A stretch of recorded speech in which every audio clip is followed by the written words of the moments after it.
Ой, да. Год за годом, шаг за шагом мы растем, развиваемся, узнаем что-то новое, находим сериалы, фильмы, книги, которые в будущем станут любимыми, знакомимся с теми, кого через время сможем назвать настоящим другом, и, конечно же, откладываем в памяти самые приятные воспоминания. Друзья, я рад приветствовать вас в новом сезоне по Майнкрафту. Сезоне, который, очень надеюсь, отложит в вашей памяти самые-самые приятные воспоминания. Рад видеть вас на новом выживании, первом использовании за всю историю канала версии 1.19.2. Встречайте новые самописные эксклюзивные моды, новый сюжет и, конечно же, новый мир. Друзья, добро пожаловать в 13 огней! Прямо сейчас нас действительно ждет новая история, но прежде чем начать, я не побоюсь напомнить каждому из вас, что начало любого сезона, начало любой истории сильнее всего нуждается в поддержке. И вот тут подключаетесь вы. Ребята, настоятельно умоляю вас, пожалуйста, не забудьте поддержать выход сезона, нажав на 3 основные кнопки: лайк, подписка, колокол. Большое спасибо, если не пропустили мимо ушей. А мы начинаем новую историю. Всем привет, дорогие друзья, я Лолошка. Добро пожаловать в 13 огней. Поехали!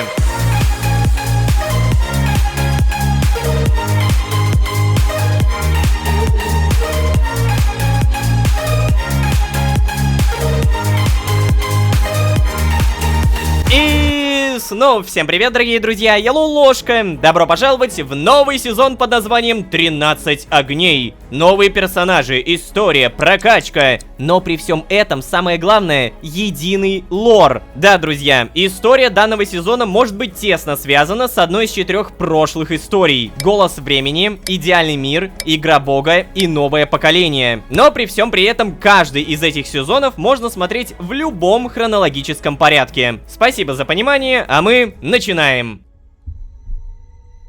Итак, что за свет? Ой-ой-ой. Блях. Что? О! Я живой! Только, стоп, где это я? Что это я? С чем это я? Ё-моё! Колба с багряной жидкостью, палочка с гравировкой, серебряное украшение. Ну тут, наверное, стоит сказать то, что это те самые вещи, с которыми мы закончили Голос времени. То есть вещи сохранились, но при этом мой персонаж не знает, что это такое. Ладно, хорошо. Давайте будем постепенно понимать, где мы, что мы. Вау. Красиво. О чем шушукаетесь, ребят? Это Египет, да? Привет. А ну молчать! Я великий жрец богини Кнефмтити. Именем нашего великого бога фараона объявляю вам новую волю правителя нашего. С сегодняшнего дня содержание великих четверолапых существ будет ограничено, дабы божественная благодать сияла в равной степени над каждой семьей. Одному дому теперь допускается иметь не больше одной кошки. Как великому жрецу Кнефмтити мне поручено принести в великую жертву всех животных, которые превосходят это значение. Господи, только не это. Успокойтесь, не пугайтесь. Наш фараон милостив и добр. Пока Селиасет плывет в своей небесной гондоле, вам дается время, чтобы выбрать ту кошку, что останется жить. Ступайте! Ладно, у меня нет кошек. Обалдеть, это самое странное начало из всех сезонов, потому что меня буквально закидывают в какое-то событие, а я даже не понимаю, что происходит. Эй, ребят, я в шубе, никто не обратит на это внимание, да? Эй, странник, ты здесь новенький? Приветствую, египтяне. Да, новенький. Ну, да-да-да, мы по одежде это поняли. Да уж, кто так одевается в такую жару? Только странники получаются. И не говори, песчаные капитаны прям совсем обленились. Ни о чем путников не предупреждают. Ты это, давай, пойдем с нами, тебе же наверняка жарко, выпьешь. Окей. Эй, походу мои новые знакомые. Привет, как говорится. Так, и что же мы будем пить? Ну че ты встал столбом-то, а? Что, еще не понял, а? Карманы выворачивай, сопля. Мы не будем пить. Получается, это не мои новые знакомые. О, господи, где... Стоп, что? Мои вещи. Нет, я только обрадовался, то, что у меня были какие-то крутые вещи, но... Ясен красен, не может быть все так просто. Где я? Что я? Меня то ли выкинули за стены, то ли я опять телепортировался и потерял память? Нет? Приветствую. Житель? Красиво у вас верблюды, честно говоря. Сесть нельзя. Ладно. Ой, как тут шумно. Привет. Что-то говорят.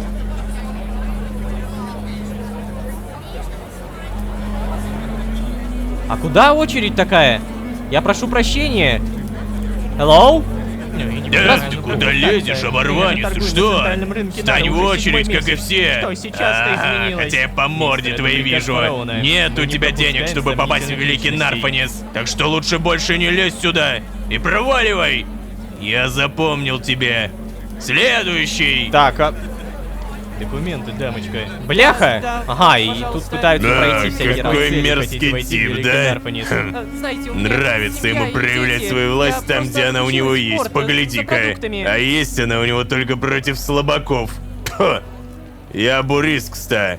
Рад знакомству. Приветствую, Борис. Я, если что, занимаюсь всякими поставками в Нарфонис. Как раз хотел отплывать, да вот только стал свидетелем этого отвратительного на вид конфликта. Стой, подожди, это что у тебя? Боже, парень, да у тебя кровище! Неужели тебе этот так приложил? Ух ты ж, ни хрена себе! Это что такое? Какой красивый интерфейс! Вау! Обалдеть! Какая прикольная менюшка. Так, Бурис, здорово. Да, это он меня ударил? Нет, кажется, меня перед этим ограбили. Нет, я поскользнулся на песке и упал на камень. Подожди, а вот это... Солгать. И у меня есть шанс, то, что он поверит или нет. Типа, я кидаю кубик. Вау, как это круто, новая механика. Но я не думаю, то, что мне сейчас стоит лгать. Как бы, я буду осторожен к этому Бурису, потому что те два незнакомца меня уже успели ограбить, хотя я только-только появился. Но давайте скажем правду, пока что можно. Нет, кажется, меня перед этим ограбили. Ограбили? Нечего тебе в этой дыре оставаться, парень. А то еще прикончит ненароком. Поверь, Нарфонис только притворяется изысканным. Слыхал? Фараон сегодня запретил держать больше одной кошки в доме. Сумасшествие какое! Ну да, наверное, согласен. О, слушай, я тут подумал, а плыви-ка со мной, а? Не парься, высажу тебя у первых уютных мест. Начнешь жизнь заново, нечего тебе здесь ютиться. Даю такой шанс лишь однажды. Ну что, согласен? Так, наверное, прежде чем я соглашусь или не соглашусь, я вам хочу сказать, что вы заметили, у него, оказывается, глаз не работает. То есть он буквально слепой на один глаз, и он всегда на одном месте, вот этот серый. Честно говоря, если бы мне было что терять, я бы не поверил этому Бурису, но так как это начало сезона, и мне буквально нечего терять, потому что я тупо бомжара, да, давай. Да, вот это я понимаю, парень. Сразу видно, человеку нечего терять. Да ладно, я шучу. Пойдем за мной. Но это же то же самое, что я сказал. Мне буквально нечего терять. Ладно. Куда это мы? У тебя какой-то порт, у тебя какая-то лодка? Как минимум становится ясно то, что тут вход в какой-то Нарфонис. Я не знаю, что такое Нарфонис. Ну, видимо, город. А это, скажем, его деревенская территория. Здесь живут простолюдины, я так понимаю, да? Это рабы, господи. Ладно. Жители. Продавцы какие-то, да, тут даже так и написано торговец. Постепенно начинаем понимать, где мы, что мы, как мы. Как минимум, пока что я осознаю, что мы в Египте. Но при этом меня даже еще не успевают познакомить с геймплеем. Кстати, я ж забыл спросить тебя.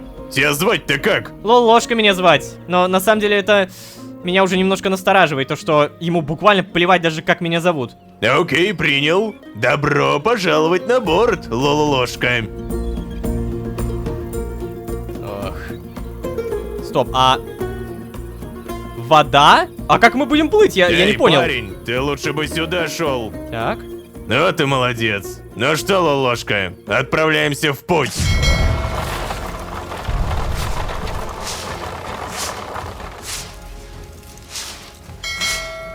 Зеленый континент. Эй, подъем! Все, соскальзывай! Бывай, ложка. Возможно, я еще навещу тебя. Стой, Удачи! ты куда? То есть ты меня просто куда-то отвез и... А, черт! Я пока что ничего не понимаю, у меня, знаете, у меня такая огромная дыра в голове, у меня перекати поле только не хватает. Кстати, вот, видимо, паутина у меня также в башке и... Емать. Так, ладно, это, я так понимаю, какой-то порт. И я понял, знаете что? Они передвигаются по песку, зыбучему песку, да. Офигеть, это песчаные корабли, буквально. Но из-за того, что так много информации буквально за несколько минут, я пока что взрываюсь. Во-первых, что вот это за молния? Мне так никто ничего не объяснил. Что она делает? Стоп.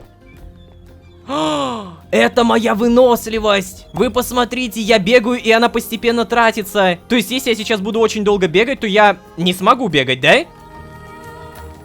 Так, и... Да, все, я больше не могу бегать, и выносливость, наверное, восстановится, да? Да, хорошо. Короче, чтобы не запутаться, надо информацию по полочкам разложить. Первое, мы в египетском мире. Второе, всем здесь заправляет некий богоподобный фараон. Его здесь боготворят, и ему здесь подчиняются. Третье, если мой мозг правильно понимает, то существует некий главный город под названием Нарфанис. Могу ошибаться. И, наконец, четвертое, египетский мир — это не только песок. Это, оказывается, еще какой-то зеленый континент. Ох, нифига себе, какой зеленый! Ладно, знаете, мне нравится. И пятое из всех этих пунктов — вот это. Надо бы понять, что это такое. Ну-ка. Статуя бога фараона, вот оно! Слушайте, знаете, он очень похож на Джодаха. Не буду сейчас, наверное, об этом говорить, да? Просто похоже. Солома, давайте заберем все, что здесь есть. Ух ты ж. О, я уже и забыл про эти ачивки. Красивые. Бочки. Снова пшеница. Ладно, по крайней мере, будет что поесть. Ну-ка, статуя, что ты умеешь? Что ты умеешь? Ни хрена себе, это что такое? Я же примерно понимаю, что это означает, потому что примерно похожую статую мы видели в «Голосе времени», но тут явно добавилось поболее. Ну-ка. Емать, что? Это что такое? Ладно, помимо огромного куска сюжета в нас кинули еще и огромный способ прокачки. У меня тут есть какие-то скоробеи. Один золотой, 0 остальных, и я, наверное, что-то могу прокачать, да? Да, вот, смотри. Купец применяет максимальные скидки к торгам крестьян, то есть я могу прокачать себя. Улучшение боя, 0 уровень. Яд кобры с вероятностью в 10% за уровень навыка при попадании стрелой в цель поражает окружающие цели ядом 5 уровня. Вау. Блин, я бы прокачал, но перед этим нужно прокачать бой до 20 уровня. Пипец. Так, а это что такое? Черт! Я что-то прокачал! Я потратил золотого скоробея на улучшение добычи. Ну хотя, знаете, да, на улучшение добычи я так и так бы, наверное, вкинул, поэтому все окей. Надо проверить, что здесь есть. Копи царя Соломона. Лопата разрушает блоки в областях 11 на 11. Золото Эльдорадо. С шансом в 1% за уровень навыка дропает золотой самородок с добытого блока. Нужна добыча 10 уровня. Ладно, я понял, надо как-то прокачиваться. Хорошая механика, я рад, что она осталась, но при всем при этом то, что ее разбавили вот этим, непонятно чем, я даже не знаю, что об этом можно сказать. Кузнец, плюс 25% прочности создаваемых предметов. Окей. Шанс найти самоцвет в руде, плюс 1% шанса найти самоцвет. Шахтер, плюс 15% скорости добычи с киркой. И смотри, тут понадобится скоробей серебряный. А где брать серебряного скоробея? Вот вопрос. Окей, в любом случае, пшеницу пока что забираем. Я уже начинаю постепенно привыкать, понимать. В сюжете я пока что полный ноль. То есть я даже не знаю, мне стоит верить этому... Как его там звали-то, кстати? Я уже имя забыл. Бурис? Вроде как-то так.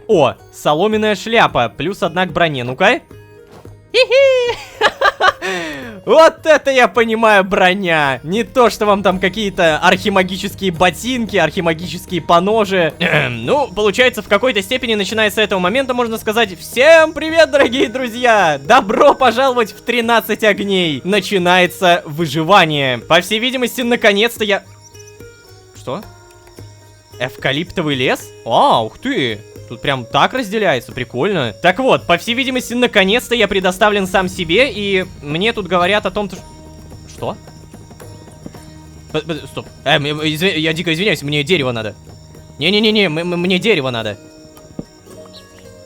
Чего? То есть я должен рубить нижний блок и ждать, пока опадет все дерево? Вау, это очень круто! Погоди-ка. Верстак, поставь просто так. Создаем кирку. И понимаем то, что здесь не просто камень. Это... мел? Погоди, то есть я не могу это так просто взять и добыть, потому что это не земля. Меня этот мир, короче, будет сейчас удивлять и удивлять. Я хочу сделать себе каменный топор. Я прошу. Получен железный скоробей для улучшения персонажа. Чего же? Железный скоробей? Так, погоди, а как мне прокачаться не у статуи? А, ну, видимо, никак. Надо к статуе. Но перед этим каменный топор могу создать, хорошо. Минимальный уровень добычи для копания 10-й. Нет!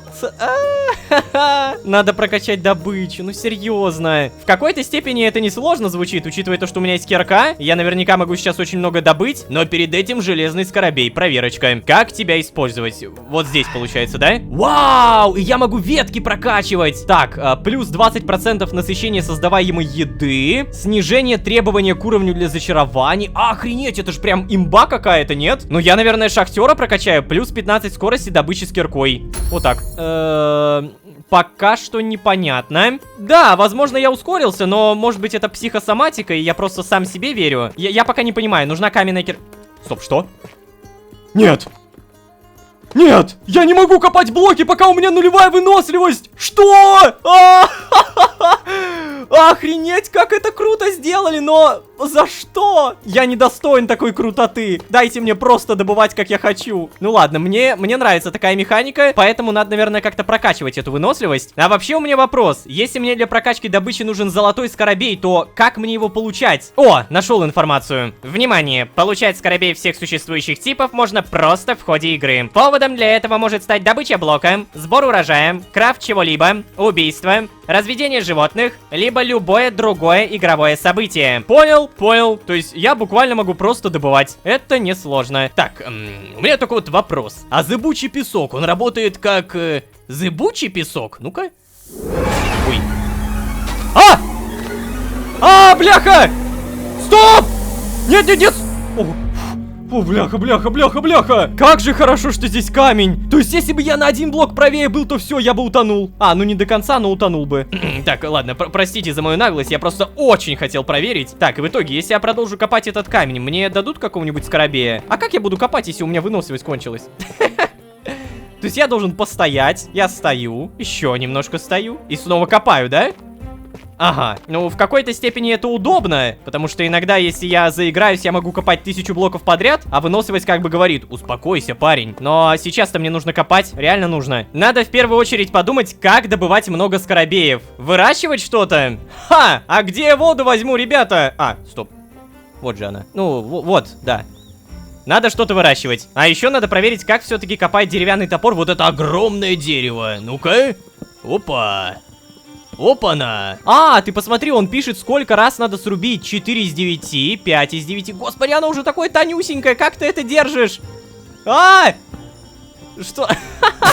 Ох ты ж, бляха! О, хорошая механика, хорошая! Так, надо бы на самом деле еще кроватку себе сделать. Где-нибудь здесь верстак поставить, чтобы далеко не бегать. И убрать эту долбаную паутину, потому что она меня уже постепенно раздражает. Ой-ой-ой, походу я не зря начал заниматься кроватями. У нас уже ночь наступает. Срочно! Куча шерсти, куча кроватей, готово. Красивая ночь, это прекрасно, но красиво умирать я не собираюсь. Я вообще умирать не собираюсь. Так, чтобы поставить блок, мне не нужна выносливость, это радует. А вот от источника света какого-нибудь я бы не отказался. Стоп, что?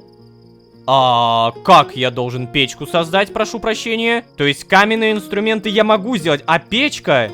Здесь куча всего, но это не то, что мне надо, я дико извиняюсь. А как я буду что-то переплавлять? Внимание! Получен золотой скоробей для улучшения персонажа. Да, большое спасибо. Сейчас только поспим. Да, спасибо. Спи, моя радость, усни. Точка возрождения установлена. И, видимо, мы пока что без источника освещения. Кто бы мог подумать, что в начале сезона я буду думать о том, как мне создать печку. Так, а ну-ка, каменная кирка. Нужна добыча 10 уровня. Ну, конечно. Так, ладно, тогда деревянная кирка. Скажи мне, пожалуйста, там есть камень? Вот если я просто далеко прокопаю, будет? Хотя бы маленький кусочек, малюсенький. Да.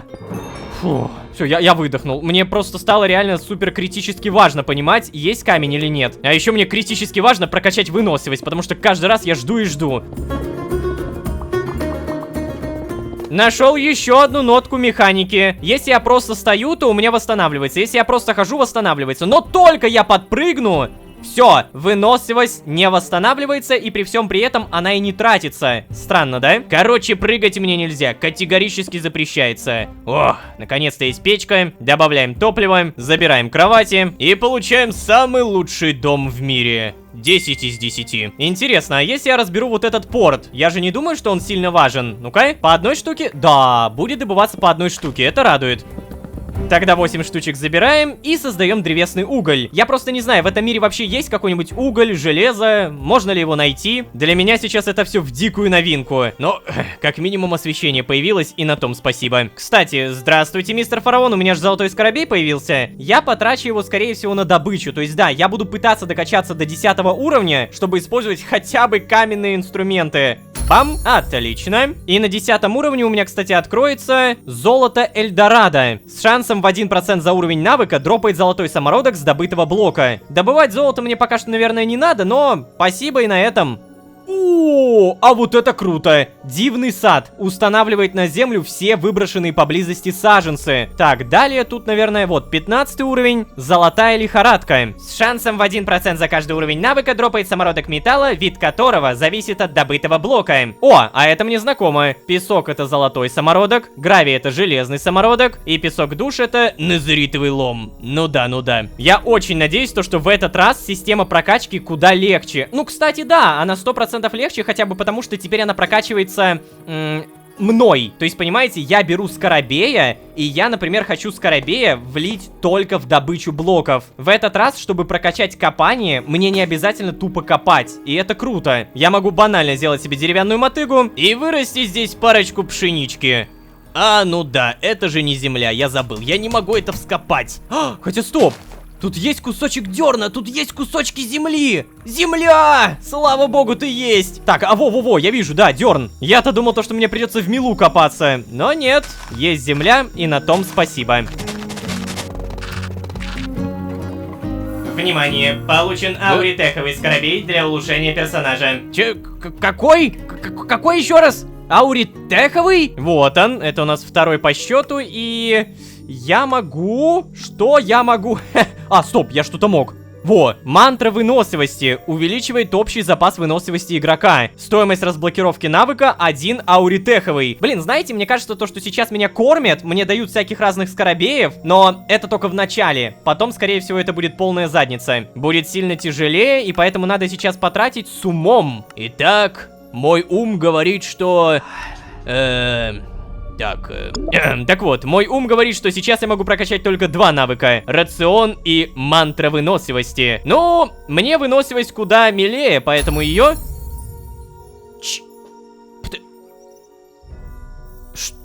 993 максимальный уровень. А она включена сейчас, да? А, да, все, она включена. Так, и у меня получается больше выносливости, верно? О, да, по-моему, меньше тратится. Ладно, пока что в любом случае спать. И на миникарте наконец-то начали появляться мобы. Ага, значит, что-то запустилось. Значит, сюжет живет. Так, это что такое? Что это? Батюшки Иисусе, это ж какой-то динозавр, нет? Так, там я ничего подобного не вижу. Мой дом вроде бы безопасен, если это можно назвать домом. Это можно назвать домом, да, это мой дом. Но вот так вот, как будто намного лучше. Да, очертания будущей величайшей постройки готовы. И самое главное, начала выращиваться еда. Это не все хорошие новости, которые произошли, пока я строил дом. Я научился открывать статую. Можно просто не подходить к ней. Делается это на букву Z русскую. Я не знаю, зачем я это говорю, но мало ли. Помимо этого, я понял, как следить за скоробеями. Я узнал то, что, оказывается, через 276 опыта выпадет железный. Через 500 выпадет золотой, через 700 ауритеховый и через 1700 лазотеповый. И, как мы уже читали ранее, опыт дается буквально за все. То есть, смотрите, у нас было 276, я это копаю, просто любой блок. Далее снова захожу, проверяю, и 271. При всем при этом опыт здесь, здесь и здесь тоже падает. Вот, 1 в конце. Мы буквально 1 камешек копаем и 0 в конце. Но у меня теперь другой вопрос. А если я добуду, например, траву, за нее дается какой-то опыт? За нее дается даже больше, чем за камень? Подожди, чего? Добыли, проверили. И да, реально, до золотого осталось 502, то есть это получается 250 травы. Немного дороговато, согласен, но я более чем уверен, что есть блоки, которые куда интереснее и дают куда больше. Так, у меня сейчас еще одна идея появилась. Вот, допустим, за камень дается 1 опыт. Следовательно, за какую-то другую руду или за какой-то другой камень должно даваться больше, да? Именно это я и хочу узнать. Здрасте, что это? Останки аммонитов. О, как много всего нового. Ладно, добудем. Сколько опыта дали, я не знаю. Уже остается меньше 200. Так, в любом случае, есть проблемы посерьезнее. Наш первый противник. Зомби 3-го уровня. Чего? Прям 3-го? Стоп. Чел, почему я не могу его убить? То есть я мог бить его кулаком, но не мог бить топором? Почему? Я понял, потому что у меня бой не прокачан. Господи, серьезно? Ой-ой-ой, как много вещей, да, спасибо. Я еще и без выносливости не могу бить, вы что, издеваетесь? Как мне драться в этой сборке? Так, давай, умри уже, пожалуйста. Фу. Так, а мне за зомби дали около 80 опыта? Подожди, то есть, чё я тогда не убиваю зомби-то? Паучары, а ну-ка идите сюда. Если я тебя убиваю, то сколько мне дадут? Ох, что это за зомби? Разлагающийся, 36 хп, как я буду убивать? У меня же меч деревянный есть, чё я туплю-то? Так, тихо, паучара, ладно, давай с тобой разберемся. Нормально? Замечательно. Проверяем, и мне дали 25 опыта. Да, теперь то же самое делаем с разлагающимся зомби. На этот раз я уж точно справлюсь. Дряхлый скелет, привет. Ну за тебя-то уж точно должны больше дать. Ну-ка. 15? Стоп, чего? Но за паука дали больше. Я так понимаю, то, что система опыта посчитала не зомби, а скелета. А у скелета уже было меньше хп. Блин, это тупо. Ладно, паучары, вы моя основная прокачка. Идите сюда. По итогу убил 2, и мне дали 16 опыта. То есть с каждого по 8.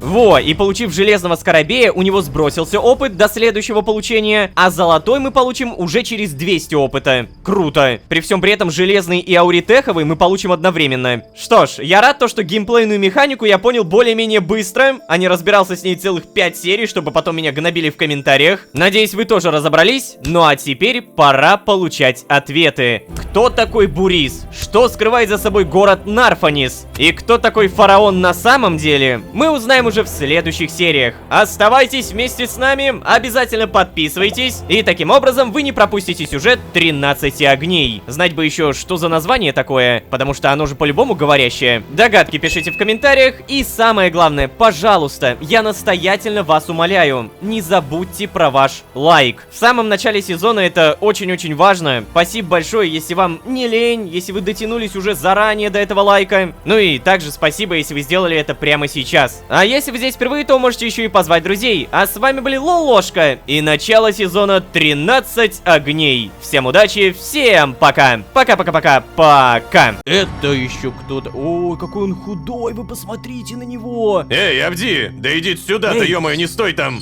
Какой худой. What the fuck? Охренеть. Ты мне, деревце, сейчас поможешь. Бляха! Что за нахрен? Что произошло? Пу-пу-пу. Фараоны, зыбучие пески, скоробеи, египтяне и... Джодах? Какого черта? Я знаю то, что это не может быть фараоном. Это Джодах.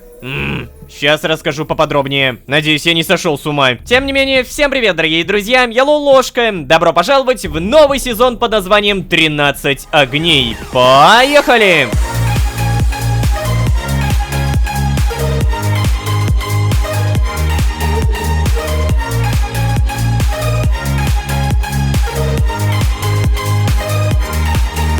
И снова всем привет, дорогие друзья, я Лолошка. Добро пожаловать в новый сезон под названием 13 огней, в котором мы заручились вопросами и даже построили... вот это. Признаюсь честно, я ума не приложу, надо ли было вообще создавать здесь какое-то подобие дома. Ведь, напоминаю, оказался я здесь из-за какого-то Буриса. Мне было бы проще называть его Борисом. Короче, если говорить обобщенно, то мы в Египте. Египтом правит некий бог-фараон. Как минимум, если верить тем, кто поклоняется подобным статуям. А еще в Египте есть какой-то главный город с тяжелым названием Нарфонис. Вот, собственно, и все. Это была общая информация. А локальная информация куда проще. Я появился, меня избили, меня ограбили, меня закинули сюда, и все, я выживаю. Ладно, если серьезно, то мы пытались понять геймплейную механику данной сборки и даже узнали про скоробеев. Они бывают лазотеповыми, ауритеховыми, золотыми и железными. Самые простые — это золотые и серебряные. За серебряные мы можем прокачивать вот эти навыки. Честно говоря, я пока что в них не разобрался, но я, например, прокачал скорость добычи киркой плюс 15%. Прикольно. Золотые скоробеи используются для прокачки добычи. Это у нас лопата, кирка, топор. Для прокачки ремесла это у нас просто крафты. А также для прокачки боя, чтобы наносить больше урона и получать меньше урона. Ауритеховые мне понравились больше всего, потому что они используются в улучшении организма. И вот что я хочу прокачать. Мантра выносливости. Увеличивает общий запас выносливости игрока. Это еще одна новая механика, которая расположена здесь. И эта выносливость используется буквально на всем. Я бегаю, она тратится. Я добываю блоки, она тратится. Я бью какого-то моба, и не поверите, она тоже тратится. Поэтому да, ауритеховые скоробеи пригодятся. И самые богоподобные, самые крутые лазотеповые скоробеи. Они прокачивают глобальные улучшения. О, например, первое. Жар фараона. Автоматически плавит предметы в левой руке. Это просто имба. Но до них надо идти. За абсолютно любые действия, которые я делаю в Майнкрафте, будь то бегание, убивание, ломание, я получаю опыт. И вот, например, мне показывает, что ауритеховый и железный скоробей будут через 63 опыта. Так, вот вопрос. Если я реально буду просто бегать, у меня было 63 и стало 61. Прикольно. То есть, в отличие от предыдущей сборки, я за бег могу прокачивать все, а не только бег. Разработчики постарались, хороший баланс, мне нравится. Короче, уже в начале сезона я выделил как минимум два аспекта, которые по-любому мне пригодятся. Первое, надо много золотых скоробеев. Без них прокачка просто не пойдет, и я не смогу ничего использовать. И второе, мне нужна маломальская хоть какая-то кирка. Деревянная не считается, потому что она автоматически говно. А для каменной требуется минимальный уровень добычи 10-го левела. Ну вот, о чем я и говорю. Мне нужны гребаные золотые скоробеи. О, и золотого скоробея я получу одновременно с железным. Кстати, у меня уже 2 железных и 1 ауритеховый. Пойдет. Сейчас мы обязательно это все прокачаем и... Стоп, а с каких пор здесь корабль? Не понял? А в начале серии он тоже был? Бляха-муху. Мутная река.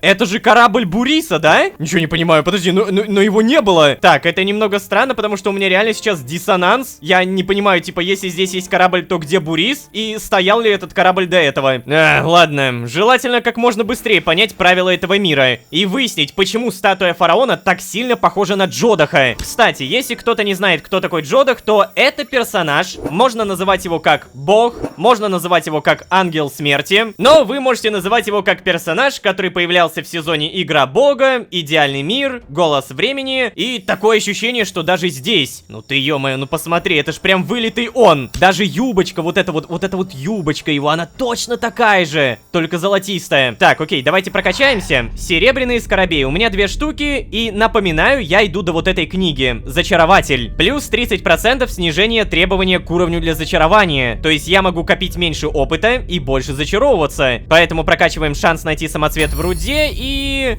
Так, развилка. Броня создаваемых щитов, плюс 1. Да, наверное, нет. Также продолжу качать шанс найти самоцвет в руде, плюс 1%. Я, конечно, не знаю, что это там за самоцветы такие, но у меня уже 3% шанса. Далее, ауритеховый мы потратим на улучшение организма. Мантра выносливости. Еще больше выносливости, yes! 2-й уровень. Так, ну и золотого скоробея вкинем в добычу, все как обычно. Бам, спасибо. Да. Бурис? Бурис, ты ж только что там не было! Вот тена, кого я вижу. Эй, привет, Лолошка.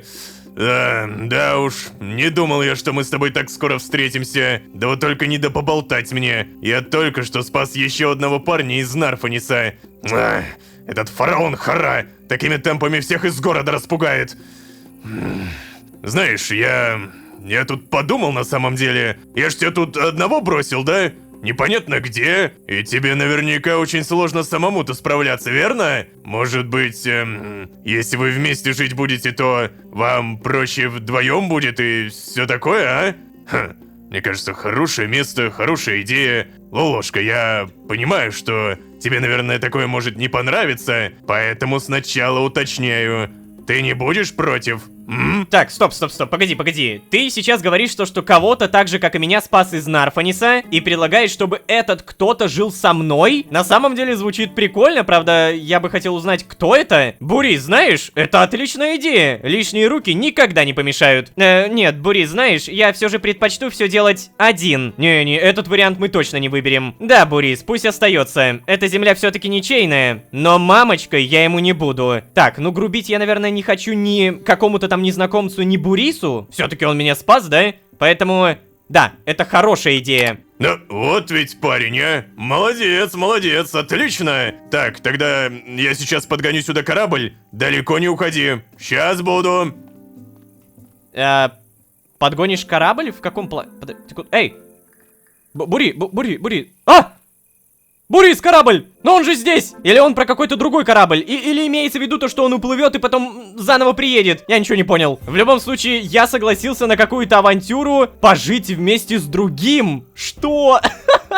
Это так странно звучит, серьезно. Я еще ни в одном сезоне ни с кем не жил. И я сейчас так призадумался. Вот этот дом, он говно. Надо подготовиться. Да уж, ощущение, что стало лучше, честно говоря, не появилось. Я все еще создал какое-то говно. Но благо то, что они еще... Стоп.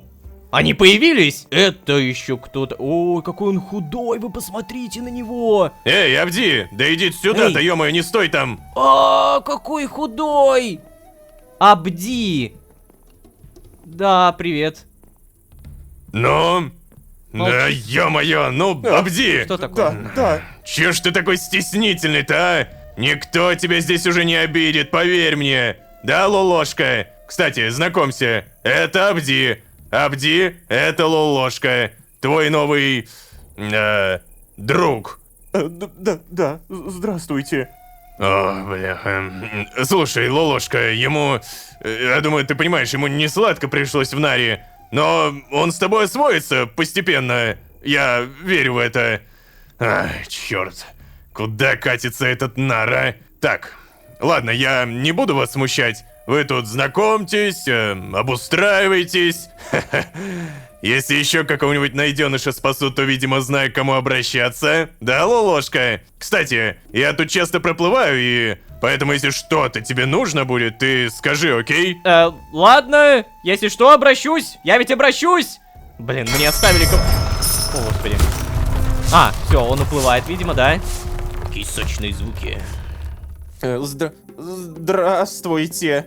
Меня зовут Абди. Я готов делать все, что от меня потребуется. Совершенно неприхотлив. Могу хоть на земле спать. Да, могу на земле спать. Подложу под голову камень.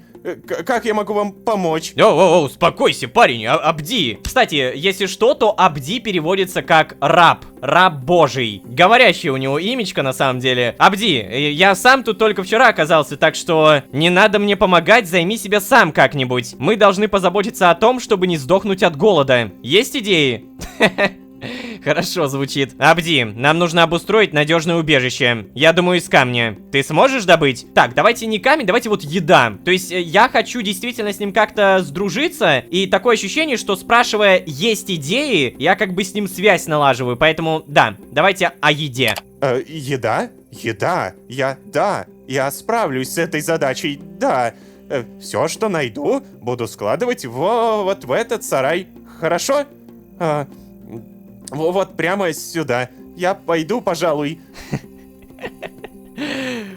Жесть, какой он худой. У него прям позвоночник торчит. Бедняга. Где тебя держали, а? Ничего, со мной ты поправишься, чел. Я тебя раскормлю. Все, моя цель. Создать свиную ферму, коровью ферму. Короче, все фермы животных и давать это Абди. Я буду кормить его. Я буду делать его толстым. Это моя новая цель.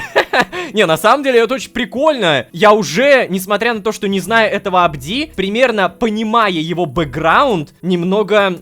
сочувствую ему. То есть вы понимаете, что человек родился и стал рабом? Вообще, не по своей воле. Кто по своей воле станет рабом, да? Стоп, где он? Подожди, ты реально относишь? Что? Где? Так, пусто. Куда? Куда ты относишь? Или он типа просто так относит, но взять я это не могу. Давайте проследим, что он делает. То есть он траву... Реально траву собирает. Я просто хочу понять, он возьмет что-то в руки или нет в итоге. А, не? Серьезно? Просто что-то несет. Ну ладно. Начинаются новые выживания, совместные, как вы давно просили. Абди и Лололошка. Поехали. Вернемся к скоробеям, так как эта тема сейчас очень важна. Напоминаю то, что нам нужно найти способ, как очень быстро прокачиваться. И вот сейчас у меня, например, здесь 255. Давайте попробуем добыть пшеницу. Снова проверить и... 255? Что? Подожди, пшеница ничего не дает? Вы издеваетесь? А, не, дает. 2 пшеницы это 1. А если я левой кнопкой мыши попробую сломать? О, вот так совсем другое дело. 228. Я думаю, то, что это на самом деле баг, и это неправильно, то, что я не засчитываю себе добычу пшеницы правой кнопкой мыши, поэтому я обязательно попрошу это зафиксить. Тем не менее, уже с самого начала этой серии у меня была тема, которая очень нам поможет, а именно страсть винодела. Страсть винодела — это полный комплект одежды винодела, а именно шляпа, фартук, поножи и ботинки. И от всего этого комплекта дается бонус. Костная мука не будет использоваться. То есть у меня будет бесконечная костная мука. Это же имба. Соломенная шляпа, кстати, тут другая используется. Понадобится красная шерсть и солома. Или пшеница, кстати. Идеально. Ботинки делаются из кролика и коричневой шерсти. Думаю, самое тяжелое здесь это поножи винодела, потому что золото я сейчас не могу добыть, ибо у меня нету железной кирки. То есть, получается, золото придется искать. Фартук делается, кстати, при помощи перчаток и красной шерсти. А перчатки только покупаются. То есть, мне по-любому нужно найти какого-то винодела, а для этого нужна деревня, да? Тут у меня лес. Так, ладненько. Прорисовочку побольше, посмотрим, что у нас там. What the fuck? Охренеть! Подожди, что? Это деревня в воздухе? Эй, Абди, я прошу прощения, я на время отойду, окей? Так, ивовый лес. Вау, если это реально деревня на небе, то я очень хочу туда забраться. Ну-ка. Так, и... Реально на небе! Черт возьми! А винодел у вас есть? Подожди, это что, изумруды, что ли? Или это какие-то самоцветы? Мне бы тогда какие-нибудь блоки, чтобы забраться. Да, вот только у меня нету блок... Господи, что это? Стрекоза-переросток! О боги! У меня ж компьютер от lightflightpk.ru. Прорисовочка 32 чанка. Пошел процесс, смотрим. Еще, может быть, какая-нибудь деревня, нет? О, вижу пустыню, причем самое главное, обычную пустыню. Там у нас не зыбучий песок. Так, а вот это что-то интересное, потому что здесь камень и замшелый булыжник. То есть, по всей видимости, это какой-то данж, да? Сейчас мы туда прокопаем. Так, впереди у нас... ничего интересного. Но на самом деле мне пока хватает такой деревни. Я туда обязательно заберусь, но перед этим, что это за данж? А ну-ка. А ведь это и правда данж. Так, что тут у нас? Барабанья колбаса. Еще не пробовали. Каково это на вкус? Кстати, смотрите. Чем больше новой еды мы будем пробовать, тем больше у нас будет сердечек. Вот, у меня, например, яблоко съедено, помогло в добавлении сердец. Берем баранью колбасу, съедаем. И вот, да, блесточки даже появились. Но больше хп у меня от этого не стало, пока что. Что у нас дальше? Баранья колбаса, жареное мясо, хорошо, новая еда. Сыр, новая еда, сырая треска, репка. Офигеть, этот данж заполнен кучей еды. Из князи в грязи. Спасибо. Черный грибочек забираем. Булыжник забираем. А вот это уже непонятно, что такое. Самородок магической руды. Могу сделать камень магической руды, кусок или даже осколок. Точно! Я же играю на версии 1.19.2. У нас же есть смотритель в этой версии. Возвратный компас могу какой-то сделать. Эхо-ранг. О боже, как много всего. Руна Абитус. Я не знаю, что это такое, но, короче говоря, вещей здесь просто уйма. Самородок обязательно заберем. Да, спасибо. А вот железную руду мы не забираем. Нужна каменная кирка. Эх, ладно. Какая, черт возьми, здесь красота. Да. Хорошее местечко, но во всем этом хорошем местечке я выбираю небо. Я хочу дойти до этой деревни. Здорово, деревья. Ты мне, деревце, сейчас поможешь. Бляха! Что за нахрен? Что происходит? Отстань! Отстань! Мамочки, помоги! Помогите! Что это было? Так. Все, спасен. Все, опасность миновала. Что это? Ты кто? Бамбуковый крипер? Чего? Так, я сори, ребят, я что-то прям вообще обосрался. Так вот, прямо сейчас кушаем как раз новую еду. Бамбуковый крипер вроде трогать-то меня не будет. И мы прямо сейчас с помощью дерева, которое перерабатываем на доски, создаем из этого верстак, делаем очень-очень много палок, потому что мы будем делать реальную лестницу. А! Да что такое? Ты павший рыцарь хаоса! Почему у вас такие звуки-то страшные? Что это он накинул? Что? Метка проклятого. Зашибись. Я даже не знаю, что это такое. Знаете, я изначально подумал, что эти джунгли не полны опасностей. Здесь все будет четенько, мирненько, путевенько. А в итоге оказалась почти путевка в гроб. Так, ладно, тут вроде бы никого нет. Еще создаем раз верстак. Кушаем каждый раз новую еду. Уникальный вкус. Поздравляем. Вы получили 2 дополнительных сердечка. Шикарно. Вот, я как раз и хотел сказать то, что кушаем новую еду, чтобы у меня было больше сердец, и в будущем меня не убивали. Так, я репку еще не ел. Репку кушаем. Хорошо. Выкладываем лестницу, и, надеюсь, 1,5 стака мне хватит. Да вроде бы должно. Тут ведь самое главное, что нужны доски, дабы забраться наверх. Опа! Там, оказывается, какой-то данж есть. Окей, запомнили. Какой вид, а? Но мне главное, чтобы досок хватило, потому что иначе все бесполезно. 5, 3, 1 и... Нет! Неужели... А, все, есть. Хорошо. Встречайте! К вам явился Лололошка. Из другого мира, кстати. Тут кто-нибудь есть? Кто-нибудь? О, кровати заберем, на всякий пожарный. У каждого тут своя ферма. Морковку заберем, по-любому пригодится. Но все-таки есть маленькая проблема. Походу нету ни одного жителя. О, лава. Стол кузнеца, хорошо. Здесь явно есть крутые предметы. И тут есть даже изумрудная руда, то есть это все-таки реально изумруды. Но мне нужны жители... Вот. Вперед, жители! Кто-нибудь? Ну неужели это правда заброшенный рай? Ну как так-то, а? О, мороженое с печеньем. Ну, может быть, и не такой заброшенный рай. Мороженка-то осталось. Так. О, нифига. О, золото!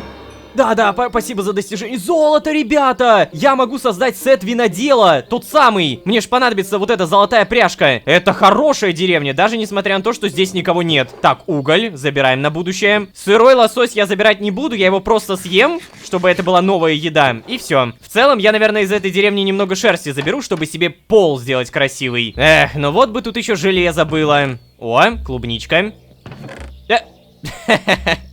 Стоило только попросить, спасибо. Да, и за ачивку тоже спасибо. Короче, возможно, я не полностью обошел эту деревню, но я в любом случае создам вейпоинт. И после этого как-то очень аккуратненько спущусь. О, это вода, да? О, а это железные поножи. Хорошо. Итак, вода, спасай меня! Ой! Ладно, вода, я на тебя не злюсь. Возможно, я сам виноват, но могла бы подвинуться чуть поближе. Знаете, постепенно я все-таки понимаю, что не хочу находиться в воздухе. Мне как-то поприятнее здесь, на земле. О-па-па! А вот это вдвойне приятнее. Заброшенный портал многое может дать. Ой, так... Вау, как круто отражается! Ну, может быть, не всегда круто, но круто! Чё в сундуке? Так, еще немножко железа. Золотая кирка с удачей. О, я могу ее использовать! Хорош, ладно, заберем. Золотой нож на починку и удачу 2. Удача это не добыча, поэтому в какой-то степени это бесполезно. Ну, зато ачивку дали. И на самом деле надо запомнить то, что здесь портал в ад. То есть чисто теоретически я могу его, наверное, даже достроить. 1, 2, 3, 4. Я могу его прямо сейчас достроить. Я могу в ад пойти прям с этой серии. Да ладно. А ну-ка, плачущий обсидиан, подвинься. И... молодец. Фух, я устал, честно говоря.Итак, ставим обсидиан. Нет, мне не хватит. Я только сейчас это понял. Стой, еще раз. 1, 2, 3. Жопу подотри. Потом 1, 2. И 3. Да, хватило. Охрененно. Ща мы как бахнемся железный слиток. Стоп, где железо? Я его потерял. Нет! Нет, оно не могло пропасть! Пожалуйста! Только не говорите, что оно пропало! Да, представляете, я бы искал все это место смерти и ни куска железа. Какой же я имбецил. Почему я все подобрал, но не посмотрел инвентарь? Ну как так-то, а? Ладно, без паники, у меня были кусочки железа, то есть мне хватит на одну долбаную зажигалку. И... та-да! Сейчас.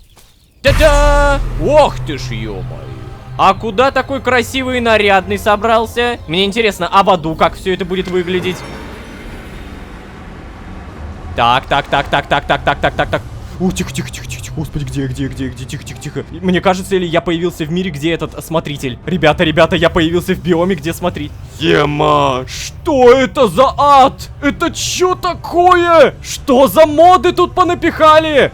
А! Ты кто? Визгун. Ты же не визжишь, надеюсь, да, на самом деле? Да ну нахрен, до свидания.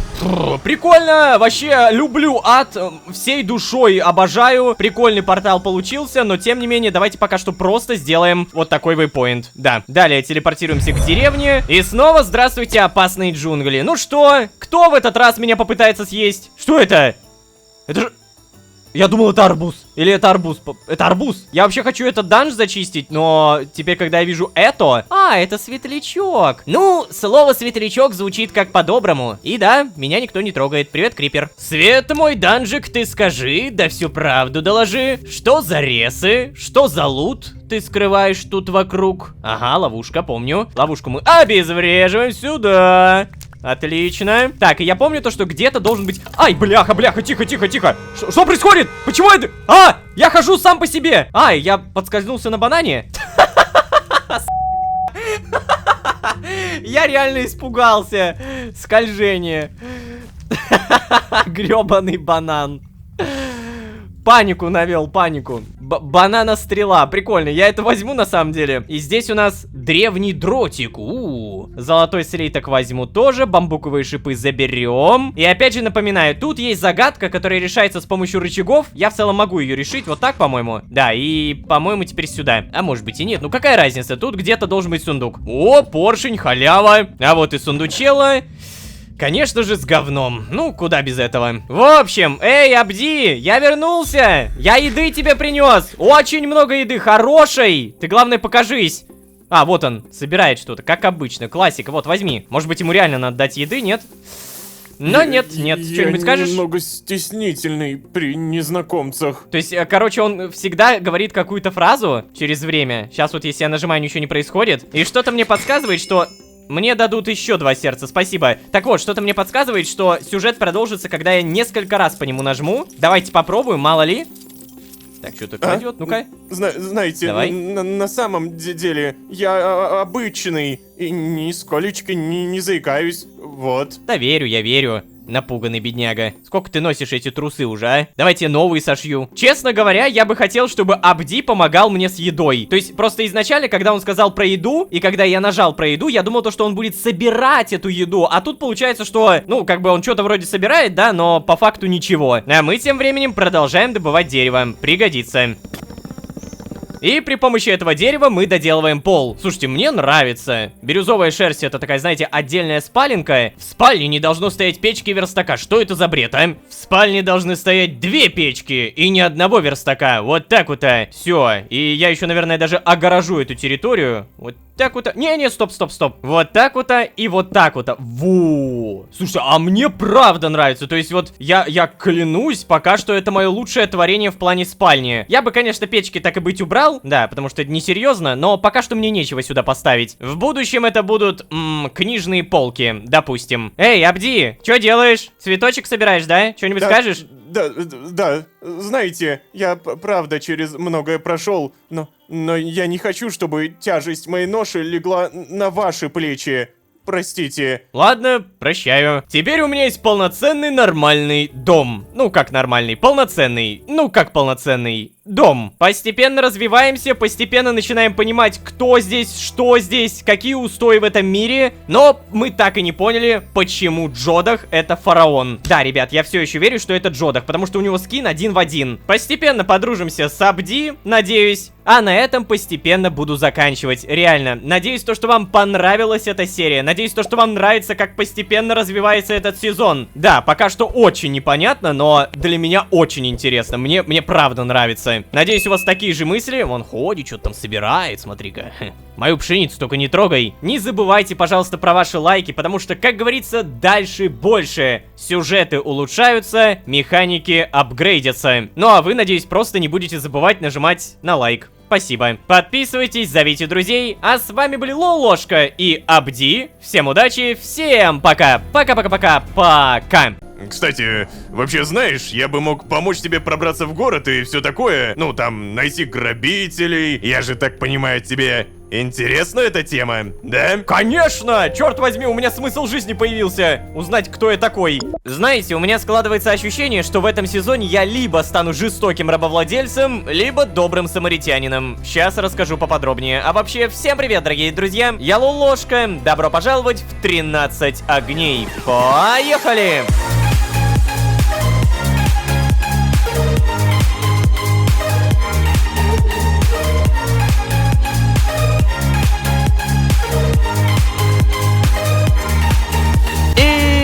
Снова всем привет, дорогие друзья, я Лолошка. Добро пожаловать в 13 огней. Сезон, в котором мы повстречали раба. Да, знакомьтесь, Абди. Именно так зовут персонажа прямо перед нами. Живой, худой, рукастый, черный, пугливый и...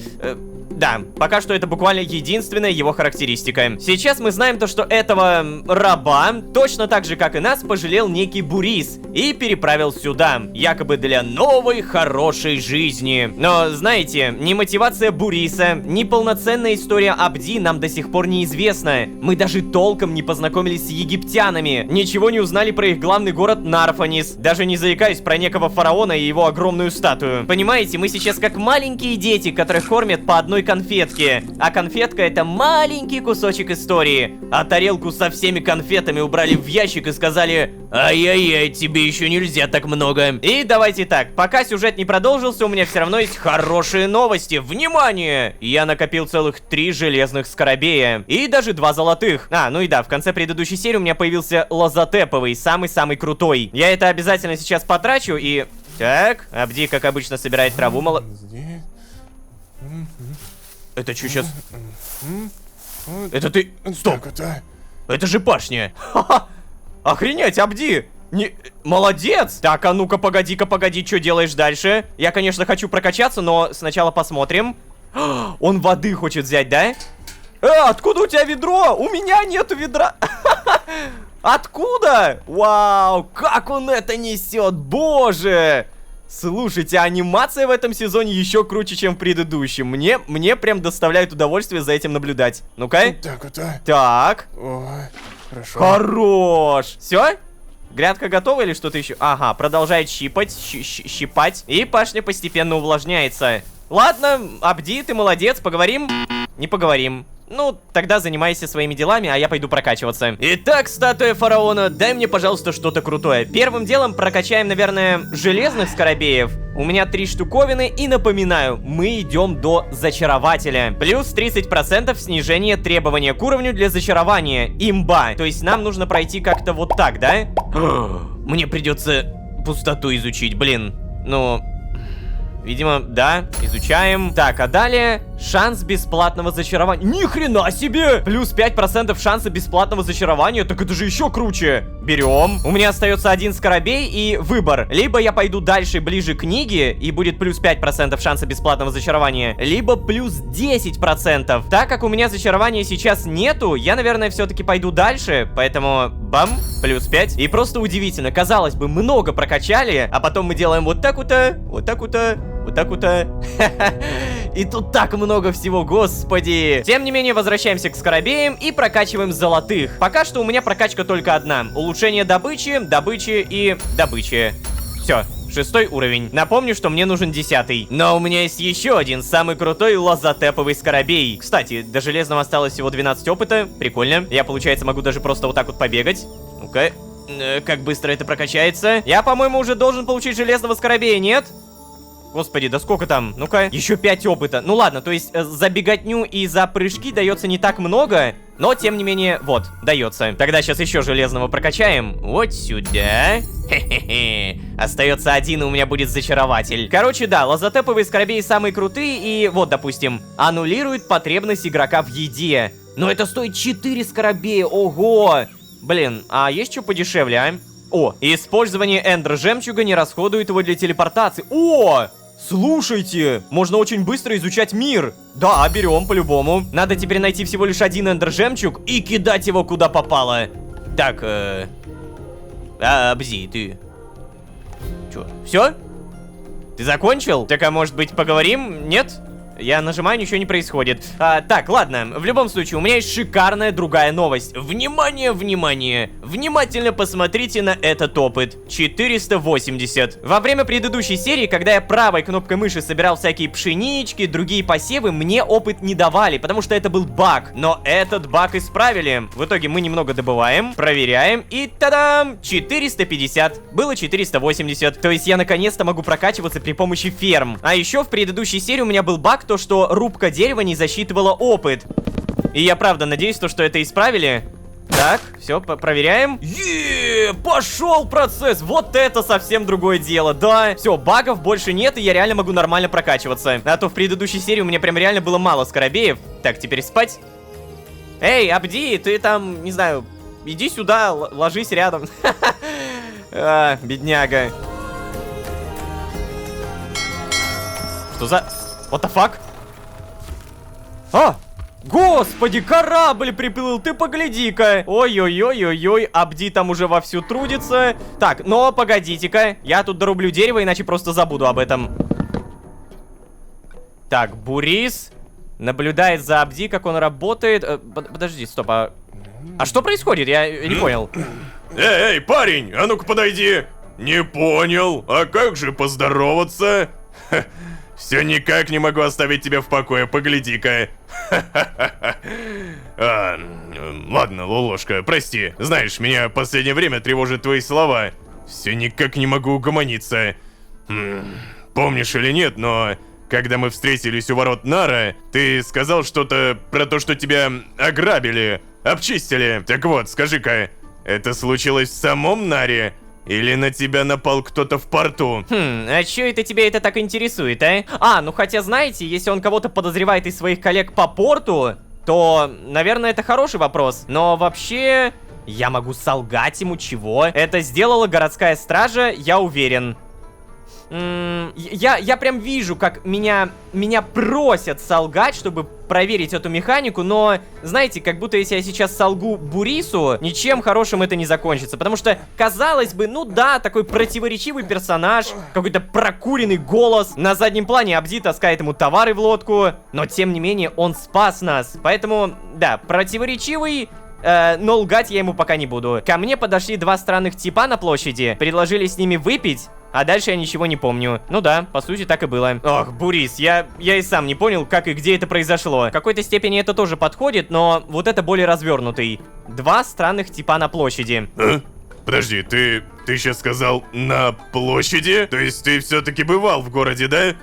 Ну, знаешь, это, конечно, многое меняет. Так, а подожди, а у тебя, может быть, там есть какие-нибудь знакомые? Ну, например, кто мог бы помочь тебе найти грабителей, например? Нет, таких знакомых не имеется. Это хорошо. То есть, я имел в виду к тому, что... Короче, если бы на тебя напали специально, то ты бы... знаешь, это все как-то и не важно, да? В последнее время количество преступлений в Наре возросло. Фараон почти каждый день придумывает способы, как усложнить людям жизнь. Ох, хара!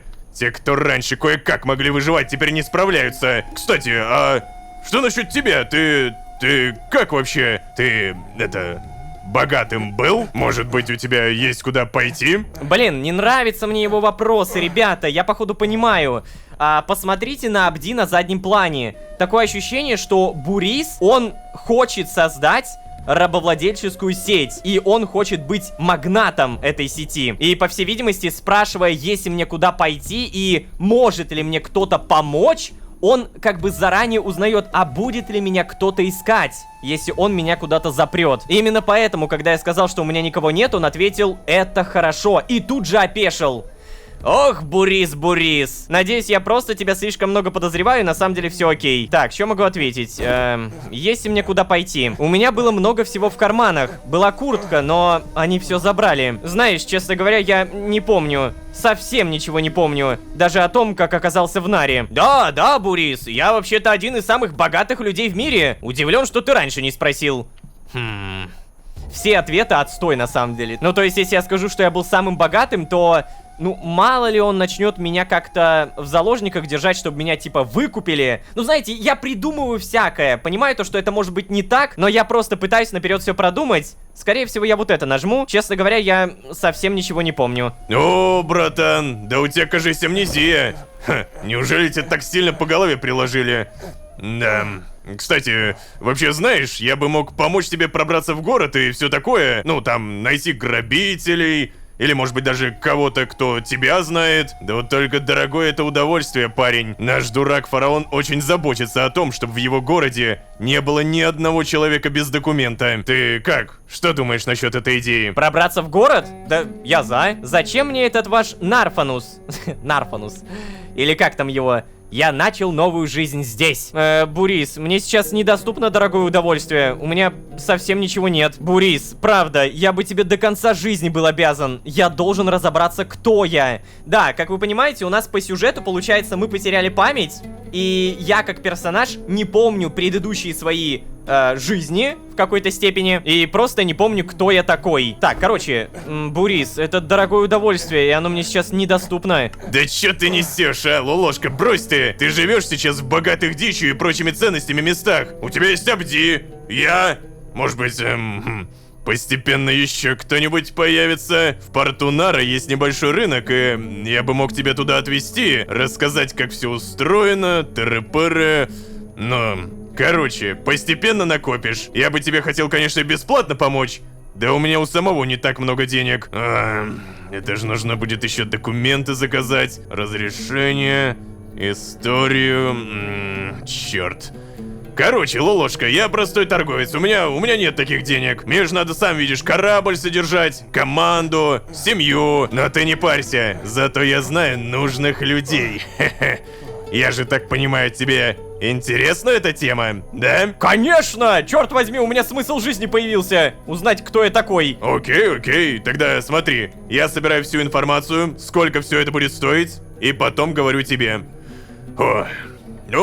Вроде все. Ладно, знаешь, мне пора. Мне нужно успеть сплавать за товаром и вернуться к утреннему рынку. Так, а Абди в итоге что делал? Абди, Лолошка, пока. Да, пока. Абди, а ты мне Какого черта? Что это сейчас было? Почему он таскал какие-то... Кстати, вот эта бочка не открывается. То есть смотри, вот это открывается, а вот это нет. У меня какие-то двоякие, знаете, ощущения. У меня прям смешанные чувства от вот этого всего диалога и от каждого появления Буриса. Я не понимаю. То есть... Я вижу, как Абди, по сути, работает на Буриса. Ну, наверное, он просто отплачивает за свое спасение. Это вполне себе логично звучит. Что-то опять ходит там. Абди, поговорим? Что ты делаешь? Что? Вот куда ты идешь? Что ты будешь делать? Ну? Так. Вот только не говори, что ты ничего не возьмешь. Стоп. Грибочек появился. Прикольно. Он высаживает семена пшеницы! То есть все-таки мне реально не нужно было трогать. Вау! Мне очень нравится, как все тут живет своей жизнью, понимаете? Я буквально могу посмотреть, а тут уже пшеница. Могу посмотреть, а там грибочек. Потом еще что-то не увидеть, а тут бам, и уже целая пашня. В сравнении с предыдущими сезонами видно, как уровень вот этой живости вырос как будто на несколько пунктов. Я хочу похлопать. Что будет дальше, я не знаю. Особенно, знаете, что будет дальше, когда мы придем в город. Так, окей, пшеница растет. 14%. Дайте угадаю, когда она вырастет, он подойдет и соберет ее. Мне так интересно за ним наблюдать, боже, я просто не могу. Я бы все, что делал, это наблюдал за Абди. Ну-ка. Так, хорошо, молодец. Собирает что-то, и наверняка это появится в том сундуке. На самом деле, я понимаю, что это немного нечестно, но давайте немножко укоротим себе путь.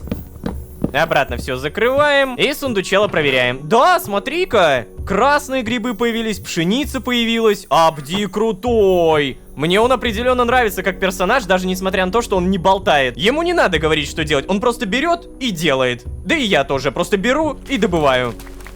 Внимание, получен железный и золотой скоробеи. Короче, ребята, я вам так скажу. Территория, на которой прямо сейчас я нахожусь, наверное, одна из лучших за все сезоны. Но здесь просто отвратительная трава. Я хочу вот этот меловой дерн поменять на землю. Самую обычную землю, которая растет прямо неподалеку. Она просто сочнее выглядит. И самое важное, ее можно пахать мотыгой. Поэтому прямо сейчас делаем побольше досок, сундуки. Убираем все ненужное. О, зыбучие пески работают не только на меня, прикольно.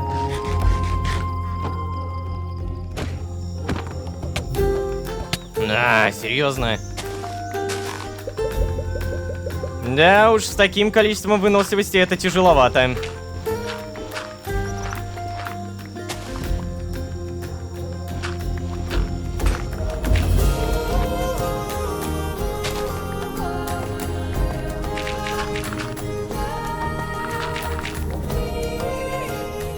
Простите. О, господи, бляха! Да. Абди! Я хотел спросить у вас, могу ли я спать в сарае? Пожалуйста. Я ничего там не потревожу. Обещаю вам, обещаю. Конечно, я могу продолжить спать на улице, правда. Просто по утрам собирается роса, я не привык к такому. Моя одежда промокает. Из-за этого я сильно мерзну. Я понимаю, что боль в теле это мелочь, но все-таки, если бы я мог пристроиться в каком-нибудь углу и... Ой, я досаждаю вам своей болтовней. Я уйду. Простите. Абди, стой! Господи, чел, ты настолько напуганный, перепуганный. Я поставлю тебе кровать в своем доме, будем жить вместе. А у меня ведь есть двойная кровать, кстати. Ты можешь ночевать там, где хочешь. Это твоя жизнь, а не моя. Абди, не подходи ко мне больше со своими вопросами. Если ты мне понадобишься, я дам знать. Да. Помните, в самом начале этой серии я сказал то, что я могу стать добрым самаритянином, либо жестоким рабовладельцем. Но, давайте на чистоту. Быть злодеем просто потому, что ты хочешь быть злодеем, это самая тупая мотивация года, мира, столетия и вообще жизни, которую можно придумать. Поэтому объективно я не буду просто так выбирать: «О, я плохой, ты если понадобишься, то я дам знать». Нет. Я выберу тот вариант, один из двух, кстати, который бы действительно ответил в реальной жизни. Ответил бы я, по сути, ты можешь ночевать там, где захочешь.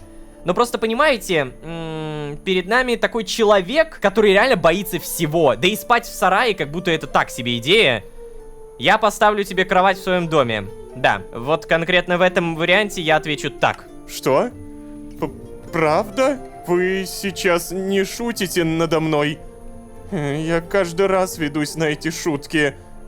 То есть, вы сейчас серьезно, да? Я могу спать в вашем доме в кровати? Да, Абди, все правильно. Ой, спасибо, Бляха, Абди, спасибо большое. Как хорошо, что тут нет людей, никто этого не видит. Абди. Я буду делать все. Я все буду делать, обещаю. Мне дали кровать. Да, как мало нужно для счастья.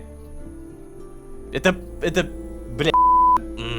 Просто понимаете, тут я не смотрю на это через какую-то сказку. Я просто прекрасно понимаю, что такое имеет место быть. И я не говорю про какой-нибудь, знаете, там, 18 век, 17, 19... Нет, я вообще не говорю не про прошлое, а даже про настоящее. Понимаете, даже в настоящем есть такие люди. Это максимально запуганные, перепуганные, загнанные в угол жизнью люди.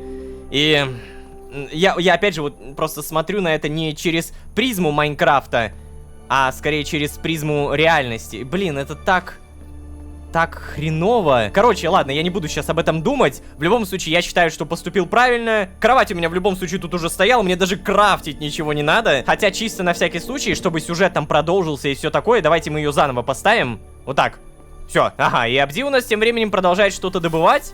Хорош, хорош, грядочка неплохая. Ну-ка посмотрим, что он уже добыл. Наверняка много, да? Охренеть, что? Да он добывальщик лучше, чем я. Что это? Кислые ягоды, еще не пробовали. А вот то, что я еще не пробовал, надо поесть. Хорошо. Мне дали какой-то эффект. Неприятный привкус. А, ну скорее кислятина, это можно еще вот так вот перевести. Так, вишня, вишня мы тоже кушаем. Хорошо. Яблоко уже пробовали. Можно супчик сделать, кстати говоря. Я, наверное, не очень хорошо поступаю то, что ворую у Абди. Но, видимо, он и сам прекрасно понимает, что я могу что-то взять. Хе-хе-хе. Мисочка, красный грибочек, коричневый, суп получаем, пробуем. И это все еще... О, прикольно. Тепло и уют. Комфорт на 3 минуты. Я не знаю, что это за эффект, но звучит прикольно. Короче, чем больше я пробую еды, тем больше у меня сердечек. О, вот, сырая треска. Ее еще не пробовал. И не могу, потому что не голоден, блин. А ну-ка давай голодаем. Абди, ударь меня.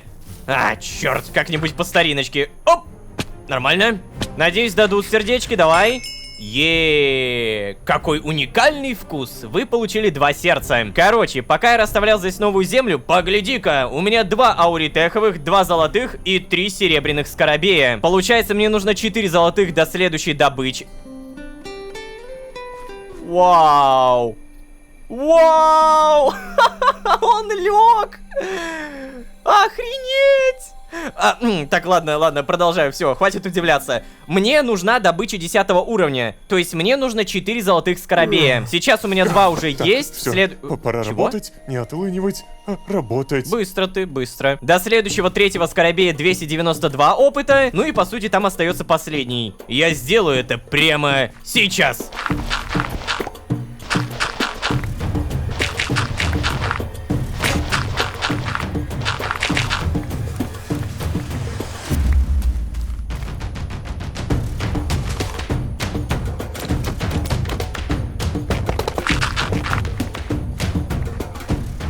А? О, слушайте, я еще ни разу в жизни не спал в настоящей кровати. О, окей, я рад, что предоставил такую возможность. А еще что-нибудь скажешь? Простите, что я так эмоционален. Я вам надоедаю, да? Не-не, успокойся, Абди, успокойся. Как минимум мы понимаем то, что у него появились новые Знаете, я не хотел бы, чтобы кто-то знал, через что мне пришлось пройти. Все, человек уже в люди выбивается, не хочет, чтобы знали о его прошлом.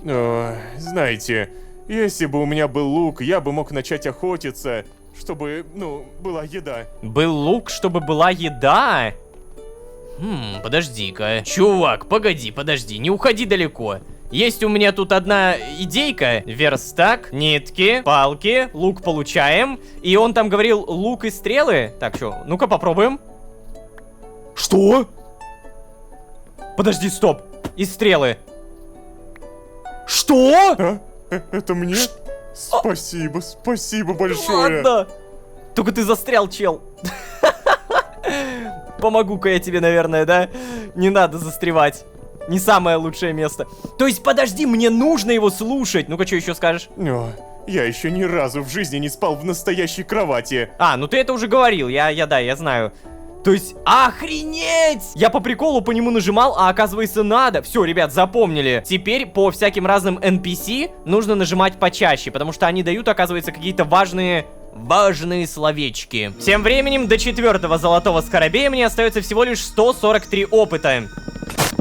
Внимание! Получен золотой, ауритеховый, а также лазотеповый скоробей. У-ху-ху! Да ладно! Даже лазотепового дали! А я что-то даже не заметил то, что я к нему приближался. Но мне важнее всего прокачать добычу до 10 уровня. Я могу это сделать! Ура! 1, 2, 3, 4! Yes! Так, и теперь я могу использовать каменные инструменты, а также прокачивать всякие разные способности. Устанавливать на землю все выброшенные поблизости саженцы. Да, мы это берем. Остается еще 2 ауритеховых. Я, наверное, прокачаю насыщение от еды плюс 5%. И...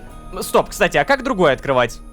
Мне нужно организм прокачивать. У меня нулевой уровень. Ема! Я только сейчас увидел то, что он качается тоже за золотых скоробеев. Серебряные скоробеи. Куда мы это впендюрим? По-любому, зачарователь, наконец-то. Плюс 10% урона с зачарованным оружием. Вау!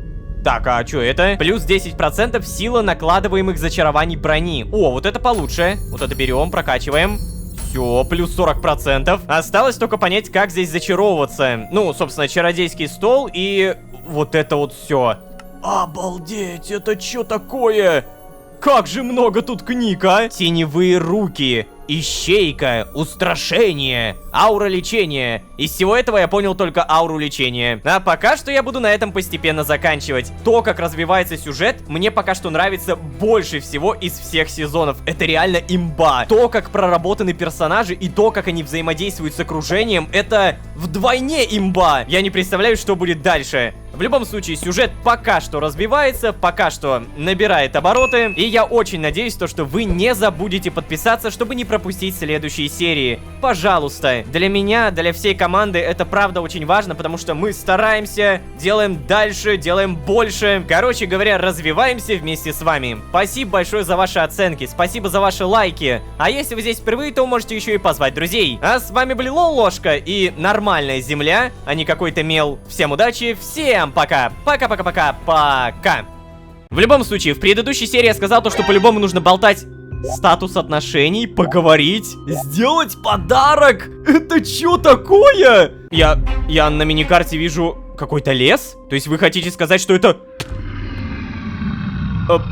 прямо в шахте? А! Господи, бляха-муха, куда я попал? Что это такое? Это биом смотрящего, нет. Нет. Нет, это не то, что мне нужно.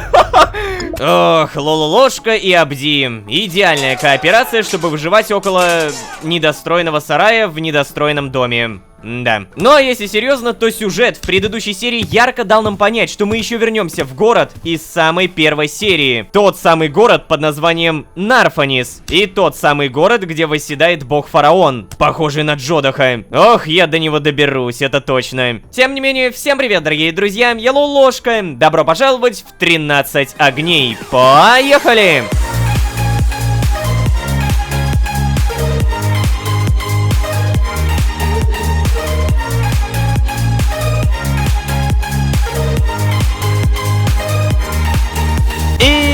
Снова всем привет, дорогие друзья, я Лолошка. Добро пожаловать в 13 огней, где мы никто. Как минимум по документам. Да, во время предыдущей серии нам четко дали понять, что если мы хотим лучше знать Египет, его жителей, кто такой фараон, похожий на одного известного нам бога, то со всеми этими вопросами нам нужно в Нарфанис, главный город, в который, как оказывается, так просто не попадешь. Чтобы пройти туда, нам как минимум нужны официальные документы и разрешения. А я что? Посмотрите на меня, да тут же прям на лице написано «бомж без имени». Мой персонаж, как мы убедились еще в самой первой серии сезона, даже не помнит, что за вещи лежали у него в инвентаре. А уж то, как он появился в Египте, и подавно не знает. Ладно, главное, что для нашего Абди мы мега крутые, потому что позволили ему поспать. О, вот это я понимаю, супер круто. Кстати, Абди, ночь, спать будешь? Ну ладно, он что-то там собирает, давайте поспим. Доброе утро. Абди что-то там все еще делает, О, господи. Абди! Он в воде что-то делает, ё-моё! Даже так умеешь? Прикольно. Молодец. Значит так, у меня шикарные новости. В предыдущей серии мы прокачали добычу до 10 уровня. А это означает что? Это означает, что я наконец-то могу сделать себе каменную кирку. Я наконец-то могу ее использовать. И нет, она нужна не для того, чтобы быстро копать. Хотя копает она реально быстро. Она нужна, чтобы добывать железо. Например, хочу я себе сделать кухонный железный нож. А не могу. Нужно гребаное железо. При помощи этого ножа я сделаю себе огромное количество еды. И да, попробовав каждую еду первый раз, мы прибавим себе сердечки навсегда. Например, сейчас у меня уже вон почти 2 строчки. Прикольно. Так, давай, каменная кирка, нюхай. Где тут железо? Может быть здесь? Нет, тут все еще мел. О, вот здесь дерн. По идее можно копать вниз. Но я помню то, что где-то тут должна быть, пещера. И уже с этой пещеры можно пойти вниз. Внимание, получен золотой скоробей для прокачки. Спасибо. Да, бляха-муха, вы что, серьезно? Впервые за все сезоны первой рудой я нахожу не уголь, не железо, а лазурит.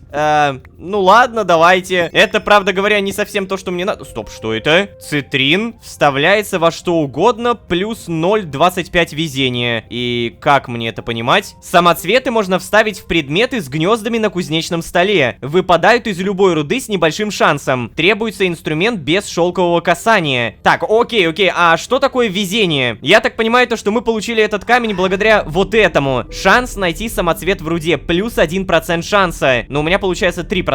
Ладно, осталось только понять, что такое везение. Где мне это прочитать-то? Реально? То есть я просто должен сам догадаться? А ну-ка, ставим здесь waypoint, сохраняем. Телепортируемся в деревню. Находим стол кузнеца, пытаемся вставить и... Да, оно реально работает. То есть вот, было пустое гнездо, а появился цитрин. Погодите-ка, сделаем себе хотя бы чистую кирочку, не запятнанную. Вот так вот. Раз, два, забрали. Опыт при этом не потратили, это радует. Телепортируемся обратно в шахту и пытаемся копать этой новой везучей киркой. Мало ли что-то произойдет. Внимание, получен железный скоробей для прокачки. Спасибо. Короче, новая тактика. Будем копать тупо вниз и... Я на миникарте вижу какой-то лес? То есть вы хотите сказать, что это... Прямо в шахте? Господи, бляха-муха, куда я попал? Что это такое? Стоп, ребята. Не, если тут есть железо, то я правда не против побегать. Но что это сейчас было? Так, вон, вижу. Пещерный кротокрыс. А с тебя опыта много дадут? А ну-ка, иди сюда. Да. Так, сюда. Молодец. Запоминаем. Сейчас у меня 423 опыта до железного скоробея. Я его спокойненько убиваю. По итогу мне дали 13. Ну, как-то маловато, честно говоря, маловато. Зато у меня остался 1 хп. Обалдеть, господи, куда ж меня закинуло-то, а? Подожди, что? Высота минус 4? Да, ребята, мы же играем на версии 1.19.2. Тут же добавили вот эту минусовую высоту. Вау, я первый раз с этим играю. Чё это? Бляха-муха, бежим! Не-не-не, что? Что, это биом смотрящего? Это биом смотрящего, нет! Нет, это не то, что мне нужно. Дайте просто кусочек железа, я же только за этим пришел. Отстаньте. Тихо, там паук. Там ведьма. Тихо, успокойся, чил. Стоп, это алмазы? Дайте мне железо, какие нахрен алмазы? Алмазы не нужны. Вон, наконец-то вижу железо. Фух, я-то уж думал, что оно спавниться перестало. Нормально, шахта не такая плохая. Как только появляются знакомые мне вещи, я успокаиваюсь. Итак, глубинный железный сланец, рудное железо. И я могу из этого сделать какую-то рабочую станцию шахтера. Чего? Блин, это все очень прикольно, правда прикольно, но пока что очень непонятно. Но еще немного железа, даже редстоун. Главное, чтобы монстров не было. Да, стоп. Что это? Мне выпала какая-то фигня. Ирисцит. Вставляется во что угодно, результат непредсказуем. О, господи, я захотел это вставить. Делаем waypoint шахта 2, сохраняем, телепортируемся в деревню, обязательно кушаем, восстанавливаем хп и создаем кирку, которая будет полностью прочная. Так, окей, непредсказуемый результат. Покажи, что ты умеешь. Длительность создаваемых зелий плюс 2,5%. То есть это прям реально непредсказуемо, да? А если я вот так вот буду обратно? Ну-ка. Нет, ничего не меняется. А если я, например, на топор положу, то же самое, длительность создаваемых зелий. Ладно, почему бы и не взять? Спасибо большое. Наверное, пока что лучше телепортироваться домой, поспать и про прокачку скоробеями не забывать. Ой, привет. Простите, пожалуйста, я не слышал, как вы зашли. Серьезно? О, господи, правда, Абди. я не хотел. Абди, зачем он это делает?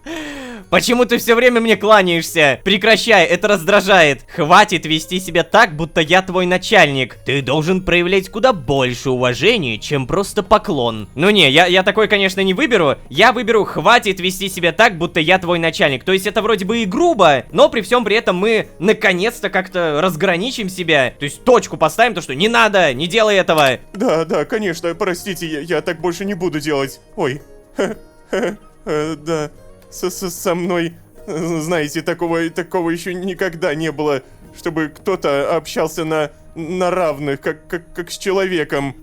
Я очень хочу этому научиться, честно. О, сейчас попробую. Я не понимаю, почему все признают верховенство бога фараона. По-моему, гнев Мтити намного могущественнее.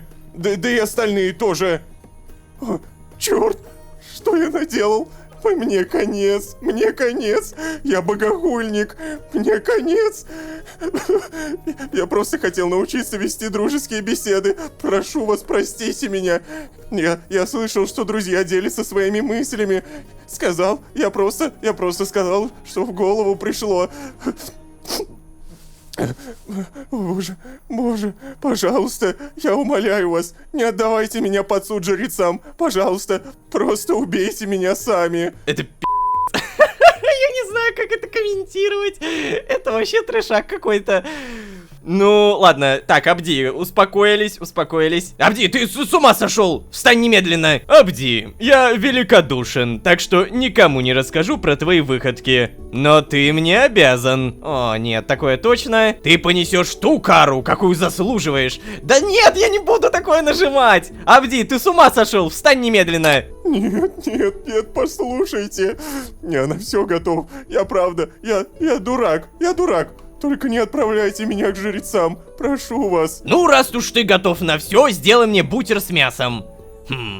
Нет, ты должен понести наказание. Расскажи мне, кто такая Кнеф Мтити? Я уже слышал где-то это имя. Ну да, по-моему, самая первая серия, где около статуи собралось куча людей, и там какой-то жрец рассказывал про, Кнеф Мтити, собственно. Давай, расскажи, кто это такая? Да?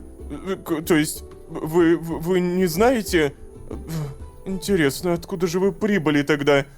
Все в Мисре знают про наших богов.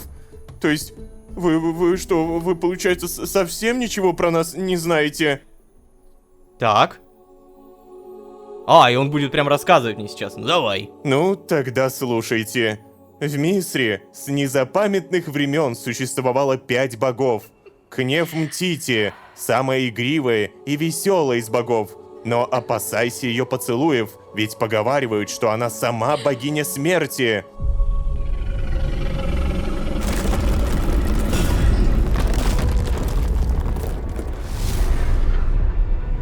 А вот все воины, неважно откуда они, поклоняются Роносу. Доблестным воинам Ронос дарует удачу, а трусам — погибель. Некоторые, знаете ли, думают, что Ронос — тайный сын Кнеф Мтити, потому что он также несет смерть. А вот самая добрая и заботливая богиня — Селиосет, богиня солнца и плодородия. Каждое утро она садится в гондолу, и яркая звезда меж ее рогов освещает наш мир. А вечером она скрывается за горизонтом, чтобы дать нам отдохнуть от зноя. У нее, то есть у Селиосет, есть возлюбленный Монту. С самого зарождения мира они были разделены. Селиосет живет в небе, а Монту здесь, на земле. Все это время бесконечно влюбленный Монту не оставляет попыток соединиться с Селиосет. Он, не покладая рук, трудится, придумывая все новые способы попасть в небо, к звезде, а покровительствует он всем, кто посвящает себя труду. Следующий — Хетентеп, великий бог знаний. Ему нет дела до нас, обычных смертных. Он все время погружен в свои книги. Настолько, что даже не замечает того, что происходит у него под клювом. Ну вот, как-то так. Это основные. Этой пятерке поклоняются все и везде. Ну и богу фараону, конечно, да. В разных регионах, конечно, есть какие-то мелкие местные поверья, но никто и никогда не станет спорить, что эти боги главные. Именно поэтому я, знаете, так удивлен, что вы никогда не слышали о них. Ой, все. Мне нужно работать. Прошу прощения. Знаете, мне было очень приятно с вами поговорить, но всего доброго. Ничего себе! Вот что-что, а про богов он может рассказать без сучка, без задоринки. То есть, опять же, существует 5 богов, как они там называются? Кнеф Мтити, Ронос, потом, я уже забыл, Селиосет. У Селиосет есть возлюбленный Монту, а также бог знаний Хетентеп. Как же это круто, а! все больше раскрывается лор, и, понимаете, самый прикол в том, то, что обо всем этом лоре рассказывает буквально раб. Раб Божий. Так переводится слово Абди. Пока что то, как развивается история, это реально вау. Но давайте не будем забывать о том, то, что я пришел сюда прокачаться. У меня 2 серебряных скоробея, следовательно, я хочу прокачать что-то на атаку. Да, атака это то, что мне понадобится. О, урон создаваемого оружия ближнего боя. Нам нужно пройти вот так вот. Ну, давайте, погнали. Броня, броня. Получается, нужно еще 1, 2, 3. 3 серебряных скоробея. О, смотри, что я нашел! Регенерация здоровья плюс 0,5. Ой-ой-ой-ой-ой-ой. Конечно! Это я точно по-любому тоже возьму. И для этого мне нужно, кстати, вот так пройти. 1, 2, 3. То есть тоже 3 скоробея. Ну что, не зря поболтали, получается. Так, поговорим на всякий случай. О, знаете, я бы так хотел вернуться в Нар. Там очень красиво. Но меня там убьют. Мне нужно работать, простите. Все еще запуганный. Но, как минимум, он уже чуть смелее начал говорить. Это хорошо. В любом случае, в предыдущей серии я сказал то, что по-любому нужно болтать почаще. Чего, бляха-муха? Статус отношений, поговорить, сделать подарок. Это что такое? Обалдеть, какая крутая механика. Так, подожди. Статус отношений. Я не перестаю удивляться этому сезону каждую серию. В смысле, подожди, подарки? А, там можно было подарок сделать, да. Шкала отношений. Он ко мне относится, ну, почти прям максимально круто. Вау. Так, погоди, что еще есть? Статистика. Лололошка. Заведено знакомств 1. Средняя репутация 70. Ема! У меня мурашки по коже от всего этого. Отрицательные подарки? Чего? Подожди, типа я могу подарить ему что-то, и при этом он может сказать: ты чё, говна поел? Ну, наверное, Абди будет радоваться всему, потому что это Абди. Ну, он как бы... Он в обносках ходит. Так, погоди, стой. Хочу поговорить, например. Ну... Видимо, не до разговоров. Окей, ладно, давайте попробуем дать ему подарок. Вот, сделать подарок. Ничего себе, это мне. Я ему кирку отдал! Серьезно? А в итоге подарок засчитался или нет? О, подарок я больше дать не могу, понял. По итогу здесь ничего не появилось. Странно, кстати. Так, здесь тоже, по-моему, ничего не поменялось, хотя я могу ошибаться. Возможно, в будущем это здесь появится, типа оно должно как-то обновиться. Но клянусь, я сейчас реально охуел. Ну, то есть, это круто! Такой механики еще ни в одном сезоне не было, и каждый раз разработчики, они просто заставляют офигевать. Внимание, получен ауритеховый скоробей для улучшения. Да, спасибо. Пойдемте поспим. Прямо сейчас у меня есть 2 темы, которые я хотел бы развить. Первая, прокачаться до 20 уровня добычи и использовать прокладчик путей. Кирка разрушает блоки в области 3 на 1. То есть копать я буду супер быстро, и копить скоробеев тоже быстрее. А также мне нужен 1 эндер жемчуг, потому что у меня странник из пустоты. Использование эндер жемчуга не расходует его для телепортации. То есть по факту мне нужно найти эндермена. Но где мне найти эндермена? Нужна ночь. Так, где солнце? Блин, только в зените. Придется подождать, но ждать мы просто так не будем, потому что, внимание, у меня дом недостроен. Ну что это такое? За работу!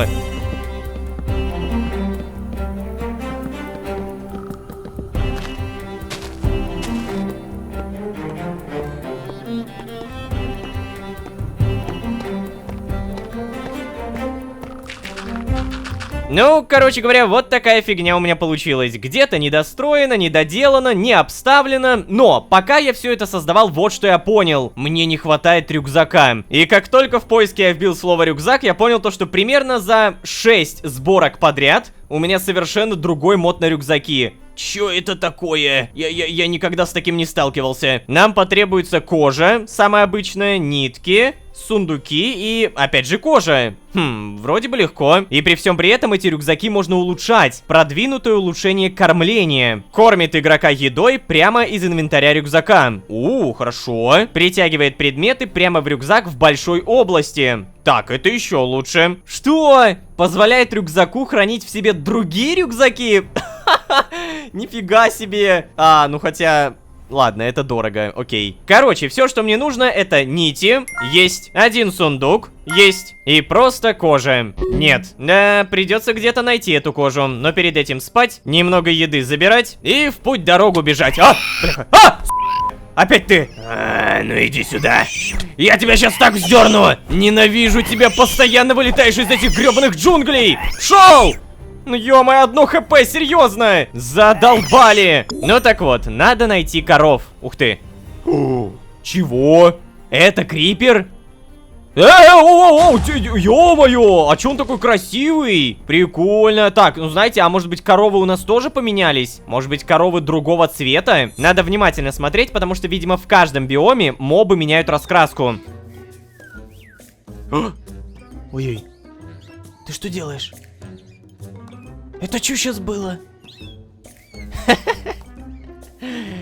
Ты кто такой? Кто такая, возможно? Горилла. Боже, что ты делаешь? Она кушает. Она определенно кушает. Привет! Добрячка, да? 6-й уровень. 75 хп. Обалдеть. Не-не-не-не-не. Против такого мы не пойдем. Вау! Ух ты! Муравьишки! Строить себе что-то. Подожди, а этот муравейник, получается, будет разрастаться со временем, да? Ты посмотри, они прям реально таскают траву. Офигеть! Как это круто здесь продумано. Hello, здравствуйте. Чего? Да-да, весело, я понимаю. Вы чё, тюленитесь, а? Клёво. Здорово. Здрасте, чё это у вас тут такое? Ой-ой. Стоп, чего? Статуя Инноса. Нажать я по нему не могу, но это, видимо, пока что. То есть мне нужно что-то иметь в инвентаре. Блин, а что именно, я не знаю. О, данж! Я знаю, что здесь данж. О! Что? Ты кто такой, мать твою? Это что такое? Вас тут двое еще, кротокрысы? А ну-ка идите отсюда. У вас тут железная руда, мне бы добыть ее. Я надеюсь, ты последний, да? Скажи, что ты последний. Спавнера вроде бы никакого нет, поэтому все окей. Привет! Я на самом деле кожу ищу. У вас нету кожи. Кто-нибудь дайте мне ее, пожалуйста. Булыжник. Ну зачем мне булыжник? Ладно, хотя бы железо возьму. О! Что это? Ух ты! Мартышка! Капуцин! Стоп, что? Мне кажется, я слышал корову. Я только что слышал... Корова! Наконец-то! Боже мой! Пожалуйста, дай мне сколько? 4 кожи. Ой, сколько тут мартышек-то, а? Эй, мартышки, привет! Кушать хотите? Бананы надо? Виноградик? Нет? Прикольно. Такой живой мир, на самом деле. Мне так это нравится. Стоп, а это что там? Какая-то желтая листва. Это то есть просто дерево, да? Так, ладно, все, коровы, дайте мне 4 кожи, умоляю. 0, это мало. С тебя хотя бы, может быть, 2 выпадет. 1, это тоже мало, но хоть что-то. Но, пожалуйста, только не говорите, что это все коровы. Во, вижу. Еще 2. 3 коровы, хорошо. Давай. Так, 0, блин, да ё-моё, что ж мне так не везет-то? Опять 0. 1.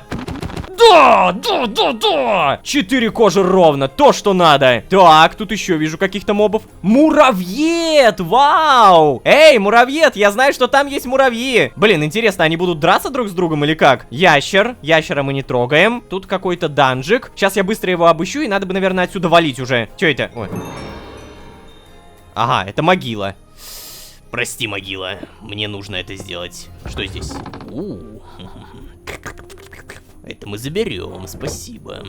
Все, я тут, наверное, вейпоинты поставлю. Так и назову примерно: могила на равнине. Сохранить. Теперь домой. И прежде чем будем создавать рюкзак, попробуем поговорить с Абди. Привет. Представляете, я знаю человека, который знает человека, у которого сестра служит самому фараону. Вот так вот. Прикольно, прикольно. Давай на всякий случай еще одну фразу. А еще, что знаете, скажешь? ненавижу песчаные корабли. Песок забивается в уши и ноздри. Не думал об этом. Ну ладно. А теперь не отвлекаемся и делаем это. Рюкзак. Не содержит предметы или улучшения. Слот, спина. Ой, стоп, погоди, чего? Чего? То есть, подожди, мне нужно его вот так вот носить? Почему тут минус появляется сразу? Что это такое? ПКМ для добавления. А, во! То есть я могу вот так сразу в рюкзак положить. Блин, круто. Проверяем, насколько этого рюкзака хватает. И тут хватает прям намного. Это целый сундук. Есть какие-то опции рюкзака. Настройки игнорирования сортировки. тренировки, настройки, запоминание слота. Чего? Ой, знаете, я привык просто к самому обычному рюкзаку, окей? Сюда, видимо, добавляются улучшения, и я так понимаю то, что можно добавить только одно улучшение, да? Хотя, возможно, рюкзак можно улучшить, давайте сразу проверим. Да, его можно покрасить, но...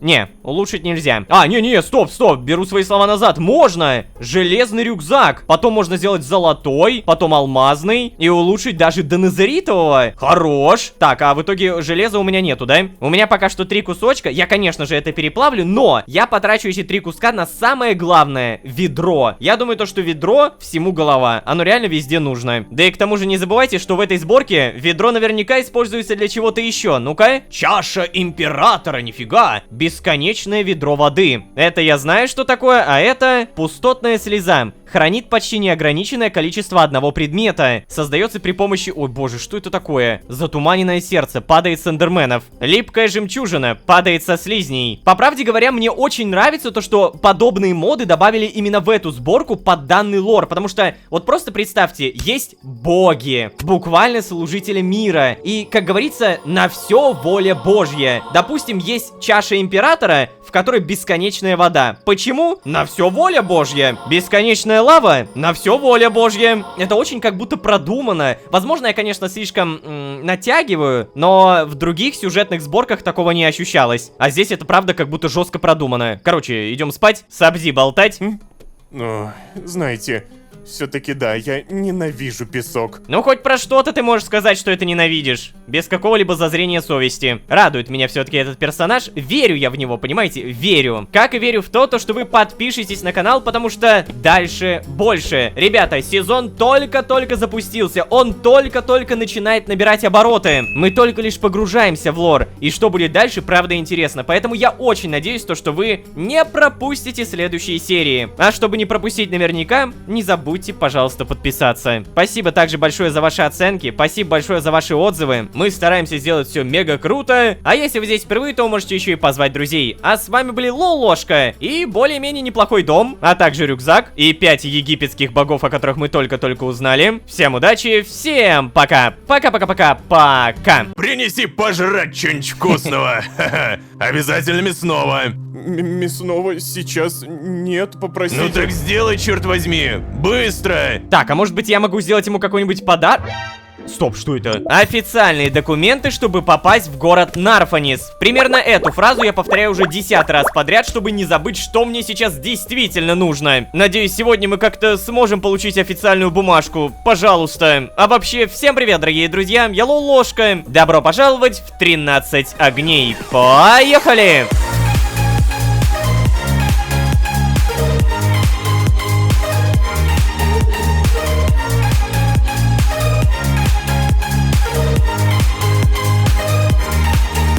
И снова всем привет, дорогие друзья, я Лолошка. Добро пожаловать в 13 огней. Сезон, в котором мы узнали про... богов? Да, честно говоря, я так и не понял, это египетский миф или все-таки это правда? Но, исходя из рассказа нашего нового знакомого Абди, в Египте есть как минимум 6 богов. Самый главный это, естественно, фараон, его статую мы уже видели кучу раз, а также есть 5 других, символизирующие что-то одно. Например, Кнефмтити это богиня смерти, Селиасет богиня солнца и плодородия, Ронас бог битвы, Монту труда и Хетентеп бог знаний. Каким образом мне эта информация поможет в получении официальных документов и попадании в город Нарфанис, я...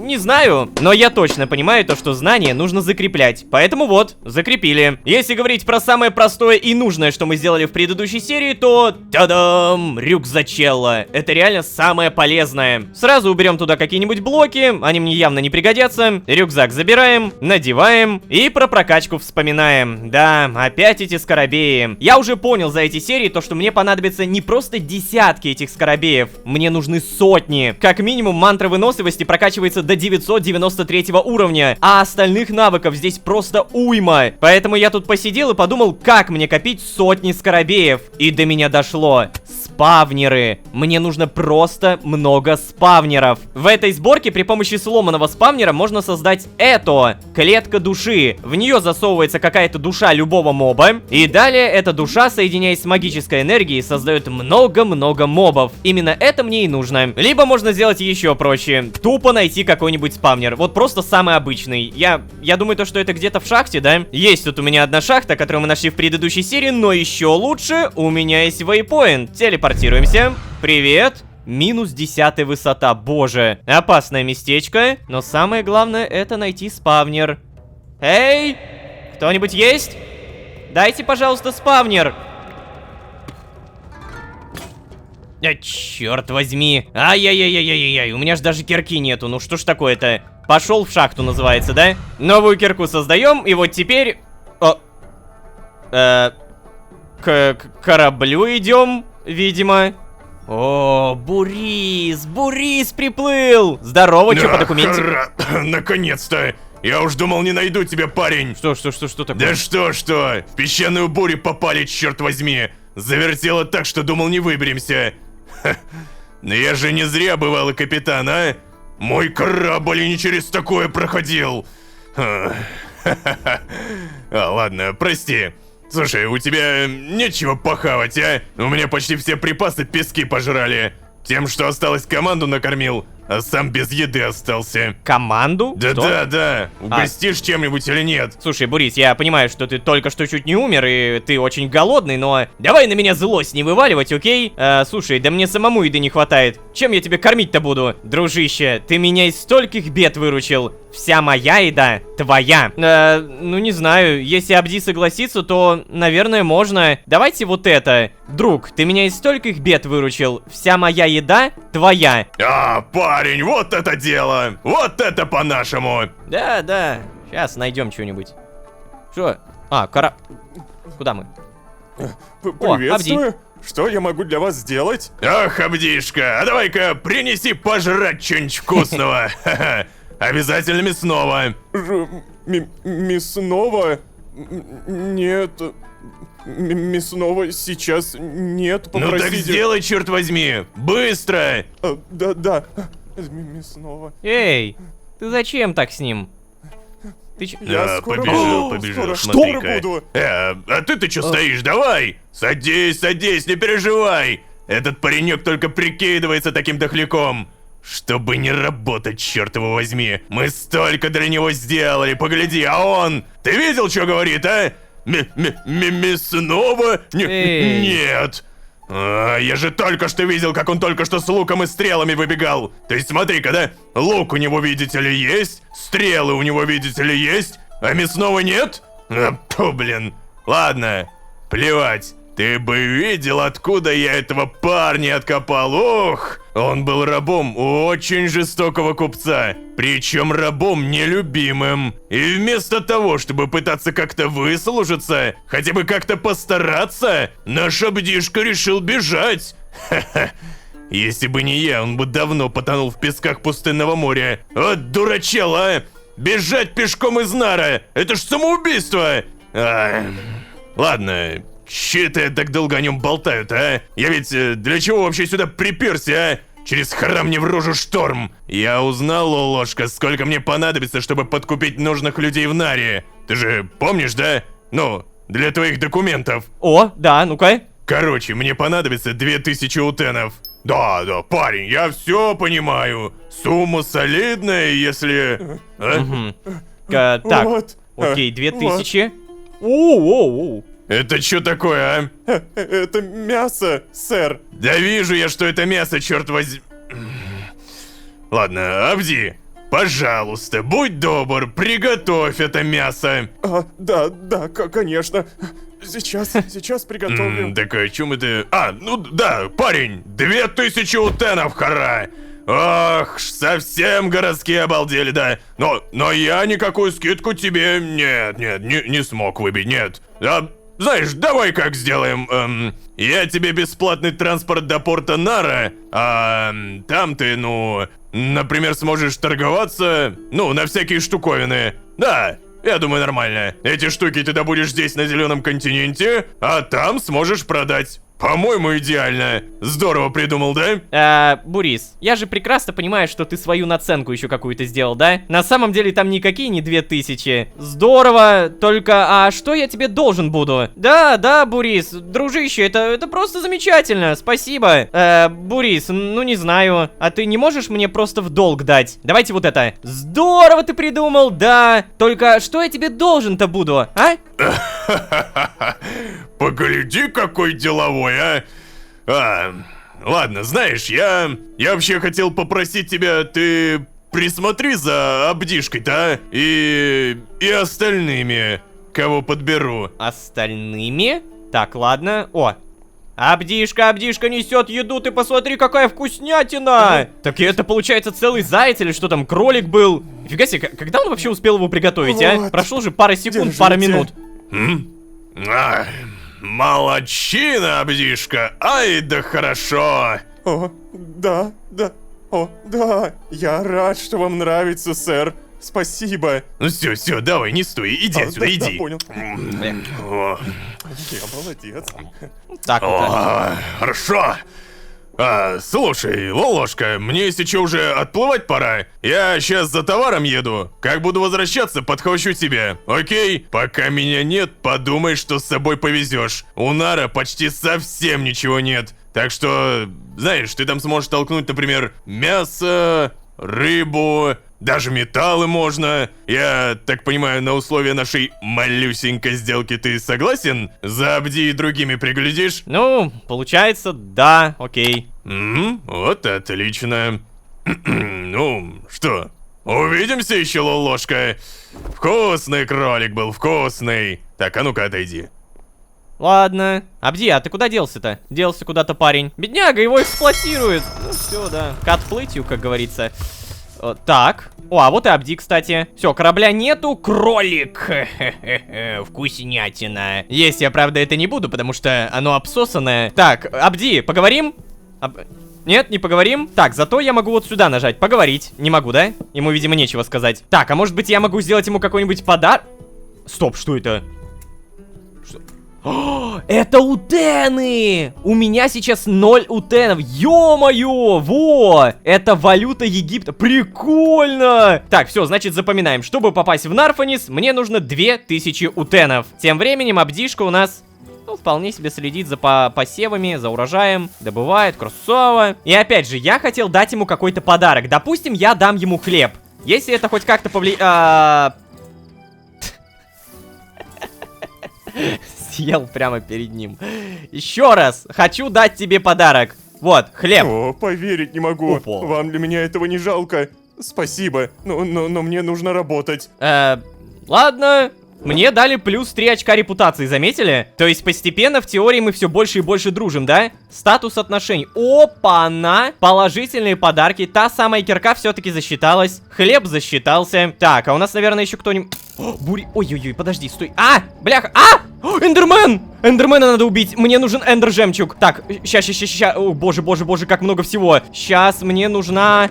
деревяшка, любая деревяшка. Вот, спасибо. Сразу делаем несколько мечей. Эндермены, только не пропадайте, я вас умоляю. Мне нужен эндер-жемчуг, он у меня будет бесконечным. О, черт, только не ты. Кыш.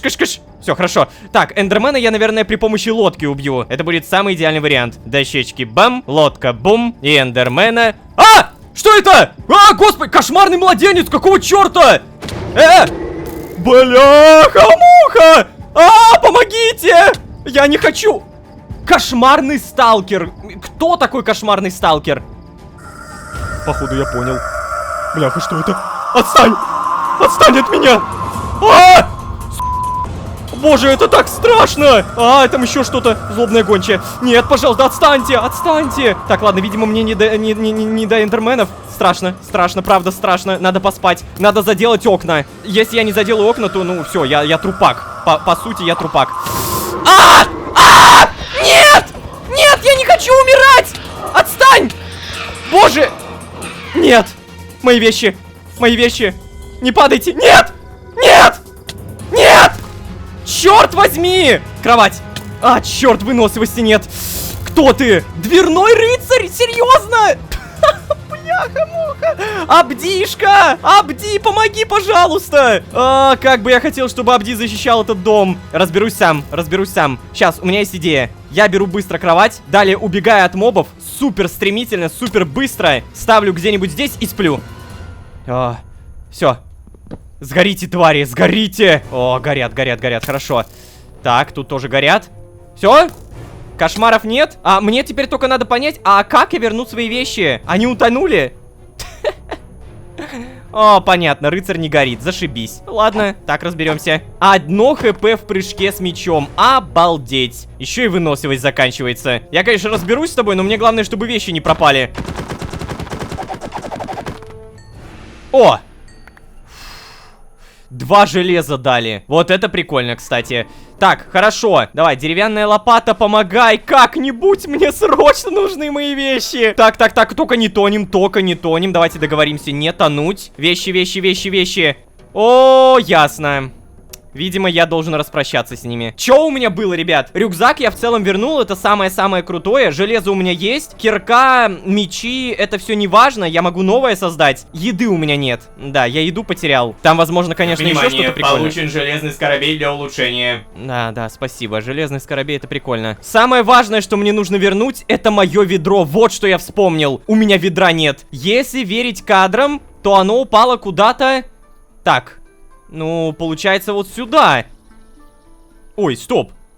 Ой-ой-ой, смотри, как я могу делать. Я могу зайти в этот зыбучий песок и что-то даже увидеть. Правда, мало что я могу... Опа. Опа-па-па-па. Ведро. Нифига себе. Так, слушайте, хорошо. Ой-ой-ой. Вижу там кого-то из подводных тварей, видимо. Ладно, не боимся. По крайней мере, я вижу ведро. Я понимаю то, что это единственный ресурс, который мне нужно сохранить. Если я спасаю ведро, то я, по сути, спасаю все самые главные вещи. О! Ведро!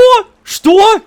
Вообще, я удивился тому, что здесь под зыбучими песками самый обычный песок и даже жидкость есть. Даже в пустынях есть вода. Поэтому то, что здесь есть жидкость, это нормально. Но то, что я нашел еще и ведро сразу же. Имба. Хорошо. Так, тут я, наверное, накопаю сейчас немножко песка. Нам он понадобится, чтобы заделать дом. Если ночью я так каждый раз... Внимание, получен золотой, ауритековый и лазотеповый скоробеи. Фух. Да, спасибо. Так вот, если я ночью буду каждый раз так драться с монстрами, ну я не буду выживать, банально. И понимаем то, что я просрал эндерменов. Эх, у меня такой был крутой шанс добыть эндер-жемчуг. Зато я также понимаю, что мне нужна броня. Не-не-не, без брони в этот раз никуда. Допустим, поножи. Железные поножи. Требуется минимальный уровень боя 40. Серьезно, 40-й уровень. О, кожаная броня. Тут понадобится либо 10-й уровень, либо никакой. Да, но мне, получается, нужна кожа. Кожа. Нету у меня, по-моему, не осталось. В рюкзаке у нас тоже только камень да дерево. И получается, я очень много еды просрал после смерти. Ну, ничего страшного. У нас есть пшеница, у нас есть семена пшеницы. Я думаю, то, что если мы накопим очень много этих посевов, то это можно будет продать и заработать очень много утонов. Вроде так эта валюта называется, да? Не, утены. Утены, не утоны, а утены. В любом случае, снова началась ночь, и у меня охрененная идея. Снова найти эндермена. Да? Я не потерял надежды добыть эндер-жемчуг. Я хочу. Сразу 2 лодки создаем. И, пожалуйста, дайте мне эндермена. Так, шикарные новости. Эндермен заспавнился. Эндермен, стой. Не, пожалуйста. Ну дайте мне эндерменчика схватить, я вас умоляю. Ну мне всего лишь 1 эндержемчик нужен, он у меня бесконечным будет. Чё это такое? Тропические криперы, серьезно. Садись. Давай. Красава, наконец-то. Все. Теперь спокойно убиваем вот этого зомби и спокойно убиваем этого эндермена. Фух, я так замаялся. Мне нужен всего лишь 1 эндержемчуг. Если не выпадет, это будет плохо. Ну, просто плохо. Давай. И... Почему? Ну за что? Ну всего лишь 1 штука нужна была. Хорошо, еще 1 найден. Давай. Ты издеваешься? Нет, ну ты издеваешься! Ну как? Нормально, живем. 3-й эндермен. Да пошло оно все. Я... Просто... Да... Наконец-то!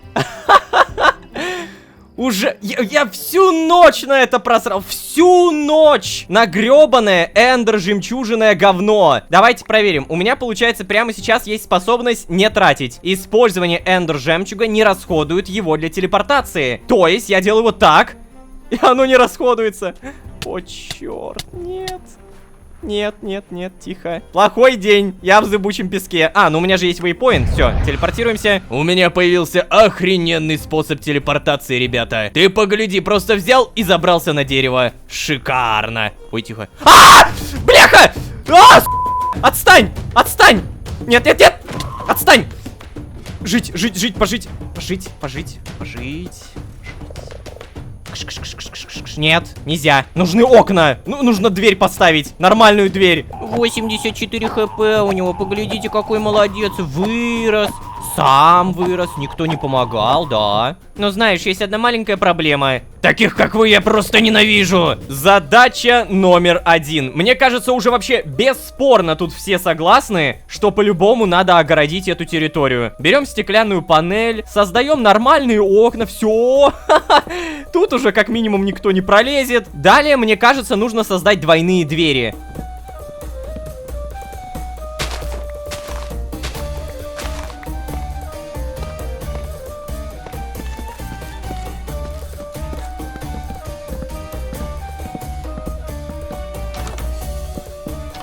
Внимание, получен золотой скоробей. Вот и спасибо. Тем временем этот предбанник я сделал. На самом деле здесь можно было бы его немного расширить и поставить какой-нибудь важный сундук для важных вещей. Но пока что вроде бы и так нормально смотрится. Не хватает разве что козырька какого-нибудь. Так, кстати, сейчас козырек. Не, фигня какая-то.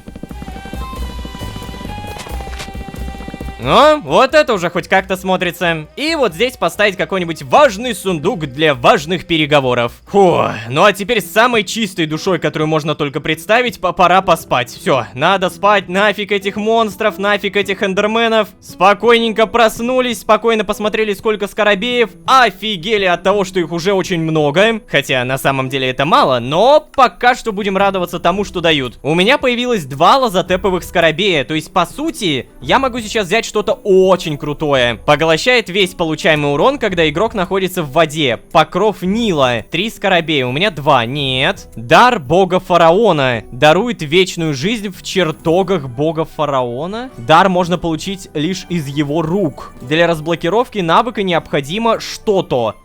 Вау! Слушайте, а нифига себе, я раньше реально этого не видел. Нильское пламя. Позволяет ходить по жидкостям, пока не зажата клавиша Shift. Повелитель стихий. Убирает потребность в воздухе и подавляет урон от огня. Вот это мне по-любому надо. Повелитель стихий. Прокачиваем. Нормально. И по идее, находясь в воде, я теперь не буду задыхаться, да? Ну-ка. Да? Вообще хорошо, чувствую себя как дома. И от огня получается то же самое. Но в любом случае, у меня еще 4 ауритеховых. Куда их потратить? Еще больше выносливости? В какой-то степени можно. Но с другой стороны, я сейчас могу прокачать этот организм, и тут откроется что-то новое. Допустим, что у нас открывается на 10 уровне? Увеличивает скорость передвижения на 5% за уровень, когда в обеих руках нет предметов. Вау. Слушайте, это куда круче звучит. Покруче, чем мантра выносливости. Но при этом, если у меня не будет выносливости, то я не смогу бегать. Так что, да, наверное, пока что выносливость. Еще и еще. Вот так. Одного ауритехового оставим. Далее, золотые. Куда мы их потратим? Улучшение боя, организма, ремесла или добычи. Немного подумав, я понял то, что надо прокачать ремесло до 10 уровня. Потому что здесь открывается что-то на 5-м, на 10-м, на 10-м. И потом даже на 15-м. Но 15 это слишком дорого уже. Поэтому да, давайте 1, 2, 3, 4, 5. Хорошо, открывается Нильский прилив. Удваивает количество улова за каждый уровень навыка. Так, а это снижает шанс на потерю прочности предметов на 5% за уровень навыка. Вот что мне надо. У меня еще вот что, бонус ветки. Дополнительный модификатор добываемого лута плюс 6%. То есть у меня теперь будет еще больше шансов заработать лут с мобов. Например, тот же Эндер Жемчуг. Шикарно, шикарно. Пока что мы прокачаем Нильский прилив.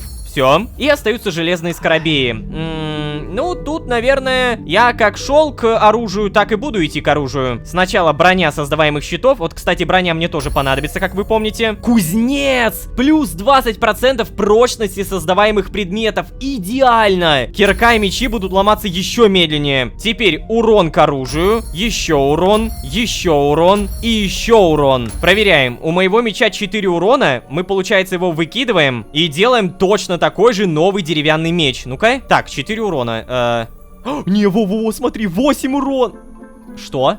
Минимальный уровень боя для сражения 30. А как мне, как мне теперь сражаться? Стоп! Алло, а как мне реально сражаться? Дайте мне что-нибудь боя 10 уровня, пожалуйста. Во, дубина. 5,5 урона, минимальный уровень боя 10. То есть я должен создать теперь какое-то новое оружие, которым я могу пользоваться. Его только купить можно. Только не это. Так, булава, ну-ка.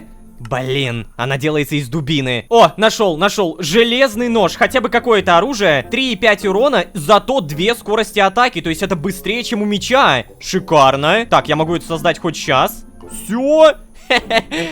Ой, блин, выкрутился. Ну, то есть я теперь реально деревянный меч могу использовать только через 1000 лет, наверное. А ну-ка, паучара, давай проверим, как работает железный нож. Ну понятно. Пока. Ай, бляха, еще успевает бить. А теперь пора подумать о самом-самом важном в этой сборке. Утены. Да, напомню, мне нужно 2000 валюты, и как бы я собираюсь продавать пшеницу, наверное. Поэтому да, наша ферма по-любому должна стать больше. Да и при этом не забывайте, за выращивание пшеницы я очень быстро прокачиваю скоробеев. То есть вполне реально то, что я сейчас, например, получу какого-нибудь железного, потому что мне там немного опыта остается. Давай. Внимание, получен железный скоробей. Я же говорил. Хорошо. Чем больше наша ферма, тем больше утен. И тем больше скоробеев. Отстань. Нет. Отстань. Тихо. Бляха. Ладно. Я же нормально попросил. Отстань.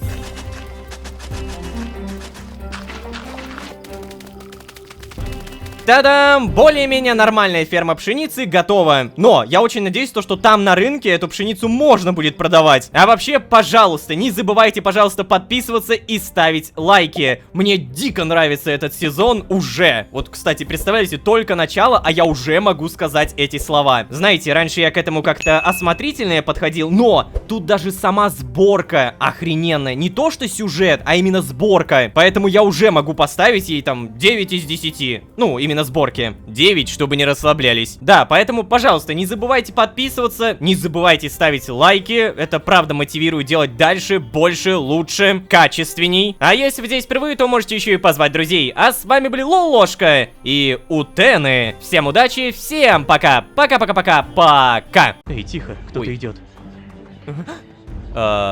Ой-ой-ой. Эй, Лолошка, вот ты где! А я тебе ищу, да. Ты чего тут делаешь-то? Не убегай больше, а то свалишься за борт и никто тебя уже не найдет. Утены. Повторяем все вместе. Утены. Египетская валюта, которая таки поможет купить мне поддельные документы и даже пробраться в город Нарфанис. Вот такие мы злодеи, хе-хе. Сейчас расскажу поподробнее. А вообще, всем привет, дорогие друзья. Я Лолошка. Добро пожаловать в 13 огней. Поехали!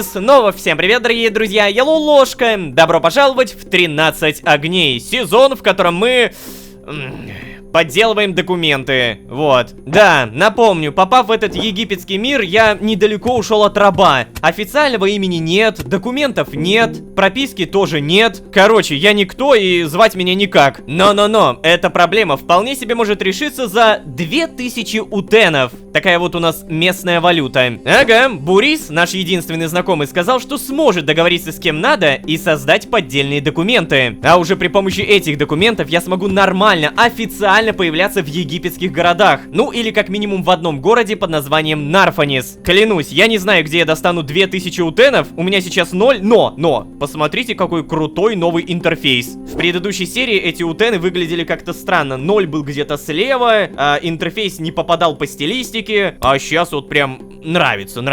Если что, то Бури сказал, я могу разбогатеть буквально на чем угодно. Еда, дерево, камень. Ну а я о чем? Немного подумал и забабахал в предыдущей серии вот такую ферму. Тут у меня пшеница и только пшеница. А еще, кстати, за моей спиной вырос вполне себе О, господи! Боже! Ох ты, тварина-то! Приличный лес. Да, его срубить надо.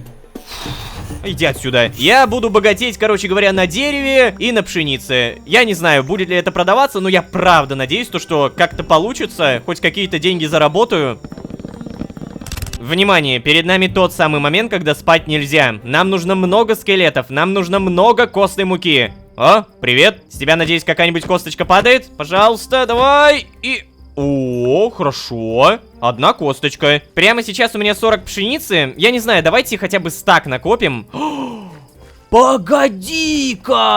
А я же могу прямо сейчас добыть вот эти снопы сена, разве нет? Там их не так много, но тем не менее. Тогда все-таки спать, пшеницу собирать, скоробея получать. И да, про снопы сена не забывать. Сори, вы кто такой? Пляжный крипер, чего?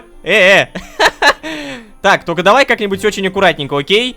Да, вот примерно так, молодец. Снопы сена, это мое. Заделаем как-нибудь иначе, допустим, досками. Вот, нормально выглядит. Я уверен, всем понравится. Доски, если что, меньше промокают, чем пшеница. Да. Это супер крутые доски. А пшеница, как-никак, позволит нафармить много денег. Деньги сейчас явно нужнее. О, кстати, у меня что-то еще Абди собрал пшеницу. Какой молодец, а? У меня уже получается прям дофига стаков. Давайте даже проверим. И это 1, 2, 3, 4 с половиной стака. Нормально. Обратно переделываем снопы. Итого 32 штуки. Окей, я вроде бы готов. Борис, пожалуйста, приплыви сюда, я хочу продать это. Кстати, а где Абди? Я, знаете, что-то не видел его все это время. Давайте как минимум прокачаемся. У меня 3 железных скоробея. Напомню, атаку мы качать больше не будем, потому что иначе у меня просто уровень боя надо прокачивать. Я, наверное, прокачаю то, что позволит сражаться на расстоянии, а именно шанс вернуть стрелу. Плюс 5% шанса вернуть стрелу при стрельбе. Да, и вот это вот, и вот это вот, и вот это вот. Так, и что это у меня получается 20%? По-моему, много. Так, кстати, тут еще лук какой-то есть. Скорость атаки создаваемого оружия, плюс 4%. Вау, нифига себе. Плюс 10% урона снарядов, плюс 10% скорости атаки. Ема. Да я при помощи всех этих прокачек могу сделать самое лучшее оружие дальнего боя. Снайпер.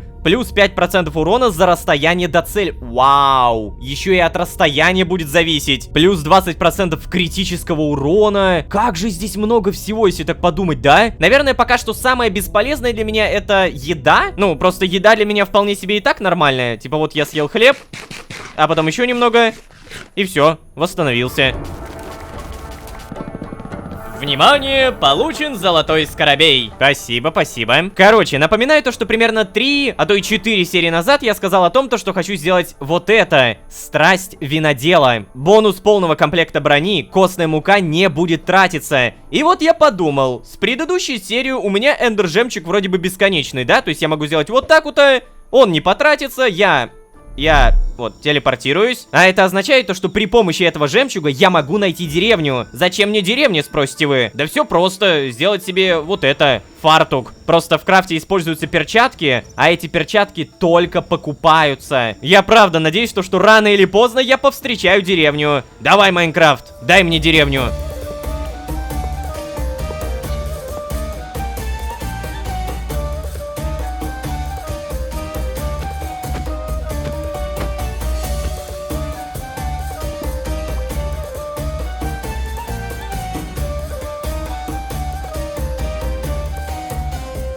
Кальян? Что? Я смотрю, тебе тут весело.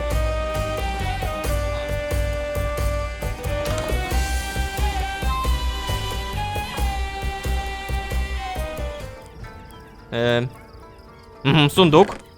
Вау, железный топор. Эффективность 3. Какая крутая. Но нужен минимальный уровень добычи 25. Ну ё-моё. Зато на будущее мы нашли реально крутой топор. Так, здесь у нас бочка. В бочке... Чего? Железная кирка на эффективность 2! Охренеть! Конечно, забираем. Железный слиток тоже забираем. Так, а теперь давайте мне какую-нибудь, не знаю, железную лопату или там железный меч. На будущее сразу, не? А, и вот, трудное железо. Так, мне нравится этот данж, пока что топ-1. Это, конечно, не то, что я хотел, а хотел я деревню, но тем не менее, давайте сделаем здесь вейпоинт развилка, и после этого телепортируемся домой. Далее спать, и все ненужное убирать. Что происходит?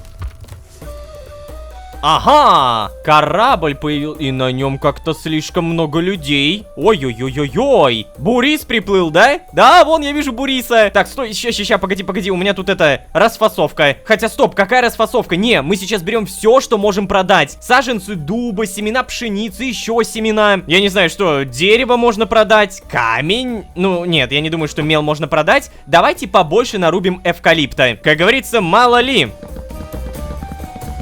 Вау, с одного дерева целый стак.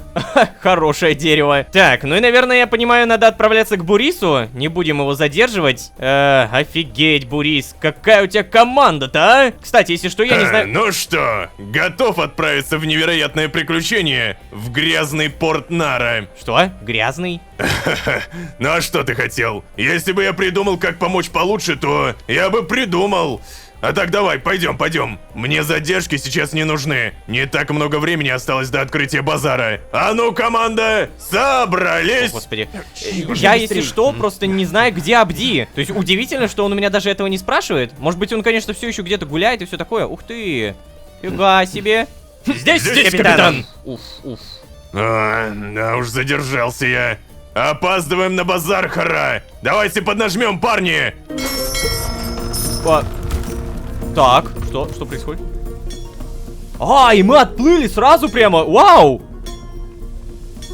Офигеть! Круто! Так, привет. Чуешь? Из камбуза так вкусно пахнет. Неужели Кок нас сегодня порадует? Мы плывем прямо по песку. Я Привет. ненавижу вымачивать якоря, поэтому и пошел к Бурису. С ним-то хоть не соскучишься. Ага, понятно. А вы, мистер, что скажете? У вас там, если что, пусто. Слышь, салага, отойди. Ну ладно. А я могу еще раз с одним и тем же поговорить? Нет. Так, ладно, тут у нас пусто. Тут у нас матрос. Еще матрос. Привет. Не, ну прикинь, а? В рундуке припрятал гостинцы для жены, а Бурис все отобрал. Вот хара. Ох уж этот Бурис, да. А чем ты, интересно, занимаешься? А, он что-то пишет, ё-моё, только сейчас это понял. Так, а Буриса-то, кстати, я не вижу. То есть... Привет. Ты, главное, запомни, корабль в песке не тонет. Корабль тонет, когда песок в нем. Звучит справедливо, честно говоря. Слушайте, это, конечно, все приятно и прикольно. Мы поболтали, мы плывем, но а что делать-то? Мне присесть? О, я могу присесть, прикольно. Или мне куда-то на... А, стоп! О!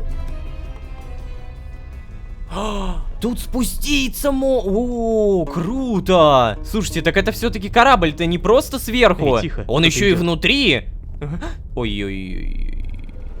Ой-ой-ой. Эй, Лолошка, вот ты где! А я тебя ищу, да.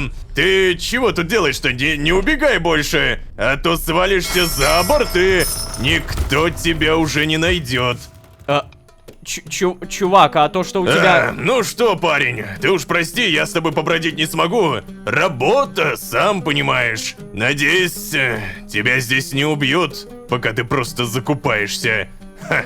Давай так, встретимся в 7 вечера на корабле. Если к 7:20 тебя не будет, я считаю, что тебя убили. И просто уплываю, понял? Договорились? Да, ладно. Чувак, а то, что у тебя там были это... Ладно, я пока не буду говорить о тех людях, просто... Ну да, вот отлично. Все, давай, бывай. Обалдеть. Ух, ни хрена, кстати. А вот отсюда мы еще не видели все эти постройки. Наконец-то я могу здесь нормально побродить, походить, посмотреть. Так, что меня интересует? Меня интересует какое-то накопление утенов. Собственно, у меня есть что? У меня есть дерево, у меня есть рюкзак, в котором хранится... Так, как его открыть? А могу как-то его поудобнее открыть, нет? Бляха-муха. Так, короче, в нем есть дерево, в нем есть пшеница. И я очень надеюсь, что все это можно куда-то сбагрить. Так, сундучелы, привет. Ух, ё-моё, что это? Гремучая змея. Так, ладно. Так. О! А, господи, я думал, это в сундуке, а это у меня в рюкзаке. Нет. Какая шумная ты, а? Кому тут что продавать? Эй. Угу.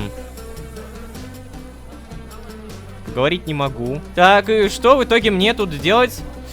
О, люди общаются, болтают. Так, я, наверное, знаете, что сейчас сделаю? Я попробую пройти снова в этот город. Как-никак, ну мало ли. Приветствую всех. Да, что за... я помню тебя, парень. Я же сказал, проваливай отсюда. Чё, серьезно запомнил? А я хотел как раз это проверить. Я думал, он просто документы спросит. Так, ну ладно, пройти я не могу. Примерно я это и так понимал. В итоге прямо сейчас давайте посмотрим сначала здесь. Я понимаю то, что мне, скорее всего, к торговцам надо. Так, а это что такое?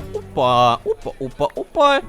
Погремок. Нормально. Какая-то фигня, из которой я могу сделать маракасы. Хорошо.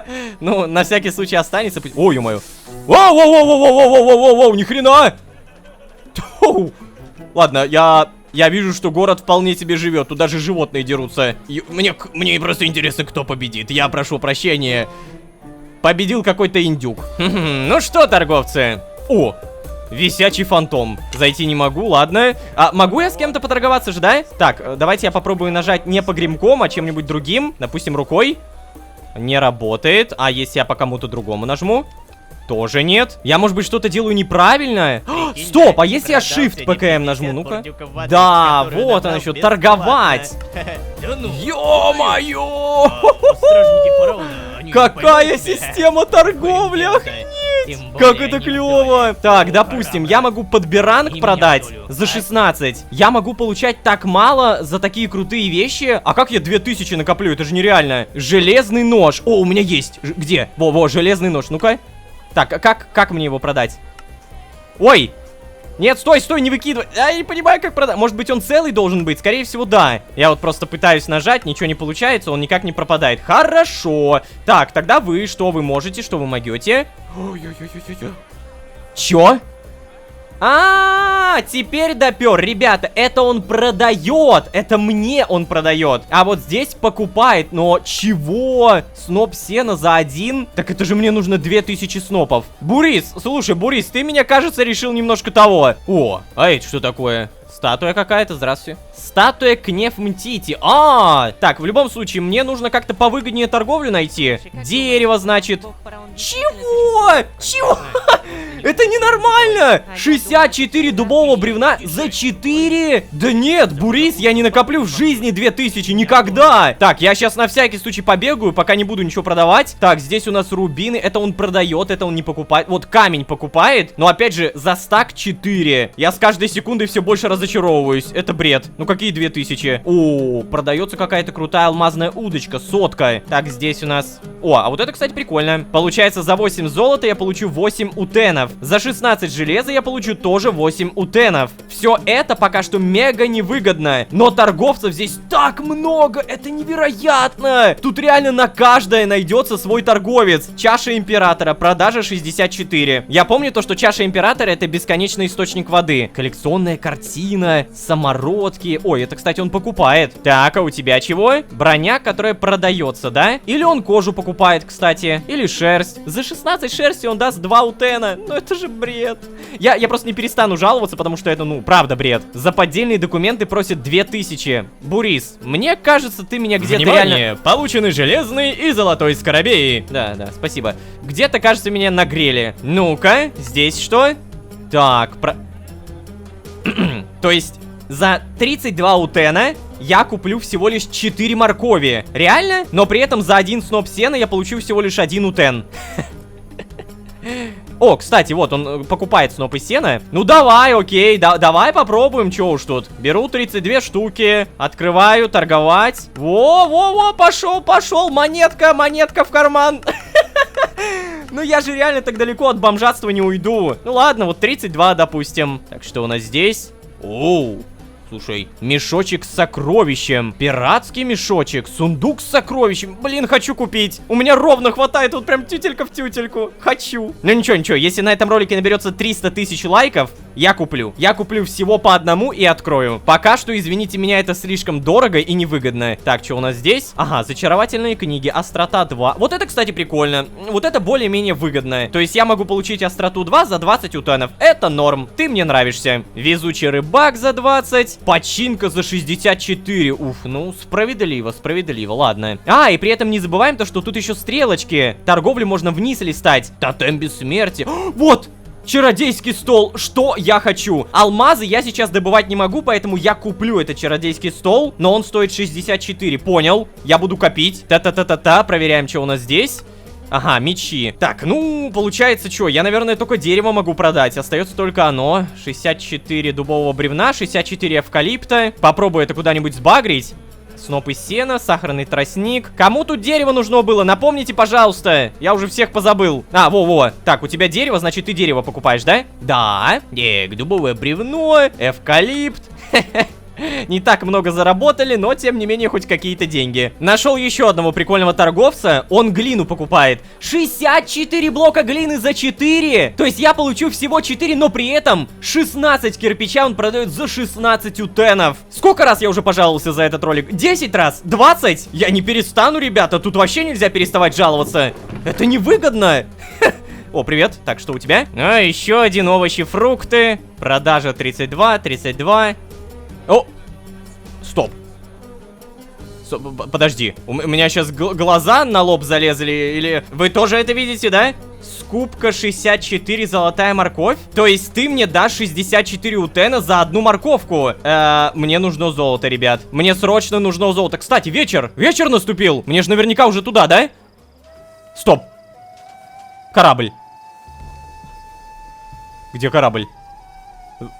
О, какая красавица пошла! Эта Бурисова красотка быстрая, словно лань, а надежная, как единорог. Не будь я таким старым, сам бы с Бурисом плавал. Да, а теперь вот так хотя бы, просто издалека посмотреть. Стоп, в смысле издалека?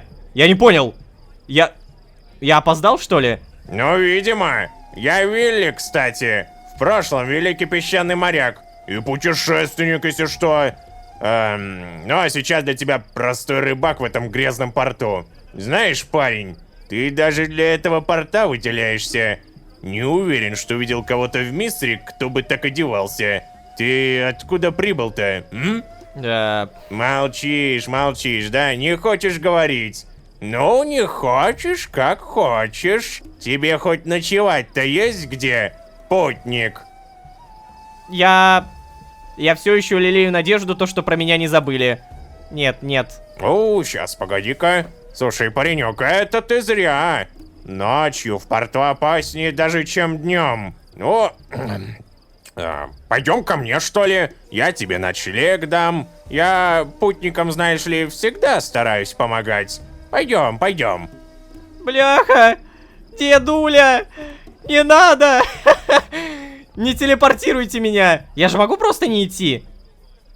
Мне придется, да? Блин, мне, видимо, придется идти. Ну ладно. Так и быть. О, так тут целое поселение прямо перед Нарфанисом. Прикольно. Привет, змеюка. Ой, там еще что-то развешивают. Блин, просто опять же, довериться кому-то из египетского мира, это... Ты погляди, кто явился. Ты опять где-то шлялся, да, пройдоха? Опять улова по местным барам искал, поди. Чем я кормить детей буду, Вилли? Это моя жена. Свет всей моей жизни. Красавица Нинель, посмотри на нее. Ах, черт. Сколько раз тебе говорить, Вилли? Ну не таскай ты сюда никого попало. Ну, дорогая, ну что ж ты так? Это же бедный путник. Ему некуда было пойти. И потом, ты же сама знаешь, что в порту оставлять его было нельзя. Ограбили бы, убили, и никто бы не хватился этого парня. Господи, твоя доброта нас погубит, Вилли. Эй, парень, красть у нас нечего, так что да, ты у нас будешь в безопасности. Ты, блин, как же я устала с этими тряпками, хара. Сейчас же пойду спать. Все, всего О, доброго вам. да. Слушай, парень, ты не злись на нее. Это она от бедности устала, в которой, как видишь, мы вынуждены жить. А вообще, моя Нинель самая-самая лучшая. Ты проходи, не стесняйся, ложись где хочешь и спокойной ночи. Ладно. И он реально спать лег? У них реально дети есть. Так, что делать? Я не знаю, что делать. Грабить нечего, как она сказала. Да я в целом и не собирался. Заплесневелая картошка, супчик какой-то. Ну да, не богато. Не богато, это правда. О, деревянный филейный нож, картошка, морковка. Может быть, я что-нибудь приготовлю вам, а? Ребят, ладно, я так понимаю, то, что я где-то уснуть должен. И... Вилли, тут есть местечко такое клевое. Ладно, я на этом пока что буду постепенно заканчивать. Я просто не совсем понимаю, что мне нужно делать. На самом деле это прикольно, то, что нам показывают сразу две страны Египта. Но, блин, не прикольно то, что я не уплыл. То есть, подожди, а я в любом случае бы не уплыл, да? Потому что ночь как-то слишком резко началась. Ну ладно, по крайней мере, мы накопили немного денег. У меня 40 утенов. Получить поддельные документы, оказывается, жопа. Тем не менее, мы на этом будем постепенно заканчивать. Надеюсь, то, что я там никого не разбудил. Обязательно подписывайтесь, узнаем, что будет дальше, потому что как мы вернемся обратно без Буриса, я ума не приложу. Не забывайте, пожалуйста, про вашу подписку. Серий у сезона меньше 10. Это только-только начало. И подписавшись, вы точно не пропустите самое главное. Потому что, очевидно, сюжет в сезоне еще толком не начался. Спасибо большое за ваши лайки. Спасибо большое за ваши оценки. А если вы здесь впервые, то можете еще и позвать друзей. А с вами были Лолошка и Добряк Вилли. Всем удачи, всем пока. Пока. Соп, от тебя, по-моему, не было, да? Ух ты ж. Эй, путник, вижу, прибыл издалека. Зайди ко мне в палатку. Тебе нужен отдых, вижу. What the fuck? Давай, садись, путник. Бляха, что со мной происходит? Ох, великий город Нарфанис прямо перед нами. Казалось бы, рукой подать. Но нет, зайти так просто не получится. Документов-то не имеется. Ага, я все еще бомж без имени. Кстати, как я оказался в этом пустынном нищем районе, сейчас расскажу поподробнее. А вообще, всем привет, дорогие друзья. Я Лолошка. Добро пожаловать в 13 огней. Поехали!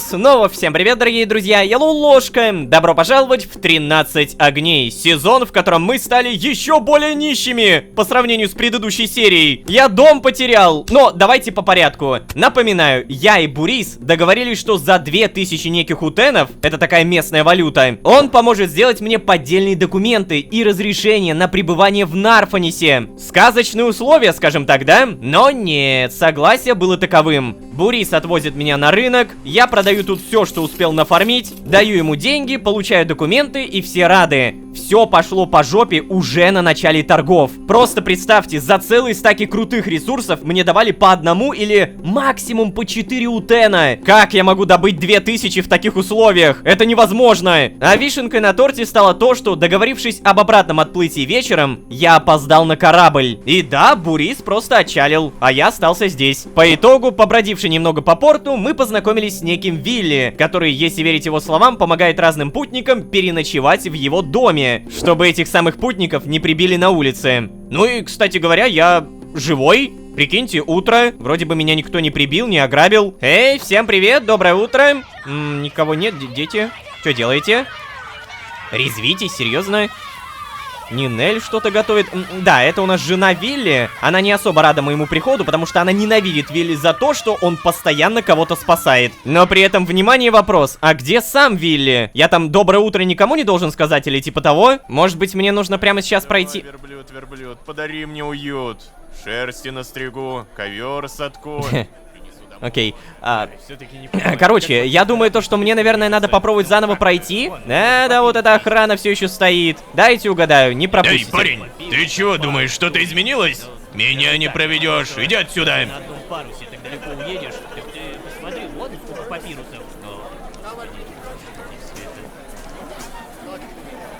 Так, погоди, я походу понял. Мне, наверное, сюда, да? Нет, Бурис не приплыл. Слушайте, попробую-ка я, наверное, обратно к Вилли сходить.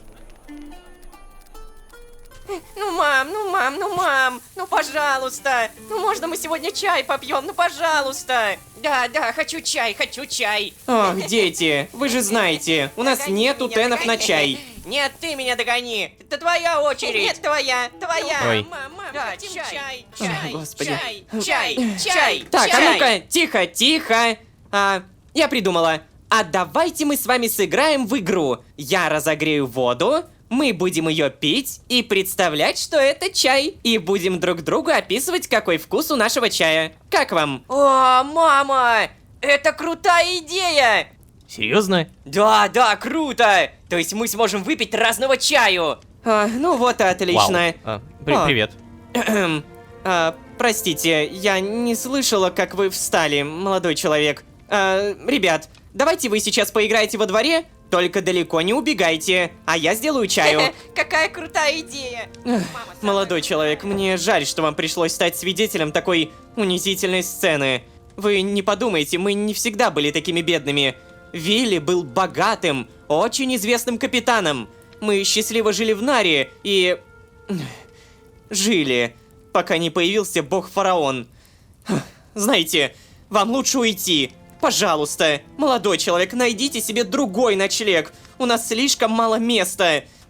Ну неужели никто не понимает, что у нас нет возможности здесь ютить как? Обновление заданий чай для Нинель. Слушайте, ну в целом-то я все понял, да, меня не совсем здесь рады видеть, по крайней мере, Нинель. Но у нас задача принести ей чай, я так понимаю, обрадовать ее детей. Вот только смотрите, у нас появилась эта задача, но при этом я не знаю, а где ее посмотреть? Вот тут я не могу посмотреть задачу, здесь тоже не могу. Я бы просто хотел как-то ее включать. О, стоп.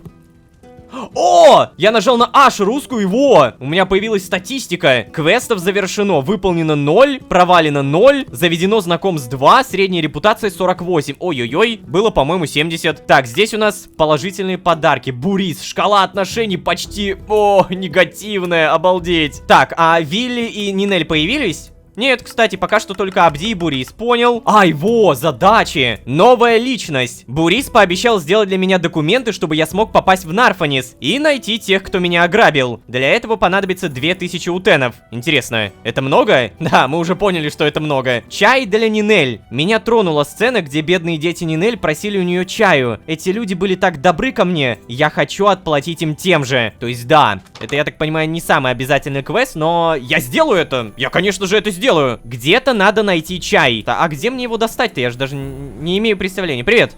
Торговать? Чай. Нет. Привет. У вас? Нет. Знаете, это такая прям серьезная задачка. Обойти всех и каждого, чтобы еле-еле найти чай. И в итоге окажется, что это, знаете, вообще не здесь. Ну, пожалуйста. Нашел! Чайный лист. Так, погоди, стоп. Чайный лист или матча-латте? Матча-латте, лавандовый чай. Я думаю, то, что вот это, чайный лист, стоит всего лишь 5. Покупаем. Так, хорошо. Обновление задания чай для Нинель. Ну-ка. Ожидание сдачи персонажу. Вау, как это круто реализовано-то, а? То есть прям реально показывает то, что я почти выполнил задание. То есть я двигаюсь в правильном направлении. Эй, Нинель, я вам подарок принес. Стоп, что? Нинель! А как мне чай... Подожди, а как мне отдать чай, если я не могу открыть дверь? То есть у меня... Ну, я понимаю, что это как-то по сюжету, да? Меня тронула сцена, ожидание сдачи персонажу. Но при этом сдать я не могу. Может, постучать надо вот так вот, да? Ладно, хорошо. На всякий случай я, конечно же, чайный лист оставлю. Я уверен, что я все-таки смогу его отдать. Может быть, как-то через Вилли? Надо только Вилли найти. Во, я понял. Эй, рыбак Вилли! Ты где? О, стоп, от тебя, по-моему, не было, да? Ух ты ж. Эй, путник, вижу, прибыл издалека. Зайди ко мне в палатку. Тебе What the нужен отдых, fuck? вижу. Не бойся меня. Ну разве такая красивая и беззащитная девушка может сделать тебе что-то плохое? Пойдем, пойдем. За мной. Ну, слушайте, даже что-то как-то не знаю, так я с таким первый раз сталкиваюсь просто. Ладно, я, наверное, попробую. По крайней мере, я могу. То есть выбор у меня... Давай, садись, О, путник. Бляха, что со мной происходит? Ладно, Отдохни, Ой. расслабься. Позволь, я загляну в твои глаза. Какая судьба тебе предначертана? Прошедший сквозь обман, кошмары, ужас, грязь, видавший много драм, в пустыню вознесясь, он всем откроет нам, нисколько не боясь пути к чужим мирам, сквозь артефактов связь. Что это было? Боже Я мой. потеряла сознание. Эй, А, ты кто такой? Убирайтесь немедленно Чего? отсюда! В смысле? Убирайтесь! Это ты позвала меня? Ладно, я ничего не понял. Ты что, какая-то всевидущая? Я-то думал, знаете, когда она меня позвала, я подумал немножко о другом, честно говоря, да. Вау. Так еще раз. Прошедший сквозь обман, нисколько не таясь, пути к чужим мирам, он всем откроет нам. То есть это про меня, да? Сквозь артефактов связь. О, это что-то новенькое. А я могу снова зайти? А, черт. Ладно. Так, слушайте, а давайте на всякий случай походим, да? Походим, посмотрим, мало ли кто-то здесь еще есть. Вот, например, какие-то ворота. Нет, зайти не могу, ладно. Со всеми этими торговцами я уже болтал, ничего никто не скажет. Так, здесь у нас, ну просто корабли. Я не вижу ни одного здесь NPC. Ладно, а что мне в итоге тогда делать? Я все еще думаю, что мне нужно Вилли найти и попросить его как-то передать чай, наверное. Привет.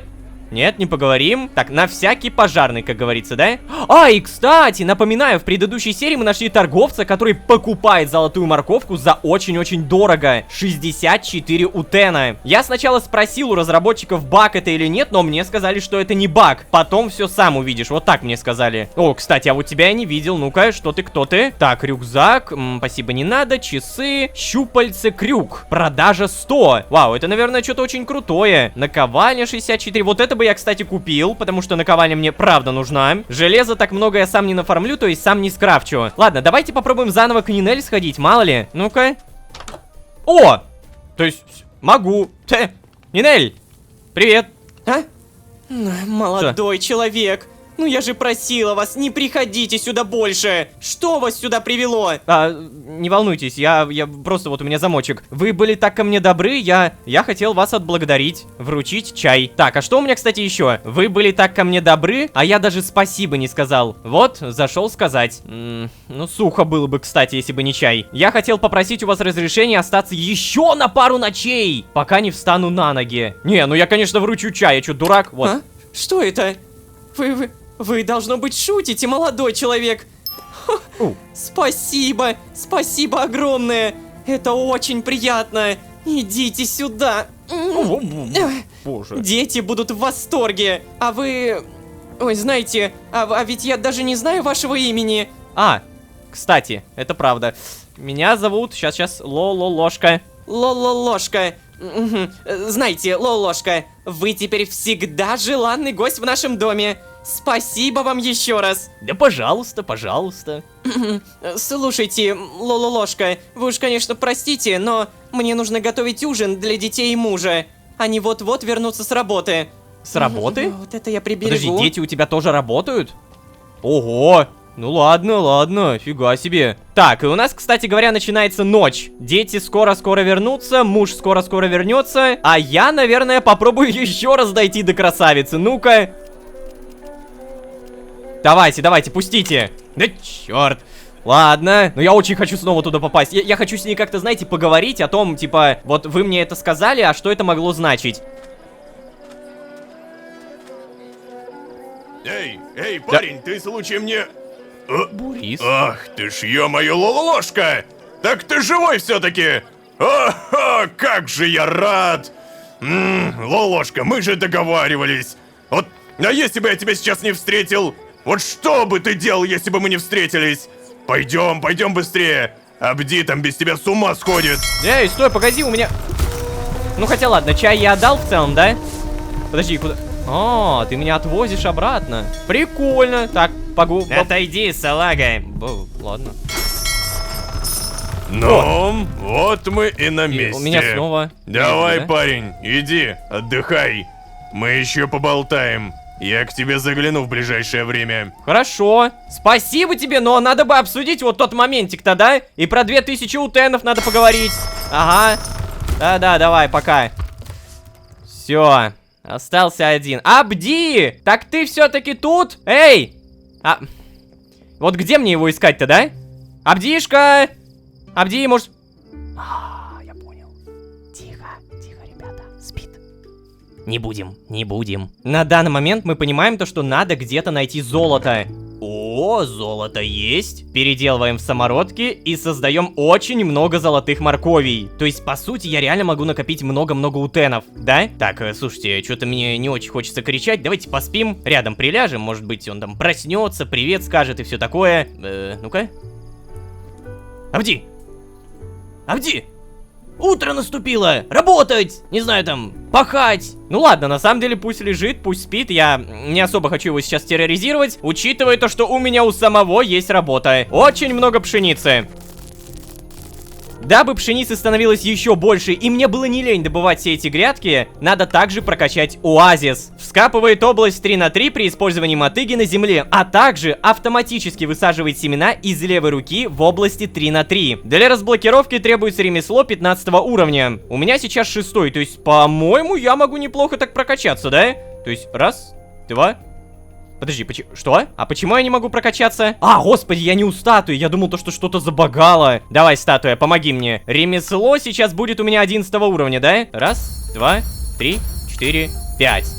О, еще что-то открылось. Бережное обращение. Снижает шанс на потерю прочности предметов на 5%. Кстати, это же круто. Рыбак рыбака. Попадание в цель поплавком наносит 1 единицу урона и обездвиживает цель. Стоимость 2? Ого, не, слушайте, дорого. Не надо мне такое. А вот оазис по-любому прокачаем. То есть нужно еще 4 золотых скоробея. Следующий я получу через 600 опыта, блин. Дорого. Но, как говорится, мы можем и рыбку съесть, и другую рыбку съесть, потому что прямо сейчас я нафармлю много дерева, чтобы было много опыта, и при всем при этом нафармлю много дерева, чтобы потом продать. Как говорится, успевай только топоры менять.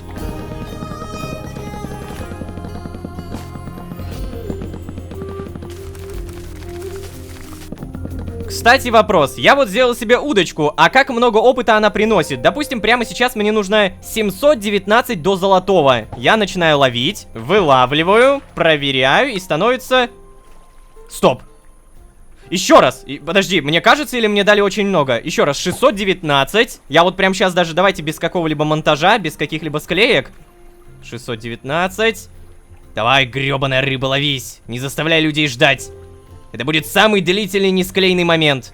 Опа! Итак... Подожди, чего? Еще раз. Мне за одну еще раз.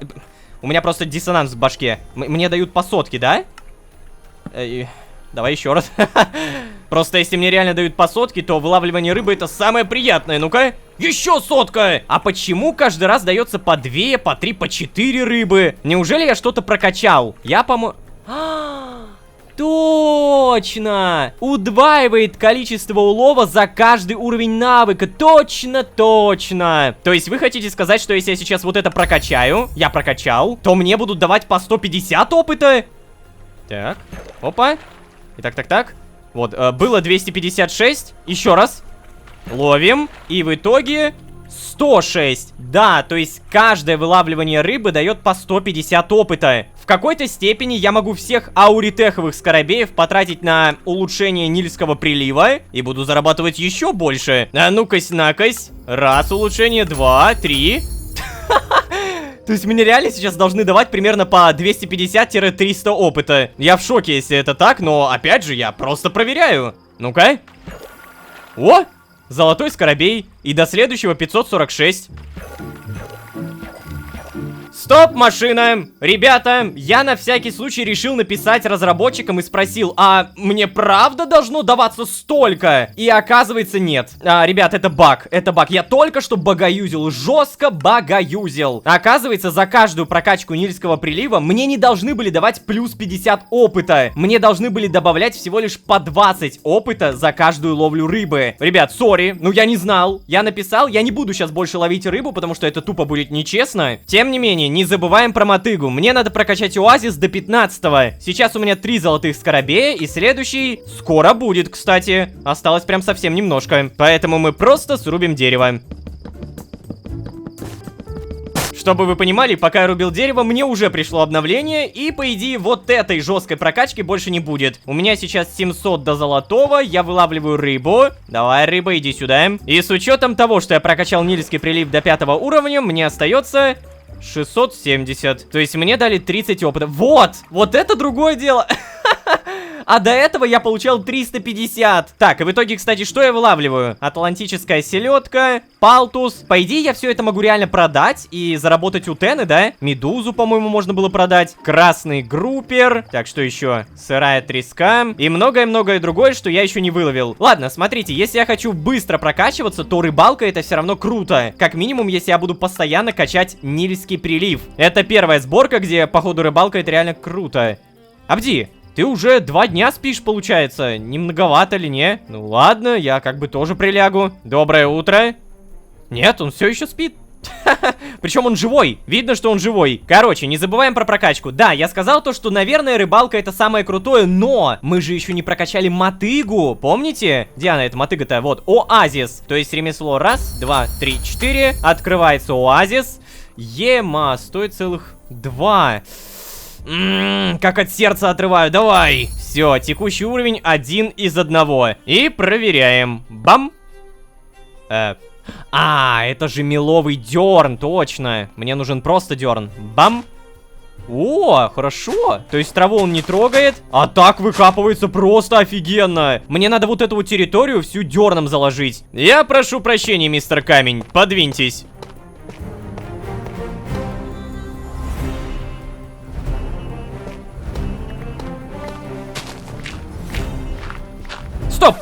Стоп, погоди. А зачем я сейчас все это добываю, копаю так медленно, если прямо сейчас у меня есть 10 скоробеев железных? Я же могу, по идее, ускориться, да? Наверняка в статуе есть что-то такое, что позволит мне очень быстро копать. Надо только найти. Во, смотрите, что это? Скорость добычи с киркой. Блин, это круто, но это кирка. А лопата какая-нибудь есть? Ребята, походу нет. Я досконально все проверил, но, походу, единственное, что позволяет мне быстрее копать, это самоцветы, а также самые обычные зачарования, например, на эффективность.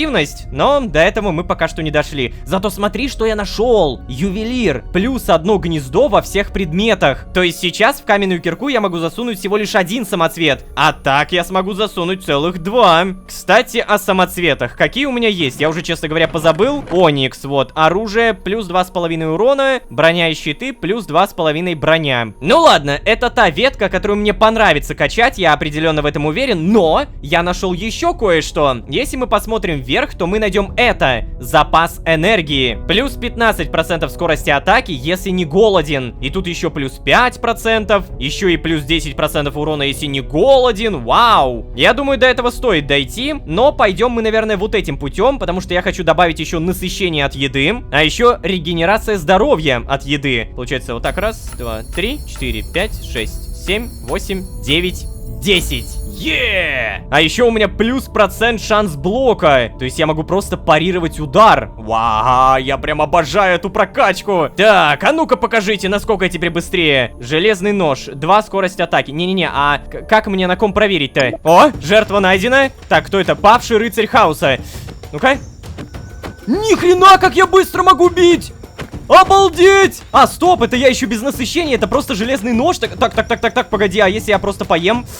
У меня еды нету. Я придурок без еды. Арбузик, помоги мне, давай. Так, тихо. Успею поесть? Успею, все нормально. Кыш. И теперь проверяем. Обалдеть, ребята! Это вообще невероятная какая-то скорость атаки. Мне бы, конечно, еще оружие получше, потому что этот железный ножик, это, ну, так себе. У меня вон выносливость уже потратилась. Давай мы тебя так и быть убьем до конца. Задачка, это, правда, не из простых. Ох, наконец... Что? С него падает кусок темного металла. Ребят, напоминаю, это та самая руда, которая позволит мне улучшать незерит. После незерита идет именно темный металл. Да, я понимаю то, что надеть это будет проблематично, потому что минимальный уровень боя это 30-й. А я могу, например, какую-нибудь кирку сделать или что-то подобное. Сабля души. Минимальный уровень боя для сражения 10-й. Это я по-любому возьму. Заостренный меч из темного металла. Минимальный уровень 20-й, 7 урона. Угу. Так, тут у нас отравляющий кинжал и топор. Топором, наверное, можно рубить. Короче, да, темный металл в любом случае собираем, пригодится. А пока что возвращаемся домой, проверяем Абди. Абдишечка все еще спит. Ладно, мне все равно есть чем заняться. Получаем грядочку новую. Как-нибудь вот так вот ее. Мотыга быстро ломается. Ого, об этом я как-то не подумал.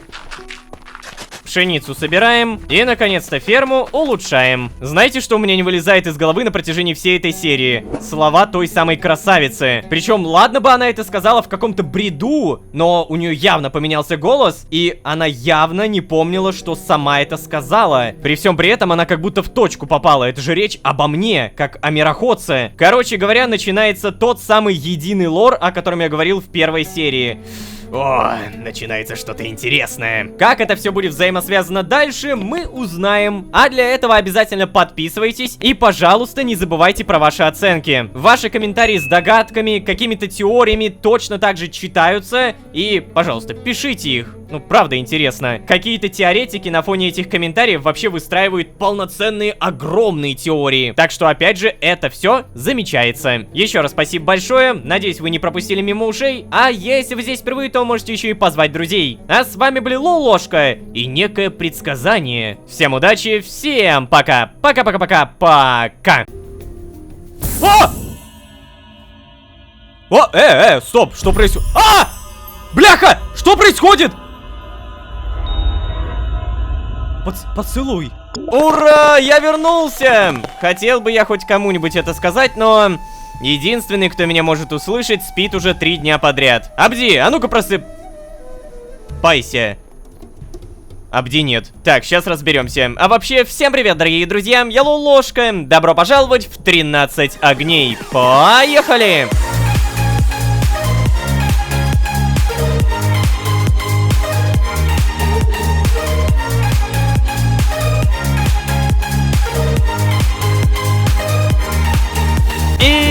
Снова всем привет, дорогие друзья, я Лолошка. Добро пожаловать в 13 огней, где мы наконец-то вернулись домой. Да, как бы странно это ни звучало, но я действительно рад, что наконец-то меня не окружает толпа людей, торгашей и даже тех, кто желает мне добра. Связано это с тем, что за несколько серий стало очень хорошо понятно. В Египте грань добра и зла немного, скажем так, другого уровня. Например, вот перед нами Бурис, спасает раба, спасает меня, протягивает руку помощи, а вот этот же Бурис, который какого-то черта держит несколько рабов у себя в каюте. Что, бляха-муха? Не, возможно, я делаю поспешные выводы, и Бурис просто спасал этих рабов от какого-нибудь рабовладельца, но, тем не менее, да, я все равно рад, что вернулся к себе домой на Зеленую Поляну. Привет, домик! Но, также напомню, что в предыдущей серии, помимо рынка, я случайно забрел к одной красавице, которая оказалась то ли некой предсказательницей, то ли...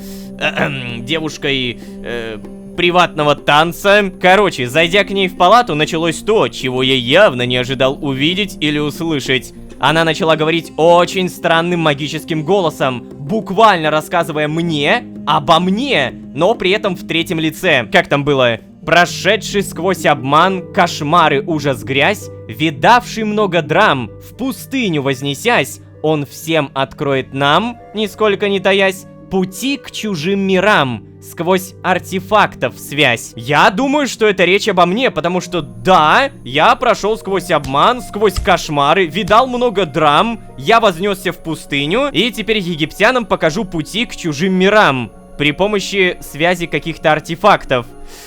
Ничего не понятно, но, возможно, она просто бредит. Да, возможно, она просто бредила. Просто здесь самое интересное то, что примерно через секунду она уже не смогла вспомнить, что говорила это, и прогнала меня. Ну ладно, это все глобально, это все интересно, но у нас появилась локальная проблема: пропал Абди. Хотя уже на самом деле не пропал, потому что я его до серии нашел. Вон он, ходит, что-то собирает. Выспался, бедолага, да? Привет, поговорим? О, вы вернулись. Ой, знаете, я так волновался. О, спасибо, Абди. Хоть кто-то обо мне волнуется. Что еще скажешь?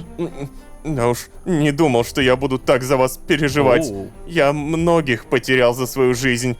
О, простите. Уф, это сильно. Да, эта фразочка куда посильнее, чем предыдущая. Еще что-нибудь? Да, я хотел сказать, как же здорово, что с вами все в порядке. Нет, это здорово, что с тобой все в порядке, Абди. Ну, и все, спать пошел. 3 дня спал и еще захотел. Ну да, логично, логично. В общем, появилась у меня одна шикарная новость. Я уже на протяжении серии 5 хочу сделать себе страсть винодела. Это сет брони, полный комплект которого дает бонус: костная мука не будет использоваться. И самое тяжелое здесь — это перчатки. Редкий ингредиент для крафта. Выбивается либо со странствующего винодела, либо покупается у винодела. Ну а я, как вы понимаете, не лыком шит. Начал смотреть по миникарте и тадам! Я нашел деревню. Но-но-но, перед этим спать. И про прокачку не забывать. Напоминаю, в конце предыдущей серии мы нафармили целых 2 лазотеповых скоробея. Здравствуй. Ой, простите, я все никак не могу отвыкнуть, что вам не нужно кланяться. Да, еще раз привет, не нужно. Знаете, я так рад, что вы вернулись и... Так а ты же уже говорил это. Что? Зачем? Я Зачем умоляю. ты What the fuck? Простите меня. Что? Простите, прошу. Бурис вчера так громко говорил. Я не хотел подслушивать, честно, клянусь. Бляха, как мне на это реагировать? Я просто ком в горле сразу, я не знаю, что говорить. За подслушивание разговоров ты будешь наказан. Скройся с моих глаз. А, то есть, погоди, он извиняется за то, что он подслушал разговор со мной и Бурисом, да? Пипец. Абди, что случилось? Давай, я помогу тебе встать. Абди, встань и говори нормально. Что случилось? Наверное, вот это, да? Такой самый нейтральный. Че, он сам встать не сможет? Встать? Ладно. Я случайно вчера подслушал, как вы с Бурисом вернулись с рынка. А до этого я слышал ваш разговор, как вы туда собирались. Так, и что? Ну, подслушал и подслушал. Я волновался, когда вы пропали.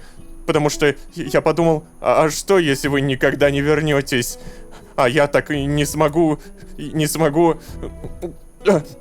Знаете, я подумал, а что, может быть, вы сможете там раздобыть кое-что для меня? Это мелочь, это поклянусь, это мелочи. Просто видите ли, я, как и все абды, поклоняюсь великой Кнефмтити. Обстоятельства, при которых я покинул Нар, были крайне неудачными. В общем, у меня нет даже специального ритуального ножа. Вообще, я ненавижу оружие, но ритуальный нож должен быть у каждого. Прошу вас, у меня нет ни одного утена. Но я расплачусь с вами. Я расплачусь как-нибудь иначе. Умоляю вас. Вы поможете мне достать хотя бы самый простой нож. Подожди. Ты же знаешь? Ну, он-то знает, просто напоминаю, что Кнефмтити — это богиня смерти. То есть, ритуальный нож, чтобы что? С собой что-то сделать? Абди, ты это самое... Я же могу отказаться, да? Нет, ты и так мне должен за то, что я позволяю тебе здесь жить. Поплывешь в порт с нами, сам заработаешь себе на нож. Хорошо. То есть, подожди, я не могу отказаться. Не, как бы я могу отказаться, но при этом я жестко похерю все отношения с Абди. Я просто не хочу покупать ему нож и все. Подожди, а я могу согласиться и там не купить ему нож, например, вот... Ладно, давайте согласимся. Правда. Спасибо, господин. Огромное вам спасибо. Я тебе не господин. Стоп, почему он хромает? Абди, ты почему хромаешь? Он хромал. Но до этого он не Либо я не замечал. Возможно, я не замечал. Честно скажу, меня очень сильно смущает его желание получить какой-то нож. Так, квестов завершено 1. Средняя репутация 35. Почему она падает каждый раз? Алло! Было 70, потом что-то 40 с чем-то. Может быть, потому что кто-то еще появился? Нинель, вы посмотрите. То есть, несмотря на то, что я тогда дал ей чай, я прям совсем немножко репутацию и отношения поднял. Да уж. Абди меня, конечно, любит, что пипец. Бурис, скажем так, лучше, чем Нинель относится, но я бы не сказал то, что Бурис лапочка. Так, и у меня в итоге задание, да? Ритуальный нож Кнефмтити. Абди попросил меня раздобыть на рынке Нара ритуальный нож. Он сказал, что такие есть у всех Абдей или Абдов. Что это значит? Надеюсь, нож не будет хотя бы слишком дорогой. Да, это, кстати, правда, денег у меня нет. Напомню, что все это время я хотел прокачаться. Так, Абди что-то собирает. У меня 2 лазотеповых скоробея, у меня 4 серебряных скоробея. Надо тратиться, это точно. О, купец. Применяет максимальные скидки к торгам крестьян. Это мы берем, потому что прямо сейчас мы и собираемся пойти куда? Правильно, в деревню. Далее, серебряных мы прокачаем тоже на какую-нибудь торговлю или что-то подобное. Я думал, это скорость, а это максимум здоровья за броню на ботинках. Не, вы можете смешивать зелья?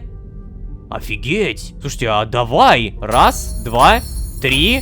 Все, алхимика прокачали. Так, и теперь давайте пойдем сюда. Смешивание зелий. Шанс создать усиленное зелье плюс 5%. И, одного скоробея не хватает. Ладно, у меня есть еще 2 золотых. Это мы прокачиваем, наверное, бой, потому что давным-давно пора. 1, 2, нормально. А вот Ауритехову я потрачу на выносливость, потому что чем больше выносливости, тем больше я могу бегать. А бегать мне сейчас и правда нужно. Итак, самый ближайший вейпоинт к этой деревне — это портал в ад. То есть мы прямо к нему сейчас телепортируемся. Я сказал телепортируемся. Теперь это делается вот так. Вау. Прикольно.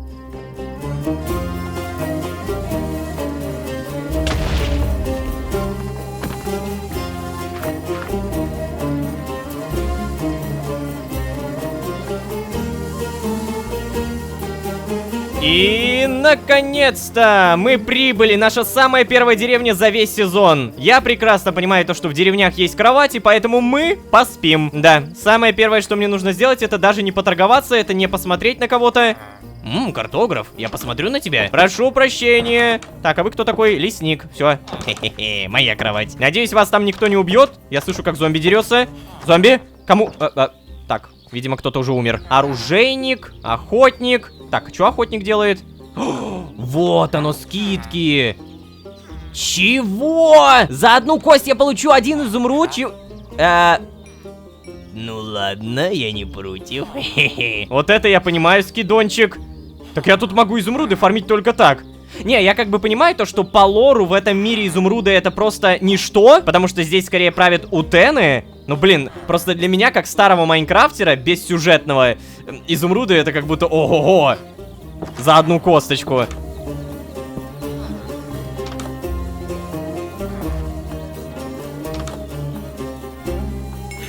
По итогу, ребята, конец. Я, самое главное, даже если просто ввожу винодел, то тут нету никакого стола. То есть буквально он, получается, просто должен то ли заспавниться, то ли что. Так, а ну-ка. А вы кто такой? Здравствуйте. Стоп! Чувак, так я тебя ищу все это время. Подожди, а ты перчатки не продаешь? Какого черта? Чел, ну какого? Так, сок из белого винограда. И на него, кстати, не распространяются скидки. О как! Перо первопроходца, пустыня. 13 стоит. Это ровно столько, сколько у меня сейчас. Не-не-не. Так, слушайте. Странствующий винодел, да? Так, что с тебя падает? Я не могу посмотреть. Как это посмотреть? Перчатки? Во, да, смотрите. Я, получается, могу выбить с 10% шансом. Я могу сейчас очень жестко понадеяться на то, что выпадет перчатка. И я очень понадеюсь, кстати говоря. Давай, чел. Давай. Ну, не повезло. Я теперь, кстати, не понимаю. Они, получается, эти странствующие виноделы спавнятся прямо около деревни, да? Мне бы найти обычного винодела. А, так и я могу создать такого. Для него нужен пресс для яблок, который создается очень просто. Первым делом создаем здесь деревню, сохраняем, телепортируемся домой, пресс создаем, забираем, заново в деревню забегаем. О! Так, что это они? Блески какие-то появились. Чё? О! Мне дали... Мне золотой топор подарили, охренеть! А, это они к колоколу идут, кстати говоря. Короче, давайте я сделаю так, что вы можете дойти до колокола, но после этого вы станете виноделом, окей?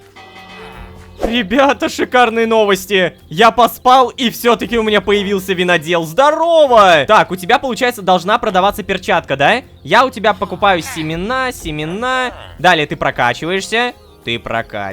Угу. Я покупаю у тебя там бутылочки всякие, ля-ля-ля. А теперь...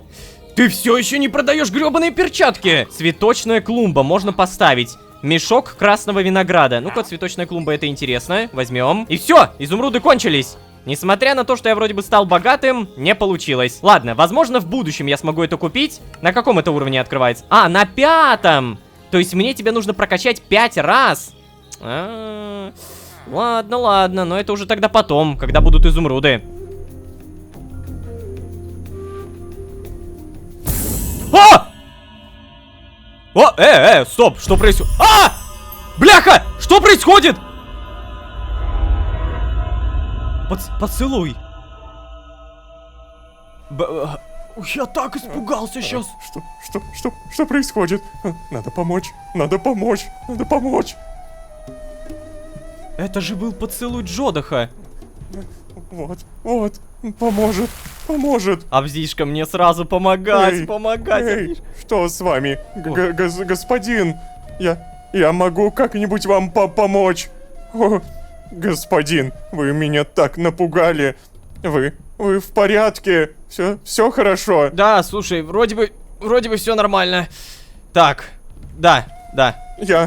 Я оставлю вас одного, чтобы вы могли привести себя в порядок. Да вот только кланяться не нужно было. Прошу. Блин. Простите за ведро воды. Я не хотел. Я не хотел, честно, я не хотел. Да все нормально, это же было наоборот круто. Что как же... Я не знаю, как просто реагировать, но я же понимаю то, что он запуганный, я просто не могу на него злиться за это. Это вот противоречие во мне, оно туда-сюда. Блин, но то, что я только что увидел, это еще более жопная жопа. Это был поцелуй Джодаха. Тот самый поцелуй, который был в конце сезона «Голос времени». Поцелуй, который символизирует о том, что прямо сейчас я наконец-то могу написать Прунус. Да. О. Джодах? Джодах? Джодах? Ворона, заткнись.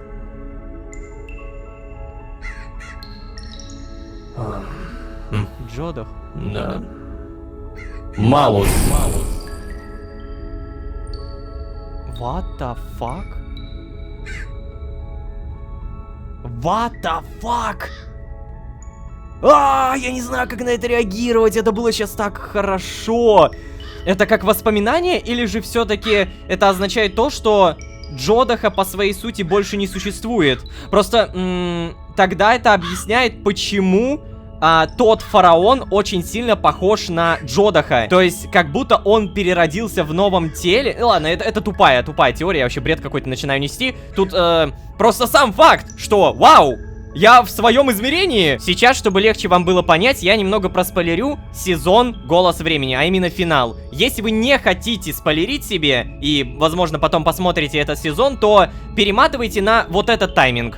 Да, суть в том, если коротко, в финале сезона «Голос времени» мы переписали историю и, по сути, сделали так, что каких-то персонажей больше не существует. И я даже больше скажу, те, кого мы раньше знали во всех предыдущих историях, вполне себе теперь могут быть другими людьми. Самый примитивный пример, представьте какого-нибудь добряка из предыдущих сезонов, вот любого. И теперь представьте то, что из-за переписи истории он не стал добрым. Он там пошел по какому-то другому пути, стал самым злодейным злодеем и так далее и тому подобное. Да, вот это и есть та самая перепись истории. Она была как вынужденная мера, чтобы, по сути, спасти мультивселенную. Потому что из-за некоторых ошибок в «Голосе времени» произошли разрывы в мультивселенной, и, скажем так, время начало ломаться. А мы его починили. Починили так, как смогли. И вот теперь у меня вопрос. А Джодах в этой новой реальности, он вообще существует? То есть, ну, получается, должен, как бы, да? Хотя вот то, что я сейчас перед собой увидел, это вообще странно. И опять же, вот эта статуя, которая так похожа на Джодаха, мамочки, я ничего не понимаю. Пока что это, опять же, повторюсь, так жестко запутано. Скопление скинта, добыть мы это никак не можем. Похоже, эти кристаллы слишком прочные для моей кирки. О, нифига себе, прям мои мысли. Похоже, эти кристаллы слишком прочные для моей кирки. Да, я понял. Так, ладно, тогда я не буду копать. Для моей кирки, скопление скинта. То есть, получается, мой персонаж не знает, что это такое, да? Ладно, кристаллы так кристаллы. А я тем временем прописываю малус. И... Та-дам! Давайте немного абстрагируемся от того, что только что было, и вспомним про перчатки. Да, я хочу докачать жителя до 5 уровня. Ой-ой-ой. Привет. Кошмарный сталкер. А я могу как-нибудь аккуратненько тебе того? Как-нибудь очень аккуратненько. А! Ёб твою ма... Какой же ты страшный! Так, слушайте, он через эту кувшинку не может пройти, прикиньте. Бляха-муха, он выбрался! Нет, нет, чел. Все, убили. Так, теперь крипера. Убили.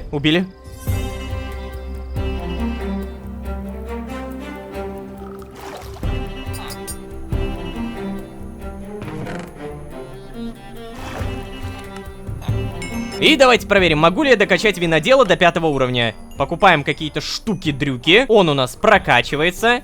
Молодец. Да, и получается, я не могу сейчас купить перчатки, потому что оно потом откроется. Ну, давай ведро купим какое-то. Окно? Слушайте, прикольно выглядит на самом деле.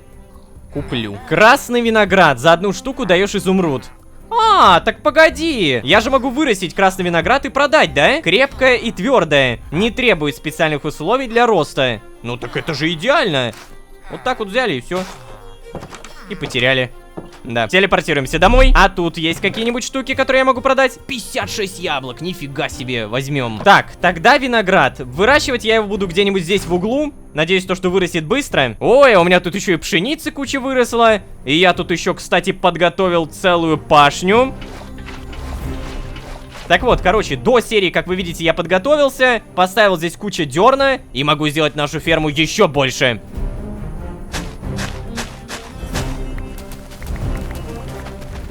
Та-дам! Огромная ферма готова. И после этого посмотреть на Абди с его маленькой-маленькой пашней. Ну, даже не знаю.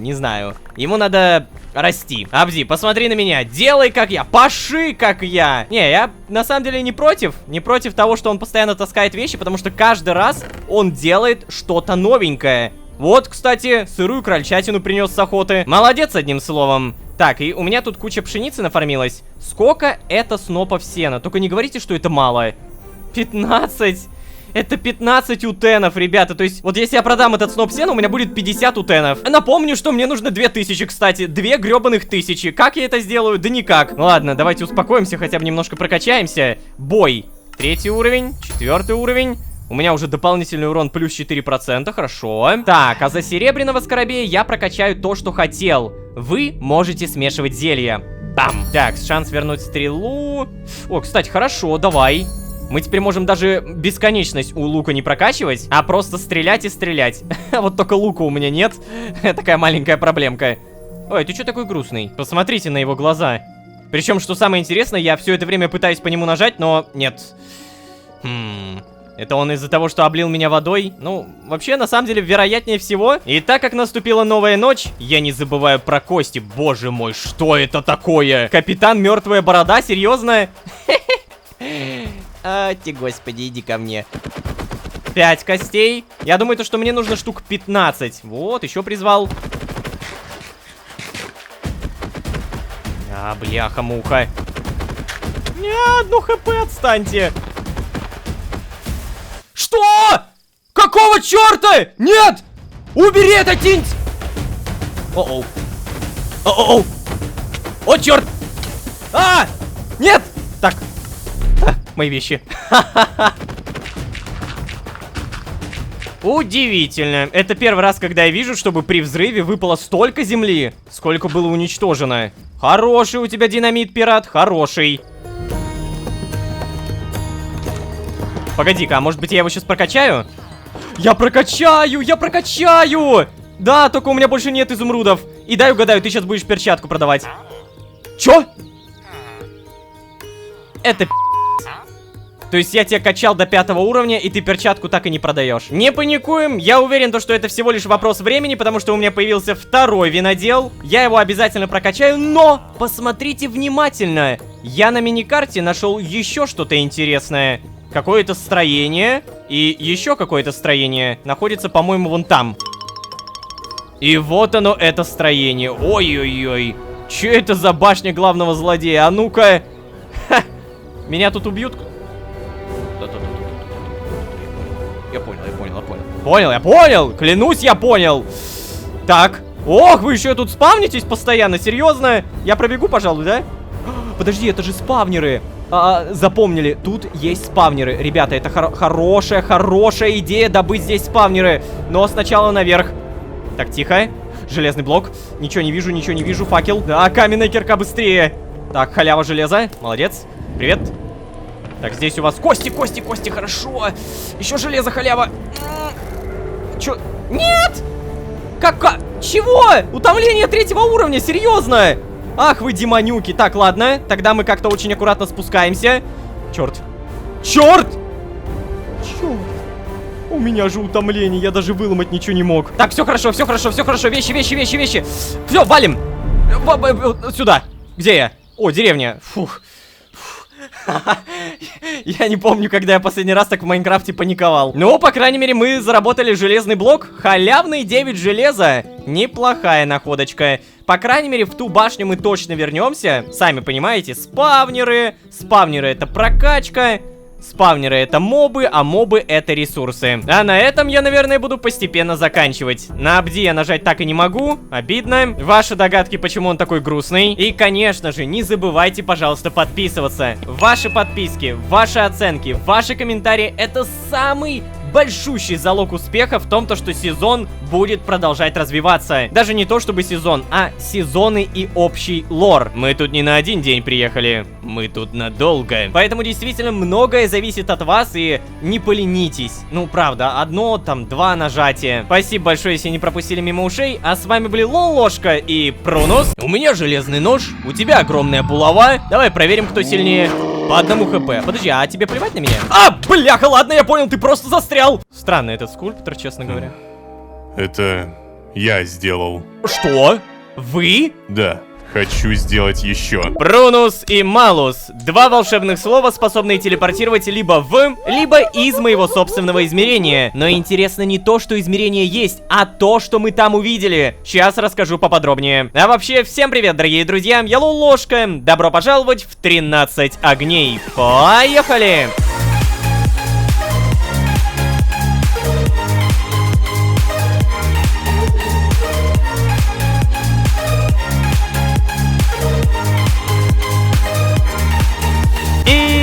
Снова всем привет, дорогие друзья, я Лолошка. Добро пожаловать в 13 огней. Сезон, в котором наконец-то многие этого ждали. Мы вспомнили про свое личное измерение. Да-да, напоминаю и объясняю. Начиная с сезона «Идеальный мир», одним великим существом по имени Шангрин мне было даровано свое личное измерение. Измерение в бескрайней пустоте. Произносишь Прунус, ты там. Произносишь Малус, и вот ты возвращаешься обратно. Это измерение со мной уже 3 сезона подряд, но практическую ценность заимело только в сезоне «Голос времени». Из-за того, что, как оказывается, измерение не герметично и пустота постепенно пронизывает это место, в измерении появляются скопления скинта, некой дорогой валюты. Но не сейчас. Сейчас уже не дорогой. После событий «Голоса времени» теперь это просто бесполезные куски кристалла.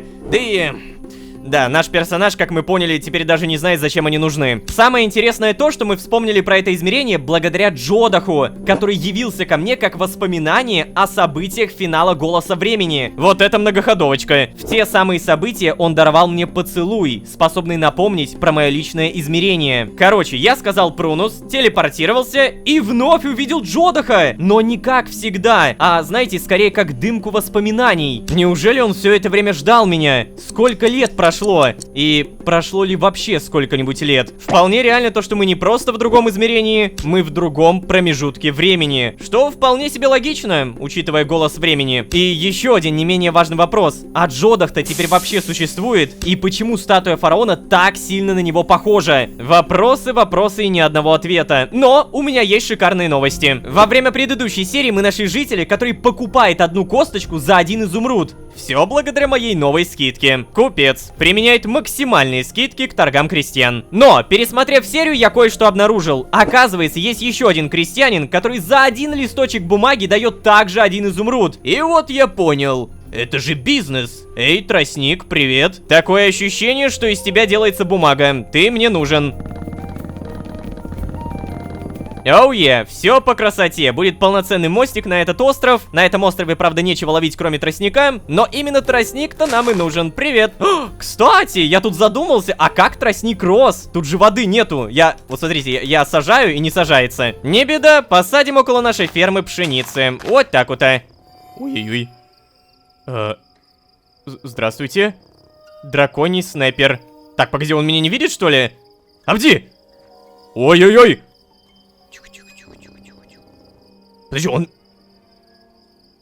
у них такое дурацкое зрение, серьезно? Он так близко стоял! Абди, я бы на твоем месте там не бегал. Хотя, видимо, им плевать на тебя. Ладно, знаете, я пойду посплю. Утро вечера мудренее, как говорится. А еще я понял то, что у меня дико засранный инвентарь. Но мы не будем просто его чистить. Мы посмотрим, что купили в предыдущей серии. Бутылка вина, ингредиент для крафта. И... Что? При этом нету никакого крафта. Реально? А выпить могу? И выпить не могу. Ладно, спасибо. Так, ведро можно поставить. Ух ты, прям ведро? Ведро. Наверное, туда можно что-то собирать. А также цветочная клумба. Вот это, наверное, самое интересное, потому что, по сути, я могу делать себе какие-то грядочки, да? Такие О, слушайте! Красиво! Вот прям даже сейчас уже красиво. Семена пшеницы могу посадить? Нет, видимо, какие-то цветочки, типа вот этого. Ой-ой-ой! Слушайте, я по-любому потом это засажу. Мне очень нравится. Эй, Абди, кстати, поговорим? Да, здравствуйте. Знаете, я бы хотел вернуться в Нар. Там очень красиво, но меня там убьют. Ну да, я... Помню, ты это уже говорил. Узнать бы хотя бы малую часть его прошлого. Типа, а почему его убьют? Типа, что он там такого натворил? В любом случае, продолжу про изумруды. Напомню то, что у нас появились жители, которые дают очень-очень много изумрудов за дешевые товары. А уже за эти изумруды мне нужно купить перчатки винодела. Редкий ингредиент для крафта. Я их соединяю с шерстью и получаю, тадам, фартук винодела. Это броня из комплекта Страсть винодела, и бонус полного комплекта дает костная мука не будет использоваться. Я считаю, что это имба, мне по-любому это надо. И напомню, что перчатки приобретаются у винодела 5 уровня. Так что я прямо сейчас пойду, нафармлю себе и костей, и бумаги. Потом это все продам, заработаю кучу изумрудов и буду крутым. Ехала.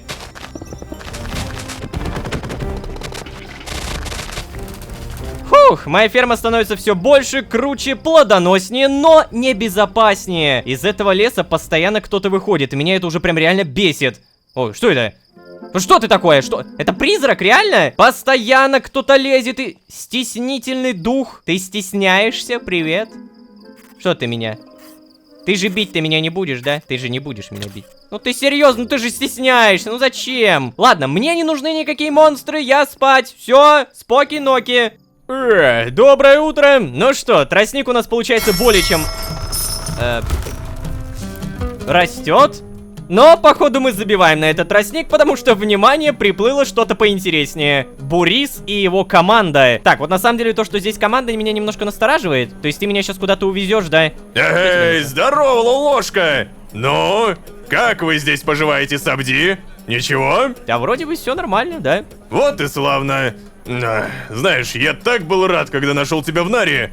Я ведь искал тебя. волновался вообще-то.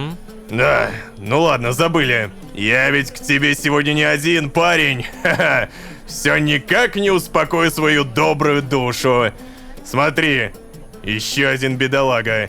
Выкинули из нары. Ах, хара. Слушай, парень, я понимаю, что на тебе и так Абди, но ты бы согласился присмотреть еще и за этим стариком? Прошу тебя. Ох, ничего себе запросики. Так, во-первых, давайте прочитаем, что я могу ответить. Конечно, Бурис, но почему ты отвозишь их сюда? Конечно, Бурис, с меня хватит и Абди. Так, ребят, у меня тут появляется догадка уже последние 2-3 серии. Короче, мне кажется, что у Буриса несколько подобных точек. Вот эта точка, где сейчас я и Абди, это лишь малая часть его, скажем так, бизнеса. Представьте, что он под видом доброго самаритянина вытаскивает людей из жопы и ставит кого-то во главе в виде управленца. Например, в виде управленца на этом острове сейчас я. Далее к этому управленцу в кавычках он подселяет кого-то еще, и чаще всего это запуганные люди по типу Абди, судя по всему тот старик. Они в виде благодарности за их спасение будут собирать вещи, складировать их куда-то сюда в порт, а Бурис будет приплывать и с каждой подобной точки собирать вещи. А потом что? Правильно, продавать. Ах, вот Бурис-то, а? Как бы мне понять тебя? Давайте так, ладно, я соглашусь, но почему ты их отвозишь именно сюда? Да, слушай, а тут, знаешь, так забавно вышло. Сам понимаешь, это место, оно такое далеко не ближний порт на Зеленом континенте. Ну, оно просто мне по душе, вот. Да и тем более, люди фараона никогда не будут искать никого здесь. Ну, в общем, я рад, что ты согласился присмотреть еще и за скульптором. Спасибо. Если что, то скульптор это он так себя называет. Эй! Эй, ты, скульптор! Иди сюда! Да боже. Приветствую. Стоп, это руки у него нет? Давай, скульптор, знакомься. Это Лололошка. Этот парень живет здесь уже давно. Поможет тебе освоиться на первое время, старик. Понял? Ну чё ты молчишь-то? Все лучше, чем у ворот нара гнить, хара. Да, рад. Да, рад он.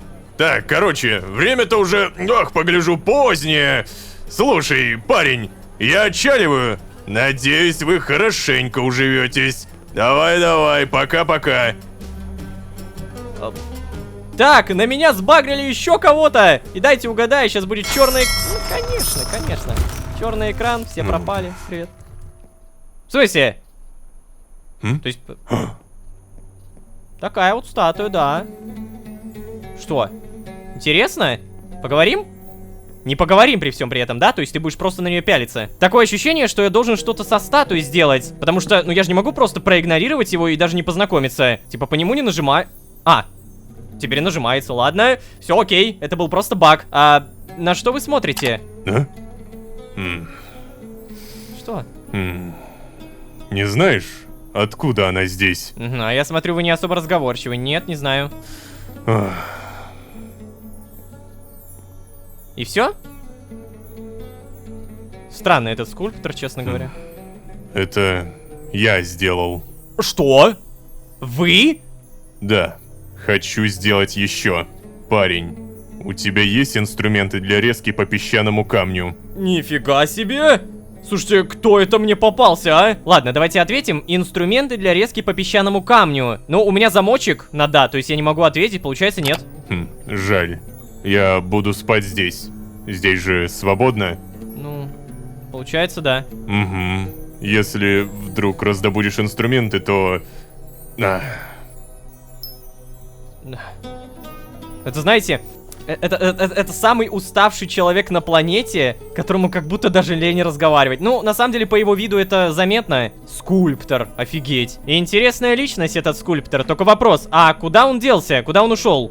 Эй, здесь его нет. Он туда вышел, и в итоге я хожу, брожу, а его тупо нет. Пропал. Я прошу прощения, скульптор! Эй, как так? Вы же просили инструменты, я могу сделать. Не надо на меня махать рукой. При этом мне дали какое-то задание «Таинственный скульптор». Срок бессрочно. Скульптор сказал, что это огромная статуя бога фараона, его рук дело, и попросил какие-то инструменты резчика. Думаю, я смогу сделать что-то вроде стамески и молотка. Наверное, должно подойти. Стамеска и молоток, погоди-ка. Так, стамеска. Стамеска резчика делается из кожи и... А, слитка, так это изи. А также молоток, да? Нам понадобится молоток резчика, и делается он при помощи также кожи, палки и дерева. Получается, самое тяжелое здесь это кожа. Я точно знаю то, что у меня ее нет, но я все равно попробую найти в сундуке. Ну, мало ли. Нет, у меня кожи нет. Складывается ощущение, что нужно привезти сюда парочку коров и сделать нормальную такую ферму. Я, пожалуй, просто телепортируюсь в деревню. Нет, стоп, какая деревня? Мы телепортируемся домой и добудем выросший тростник. Оу, как же много это изумрудов. Соединяем, 39 бумаги получаем, в деревню забегаем и изумруды покупаем. Так, ты кто у нас? А, ты винодел, которого я должен прокачать, да. Скажите, пожалуйста, кто тут покупает бумагу? Это ты? Да, это ты. Опа, 16 есть. Кстати, он еще, оказывается, и стеклянную панель покупает. Хорош. Но пока что мне, наверное, и этого достаточно. Покупаем 2 винограда, ждем, пока прокачается. Давай, молодец. Далее бутылка вина тоже покупаем. Сразу выкидываем, потому что не понадобится. И наш торговец снова прокачивается. Цветочная клумба. Ну что, получается, покупаем. Надо сейчас подождать, пока картограф заново будет покупать нашу бумагу. А пока что пойдем за коровами. Мне нужна кожа. Ох, где бы ее достать-то? Предыдущий раз я еле-еле нашел коров. Сейчас, мне кажется, будет еще тяжелее. Опа, лошадь. Так, погоди, а с лошади, по-моему, тоже падает кожа, разве нет? Проверяем. Так, корова, олень, кто? Дипхайт. Окей. Осел, лисья гончая. Ребят, покажите. Во, лошадь. Отлично. Либо 0, либо 1, либо 2. Я, конечно же, надеюсь, что мне сейчас выпадет 2, и я не буду париться. Давай, прости, лошадь. Это надо. Стоп, что? Чего? Как мне выпало 3 кожи, если максимум могло быть 2? Хотя, знаете, нафиг эту логику, да? Ух ты! Кровавая муха. Привет. Так, тихо, я понял. Я понял. Тихо, чил, бро. Чил. Домой. Ну нахрен. Все, кожа появилась, я это самое, там, молоток спокойно сделаю, да? Как он делается? Вот так вот. Далее стамеска. Вот так вот. О, задание обновлено. Осталось только понять, кому это отдавать, потому что скульптор Что? Ты когда это успел сделать? Так вот, получается, куда он уходил. Наковальня? Чувак, да ты не так прост, как кажешься. Так, бочка пустая, печка пустая. Слушай, вот, возьмите. Стамеска, молоток. Сработано грубо, но сойдет. О! Спасибо. И все? Ух ты! Как это клево! И потом мы что-то увидим, да? Какую-то маленькую статуэтку сделает. Кстати, вот прямо сейчас посмотрите на вот этот кадр. Там за всеми этими скоробеями, которых мне дали, было написано плюс 10 отношения со скульптором. То есть, получается, мы за это задание прокачали, отношения. Давайте даже проверим, как это выглядит. Выполнено 2 квеста. И получается, за квесты мне еще и скоробеев дают. Вот что я заметил. Так, получается, Бурис... Скульптор. Ну, честно говоря, я думал, что где-то вот здесь будет. А оказывается, нифига. Пока что более фигово ко мне относится Бурис. Ну, оно и понятно, он такой как будто недоверчивый, да? Так, скульптор на 2-м месте, но вроде бы мы стараемся, делаем лучше. Анимация, конечно, в этом сезоне это просто что-то с чем-то. Очень нравится. Поговорим, кстати? Нет, а если вот так? Хара, такая статуя гниет на зеленом континенте. Позор. Блин, ну слушай, если ты действительно соорудил такую статую, то ты гений. Так, кстати, у меня еще один вопрос. А вы будете ладить как-то или нет? Эй, Абди. Да, привет. Слушай, поговорим? Конечно, поговорим, да, конечно. Потом, видимо. Ладно, скульптор, с тобой еще раз. Мне не нравится болтать попусту. Иди отсюда. Понял, ладно. Да, и правда, как я и сделал догадку, он у нас особо не общительный, но у него наковальня стоит, ребята, наковальня. Хе-хе-хе. Знаю, где буду пользоваться наковаленкой. Да уж, учитывая то, что она тут одна единственная, тем более. А еще знаете, как наковальню связывает данная статуя? Заходим, нажимаем ремесло и та-дам! Кузница легенд. Использование наковальни всегда будет стоить 1 уровень опыта. Это офигенно! То есть мне уровень для соединения книги и инструментов не понадобится. Но понадобится прокачать ремесло до 60 уровня, что автоматически делает эту идею полным говном. А еще я понял, почему я с лошади получил 3 кожи, а не 2. Потому что у меня ремесло дает дополнительный модификатор добываемого лута, плюс 15%. То есть я не зря это прокачал. Меня это реально сейчас спасло. Ну и, кстати, у меня так много скоробеев, надо бы хотя бы, наверное, железных прокачать. Я точно помню, что хотел усилить скорость атаки лука и сделать так, чтобы меньше тратилось стрел. То есть вот, шанс вернуть стрелу. О, нашел. Плюс 4% скорости атаки создаваемого оружия дальнего боя. Мне нужно пройти через охотника, который дает шанс удвоенной добычи плюс 15%. Что? А почему я это не прокачал? Конечно! Отлично. Далее скорость атаки лука. Еще. Урон от снарядов я пока прокачивать не буду. Давайте что-нибудь другое. Что это? Шанс уклонения. Плюс 1%. Ну, давайте, почему бы и да. Теперь по мне меньше шанса попасть. Я еще и парирую удары некоторые. Помню, прокачивал. Что это? Воу-воу-воу. Скелет-подрывник. Тихо. О, у него TNT прямо на... Везде! У него просто везде это TNT! Так, только не подрывай, пожалуйста. Я не хочу проверять, взорвется ли он после смерти, поэтому отведем его чуть-чуть подальше. Давай, вот сюда. Давай. И вот теперь вполне себе можно. Только очень аккуратненько, окей? Подожди, а ты не взрываешься? Я понял! Нет! Нет! Он взрывается перед смертью, а не после смерти. Крутая механика, но не особо-то я доволен этой механикой, блин. Дорогу, блин, заново чинить. Все, нормально. Это тоже убрать. Обязательно поспать и со скульптором поболтать. Ну-ка. Ну, что уставился? Никогда одноруких скульпторов не видел. Так все-таки ты и правда однорукий. Прошу прощения, но моя догадка, получается, была верна. Надеюсь, то, что ему не отрубили руку за то, что он там где-то провинился как скульптор. Ба!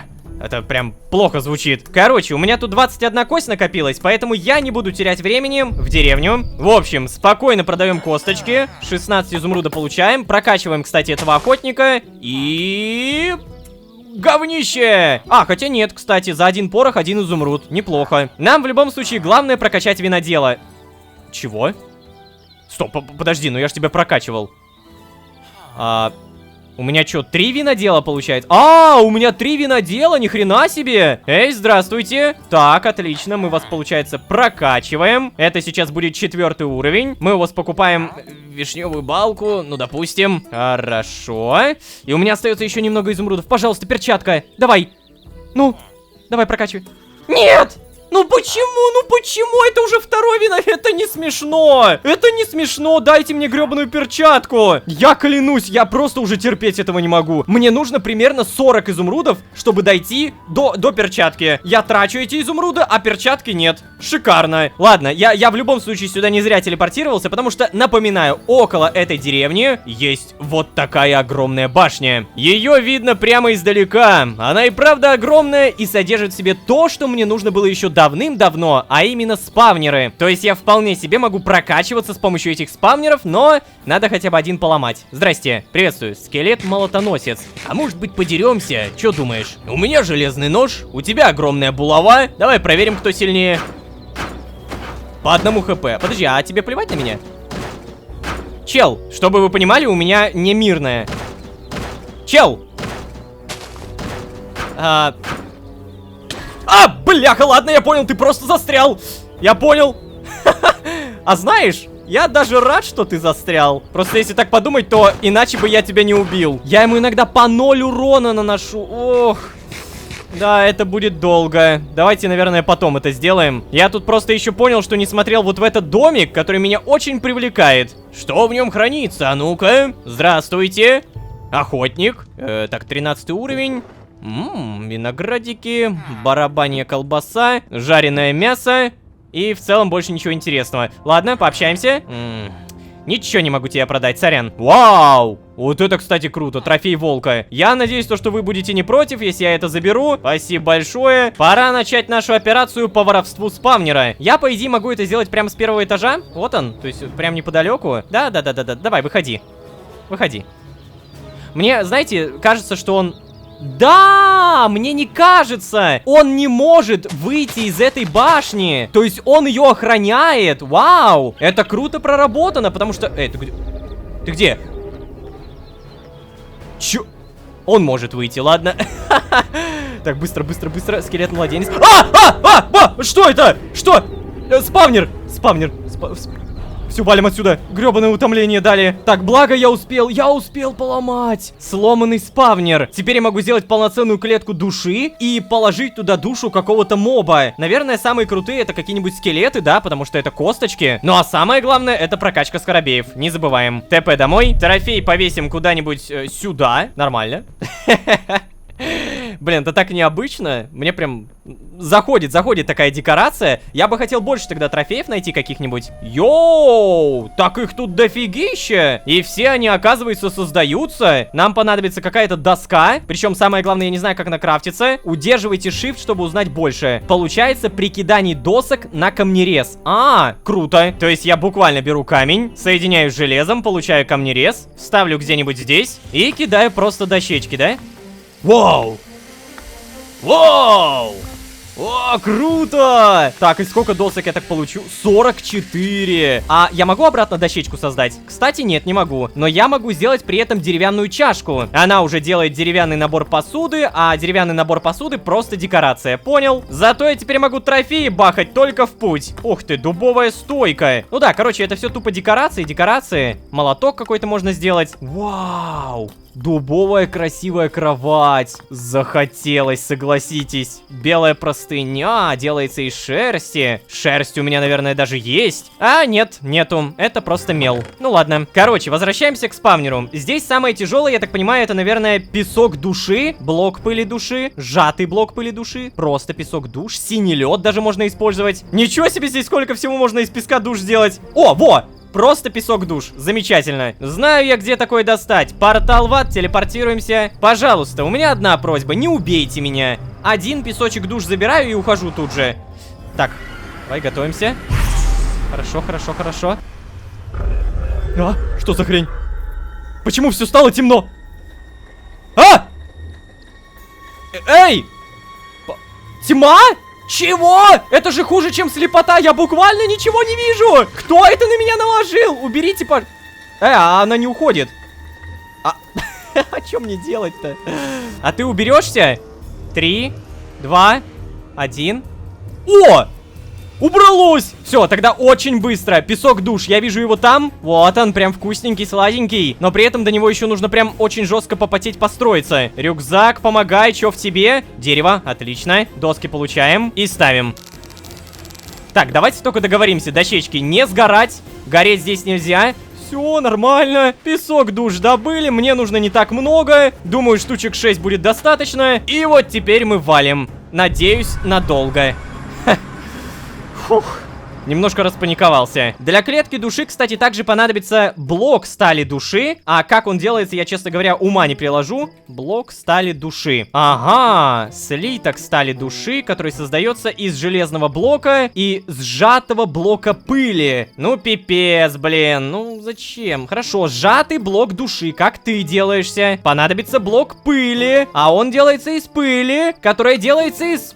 обычной почвы, а это делается из светокаменной пыли. Короче, цепочку я понял, но на этом мы, наверное, будем постепенно заканчивать. Не хочется вас сейчас как-то грузить этим, учитывая, что у нас скульптор, и мы уже загружены сюжетом. Прямо сейчас около нас человек, который создавал статую, которой мы удивляемся на протяжении всех серий. Интересно, он-то нам что-нибудь расскажет? Абзи просто не хочет, все у нас какие-то неговорящие. Тем не менее, я не забуду вас попросить, пожалуйста, не забудьте подписаться. Сезон только-только начался. ему нету еще даже 10 серий, поэтому ваша подписка позволит не только промотивировать нас, но и буквально знать абсолютно всю историю. А история, что-то мне подсказывает, будет очень интересной, потому что она уже интересная. Спасибо большое вам за ваши оценки, большое спасибо за то, что не пропустили мимо ушей. А если вы здесь впервые, то вы можете еще и позвать друзей. А с вами были Лолошка и Скульптор. Всем удачи, всем пока. Пока. Здрасте.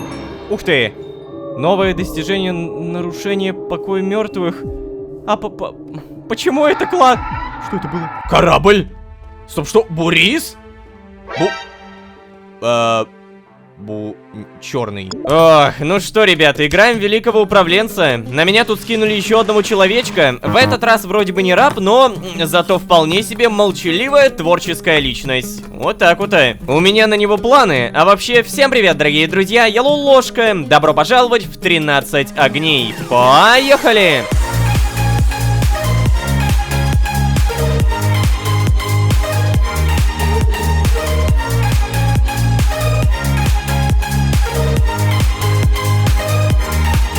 И снова всем привет, дорогие друзья, я Лолошка. Добро пожаловать в 13 огней, где мы познакомились с молчаливой творческой личностью. Нет, на самом деле мы познакомились с каким-то одноруким и неразговорчивым дедом. Здравствуйте, дед без имени. Я бы, честно говоря, тут же о нем забыл, если бы не одно но. Ребята, это не просто дед, это не просто скульптор. Перед нами человек, который создал эту огромную статую фараона. А что же это означает? Да то, что перед нами потенциально тот, кто может рассказать чуть больше о себе, о фараоне, похожем на Джодаха, и, возможно, даже рассказать то, что будет нам полезно в дальнейшем. Да? Поболтаем, кстати говоря, ну-ка. Молчать будете, да? Может быть, все-таки... Ладно, видимо, он все-таки ничего не... Ты не видишь, я тебя игнорирую. А, вы игнорируете?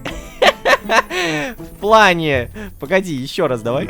Я занят, парень. Игнорирую. Ну не игнорируйте. Ай, хорошего тебе дня. Но он, видимо, будет сейчас то же самое, да, говорить? А, нет, подожди. Мы его бесим. Ты не видишь, я тебя игнорирую. Нет, все-таки он будет говорить то же самое. Но это было прикольно. И не видишь, я тебя игнорирую. Но если серьезно, то это прискорбно, потому что это единственный человек, который может рассказать в сравнении с Абди куда больше информации. Но именно он меня игнорирует. Ну серьезно, могли бы поболтать. Я ему стамеску дал, молоток дал. Кстати, молоток.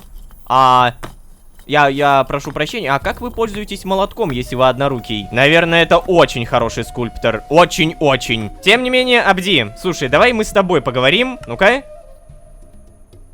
Ничего не скажешь? Так, ладно, видимо, сегодня все неразговорчивые. В любом случае, у меня шикарные новости. Ребята, в предыдущей серии, ну и получается в этой серии, я пока что не тратил скоробеев. Вы поглядите, как их много. Накопилось 6 золотых, 5 ауритеховых и даже 2 лазотеповых. Конечно же, я это потрачу. Но перед этим спать, все бесполезное убирать.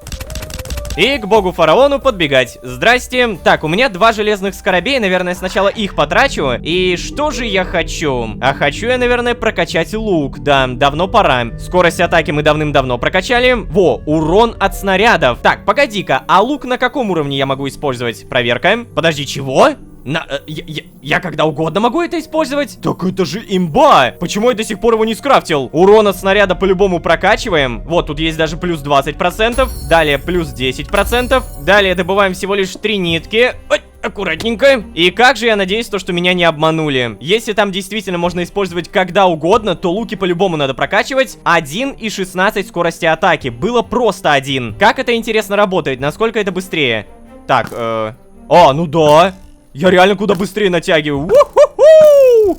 Шикарно! Итак, 6 золотых скоробеев. Куда мы потратим? Правильно, бой. 1, 2, 3. Почему я не могу? Господи. 1, 2, 3, 4, 5, 6. Ух, ни хрена себе! У меня сразу 4 навыка открылось. Ну-ка, ветер пустынь. Удваивает скорость натяжения тетивы за каждый уровень перка. Сколько стоит? 5! Это все мои скоробеи, буквально. Но при этом я могу стрелять еще быстрее. Это круто. Так, это что такое? Тяжелая рука. С вероятностью в 1% за уровень, каждая атака топором может наложить на цель эффект оглушения на 1,5 секунды. Нет, не надо. Иссечение плоти. С вероятностью в 1% за уровень, каждая атака мечом может наложить на цель кровотечение, наносящее ей процентный чистый урон. Вот это по-любому. Так, у меня сейчас 1% шанса. 2. Ой, стой! Стой, не надо! Я же меч сейчас не могу использовать. Мне нужен минимум 30 уровень боя. А у меня пока что 10. Блин, зря прокачал. Так, тогда пока ауритеховых не трачу, проверим, на что могу потратить лазотеповых. Ух, у меня 2 штуки. Автоматически плавит предметы в левой руке. Вот, как будто это очевидно. Конечно же, да. Все. Так, в левой руке, да? Допустим, я возьму... Что я могу переплавить? Пшеницу могу? Ну-ка. Не могу. Тогда возьмем что-нибудь интуитивно понятное. Допустим, рудное железо. Проверяем. Ой-ой-ой-ой-ой. Да это же реальная имба. У меня начинает складываться ощущение, что весь этот сезон это какой-то сон. Реально, я становлюсь все круче и круче. Хотя в предыдущем сезоне подобные прокачки стоили мне очень дорого. Так, скульптор, я поспал, может быть поболтаем? Это ты. Я хочу сделать статую. Ага. А ты теперь, я смотрю, заговорил? Ты поклоняешься кому-нибудь? Я заметил, твой маленький Абд явно поклонник Нефмтити. Ну да, это правда. Хочешь, я сделаю для него статую богини смерти? Ух ты! Так, уже вижу какую-то новую кнопочку. Подкупить. Хочу. Во сколько мне это обойдется? На самом деле странно, что я как бы соглашаюсь на его предложение, но при этом здесь подпись «подкупить». Возможно, в будущем я буду именно подкупать. А конкретно в данный момент я скорее соглашаюсь, чтобы просто его задобрить. Может быть, он там что-то скажет наконец-то. Давай. Какой деловой. Нет, утены мне не нужны. Мне нужен материал. Достанешь мне много песчаника? Песчаника? Да, без проблем. Хорошо. Для статуи потребуется место. Она выйдет тяжелой, так что ее лучше делать сразу там, где она будет стоять. Поставь где-нибудь песчаника примерно 3 на 3 на 4 метра. Да. Как сделаешь, сразу начну работу. Иди. Ух ты. Так, слушайте, прикольно. Подожди, мне нужно поставить 3 на 3 и 4 блока в высоту, да? Что это он мне дал? Разметка, статуя Кнефмтити. Грубая разметка под статую богини смерти. Так, и как это работает? О! Вау! Ни хрена себе, как это круто! Ты посмотри, я могу прям выбирать. И красным подсвечивается, что здесь я не могу ставить. Я, наверное, поставлю статую где-нибудь поближе к фараону, да? То есть порт это не очень место вот здесь. Нет, не очень. Как будто вот тут вот, вот смотрите, вот так вот в линию, если выстраивать абсолютно все статуи, ну, типа, если все статуи смотрим, то это идеальное место. Поэтому я прошу прощения, травушка-муравушка. А ну-ка, до свидания. Допустим, здесь, вот прям вровень по этому складу. И если мы смотрим, одна статуя. Так, получается потом вот здесь вторая. Потом вот здесь третья. Господи, я уже запутался, честно говоря. Ну, по сути, да, на 5 статуй, если, допустим, у нас 5 богов, хватает этого места. Я не знаю, просто я заранее это продумываю. Мало ли он потом захочет соорудить вторую, третью, там, 10-ю, 20-ю. Но мне уже нравится. Чисто механика прикольная. Окей, нужно песчаника 3 на 3 и еще 4 в высоту. Прежде чем я пойду за песчаником, у меня шикарные новости. Вы поглядите, как много опыта прямо передо мной. И как много утенов я могу сделать из этой пшеницы. Йоу, ни хрена себе! Я за одну эту полянку получил 2 железных скоробея. Я просто напоминаю, если мы берем удочку и вылавливаем, то мы получаем сейчас примерно по 30 опыта. Да, наверное, пшеница сейчас куда быстрее и эффективнее, но мы можем прокачать Нильский прилив. И каждый такой уровень дает плюс 5 опыта за каждую ловлю. А теперь представьте, что эту удочку можно еще и зачаровать. То есть я по-любому должен как можно быстрее идти к чародейскому столику. Так, получается 3 умножить на 3 это 9, 9 умножить на 4 это 36. 36 песчаника. Легко. телепортируемся домой. И, честно говоря, тут еще немножко подумал и понял то, что нет, я не хочу вот эту территорию сейчас загромождать какими-то сюжетными постройками, потому что я вот что понял, типа, сейчас я здесь помещаю статую, а потом надо будет вокруг статуи еще что-то построить, и это уже превратится в какой-то бред, типа, вот это надо будет удалить, дом снести, я хочу дом сохранить домом, вот. А не каким-то пристанищем для статуи. Поэтому вот здесь вот поставим подальше. Это все еще близко. Но, по крайней мере, я буду уверен, что ничего плохого не случится. Yes! Обновление задания скульптура Кнефмтити. Хо-хо-хо. Ну, давайте проверим. Что скажешь? Ух ты ж, господи. Уже поставил, да? Ну, тогда я приступаю к работе. Всего доброго.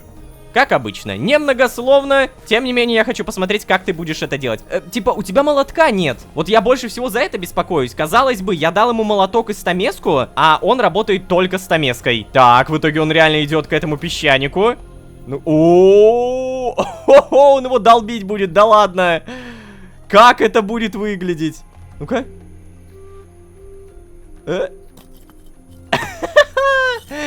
Круто! Ну ладно, видимо, ничего не произойдет. Так и быть, потом увидим. Как бы странно это ни звучало, но, ребята, я не забыл. Я не забыл, что произнес совсем недавно. Чародейский стол. Да, мне нужно до него дойти, и да, здесь понадобится алмаз. Я прекрасно понимаю то, что это как будто невозможно. Для добычи алмазов мне нужна железная кирка. А для железной кирки нужно копание 25 уровня. Следовательно, что? Правильно, не скрафтим. Но алмазы же можно найти не только копая, но еще и просто в сундуках. Ой, погоди, а что такое? Йоу, это что за город? Так, а может быть там алмазы будут? Давайте телепортируемся. Бам, все, могила на равнине. Ну и, короче, прям по... Ай, господи!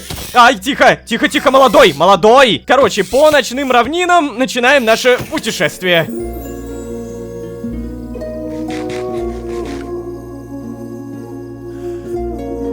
Здрасте. Ух ты. Новое достижение нарушения покоя мертвых. А почему это класс? Что это было? Бизон? What the fuck? Так, ладно, вы же добрый, да? Наковальня! Наковальню забираем. Так, хорошо, теперь у меня 2 наковальни. Бизон, ты что делаешь? Я просто думал изначально, что это какой-нибудь городок, в котором я могу найти алмазы и все такое. Но здесь, кстати, есть каменные кирпичи, их можно подобывать. Чисто, знаете, для декорации что-нибудь построить. Куча черепов. Ух ты, косточки. Так, это у нас... Куча паутины, хорошо, забираем. Даже на кладбище можно найти что-то прикольное и интересное. На том спасибо. Ой-ой, костяной крипер. До свидания. Я вас умоляю, ребят, скажите, что у вас есть алмазы. Ох, кожа, хорошо. Придется... Придется немножко это разграбить, эти надгробия. Уж простите, подводная ходьба, золото. Не, ну если золото встречается, то и алмазы, да, наверное? Тут главное все-таки надежду не терять. Так, кожа, это прям тоже дорого. В предыдущей серии долго добывали кожу, помню. Как много костной муки, боже! Я уже люблю этот данж. Ребята, это реально хороший данж. А мы тем временем забираем кости, забираем все то, что мне по-любому в будущем пригодится. И постепенно радуемся жизни. Алмазы все-таки не попались. Обидно. А, так тут еще надгробие, погоди. Ой-ой-ой, осколок аметиста. Из этого можно сделать, кстати, эту подзорную трубу. Вот она. Понадобится еще медный слиток, который я, кстати, по-моему, здесь нашел, да? Вот оно. А кладбище тем временем продолжается. Надгробий здесь просто пруд пруди. Я реально могу все расхитить и все забрать. Вау, тут еще и саркофаги, ну-ка. Е-мать. Медные блоки. 9 штуковин.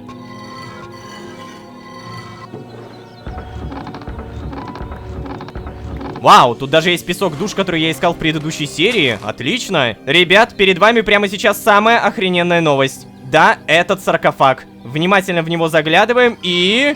Та-дам! Алмазная руда. Одна единственная алмазная руда, которая попалась мне в саркофаге. Все, больше ничего такого не попадалось, но может быть здесь? То есть, я понял, алмазы можно найти именно в саркофагах. Но какая же это редкость? То есть, мне попадаются только деревянные могилы. Ай-яй-яй-яй, я походу нашел самую дорогую могилу, вы поглядите. Саркофаг. Так, череп визер-скелета и... Эх, было бы прикольно, если бы здесь был алмаз. Но зачарованное золотое яблоко тоже неплохо. Древние обломки забираем. Ачивочку получаем, хорошо. Да ладно! Да ладно! Вторая алмазная руда. О боже, о боже. Так, ладно, мне кажется, пора уже постепенно возвращаться, да? Потому что я накопил так много вещей, что, ну, хватит, хватит. Ну хотя это было и так последнее кладбище, поэтому в целом я все осмотрел. Остаются только вот такие вот деревянные ящики, но тут в основном кости, кости и кости. В общем, по возвращению домой мне нужно первым делом все складировать. Я это уже сделал. Далее взять алмазы и проверить, они переплавятся. Да. О-о-о-о. Ну что, чародейский столик получается, да?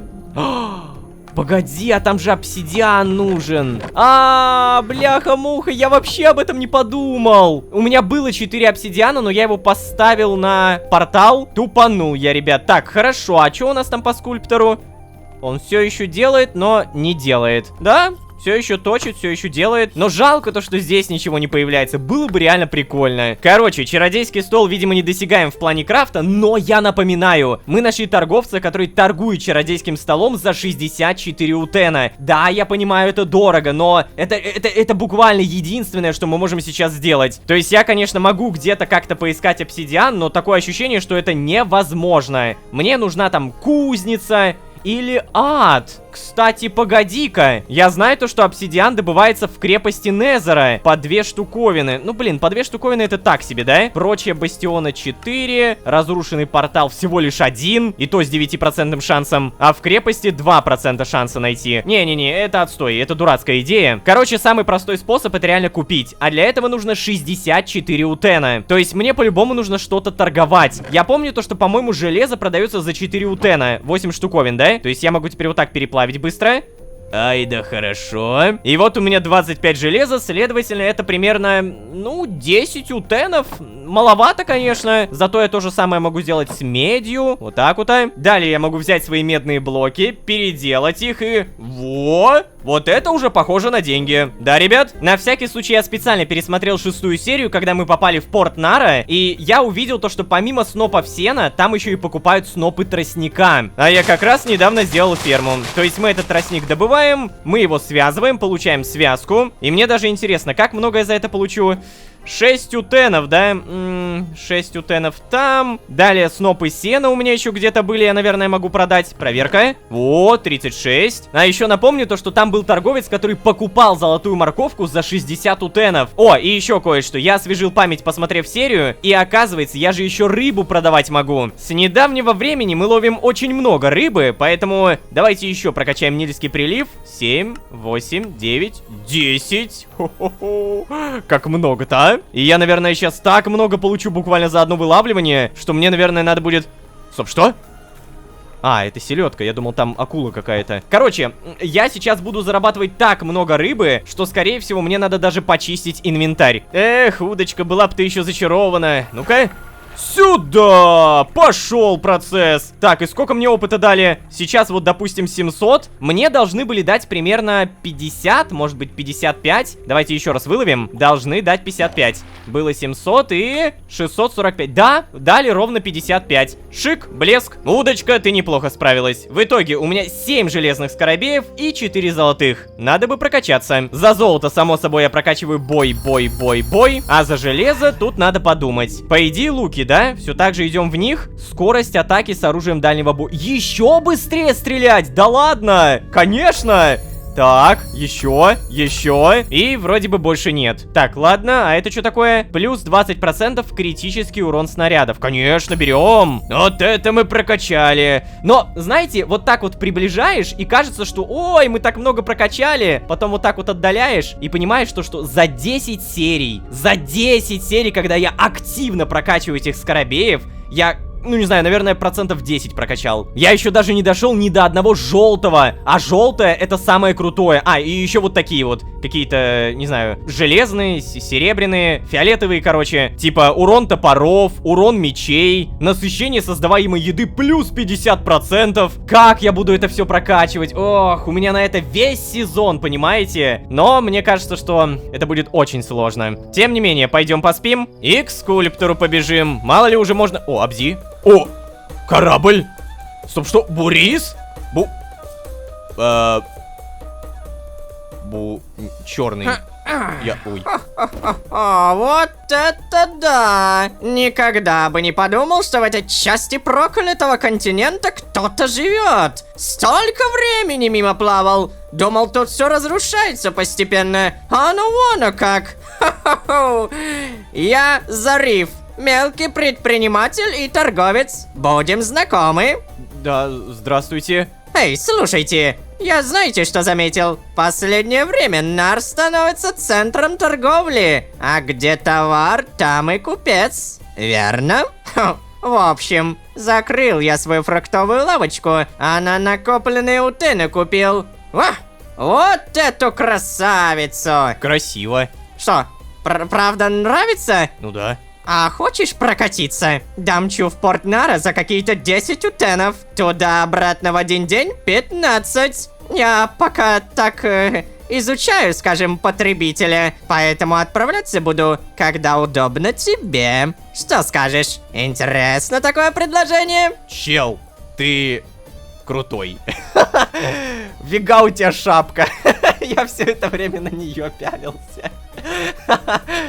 Блин, а тебе не тяжело? Так, ой, в смысле, что вы предлагаете? За 10 утенов туда, за 15 утенов туда и обратно в Нар? Конечно, интересно. Интересно, но только если за 10 утенов туда и обратно. Не интересует. Так, ты же у нас торговец, купец и все такое. Поторгуемся. Да, мне это интересно, но только если за 10 утенов туда и обратно. А? Чего? То есть ты хочешь, чтобы я работал себе в убыток? Ой. Ты хоть знаешь, насколько дорого и сложно обходится свой песчаный корабль? О, нет, не думаю, парень. Соглашайся на ту цену, что я предложил. Пока я не поднял. Я единственный, кто готов возить людей с проклятого зеленого континента. Не заметил? Как подумаешь, приходи на корабль. Жду здесь. Простите! О, ё-моё, вот этот прыжок у вас. Я не хотел с вами ссориться. Где, подожди. Так, Бурис, плохо. Скульптор, ну чуть-чуть получше, кстати, я об этом даже не думал. Нинель, нормально. Вилли, норм. Абди, охрененно. Зариф. О, еще хуже, чем Бурис. Блин, средняя репутация 36. И все, и он, получается, ходит, да? Кстати, на всякий случай хочу проверить. Допустим, мистер Зариф, здравствуйте. Я решил, что у меня есть достаточно товара, и я хочу с вами немножко это... Помореплавить. Мореплавание. Обалдеть. Так. Заброшенный порт. Кто и когда его забросил? И кто его построил? Ты сейчас здесь. Левая кнопка мыши для покупки билета. Либо в Нарфанис. Главный порт Нарфаниса. 10. Вау! Ребята! И у меня как будто вот здесь вот исследованная территория. То есть вот здесь еще куча другой территории. Охренеть! Каждую серию я просто поражаюсь с новой механики. Но, ладно, это... Мы тебя потом проверим. Мы проверим тебя потом. Блин, ну подожди. То есть он меня отвезет в порт Нара за 15 туда и обратно, да? Мне нужно обратно, то есть я по-любому соглашусь только на туда и обратно. Это 15. То есть вы понимаете, что мне нужно, получается, по-любому согласиться. Ну, я надеюсь, что он меня не обманет и все такое. И да, плавать, продавать мало товара, это невыгодно. Надо прям много-много, поэтому давай сюда, пшеничка, иди сюда. Замечательно, целых 3 стака накопили. И, кстати, погоди, а этот Абди же, он, по-моему, тоже что-то копит, да? Давайте на всякий случай проверим. Во, 62 пшеницы. Кстати, в итоге, я хотел со скульптором поболтать. Интересно, получится у меня или нет? Здравствуйте, работаем, да? Ну-ка. Парень, эта работа не быстрая. Не мешай мне. Я не хочу к тебе больше подходить, ты слишком злой. Вообще злой. Я еще, знаете, буду его донимать, он мне минус репутацию кинет. Абди, ты что скажешь? Я бы просто хотел знать меньше. Глубокая фраза, если так подумать-то, да? То есть он знает слишком много о боли и страдании, скорее. И он имел в виду, что хочет знать меньше той жизни, которую знает. В любом случае, мы берем, создаем побольше снопов сена. Итого у нас 57. Мы отнимаем 15 за поездку туда и обратно и получаем 42. Действительно ли отвезет нас Зариф Нарфанис? И продадим ли мы золотую морковку? Все это, да, опять же в следующей серии. Ребята, видно, что сезон 13 огней постепенно развертывается, постепенно разрастается, поэтому не забывайте, пожалуйста, подписываться. Ваши подписки и лайки позволят не только промотивировать меня, команду, но еще и не пропускать вам свежие видео. А сюжет ведь все прет и прет, поэтому лучше не пропускать. Спасибо большое за просмотр, надеюсь, что вам понравился, надеюсь, что вы не пропустили эти слова мимо ушей, многие пропускают. А если вы здесь впервые, то можете еще и позвать друзей. А с вами были Лолошка и какой-то Зариф. Всем удачи, всем пока, пока. Она долгое время жила на Гезире, а там жизнь намного проще, спокойнее и беднее. Ну ты все, погляди, семейные как разборки, сейчас заговорила, она а. ему вдарит, точно. Предложить помощь? О, парень, ты как раз вовремя. Охренеть, еще одна новая механика, я в шоке, сколько можно? Плывем Зариф вместе с Зарифом. Вот так вот. Дамы и господа, всем привет, знакомьтесь, наш новый перевозчик Зариф, который, в отличие от Буриса, готов перевести нас не только в Нарфанис, так еще и когда угодно, куда угодно. Давайте попробуем. Чего резину-то тянуть, да? А вообще, всем привет, дорогие друзья, я Лолошка, добро пожаловать в 13 огней. Поехали!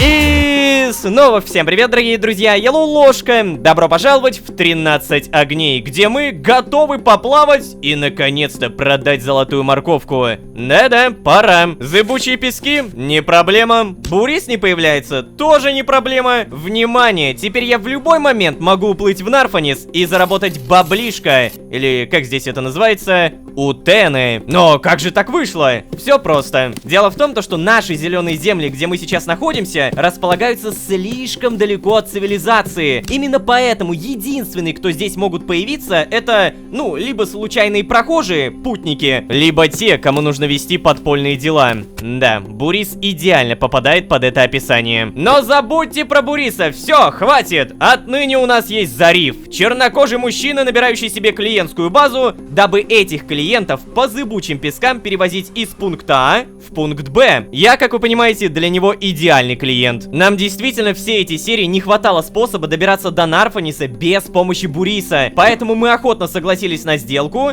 и Зариф назвал, не самую приятную, но все-таки цену. 10 утенов в одну сторону и 15 утенов, если я покупаю билет туда и обратно в один день. У меня прямо сейчас 35, получается я отдаю 15, остается 20. Немного бомжуем, тыры-пыры, но я тут вот что вспомнил. Оказывается, в Нарфанисе есть торговец, который покупает руду. Вот, сами посмотрите, он и железо 16 штук покупает, и другую руду по 8, даже незерит. О, незерит тоже покупает, это круто. Поэтому я тут подумал и понял, буду продавать золото. Оно достается вроде бы просто, и один золотой слиток это 1 утен. Выгодно. А еще у меня мега шикарные новости, как я буду продавать еще проще. Я научился пользоваться рюкзаком. Смотрите, его можно положить не только в инвентарь, но еще и на другую спину. Короче, здесь есть другой слот, это тоже спина, и он не задевает броню. Шикарно. А чтобы открыть рюкзак, оказывается, не нужно его снимать. Я просто нажимаю на кнопочку, и все. Вот оно, шикарно. Я тут уже и снопы сена собрал, и сахарный тростник, даже медь. Но я также понимаю то, что у меня много эвкалипта. Собираем, складируем, и не забываем про пшеницу.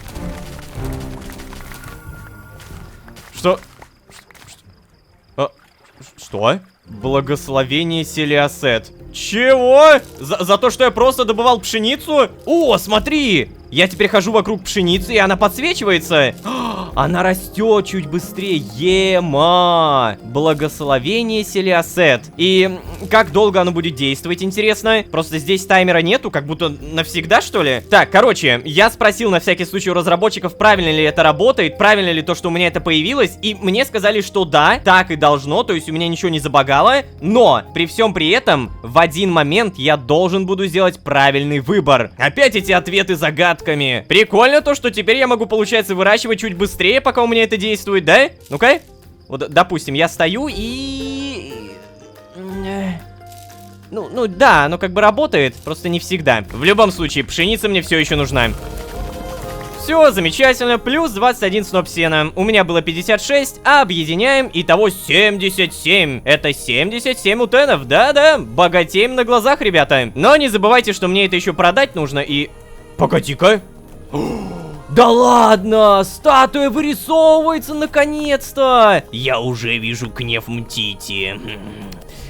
Так, поговорим, кстати. Делаешь, да? Хватит приставать!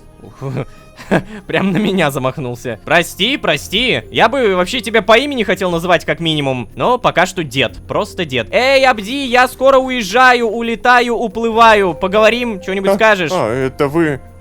Кстати, а вы когда-нибудь ночевали в пустыне? Нет, ступай. Подожди, а может быть я, кстати, могу ему реально ответить? Типа, нет?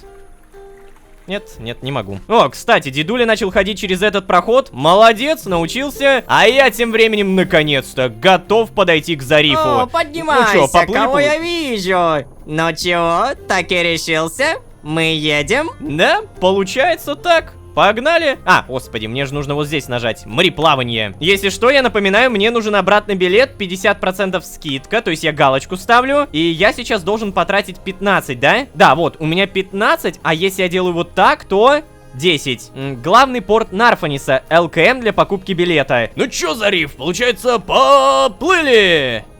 А, стоп. А, он то есть прям билеты дает. Направление Нарфанис, заброшенный порт. Так, это мне получается не надо, это потом. Во, направление заброшенный порт Нарфанис. Следовательно, чё, нажимаю. Как это работает? По тебе надо? О. Так. О, сюда! Здорово! Какая маленькая лодка ты у тебя, ё-моё. А это кто такой? А, старушка. Здрасте. О, спина. Ох, болит спина, внучок. Болит у меня. Вы, старушка, это... Ваше лицо, кстати, как выглядит-то хотя бы? Живите, цветите, таблетки пейте, там, мажьте и все такое. А это кто такая-то? А? Это? О, это моя мама. Она мне помогает с бизнесом, не переживай. Занимается всякими несложными задачками и так далее. Всякой ерундой, которой я бы никогда не стал руки марать. О, ты это, не подумай, нет. Ей не сложно. Она наоборот рада, что может быть полезной. Честно. Ты лучше расскажи, а чем ты занимаешься? Ой, так у нас все-таки будет диалог. Я думал, мы просто доплывем. Так, я держу небольшую колонию на зеленом континенте. Я могу реально так ответить, типа, как будто я рабовладелец? Не, наверное, так не буду, да? А почему тебе это интересно? Да, по-разному. Блин, на самом деле, вот клянусь, пока что единственный, кому я могу довериться, это реально Абди. Я просто скажу, да, по-разному. Все мы перебиваемся то одним, то другим. Знаешь, я давно понял, что ни у кого за пределами Нарфаниса нет одного дела. Эх, чтобы выживать, приходится крутиться по-всякому. Мама вот хоть и помогает мне, не согласна с моей позицией. Она долгое время жила на Гезире, а там, ну, сам понимаешь, жизнь намного проще, спокойнее и беднее. О, не-не-не-не-не. Я бы не смог на ней долго жить. Там с едой совсем плохо. Я вообще туда теперь никогда, ни ногой. Ну, Эй, понятно. сынок, ты чего это там говоришь? Мы с твоим отцом вообще-то были счастливы на этом острове. Ой, ма, ну не надо. Вы мясо ели раз в полгода. Ну Ты все, погляди, семейные как разборки. Сейчас заговорила, она а. ему вдарит, точно. Мясо главное в жизни, сынок. Какого черта? Я же пошутил. О, ну мама. Не мамкай мне тут. Ой, что это? О! А, это мы типа... Вау. Это мы типа супер быстро плывем, да? На этом, получается, сценка закончилась. О. У меня пока клиентская база не такая большая. Я, знаешь, тебя здесь подожду. Отправимся, как будешь готов. Окей. Ах, Круто. Ты там со своей мамой это поаккуратнее, я уже понял. Я тоже буду поаккуратнее. Мне же, по идее, достаточно будет поторговаться. Я не думаю, что здесь сейчас что-то будет происходить. Но я на всякий случай попробую зайти сюда. Я могу зайти.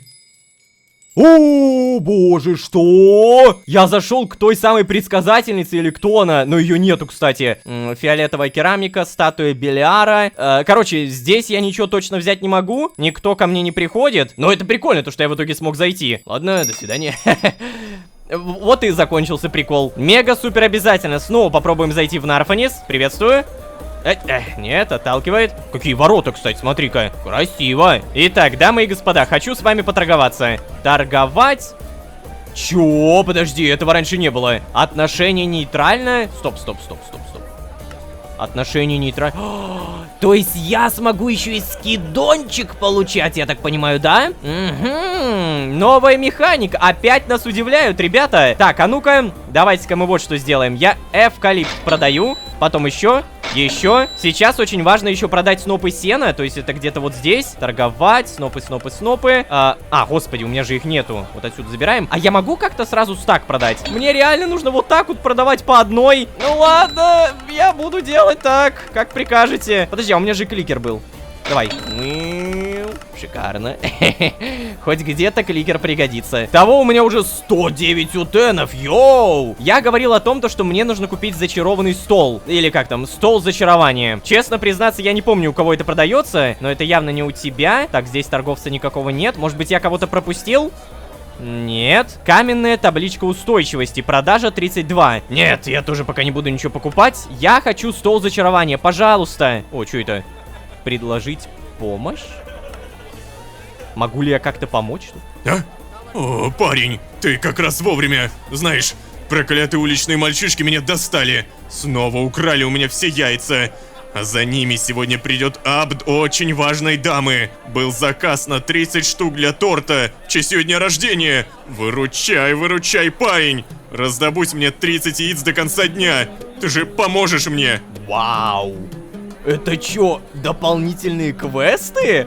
Охренеть, еще одна новая механика. Я в шоке, сколько можно? Разработчики, вы что делаете? Да, конечно. О, спасибо, парень. Обновленное задание яйца для дамы. Окей, подожди, где это задание? А подожди, а он у меня вот здесь вот появился? О! Зариф, который все еще относится ко мне плохо. Абди хорошо, Бурис плохо, Скульптор плохо. Но вот этого торговца нет. Видимо, это будет просто на какие-то скидки. Например, сахарный тростник, продажа 32,8. Это ужасно, это просто отвратительно. Зато смотри, сноп сена, скупка 1. Возможно, если потом он будет ко мне относиться хорошо, то скупка будет по 2. Но я уже продал, блин. Зачем я продал? Вот оно, яйца для дамы. Нужно принести торговцу 30 яиц до конца дня. Чего? Как бы, блин, у меня вопрос, а как я это сделаю? У меня нету яиц. Я могу прямо сейчас рискнуть, сгонять обратно домой, там взять яйца и вернуться. Но это будет стоить мне очень много денег. Боже, что это? Вот это корабль. Это кто на таком корабле рассекает? Может быть, в будущем расскажут? Либо, знаете, что я могу сделать? Это не самый выгодный вариант. Я могу к нему же подойти и купить у него яйца. Да, у него продавались яйца, и сколько это стоит, давайте проверим. Так, торговать. А, это он покупает. Блин, я думал, продает. Зато я могу продать золотую морковку этому молодому фермеру. На! Ага. Ну, денег я, по идее, получил, да? Сколько у меня? 173. Но продать я в итоге смог только одну. Помните, меня предупреждали, то, что ты сначала продай, а потом увидишь, что произойдет. Вот оно, что произошло. Продажа просто пропала. Окей, ладно. Курицы. Погоди-ка, я могу отсюда яиц взять, да? Я не знаю, чьи это курицы, но мне очень важно собрать сколько? 30 яиц. Работайте. О, вижу. У меня 5, 7, 8. Пусть они пока несут яйца. Давайте попробуем сходить к Нинель и Вилли. Вилли, Нинель. Здравствуйте, никого нет дома, да? Ой, ножик какой-то. Ой, сори, не буду брать.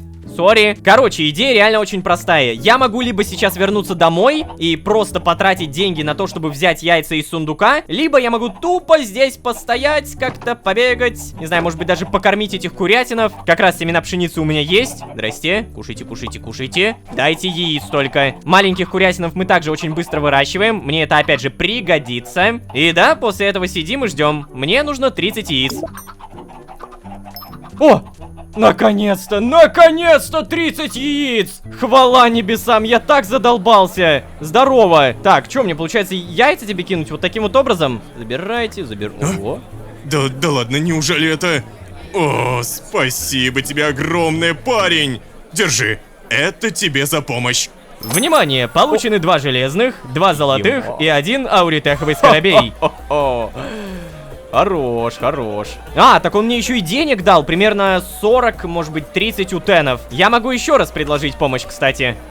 А, нет, видимо, не могу, ладно. И, кстати, как в итоге у тебя отношение ко мне? Все еще нейтральное. Скупка снопа сена по одному? Ну, ладно, окей. Зато мы понимаем... Ронос радуется вашим деяниям и благоволит вам. Благословение Роноса. А за что мне дали благословение Роноса? Это же бог битвы.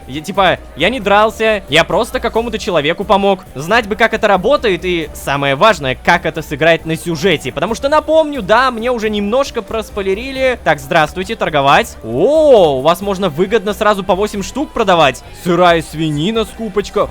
Вау, какой выгодный чувак. Морковка, скупка 8. Так, короче, фермы это надо. Фермы мы по-любому создаем и все продаем ему. Я в любом случае хочу продать железо. По-моему, это делается у кого-то из вас. Допустим, у тебя. Да. А, не железо, а золото. Раз, два. Саженец пальмы. Продажа 32. Чего? 1 саженец 32? Покупаю. Я реально это сделал, я дебил. Наверное, стоит постепенно отправляться обратно. Эй, Зариф. Так, Зариф, он меня ждет или нет? Я надеюсь, то, что да. Да. О, старушка. Что-то там обсуждают, видимо, да? Эй. А, это неизвестно, это не старушка. О, ну наконец-то. Готов отправляться? У меня тут второй пассажир вообще-то. Он тебя уже заждался. Это пассажир? А чё? А чё? Я торговался! Не надо на меня тут хмыкать. Но вообще, да, как бы я реально готов отправляться. Так, мореплавание, кстати, статус отношений не поднялся. Ты кто такой, а? Чё, с нами будешь, да? А старушка, где старушка-то? Делась куда-то, видимо. Ладно, короче, у меня есть реально билет. Я его купил всего лишь за 5, получается. Давай. Ой-ой-ой, хорошо. Ой, что он делает? Спит? О, смотри, как круто. Опять у нас, типа, очень быстро сменяется день и ночь. Типа, мы плывем, да? Кстати, если бы я поплыл, то, получается, я бы завалил тот квест на яйца. Потому что... Эй, ну что, дни- парень, приплыли? Приятно с тобой сотрудничать. Знаешь, я загляну послезавтра. Договорились? Да, окей. А я думал, то, что ты будешь всегда около меня стоять. О, вот и отлично. Все, да? Прикольчик. Здорово, Абдишка. О, это Поговорим. вы. Знаете, из-за того, что я начал регулярно кушать, у меня почти наладился стул. Наверное, не поговорим лучше. Статуя еще не поменялась, все такая же. Может быть, кстати, ты что-нибудь скажешь? Давай, скажи. Вот в былые времена... Да, согласен, в былые времена. А что в былые времена? Я не из этого мира, просто знай. Ну ладно, все равно, опять же, пальму принесли, и на том спасибо. Давай, расти, пальма. Возможно, даже побыстрее. Вау. Это знаете, как в фильме Астерикс и Обеликс, когда кидаются волшебные семена и резко вырастает огромная пальма. Я надеюсь, пальма хотя бы красивая в плане досок. Давайте проверим. Саженец? Так, саженец. Выпало саженец пальмы. 2 штуки, хорошо. То есть мы сможем сейчас вот так вот, опа. А потом... Оба-на! Хе-хе-хе, хорошо. И дайте угадаю, сейчас сразу опадет 2 пальмы, потому что они соединились, да? Мне тут 9 раз надо срубить. 7, 8, 9. А, не? Ну ладно, показалось. О, кстати, я только сейчас понял то, что я бы 100% не выполнил задание с яйцами. Потому что Зариф-то уплыл, все. Это была обманка от сценаристов. То есть я мог реально уплыть, либо я мог найти тех куриц. По итогу я не попался на эту обманку, и я выполнил задание. Еще и денег заработал, хорошо. Я продал очень много пшеницы и очень много дерева. А самое главное, все золото. И золотую морковку даже, которую больше не продать. Я помню то, что там покупается наковальня. По-моему, где-то у меня должна быть наковальня дополнительная. А, я вспомнил. Она же здесь.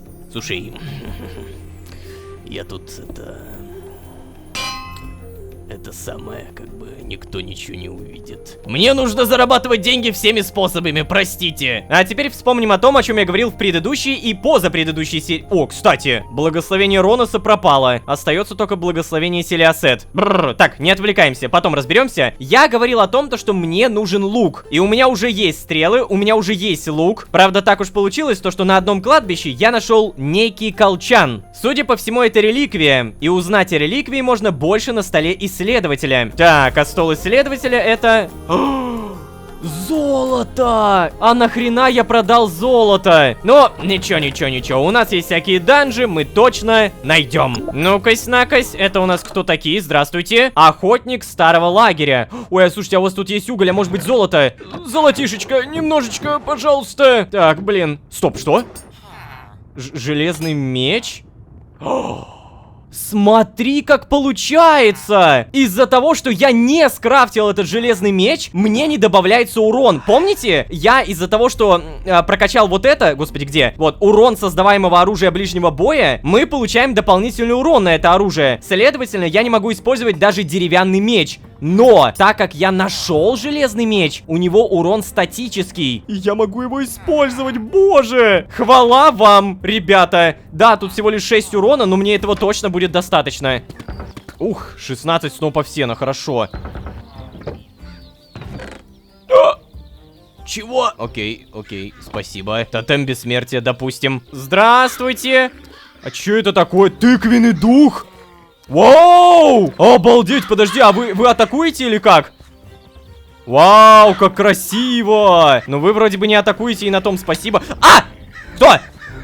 Тихо. Бизон и бизон. Маленький бизон и большой бизон, я понял. Так, вот тут пройдем. Кто здесь заправляет всем этим? Никто, по всей видимости. Тут у нас тюлени тюленятся. Сильвестр ходит. А мы тем временем находим данж, в котором должен быть золотой блок. Только я его не добуду, потому что нету железной кирки. А, тут и золотого блока нет. Ну и ладно. Может быть здесь? О, что это? Лавоходы, слот ноги. Узнать о реликвии можно больше на столе исследователя. Опять этот стол исследователя. Золотая мотыга на эффективность 4. Мне даже интересно, как это выглядит. Ну, возьмем. Какой-то данж прямо по курсу. Какой-то очень интересный данж прямо по курсу. Тихо. Что это было? Что это было? Я что-то слышал. Ой, я что-то поломал. Это какой-то механизм, который работает на поршнях. Ронос радуется вашим деяниям и благоволит вам. Опять, Ронос чем-то доволен, но я не понимаю, чем он доволен. Я же ничего не делаю. Так, тут таблички. Етить. Выходец. Привет, у меня тут новый железный меч. Опробуем на тебе, давай. О, я на него еще и кровотечение наложил. Хорошо. Чё? Какого черта? Новое достижение, оставайся мертвым. Он реально воскрес. Так, аккуратненько. Что это? Опасно. Хорошо. То есть я, видимо, вот здесь должен был зайти. И этот монстр активировал ловушку и по итогу гравий сбросился. А я-то думаю, что это за всякие редстоуны здесь? Ну-кась, накось, рассказывайте, что вы тут храните? Подняться наверх-то можно? Да, слушайте, судя по этому паркуру... Оп, еще как можно. Ох, блин, кто бы мог подумать, паркур в выживании. Сюда. Хорошо. Так, золото. Ой, тут по-любому будет золото. Я уверен. Давай. Серьезно? Опа. Чародейская книга «Небесная кара 4». Против нежити идеально. Голова зомби не так уж и идеально, но забираем. Прямо сейчас я ушел в сторону какого-то темного леса или что-то подобное. И я уже вижу какой-то новый данж. Опа. Блин, если так подумать, то это уже прям далековато. Ладно, в любом случае спускаемся и оставляем здесь вейпоинт.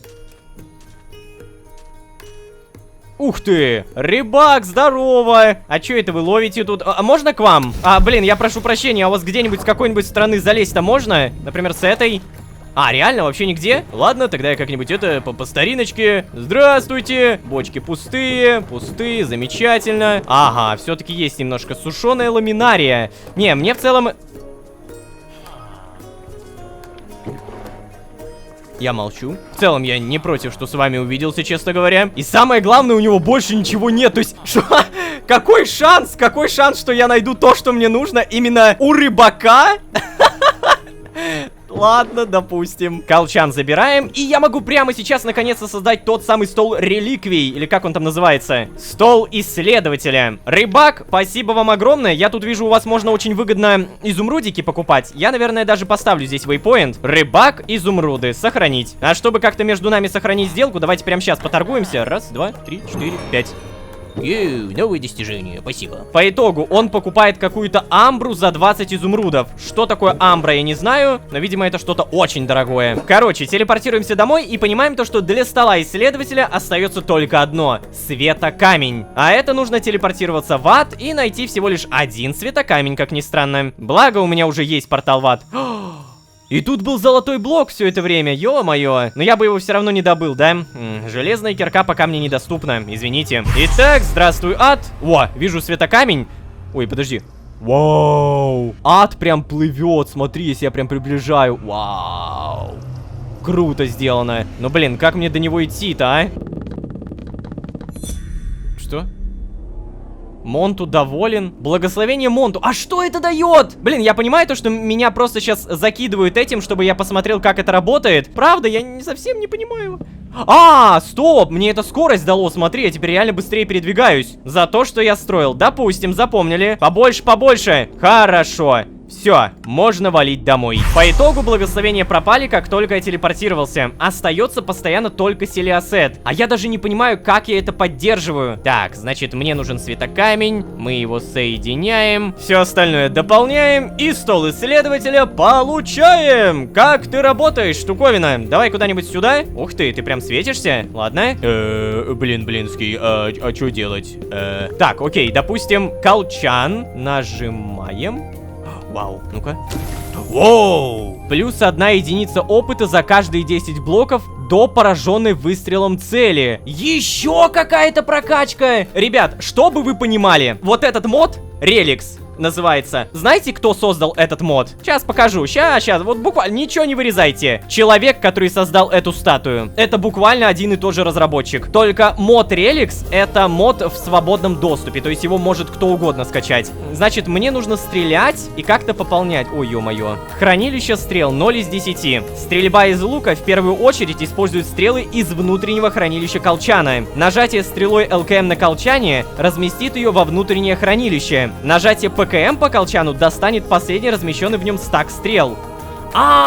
Стак! Погоди, еще раз, 17 стрел. Дайте мне, верните. Как? Верните колчан. Вот, вернули. Я беру 17 штук, нажимаю. Вот оно как, то есть я могу помещать сюда 5 разных типов стрел. Офигеть, как это круто, я в шоке. То есть я теперь буквально могу все в одном месте хранить прямо у себя на спине. Вот так вот. Но, опять же, это не только хранение, это еще и прокачка. А дабы прокачать эту штуковину, мне нужно тупо стрелять. Я это обязательно все буду проверять, но давайте уже не сейчас. По сути, мы можем считать, что этот мод — это новая статуя фараона, потому что это тоже очень глобальный мод, и мы в нем должны будем разобраться. А на этом я буду постепенно заканчивать. Ребят, спасибо огромное за просмотр. Я очень надеюсь, что вы подписаны. Если вы сейчас это слышите и не подписаны, то, пожалуйста, исправьте это. Дело в том, что ваши подписки, ваши лайки, комментарии, даже нажатие колокольчика — это, правда, огромный буст мотивации и канала. Я думаю, мы давным-давно закрепили за собой, скажем так, характеристику вечно прокачивающейся команды, и мы реально хотим каждый раз делать лучше, больше и круче, но для этого всего важны не только деньги, но и мотивация. А мотивация складывается из вашего удивления и вашей помощи. Любой помощи. Спасибо большое, если не пропустили мимо ушей. А если вы здесь впервые, то можете еще и позвать друзей. А с вами были Лолошка и Зариф, который уплыл. Всем удачи, всем пока. Пока. Все, уверен, этого более чем достаточно. Ах ты тварь, а? Ты кто такой?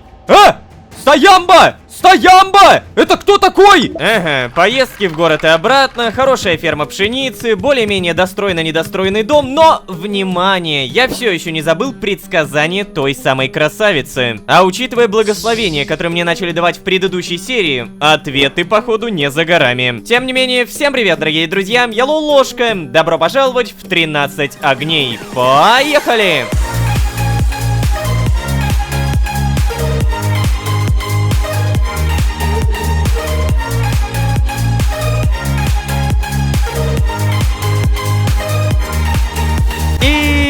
снова всем привет, дорогие друзья, Yellow Ложка. Добро пожаловать в 13 огней, сезон, в котором мы понравились богам. Но, ладно, на самом деле я не до конца уверен, что боги вообще существуют.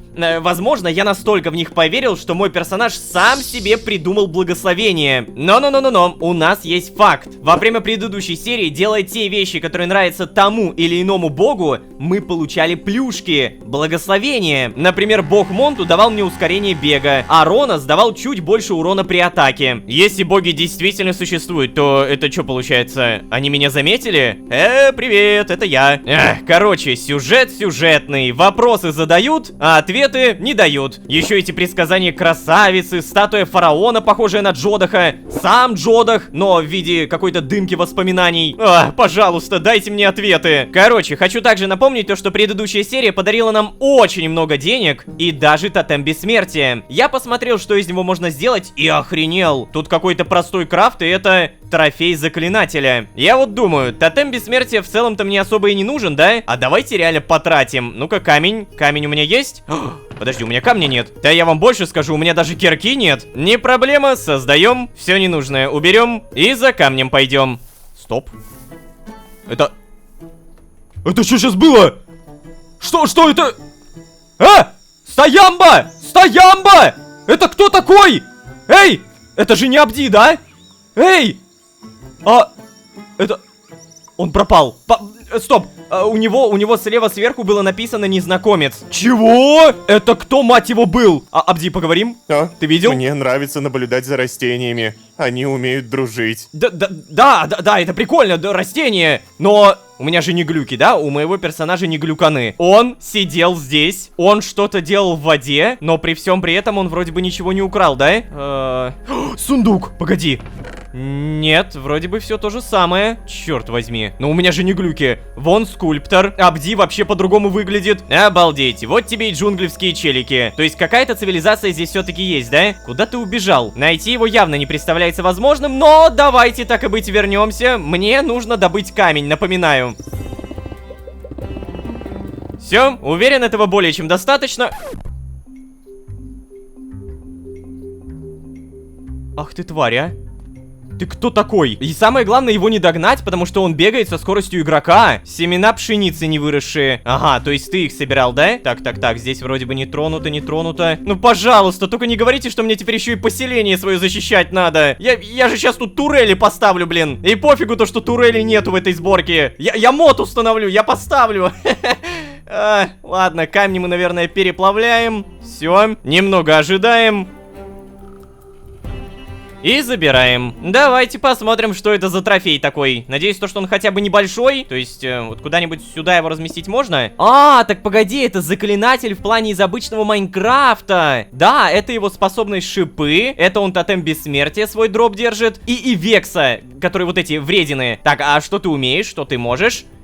Подожди, Ты просто так стоишь? Серьезно? То есть эта штука не будет меня защищать от смерти и все такое? Давайте куда-нибудь сюда поставим. О, прям идеально. Простите, хозяин. Там в порту сидит кто-то. Он меня вроде не видел. Кажется, я мимо прошмыгнул. Он сидит там, как будто это место ему принадлежит. Ага. Так, а ну-ка, Абди, за мной. Че, будешь стоять? Ладно. А погоди-ка, это тот чувак в черном, да? А ну, человек, давай, покажись. Я знаю, что ты где-то... здесь.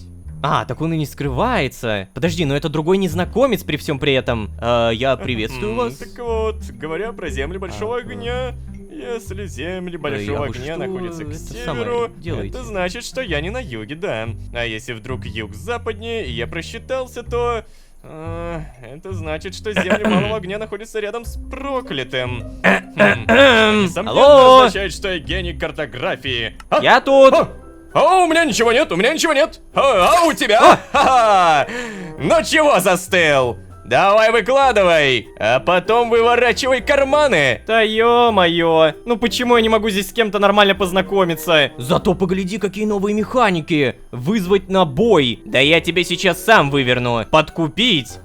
Да, сейчас, только нож убери. Или запугать. У меня в карманах и кинжал найдется. Может, поговорим нормально? Но это точно не подкупить. Либо бой, либо запугать. Я думаю, то, что если я сейчас запугаю, то в целом вряд ли он что-то мне сделает. Я прям уверен. Поэтому, да, я хочу попробовать механику запугивания. Давай. А в его словах есть буквы. Синдбад. Путешественник, картограф, покоритель песчаного моря и дамских сердечек. А ты, видимо... Сейчас, подожди, я сам...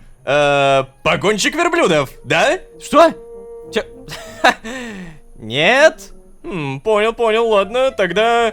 Жрец храма Хетентепа. Тоже нет. О, ладно, тогда... Друг Зафира? А что, ты боишься его? Ну, вообще, нет, я не знаю, кто такой Зафир. Хорошо, ладно, сдаюсь. Ну, тогда давай, парень, выкладывай. Кем будешь? Ну вот, это уже хотя бы похоже на диалог. Меня зовут Лолошка. Я сам, если честно, не знаю, кто я. Меня зовут Лолошка. Я великий воин. Меня зовут Бурис, вау. Я подумал, может быть, тебе нужна помощь. Блин, я просто не знаю, насколько это прошаренный чел. Такое ощущение, что мега прошаренный. И вполне реально он даже знает, кто такой Бурис. Поэтому это мы точно не нажимаем. Вот прям 1000000%. А вот это... Я великий воин. Тоже как будто не стоит. Давайте правду скажем. Типа, да, я понимаю, что это может быть не самый лучший вариант, но в то же время, о чем мне это стоит? Хуже мне от этого точно не сделается. Он на меня тут уже пытался напасть. Так что да, я, честно говоря, сам не знаю, кто я. Ха-ха-ха, не знаешь? Вот это ты даешь. Это плохо вообще-то, парень. Всегда нужно знать, кто ты есть. По крайней мере, чтобы отвязаться от стражи фараона. Да, это так точно. Ну ладно, не будем об этом. Ты, Ло, скажи-ка мне, где живешь? И опять соврать могу. В Нарфанисе, здесь. Вот, опять же, я повторяю, я не знаю, насколько это прошаренный Синдбад. Да, поэтому я буду ему пока что не лгать. Ну, по крайней мере, по такому поводу я даже не вижу смысла лгать, поэтому здесь. Оу, да ну! О, Селиасет! Спасибо за лучик солнца в этой непроглядной тьме! Я был уверен, что на этом проклятом континенте никто не живет. Ну давай, парень, рассказывай, где Дидинахвамдис, а? Там опасно? А, я понял. Я все понял. Мы уже в Дидинахвамдисе, да? Раз ты тут живешь, значит мы уже на месте, верно? Чего? Какой еще Нахвамдис? Ого, вот же чудак-человек. Какой это, по-твоему, Нахвамдис? А, что? А, ну как это какой? Диди? О, не смеши старика. У меня слабое сердце. Нахвамдис — великий город. Более великий даже, чем Нарфанис.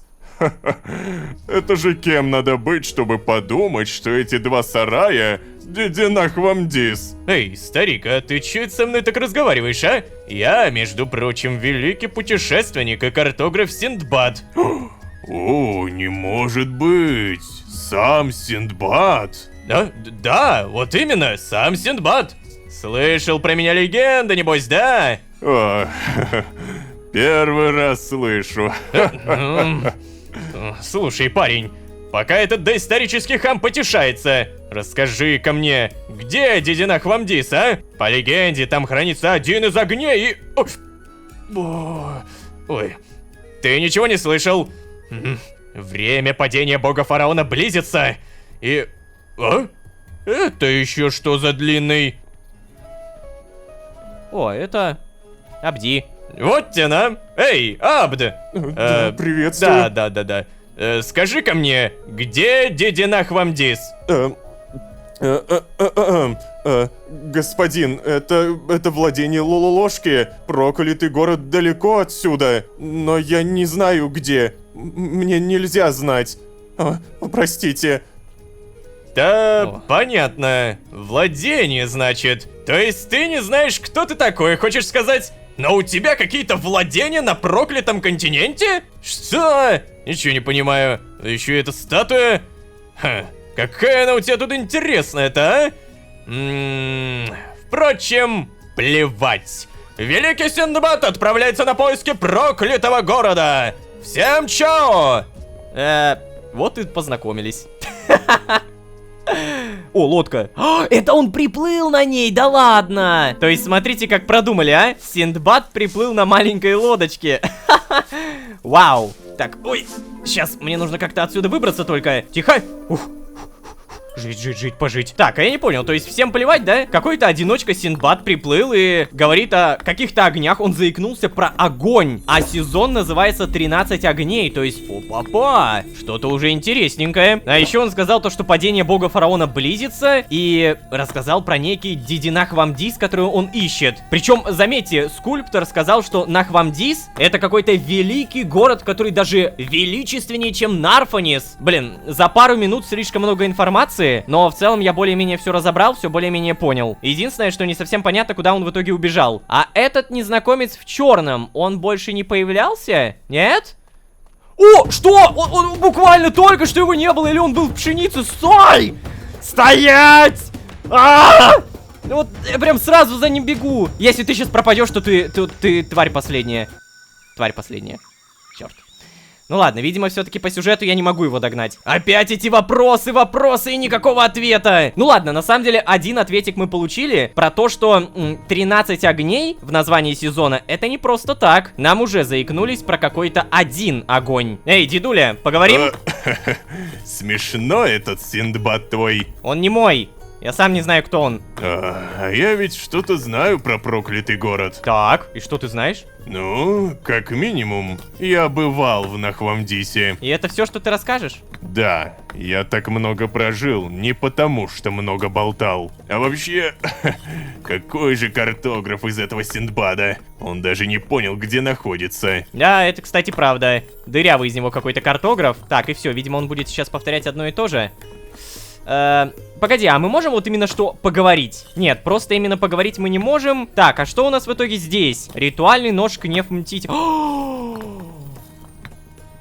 Кстати! Абди попросил меня раздобыть на рынке Нара ритуальный нож. Он сказал, что такие есть у всех абдов. Что это значит? Я вообще забыл про это, ребята. Капец. Абди, благо у тебя тут срок бессрочно. Бурис, это у нас документы 2000 утенов. И вот оно, бог-фараон. Синдбад упоминал что-то про огни, бога фараона и какой-то проклятый город. Бог-фараон. Он изображен в статуе и напоминает мне того, кого я видел в странном месте, куда я попадаю, когда говорю Прунус. Нужно разузнать о боге-фараоне побольше. Ну, по сути, у меня сейчас вообще из людей, с которыми я могу поболтать, это вот 3 человека, один из них постоянно убегает. Ладно, у нас есть скульптор, с которым я тоже не могу поговорить. Но у нас есть Абдишечка. Эй, Абди, ты куда делся-то? А ну-ка, покажись. О, нет, неужели ты на охоту ушел? Ну, блин. Так, а может быть он где-нибудь здесь? О, вижу! Абдишка! А ведь и правда с охоты вернулся. Привет. О, знаете, не люблю я таких, как Синдбад. Шумный, суматошный. Возможно, я тоже таких не особо люблю, Абди. Еще что-нибудь скажешь, может быть? Ну-ка. Ой, интересно, зачем ему понадобился проклятый город? Так вот, я и хочу побольше узнать. Давай еще что-нибудь. Знаете, абдам на самом деле запрещено знать название Дидинахвамдис. О, а вот это уже интересная информация. А чё это? Почему запрещено? Скажи еще что-нибудь. Нет, я переволновался. В смысле переволновался? Нет! Нет, ты не можешь переволноваться! Скажи! Нет, я не могу больше нажать! Абди, ну не волнуйся, просто скажи. О, подожди, а может быть вот так поговорить? Так, ладно. Короче говоря, информацию мы таким образом не получим. Я почему-то думаю, что мне нужно что-то сделать с этим чуваком в черном. Он же недаром просто появляется. А вот он, кстати. А ты посмотри, а? Ну, я его не догоню. Короче, немного отвлечемся, потому что с самого начала серии у меня есть тема. Та самая клетка души. И тут нам понадобится не только сломанный спавнер, который у меня уже есть. Нам также понадобится блок стали души. А это уже делается при помощи железного блока. Нам, получается, нужен песок душ. Иди сюда. Далее нужна зажигалочка сюда. Ставим, поджигаем и кидаем. О! Вау, прикольно. И мне реально дали пыль души. Как это просто? Тын-тын-тын-тын-тын-тын-тын-тын. Хорошо. Ой-ой, и оно даже не горит, самое главное. Сгорело. Давайте посчитаем. Если мне нужно 16 таких сжатых блоков, то мы 16 умножаем на 9, получаем 144. Далее 144 мы умножаем на 4. Того это 576 пыли души. Мы это делим на 2 и получаем примерно 288. Да, 288 светокаменной пыли. Звучит вроде бы сложно, но на самом деле нет. Ну типа, что такое светокаменная пыль? Добывается почти везде в аду. Телепортируемся, потом еще раз телепортируемся и пытаемся найти место, где есть светокаменная пыль. Собственно, где-то вот здесь, я помню, тогда строил, достроил, все не вскопал, но, блин, 288 там точно не найдется. О, так тут еще залежь поближе есть. Может быть, просто заберемся вот туда? Не думаю, что с блоками будет какая-то проблема, поэтому... Что? Мышь, крадетесь? Прокрадитесь мимо скалк-сенсора или хранителя, оставшись необнаруженным?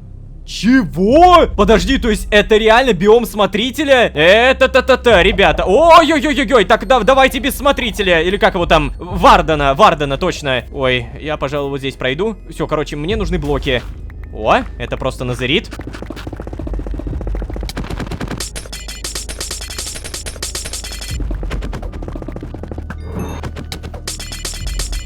Все, хватит. Делаем здесь вейпоинт, остатки глоустоуна, сохраняем. Если что, вот он. Далее домой. Убираем все бесполезное. И достаем всю свою заначку. Хо-хо-хо. Сколько у меня? 370 светокаменной пыли. Вот это я понимаю. Мы целый стак закидываем. О, это оно так долго будет делаться, да ладно. Я-то думал, что оно сразу. А даже не сгорит у меня.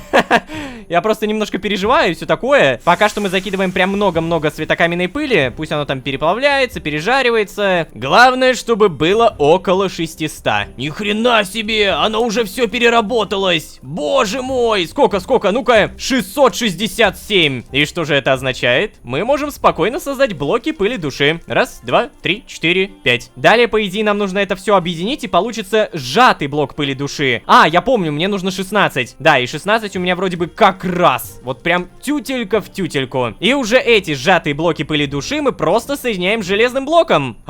Подожди, стоп, я только сейчас понял, ребята! Поздравляем! Монту доволен вашими деяниями. Да, окей, я теперь чуть быстрее. Мы берем, ставим только 4 сжатых блока пыли души, и уже после этого закидываем сюда железо. То есть мне не нужно было создавать еще 12 сжатых блоков. Короче, железо берем, переквалифицируем в блок и пытаемся закинуть. Ну-ка. А? Не понял. Я просто сжег железо, да. Блин. Нет. Что я сделал не так? Я не понимаю. Мне нужен сжатый песок душ. Ну, етить, колотить. Надо было читать, Рома. Делается он, благо, не проблемно. Все, ставим, снова поджигаем. И опять делаем железный блок. Боже, это все мое железо. Последний шанс. Давай, 3, 2, 1. Ты сюда, в огонь. Давай, хорош. Мне реально сжатые блоки пыли души понадобятся. Фух, то есть я не зря добывал светокаменную пыль. Как вы понимаете, самое проблемное здесь это железо. То есть мне нужно еще примерно полстака, а где мне добывать железо я пока не знаю. Так. Ты посмотри опять, а. Ты погляди, побежал, тварина. Ну беги. Что он там сделал? Да вроде бы ничего. Пшеница как росла, так и растет. Что же тебе нужно-то от меня? Видимо, потом узнаем, потому что сейчас меня интересует только одно. Железо! Стоп! Что это? Это летающие слаймы? Это от биогриба, господи. Ни хрена себе! Это что-то невероятное. Я нашел гребаный спавнер! Это же бесконечные монстры! Ой, как вы быстро еще появляетесь, подождите-ка. Единственная проблема в фарме этих мобов — это моя выносливость. То есть, да, она тратится очень быстро. И вот я буквально несколько ударов наношу, и как бы все, я бить уже не могу. Но как же мне повезло то, что это скелеты! Я могу нафармить очень много стрел и вставить это в колчан. А я же могу еще прокачивать этот колчан, да? Мне, по-моему, нужно просто стрелять. Я помню то, что нужно стрелять издалека. Так, простите, скелеты, сейчас вот так вот сделаем. Поздравляем! Ронос доволен вашими деяниями. Мне дается благословение Роноса. Я опять же думаю, что это мне просто повышает урон, но это все не так важно, потому что сейчас важнее понять, могу ли я прокачать колчан. То есть мне нужно стрелять на 10 блоков от моба, я помню. Надеюсь, от этого моя реликвия реально улучшается, потому что я собираюсь потратить все свои стрелы. Спавнер освещаем, скелетов убираем. И боже мой, как же много у меня теперь костей. По-моему, у меня в сундуке где-то 64, тут еще 7. Стрелы я более-менее вернул, кладем в колчан и проверяем. Да, это реально рассадник скелетов. Здесь у нас хранится удача. Удачу мы берем по-любому. Все остальное пока что не понадобится. И здесь тоже ничего не понадобится. Давайте не будем забывать, зачем мы изначально сюда приперлись. За железом. Да ладно. Прямо около спавнера скелетов найден еще один спавнер. Ну-ка, кто это? Покажись! Еще скелеты. Шикарно. Так, а чё вы не появляетесь? Типа, света много? Ну, давайте добавим тогда еще побольше. Да, пока что пусть они не появляются. О, железный рюкзак. А у меня какой, интересно? Просто рюкзак. Чем отличается? Проверка.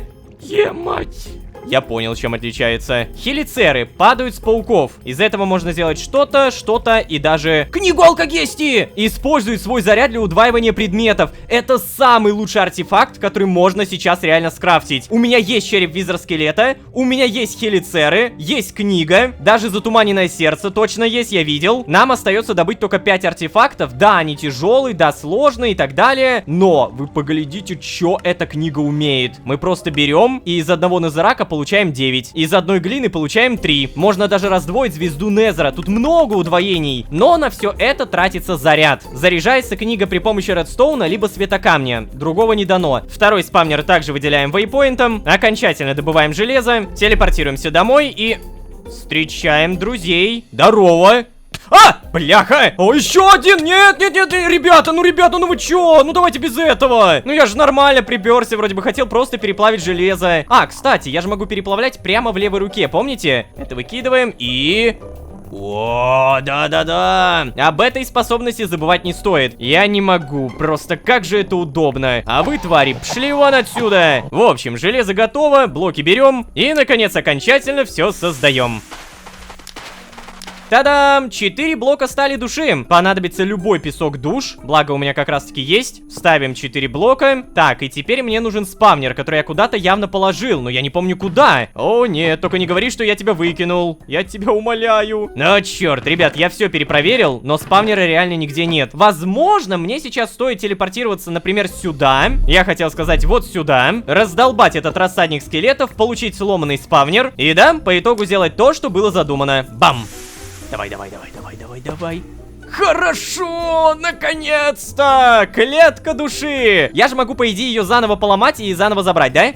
Да, то есть ее можно переносить. Итак, клетка души, расскажи, как ты работаешь, боже мой. Ё-моё! А что такое описание-то? Ну давайте вот самый посредственный уровень, самый слабенький. Требуется 64 души. Задержка от 15 секунд до... 50 секунд. Призывает 3 сущностей за цикл. Призывает вплоть до 5 блоков на расстоянии. Требуется игрок на расстоянии 16 блоков от клетки. Не управляется с помощью редстоуна. Игнорирует условия спавна. Вот это, кстати, самое крутое, то, что игнорирует. То есть, по сути, у нас моб может заспавниться даже в воздухе. Так, ну опять же, мне же нужно где-то эти души найти. То есть, я должен, наверное, какой-то клинок души создать. Называется мод Spirit.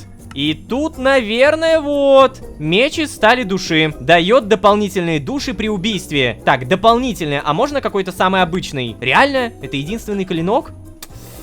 Блин, ну ладно, как ты создаешься? Слиток стали души, который делается из просто железа. А, ну это в принципе легко. Единственная проблема то, что это оружие можно использовать с 30 уровня боя. А у меня прямо сейчас какой? Ну-ка, 14. А, ну хотя у меня еще 9 золотых скоробеев. А ну-ка. Это что же получается? Я могу сейчас жестко прокачаться, да? Допустим, вот у меня 14. Раз, два, 3, 4, 5, 6, 7, 8, 9. Отлично! Мне остается всего 7 уровней, и я наконец-то могу использовать улучшенное оружие. Вот это, я понимаю, прокачались. Также у меня теперь новые навыки. Стрела Анубиса. С вероятностью в 10% за уровень, при попадании стрелой в цель, поражает окружающие цели иссушением. А также с вероятностью в 1% за уровень, при попадании стрелой казнит цель. Я могу кого угодно убить за выстрел. Я хочу, но это дорого. То есть, как минимум, разблокировать целых 2 ауритеховых скоробея. Не-не-не-не-не-не. Я вот это еще хочу прокачать. Удваивает скорость натяжения тетивы за каждый уровень перка. Так, а это что такое? При попадании стрелой сковывает движение окружающих целей. Нет. Или яд кобры. Отравляет на 5-й уровень яда при попадании. А, кстати, мантры выносливости, точно. До 10 уровня давайте вот так вот-то, вот так вот-то. Хорошо. Теперь у нас будет чуть больше выносливости. Это можно даже проверить. Вау! Ты погляди, я теперь реально копаю, и выносливость тратится очень медленно. И это реально 10-й Внимание, уровень. получен Вот. железный и золотой скоробей. Спасибо. Золотой мне как раз таки нужен. Все, бой 24 уровня. А еще у меня 13 железных скоробеев. Наверное, уже надо во что-то вложить, но я вот хочу дойти до какого-нибудь желтого, до самого крайнего знака. Просто я не знаю, какой из них самый нужный мне сейчас. О, а вот это, кстати, как будто круто. Охотник за сокровищами. Дает плюс 5% шанса утроенной добычи. То есть я могу добыть, например, не одну кожу с коровы, а 3. Но это всего 5% шанса. Да, конечно, я хочу. Давай, качаем. Так, вот сюда, сюда.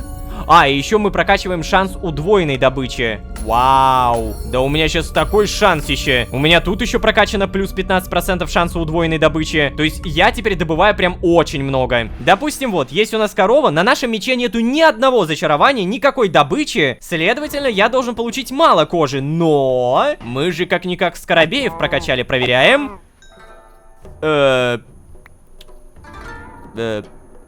Так. Кажется, я обосрался. Слушайте, на самом деле что-то маловато. А может быть побольше? Ну да, вот сейчас мне двойной дроп выпал. То есть видно было то, что в 2 раза больше кожи и в 2 раза больше еды. Вообще, короче, мне нужен меч на добычу, и тогда добыча будет удваиваться добычей скоробея. Ладно, мне нужен стол зачарований, другого не дано. В любом случае, я рад то, что постепенно нас наконец-то начинают погружать в историю. И даже мой персонаж говорит то, что статуя фараона напоминает Джодаха. Только мой персонаж не знает то, что его зовут Джодах. Он говорит, как он говорит? Напоминает мне того, кого я видел в странном месте. То есть, получается, мой Лололошка не знает о Джодахе. Опа! Хорошая инфа. Что за незнакомец, который убегает, когда я на него посмотрю, неизвестно. Но опять же, мы об этом точно узнаем в следующих сериях. Не забывайте, пожалуйста, подписываться, ребята. Не забывайте про ваши оценки, не забывайте про комментарии, потому что все это одна большая сплошь мотивация. Без мотивации в наше время никуда. Особенно с 22 года. Спасибо. Клетку души мы обязательно активируем, когда прокачаем бой до 30 уровня, потому что нужен специальный меч. А так, спасибо огромное, если не пропустили мимо ушей. Спасибо вам реально большое за вашу мотивацию. Кстати, вот эта вот ссылка на Бусти, которая всегда сверху, она не просто так. Вы можете также поддержать нас материально, если вдруг захотите. От этого сезоны становятся только лучше. А если вы здесь впервые, то можете еще и позвать друзей. А с вами были Лолошка и какой-то незнакомец вместе с Синбадом. Всем удачи, всем пока. Пока-пока-пока-пока. Меня так пугает этот странный человек в черном. Чего? Стоп, что? Это ты про того чувака в черном, который пшеницу ворует, да? То есть ты его все-таки видел, но ты ничего не сказал мне про него? Чел. Так, что у нас? Синдбад упоминал что-то про огни и бога фараона, а также про какой-то проклятый город. Ну, понятно. Ничего не понятно. Да, ребят, буквально за 2 минуты предыдущей серии на нас накинули парочку важной информации. Сейчас расскажу поподробнее. А вообще, всем привет, дорогие друзья, я Лолошка. Добро пожаловать в 13 огней. Поехали!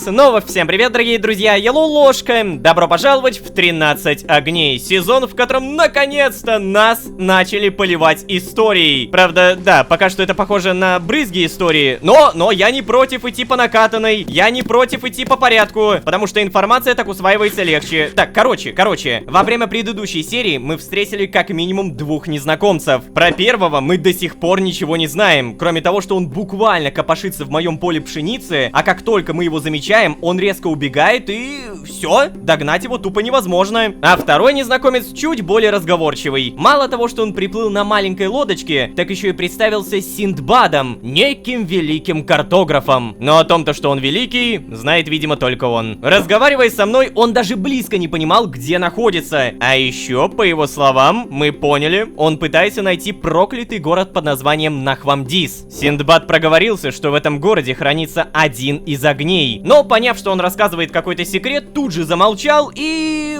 убежал. Да, ребят, вот такой обрывок какой-то очень важной информации мы получили, вроде бы обработали, но ничего не поняли. Если же вы что-то поняли, то молодцы, получается. О, кстати, про Нахвамдис. Скульптор назвал этот город более великим городом, чем Нарфанис. Хотя, какая мне разница, да? Я бомж без денег, без имени, без документов. Меня все равно никуда не пустят. Короче, самое важное, что здесь нужно понимать. Название сезона 13 огней. Не просто так написано. Хотя, как будто это и так очевидно, да? Значит так, начать я обязан с хорошей новости, и у меня есть такая новость. Внимание, у меня, оказывается, с предыдущей серии появился лунный камень. Вставляется в кирку, плюс 5 скорости добычи, оружие, плюс 5 скорости атаки и ботинки. Просто плюс 5 скорости передвижения. Я вставлю в кирку, но не каменную, а заранее в железную. Раз, два, три. Минимальный уровень добычи для копания 25. Так, а у меня вообще какой? Ну-ка. У меня 10. Блин, а я думал, что у меня 15 или там уже 20. Ну ладно, в любом случае, камень мы вставляем. По-моему, делается это вот так. А, не-не-не, стой. Телепортируемся в деревню, а уже в этой деревне находим стол кузнеца. Да, я уже и забыл, как это делается. Лунный камень. Плюс 5% скорости добычи с киркой. Идеально. Вот бы начать копать этой киркой. Но всему свое время, пока что телепортируемся домой. И давайте попробуем с кем-нибудь поговорить. Может быть, получится. Привет, Абди. О.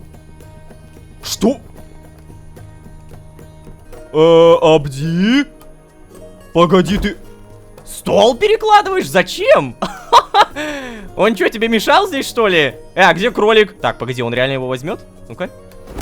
Вау, офигенно! Слушайте, реально, мир прям живет, стоило только подойти. Так, в итоге ты его поставил сюда, теперь можно сесть и... Все? Ты закончил? Да, судя по всему, он более чем закончил. Привет, а ты что делаешь? Поговорим? Тьфу, ужасно, что мой талант должен пропадать на этом проклятом континенте. В целом, я с тобой согласен, учитывая, какие статуи ты умеешь создавать. Как там твоя статуя-то хоть поживает? Нифига себе. А статуя-то поживает более чем шикарно. Ё-моё! Статуя Кнефмтити. А ты уже ее, смотрю, почти закончил, да? Так, зайти в нее нельзя. Хорошо. Ты скажешь что-нибудь еще? Нет, хватит приставать. Понятно. Ну, в целом, я другого и не ожидал, как будто...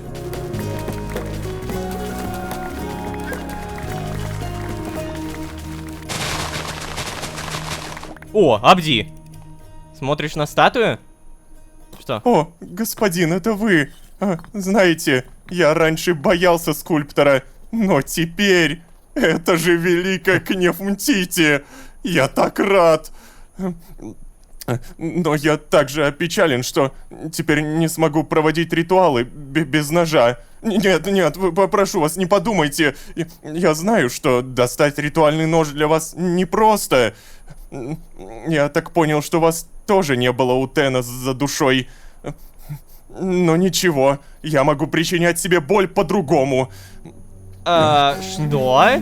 Да простит меня Кнефмтити Чего? за осквернение ритуала. То есть, бляха-муха, я был прав? Тот нож действительно нужен был, чтобы причинять себе увечья? Абди, да ты психопат! Тебе лечиться надо! Теперь я не хочу покупать этот нож. Тем более, я хотел извиниться за то, что я его так и не купил, но нет, я не хочу. Можно этого не делать. Ты так и будешь здесь молиться, да? Да... Ну что, религиозный фанатик прямо перед нами. Я в целом, как бы, пока он не наносит тебе никакие увечья, не против, чтобы он молился этой Кнефмтити. Но, пожалуйста, не делай с собой ничего, Абди. Я без шуток, я уже привязался немножко к нему. Так, скульптор при этом продолжает это все делать. Поговорим, может быть, скажешь что-нибудь? Вот в былые времена... Да, в те самые какие-то былые времена, понимаю. Интересно, несмотря на все его молитвы, хождение со столами и так далее, в этом сундуке что-нибудь появляется? Ничего себе, еще как появляется. Яйцо. Абди, ты меня там прости, окей? Я просто давным-давно хотел себе ферму сделать, поэтому я сделаю себе ферму курятинов. Из яиц, которые они вылупляют, можно сделать целых 106 страниц еды. Вот столько, ребята. Да, вы просто взгляните... Стоп, что? А, да ладно, я могу сделать яйцо призыва курицы, даже так. Прикольно, кстати. И судя по всему, здесь почти все крафта этого яйца. Да боже, хватит! Дайте что-нибудь другое.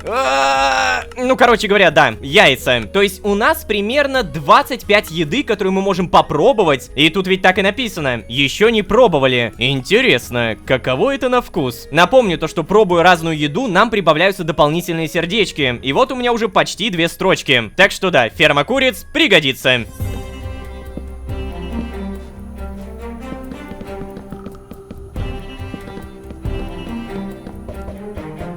Та-дам! Полноценная ферма готова. И да, я решил сделать ее чуть подальше от дома, чтобы эти курятины не шумели. Где-то здесь вылупляли свои яйца. И, наверное, где-то здесь я в будущем размещу коров и свиней. А вообще напомню то, что в предыдущей серии мы еще начали прокачивать вот этот колчан. Дабы прокачка засчитывалась, надо было тупо стрелять. И давайте проверим, насколько теперь он прокачался. Ага, 1 единица опыта за каждые 10 блоков до пораженной выстрелом цели. Обалдеть, то есть мне еще качать и качать. Пока что у меня 0-й уровень. А ну-ка, а что тут дальше открывается? Хранилище стрел, это то, что есть сейчас. Я могу это даже улучшить. Слоты для стрел, сейчас 5 единиц, а будет 6. Далее открывается какой-то прыжок, ловкость, дождь из стрел. Жалко то, что описания нет, просто для использования необходимо повысить уровень реликвии до 5 уровня. Ладно, мне на самом деле и так нравится какой этот колчан, поэтому я особо не парюсь. Но если прокачаем в будущем, то будет шикарно. О! Абди-то перестал молиться. Абди куда-то пошел, и он, видимо... Он просто так собирает, понятно. Поговорить можем? О, знаете, надеюсь, я не богохульник. Ты не богохульник, не волнуйся. Статус отношений еще лучше, вау! Он ко мне все круче и круче относится. Так, а если мы нажмем поговорить? Понятно, ничего. С тобой, я так понимаю, то же самое. Я занят. Угу. А если все-таки поговорить? Ясно. Я хотел сказать, я так рад, что у меня есть вы, Лол-ложка. Спасибо, Абди. Я просто хочу прослушать все фразы, мало ли он что-то важное скажет. Ну-ка. Меня так пугает этот странный человек в черном. Чего? Стоп, что?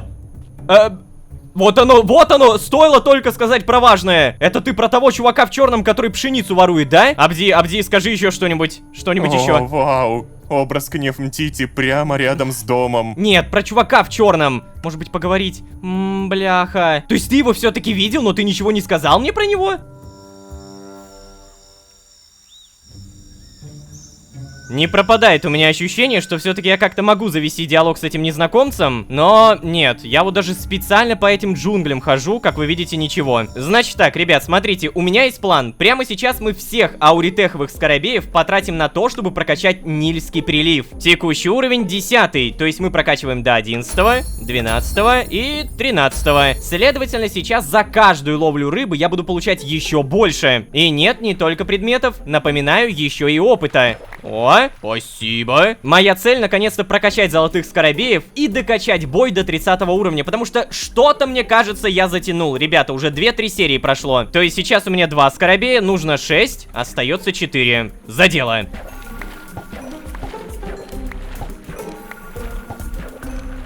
О, я понял, надо стоять прямо на пшенице, чтобы выращивалось быстрее. Таким образом мы рыбку съедим и пшеницу добудем, вот. Божественно, просто божественно. Выловили кучу всего. И самое важное, накопили 6 золотых скоробеев. Сразу скажу, что это было не так быстро, как вы думаете. Честно говоря, я задолбался. Тем не менее, улучшение боя. 1, 2, 3, 4, 5, 6. Ура! Я могу использовать крутое оружие. Допустим, железный меч без улучшений дает 6 урона. Я и так мог его использовать. Но теперь мы скрафтим деревянный меч. И после крафта, по идее, дадут больше. Потому что, напомню, у меня плюс 1 урон создаваемого оружия. Не найденного, а именно скрафченного. Итак, момент истины. 4 урона. Забираем. И 8 урона. Ура! Напомню, что использовать данный деревянный меч можно только с 30 уровнем боя.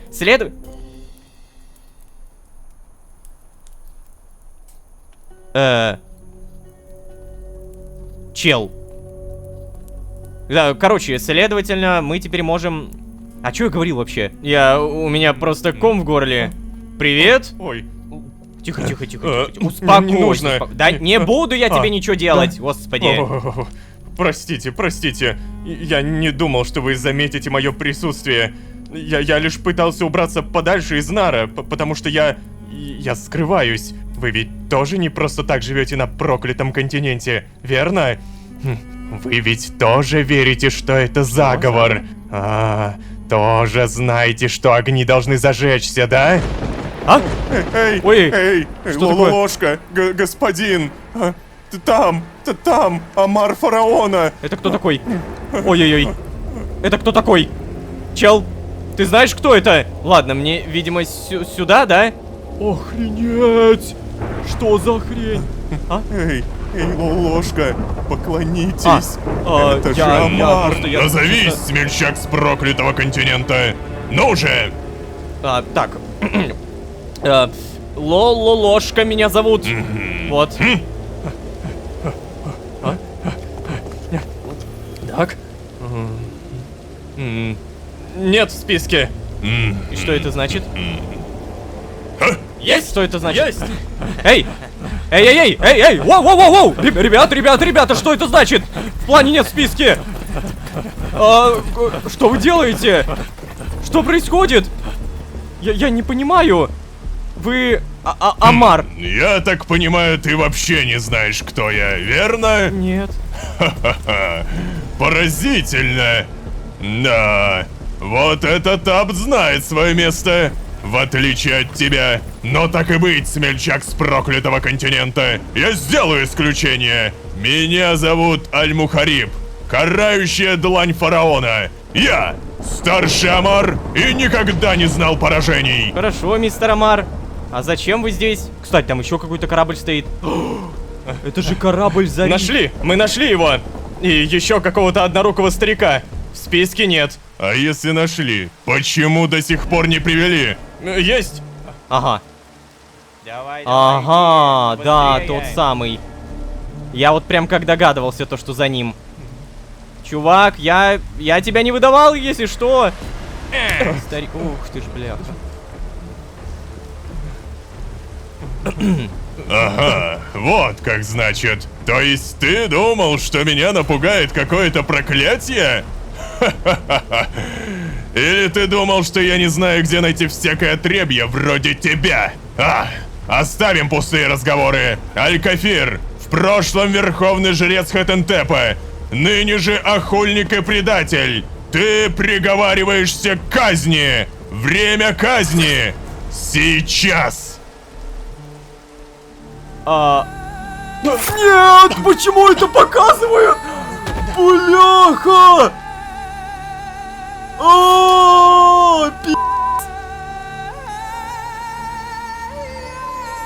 Забрать с собой. Охудеть. Записать. Устранен. А что же до тебя, Абда и... старика? Не моя забота. Пока вас нет в списках. Но это не означает, что тебя туда не внесут. Я понял. Хорошо. Обалдеть.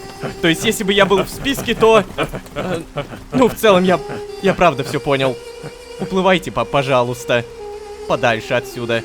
Я, пожалуй, перееду, да? Да. Вы этого не слышали, кстати. Подожди, а в итоге там этот... Там же... Там Зариф! Стоит, смотрит. О, Я прошу Зафир. прощения. А про меня не спрашивали? Нет, не спрашивали. Я знаю, что Амар видел мой корабль, но он ничего не сделал. Бедный парень. Никому такой судьбы не пожелаю. Но это случается со всеми, кто противится Богу. Тем более Богу Фараону. Ну ладно, все, нечего тут болтать. Я здесь, готов отправляться. И все, как бы ты приплыл для того, чтобы мы типа поехали, да? Да, я просто помню то, что у нас Зариф занимается мореплаванием, и по сути он приплыл не в самый подходящий момент, но приплыл ради того, чтобы я воспользовался его услугами. Короче, я так скажу, я охуел конкретно, это тот еще просто огромный. Хотите, чтобы я прокомментировал это иначе? Нет, ни за что. Нет, я не смогу, ребят. Я без шуток, на каком-то эмоциональном подъеме. Не сказать, что таком позитивном, но я охренел. То есть, по факту, о нас знают. Эй, Абди, хватит плакать. Давай поговорим. Успокойся. Давай. Они придут и за вами, ложка. И за мной придут. За всеми придут. Потому что мы прокляты. Мы прокляты. Мы прокляты. Ну, понятно. Так, ладно. Скульптор, я так понимаю, ты не в меньшем афиге, чем я? Поговорим? О, выпить бы за беднягу. Если что, я не собираюсь с тобой это обсуждать. Не о чем тут разговаривать. Отойди.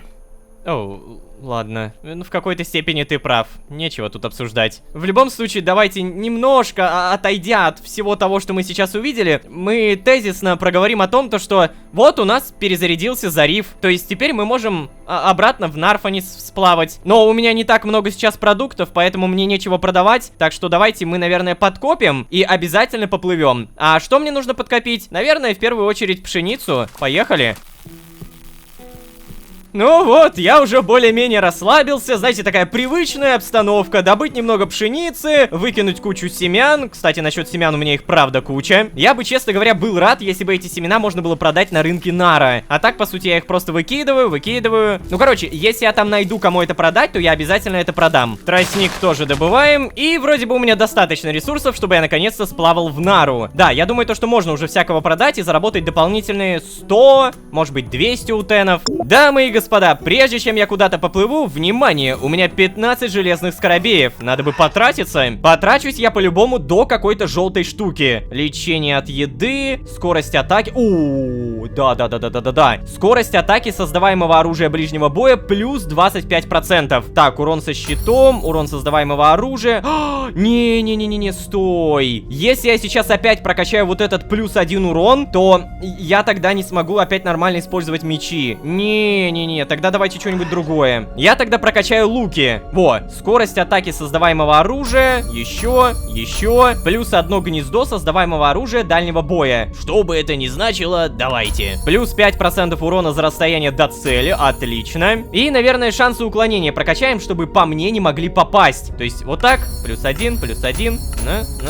Хорошо. Так, и еще плюс 5% шанса критического удара снарядов. И 0,25 брони за шанс уклонения. Фига себе, сколько брони у меня получается будет. Ну-ка. Учитывая то, что меня здесь все выносят буквально за 2-3 удара, я думаю, что мне это понадобится. Поздравляю, за примерно сколько? 13 серий мы прокачали только маленькую часть, и то не всю. Каждый раз мне кажется, что я так много прокачиваю, а потом смотрю на все вкупе и понимаю, что это еще так мало. Ладно, у меня зато есть 4 лазотеповых скоробея. Это супер крутые глобальные улучшения. Аннулируют потребность игрока в еде. Нет, пока что мне это не надо. Наделяет эффектом ночного зрения. Да, в шахте прям идеально. Я это по-любому возьму. Позволяет приручать питомцев без лакомства. Давай. Ну а все остальное пока не буду прокачивать. Мало ли захочу купить что-нибудь дорогое. Далее, ауритеховые скоробеи. Это по-любому нильский прилив. Еще. Я теперь буду зарабатывать так много рыбы. Кстати, рыба, точно. А чё я ее не продаю-то? Все ненужное убираем. Много рыбы забираем. И спокойно в Нарфанис уплываем. С обратным билетом. Это очень важно. Так, направление заброшенный порт, Нарфанис. Ехала. Ага, да.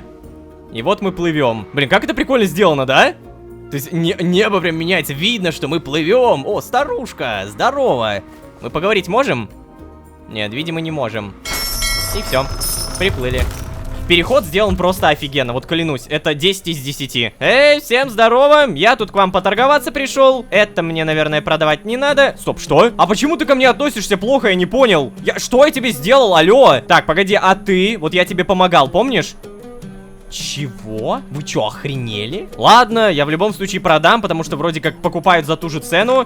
Давай вот так с кликером, максимально быстро. Хорошо. Далее, что у тебя? Проверка. Часы продажа, кремень скупка, рюкзак Продажа, да, то есть я думал, он покупает. Надо найти рыбного магната. Так, этот золотую морковку больше никак не хочет. О, у него морковка дороже продается, чем у другого продавца. Нифига себе. Но все это не имеет значения, потому что мне нужен торговец рыбой. Может быть, это ты?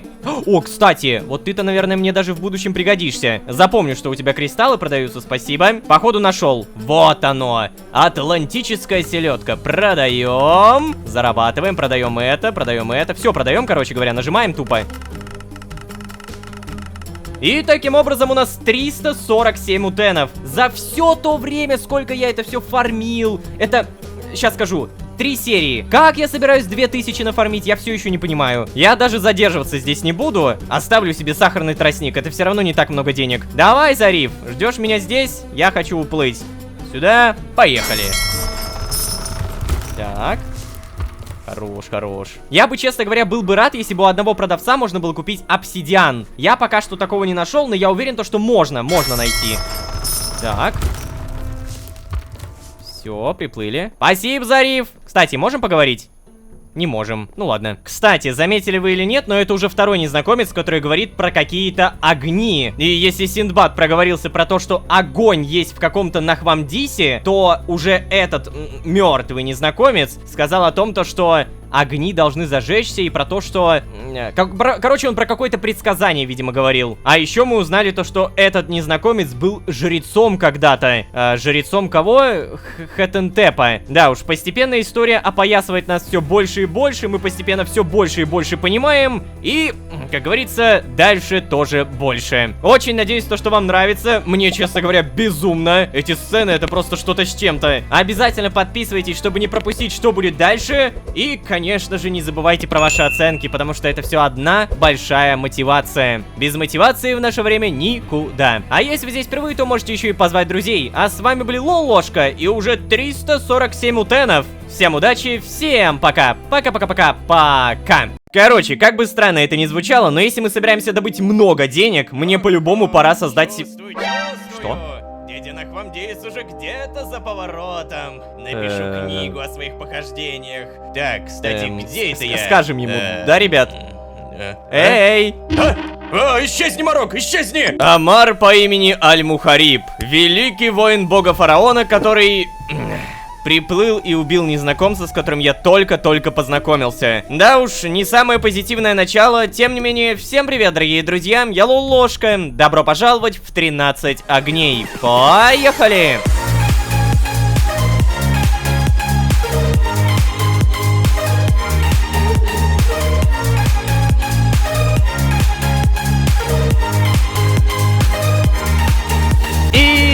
Снова всем привет, дорогие друзья, я Лолошка. Добро пожаловать в 13 огней, сезон, где мы видели смерть. Да, предыдущая серия четко дала понять, либо ты за бога фараона, либо ты заканчиваешь так же, как незнакомец, который прятался у меня в порту. Прискорбная смерть. Не все так сладко да гладко в этом вашем Египте. Но важную информацию мы, тем не менее, подцепили. Перед своей смертью незнакомец успел спросить у меня: вы ведь тоже верите, что это заговор? Тоже знаете, что огни должны зажечься? Что за огни, мы так и не узнали, и, увы, спросить, что он имел в виду, мы уже точно не сможем. Но давайте так, если пока что абстрагироваться от этих загадок, вопросов, то на повестке дня у нас бабло, деньги, мани. Напоминаю, что мы должны накопить 2000 утенов, чтобы Бурис помог мне создать поддельные документы, и я наконец-то мог пройти как минимум в Нарфанис. Да, наша цель все такая же. О, кстати, привет, поболтаем. Хватит приставать ко мне. Понятно. Кстати, я, знаете, все это время, на протяжении уже, наверное, минут 10 не видел Абди. Абди! Ты где? Ни здесь, ни тут, ни там. Абсолютно нигде его нет, и я начинаю паниковать. Абди, ты куда пропал-то? Не, я понимаю то, что он мог уйти на охоту, но с охоты он обычно возвращается через секунд 30, может быть, минуту. Ладно, пока что успокоимся, добудем деньги.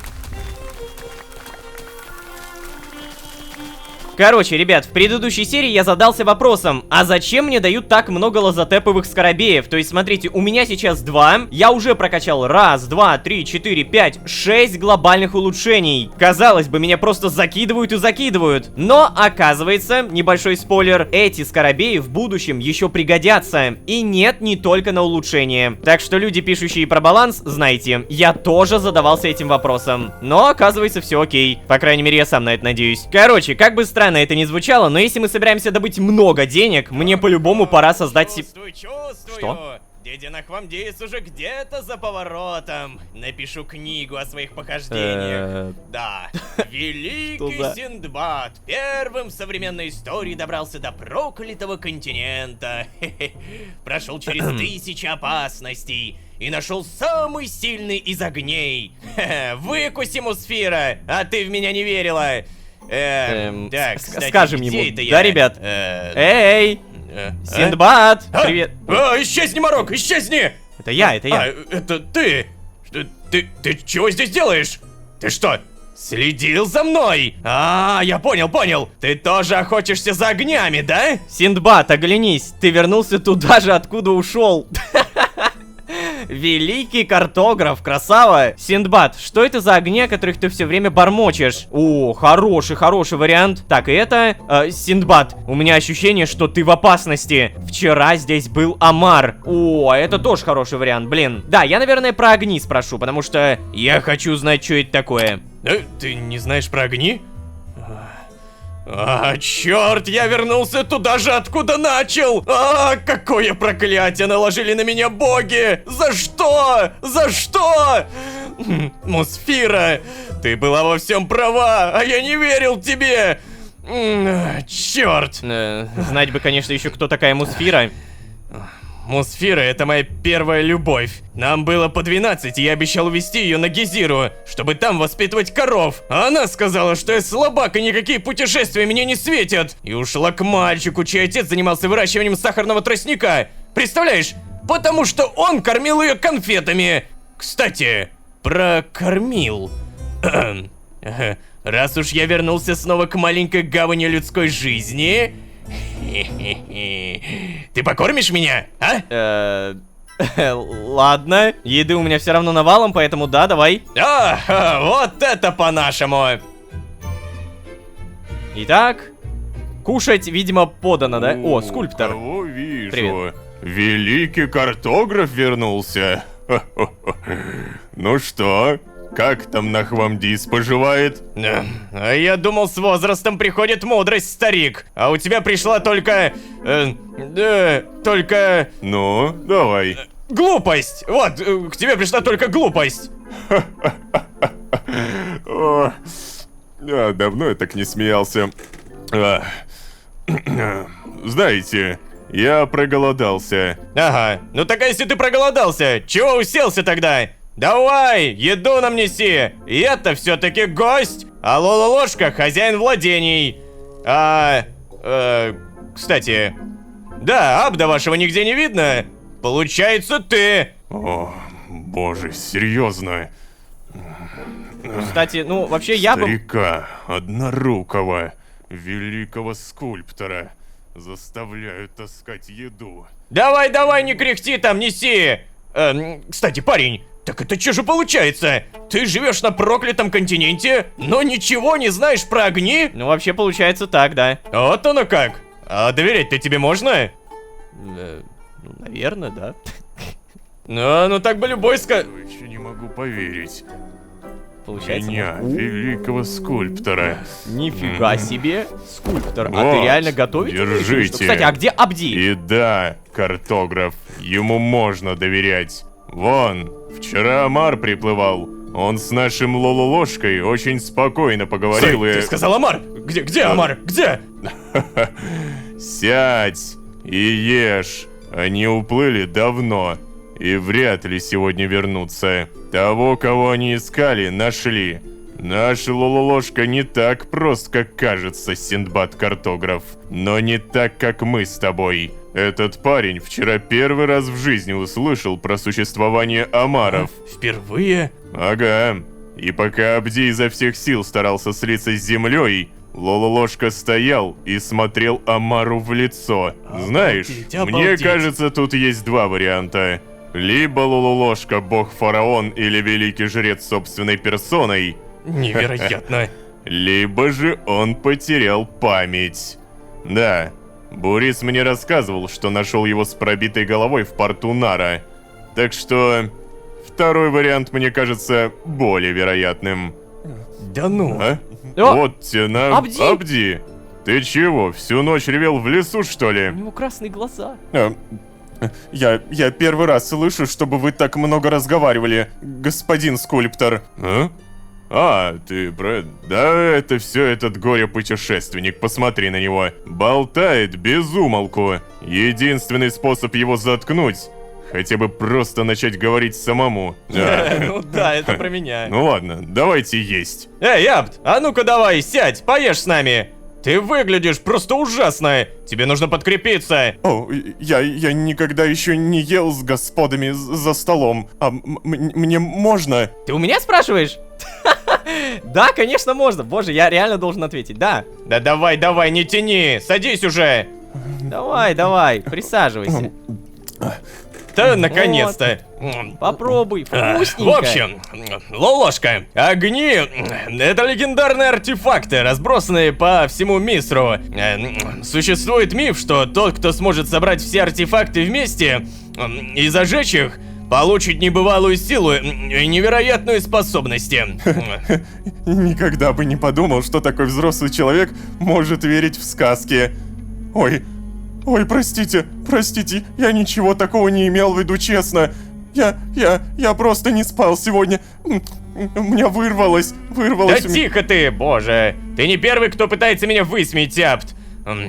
Но я точно видел один из огней.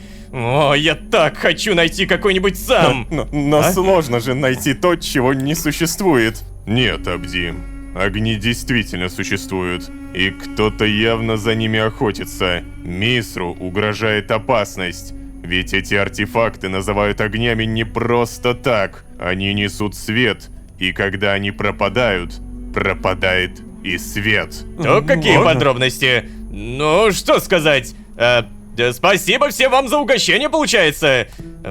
Надеюсь, вы не будете против, если я тут у вас заночую, да? Ну, надеюсь, нет. Так, наелся. В сон клонит. Так, ну ладно, ребят, давайте. Если что, всем споки-ноки. Какой горластый. Эй, парень, завтра я закончу статую. Одна из лучших моих работ. Но если захочешь, я сделаю тебе и другие. Позже. Чао. Ладно, посмотрим. О, Абди, что-то сказать хочешь? Простите меня, пожалуйста, что так вчера сбежал. Я не имел права на такое проявление слабости. Я тут сейчас все уберу. Сегодня я больше не буду вас беспокоить.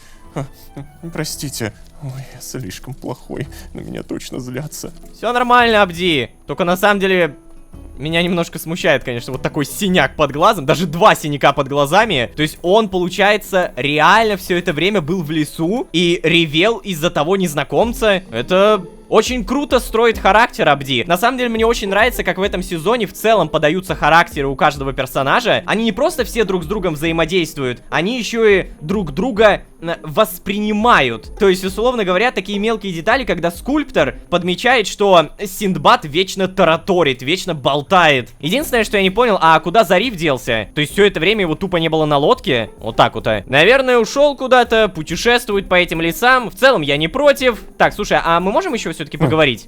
О! Это просто сумасшествие какое-то. Ладно, Синдбад верит в эти огни, но скульптор... Не могу понять. Ага, то есть Абди, получается, не верит в эти огни. Интересно, а куда Синдбад делся? Я думал, то, что он здесь будет спать. Синдбад! А ты где в итоге разлегся-то? Надеюсь, то, что не у меня дома. Это моя кровать, чел! Это моя кровать! Синдбад! Атмосфера. За что ты так А, со ты мной? бормочешь? Может, еще что-нибудь пробормочешь? Мусфира. Мусфира — это, получается, его возлюбленная из детства. О, огни, да. Что-нибудь еще? Давай. Скажи. Атмосфера. Ладно, он будет то же самое повторять, я понял. Вот эта сцена, блинский. Вот это я понимаю.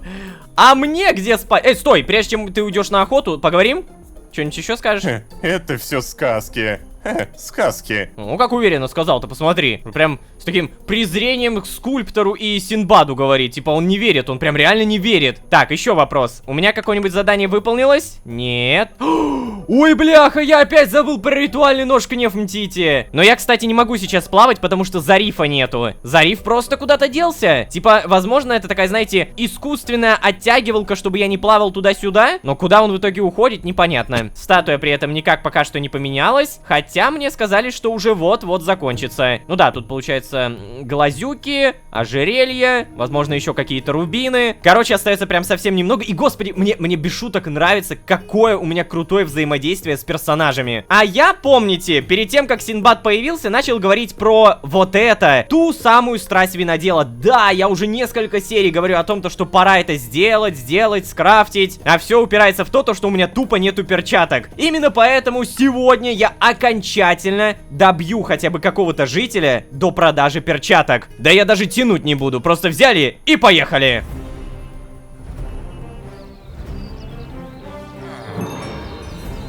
Чего? Ну мне же уже давали эту ачивку. Найдите деревню. Я в деревне не первый раз, алло. О, погоди, а если я куплю меч, я же могу им пользоваться, да? Острота 2, отдача 1, ну-ка. Вау, шикарный меч. Заговор огня 1, я могу добывать жареную еду сразу же. О, хорошо.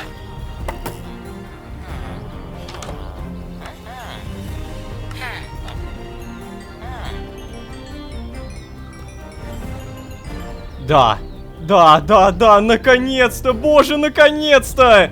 Перчатки, я могу их купить, привет! Идите в карман.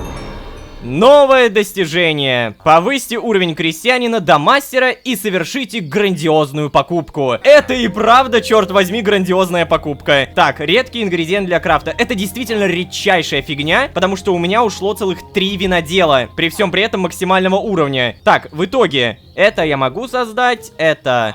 не могу, у меня же кроликов нету. Кроличья шкура, точно. Ее надо где-то купить. Возможно, не купить, а просто достать. Я думаю, что кролики здесь водятся. Их, правда, надо будет прям жестко поискать. Эй, кролики! Кто-нибудь, где-нибудь? Ладно, это было быстрее, чем я думал. Вижу кролика. Вижу еще одного кролика. Индюка. Привет. Да, я тоже так думаю. О, улитка, да ладно! А, ой, что ты прячешься? Выходи, да ладно тебе, я тебя не убью. Я тебя не убью, выходи.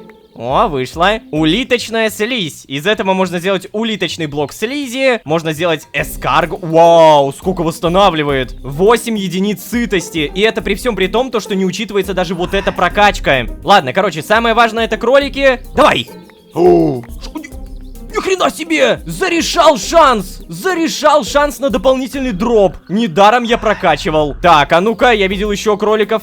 Что такое? Погоди, это индюшье? Это индюшье яйцо, да? Можно еду сделать. А можно даже выращивать, наверное, индюков. Эй, индюк, а ну-ка давай. Неси сюда яйца. Нет, я так не думаю. Надо. Ты чё, охренел?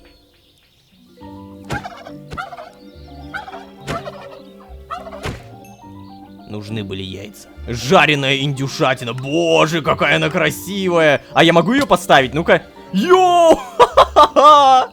Как это круто выглядит! Мне эта сборка очень нравится. То есть, вот даже если не говорить про какую-то сюжетную составляющую, сделано все как будто от души. На самом деле, это первая сборка за последние 6-7 сборок, которые делала команда сторителлинга. То есть, это первая сборка, которая сделана специально для сюжета. Так что да, я думаю, это очень сильно ощущается. И это так офигенно, когда делают те, кто составляют и сюжет также. Ты моя маленькая, давай неси сюда яйца. яйца. О, вижу яйцо. Мне нужно штучки, наверное, 4, может быть 5. Тогда индюк точно вылупится, и все будет шикарно. Ладно, ребят, что-то не фармится. Просидел я минуты 2-3, ни одного яйца так и не вылупилось, но зато на миникарте я увидел вот это. Да, тут еще одна деревня, и идти до нее, в принципе, недолго. Кстати, а вот этого я не видел. Вау, тут не только деревня, но и еще какое-то непонятное строение. Побежим туда. Здесь ускорение, чтобы люди прям видели, что я действительно бегу. Телепортируемся, сучонок маленький, так я и думал. А вот и то самое строение. Ребята, это не просто строение, это что-то невероятное. Охренеть, тут деревня, еще портал поломанный. Так, о, еще какое-то непонятное строение, опять же. Найдено что-то офигенное из всех локаций, которые мы когда-либо посещали. Здравствуйте. О, это мы вам продаем. Так, а что у вас тут? Дети ходят. Муа!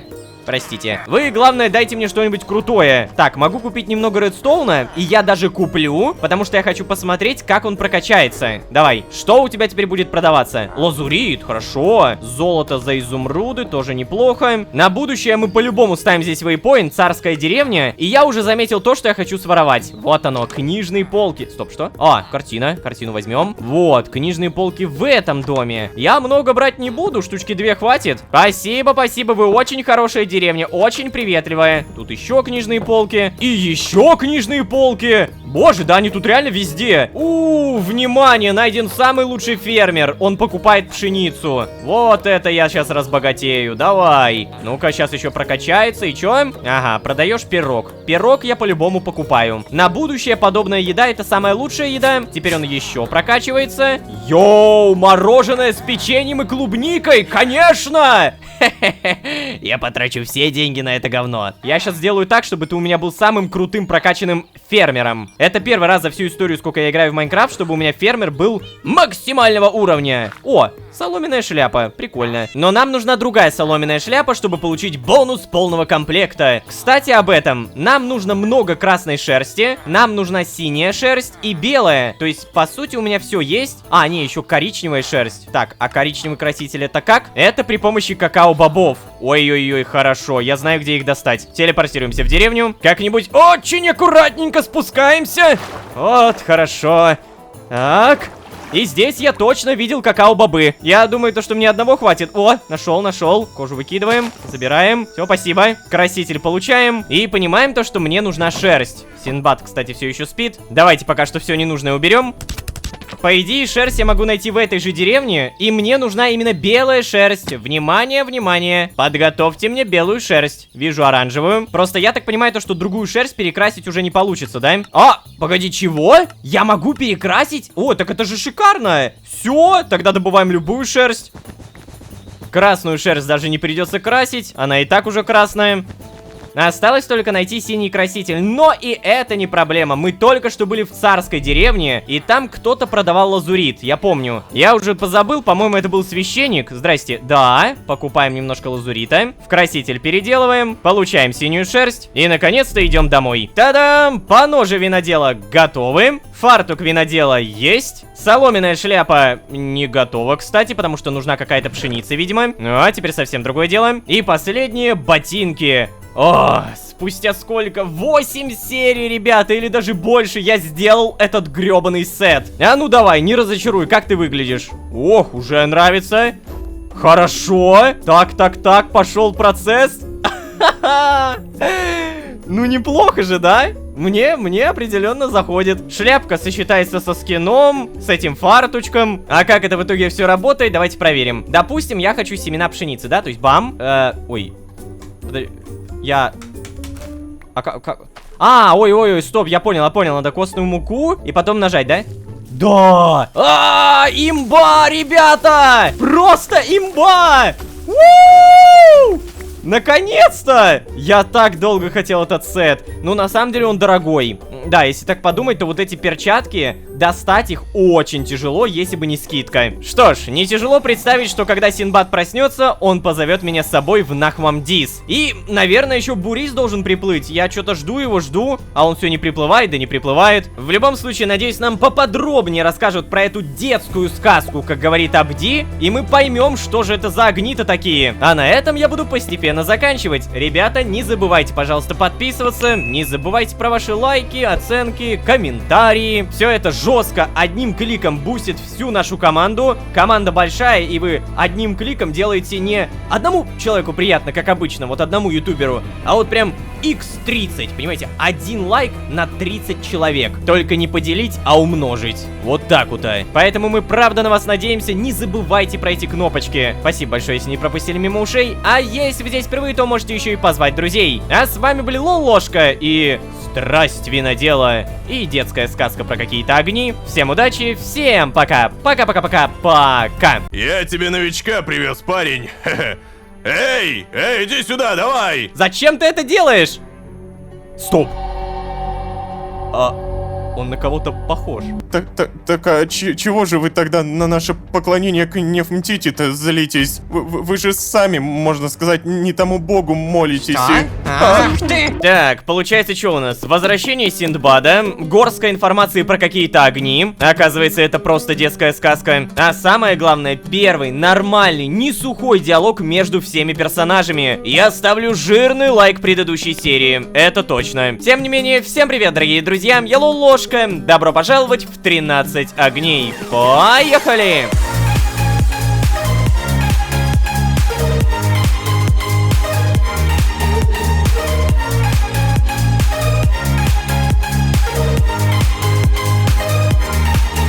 И снова всем привет, дорогие друзья, я Лолошка. Добро пожаловать в 13 огней. Сезон, в котором мы, поговорили. Да, ребята, наконец-то знакомые нам персонажи спокойно сели, не послали друг друга куда подальше и даже поболтали. Короче, самое главное, что произошло, первое. Синдбад так и не нашел никакой проклятый город под названием Нахмамдис и случайно вернулся к нам обратно. А второе, те самые огни, которые упоминаются то одним, то другим, оказывается, возможно, просто вымысел, а то и сказка. Как минимум, дело обстоит так. Дедуля говорит, что огни существуют, и за ними явно кто-то охотится. Синдбад при этом говорит то, что вроде бы видел один из огней, а Абди при этом уверяет, что это просто сказки, и в это не надо верить. Непонятно. Ребят, не подумайте неправильно, но из всех персонажей большее доверие пока что вызывает Абди. Потому что, как бы вам так сказать, он просто не умеет врать. Ему это не нужно. Но также я понимаю то, что с другой стороны, Синдбаду с детком вообще нету никакой мотивации меня обманывать. Поэтому это палка о двух концах. И именно поэтому есть шикарная фраза: «Поживем, увидим». Я тут вот что заметил, ребят. Синдбад проснулся, спокойно ходит, бродит. О, что-то делает. Эй, здорово, поговорим. Не представляешь, наконец-то выспался. Поздравляю. Слушай, а если вот так вот поговорить? Понятно. О, кстати, вопрос. А какая у тебя репутация ко мне? Ну-ка. Так, Нинель середина, Абди хорошо, Зариф плохо. Чего?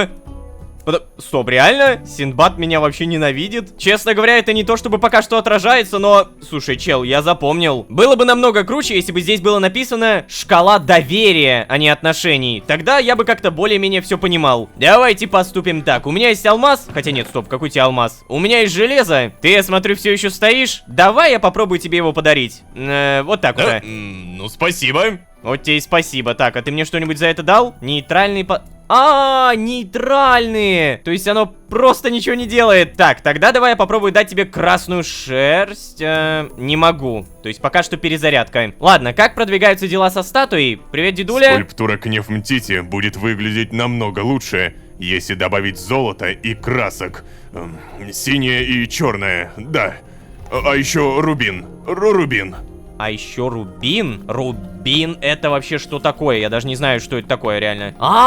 Это штуковина, которая выпадает просто при копании руды. Ой-ой-ой. Как же хорошо, что мы прокачали скоробеев, ребят. Я не помню, где я это прокачивал. Во-во. Шанс найти самоцвет в руде плюс 1%. То есть у меня получается сейчас 3% шанса, но я могу прокачать еще или нет? Так, это урон самоцветом, это сила самоцвета. А еще шанс есть? Ну-ка. Плюс 2% шанса. Отлично. Отлично. Давайте прокачаем. Синдбад уже куда-то ушел. Наверное, там на кровати валяется. Дайте угадаю. Он же правда на кровати, да? Хе, реально. Что делаешь? Так, поговорить можем? Покушать бы. Ага. Так, сейчас, погоди. О, хлеб, вот, возьми. О, вау, ты как узнал, что я голоден? Ты об этом сказал, гений? Ну да, точно. Я обожаю этот сезон. В нем реально такой интерактив хороший. Так, слушай, а еще что-нибудь скажешь? И как я умудрился вернуться сюда? Ну, тут я тебе, конечно, не подскажу. Вопрос, как много мне дали эти 5 очков? О, что? Подожди, это прям так много дает. Слушайте, тут получается примерно 100%, да? Могу ли я дать тебе еще что-нибудь? Давай проверим. Красная шерсть, не могу. Хлеб, не могу. Ладно, перезарядка на дарение подарков реально долгая. То есть надо очень жестко не ошибаться, потому что если ты дашь что-то тупое, то репутация наоборот снизится. Короче, прокачиваем шанс найти самоцвет. Давайте попробуем скульптору дать золото. Он же как раз об этом говорил, да? Еще раз. Золото, красок, синяя-черная и рубин. Вот тебе золото. Ну-ка. Так, хорошо, то есть он подбирает, отлично. Рубин мы добудем просто копая любую руду. Эй, шахта, помоги мне. Допустим, вот, медь. Давай, пожалуйста. Нет, еще. Нет. Не, ну у меня 5% шанса, должно же рано или поздно повезти, да? Так, какого черта не выпало? О, уголь, вот ты-то точно падаешь. Давай мне рубинчик, пожалуйста. Я бы на самом деле, возможно, даже в Нарфане сплавал и просто купил этот рубин. Скорее всего, без прокачки скоробеев я бы так и должен был поступить, но вы же понимаете, я недаром это прокачивал. Во, что-то все-таки наконец-то выпало. Лунный камень, плюс 5 скорости добычи с киркой. Шикарно, кстати. Наконец-то, не прошло и 1000 лет. Рубин появился! Его можно вставить в щиты, в броню.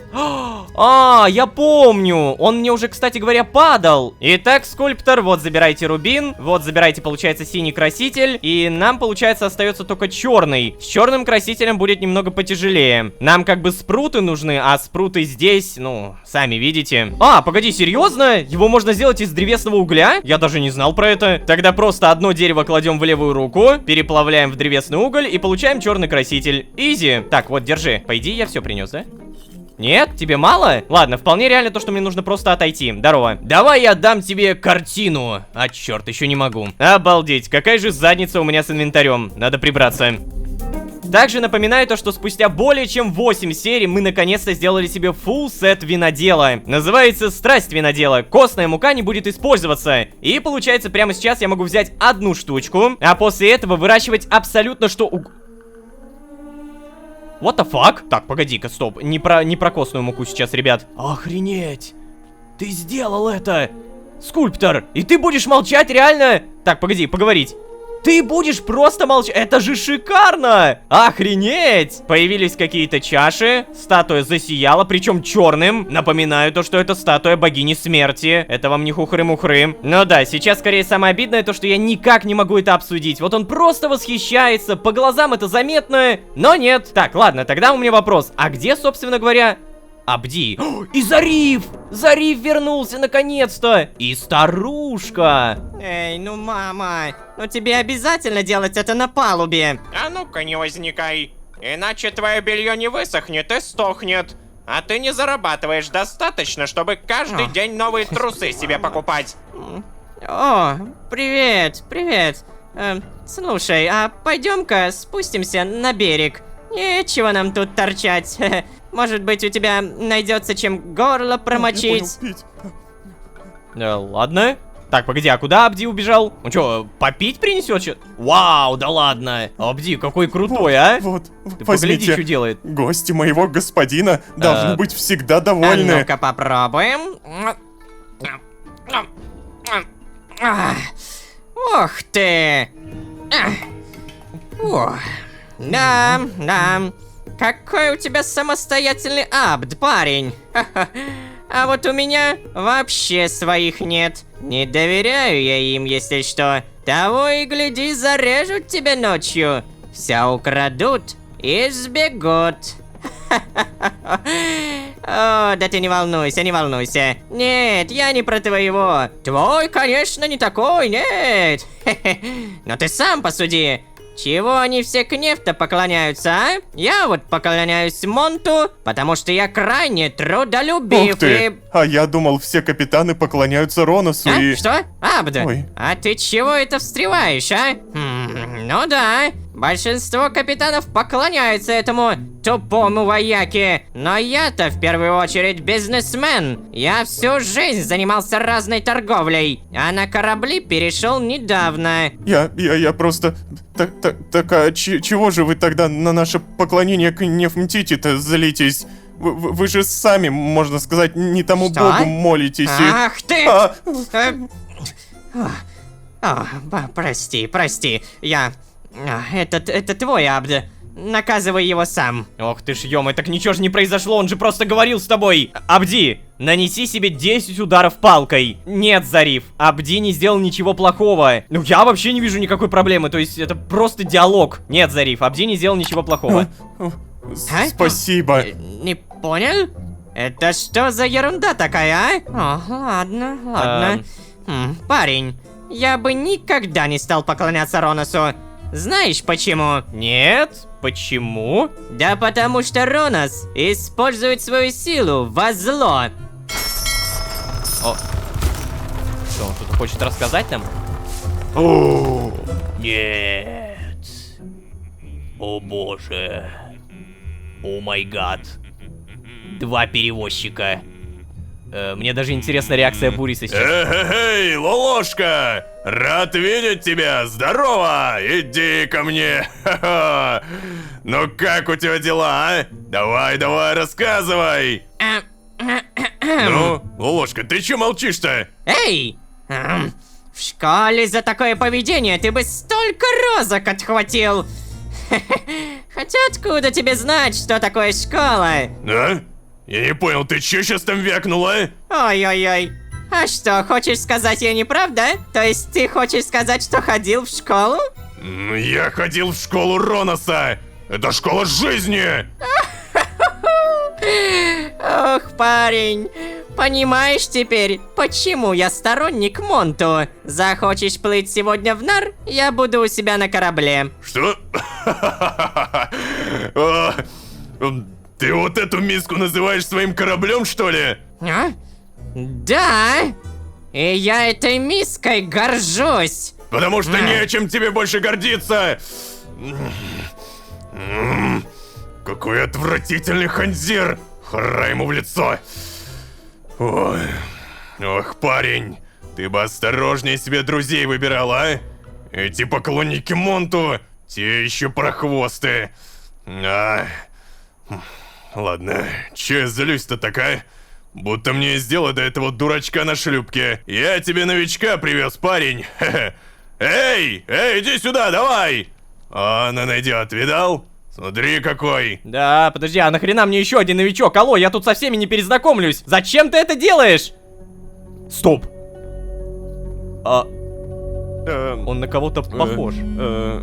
Здравствуйте. Ну, знакомься, это Сдерик. Сдерик, знакомься, это Лолошка. О, спасибо большое, что разрешаете остаться у вас. Чего? Но погоди. О, скульптор идет. Хорошо. Эй, новичок, пойдем, помогу тебе освоиться. Здравствуйте, я Сдерик. Понял, пойдем, Сдерик, я скульптор. Какое хорошее настроение у деда. Лолошка, черт возьми. Как же я рад, что у тебя так все хорошо идет, а? Если бы не тот ханзир, мое настроение бы вообще ничем не омрачалось. Ну ладно, ты это там, скажи мне, как у тебя с утенами-то? Тебе сколько времени надо, а? Чего? Ты хочешь, чтобы я так быстро добыл 2000 утенов? О, кстати, у меня есть такой выбор. Я уже все собрал, можешь со своими знакомыми связываться. Да, но у меня замочек. То есть, если бы у меня было 2000, я бы уже смог, блин. Бурис, зарабатывать оказалось куда сложнее, чем я думал. А чё ж ты хотел-то, парень, а? Понятно же, трудиться надо. Ладно, впрочем, знаешь, есть один секрет. Если подружиться с торговцами, они станут добродушнее и щедрее. Ладно, мне уже пора, знаешь. Бывай, я пошел. Блин, а то есть... Это ж буквально ты мне отвозишь опять каких-то людей.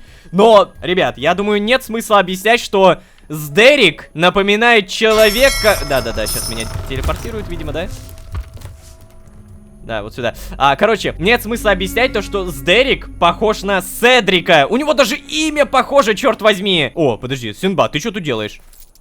Ты что делаешь? О, хлеб? Ты взял хлеб у скульптора? Так, ладно, погоди, где Сдерик? Где Сдерик? Короче, просто вкину немножко информации. Седрик — это персонаж из «Голоса времени», и вы просто посмотрите, они идентичны, они похожи. В общем, я обошел всю окрестность, нету Сдерика. Видимо, он просто, я не знаю, ходит, бродит, что-то, может, экскурсию себе проводит. Вопрос, статуя в итоге как-то активируется, она вообще что-то делает или нет? Ох уж эта статуя. Чувствую, это чеховское ружье, вот оно еще в сезоне как-то стрельнет. Как именно, непонятно, но это уж другой вопрос. Самое главное то, что внимание, на протяжении уже 2 серий вы посмотрите, что у меня накопилось. 7 золотых скоробеев, пора по-любому потратить. И я собирался прокачать себе, помню, ремесло или добычу. Как минимум, я хочу использовать свою железную кирку. Вот она, минимальный уровень добычи 25. Поэтому да, добыча 1, 2, 3, 4, 5, 6, 7. О, что-то открылось. Золотая лихорадка. С шансом в 1% за каждый уровень навыка дропает самородок металла, вид которого зависит от добытого блока. Песок — это золотой самородок, гравий — это железный самородок, а песок души — это незеритовый лом. Знаете, я вот думаю то, что если мы будем незеритовый лом добывать и золотой самородок, то можно добывать много денег. Поэтому да, золотую лихорадку прокачиваем, и прокачиваем. Все, у меня 3% шанса. Так, а еще у меня 6 серебряных самородков, тоже потратим. О, нашел. Скорость добычи с киркой плюс 5%. Я могу это прокачать 6 раз. Так, и чтобы дойти до этой кирки, мне нужно либо здесь пойти, либо здесь пойти. О, плюс броня. Да, я думаю, то, что по броне пойду. Так, еще 2 и... надо 2 скоробея, чтобы дойти до кирки. Не, ну вообще железный скоробей — это очень дешево, поэтому я думаю, что мы прямо сейчас нафармим.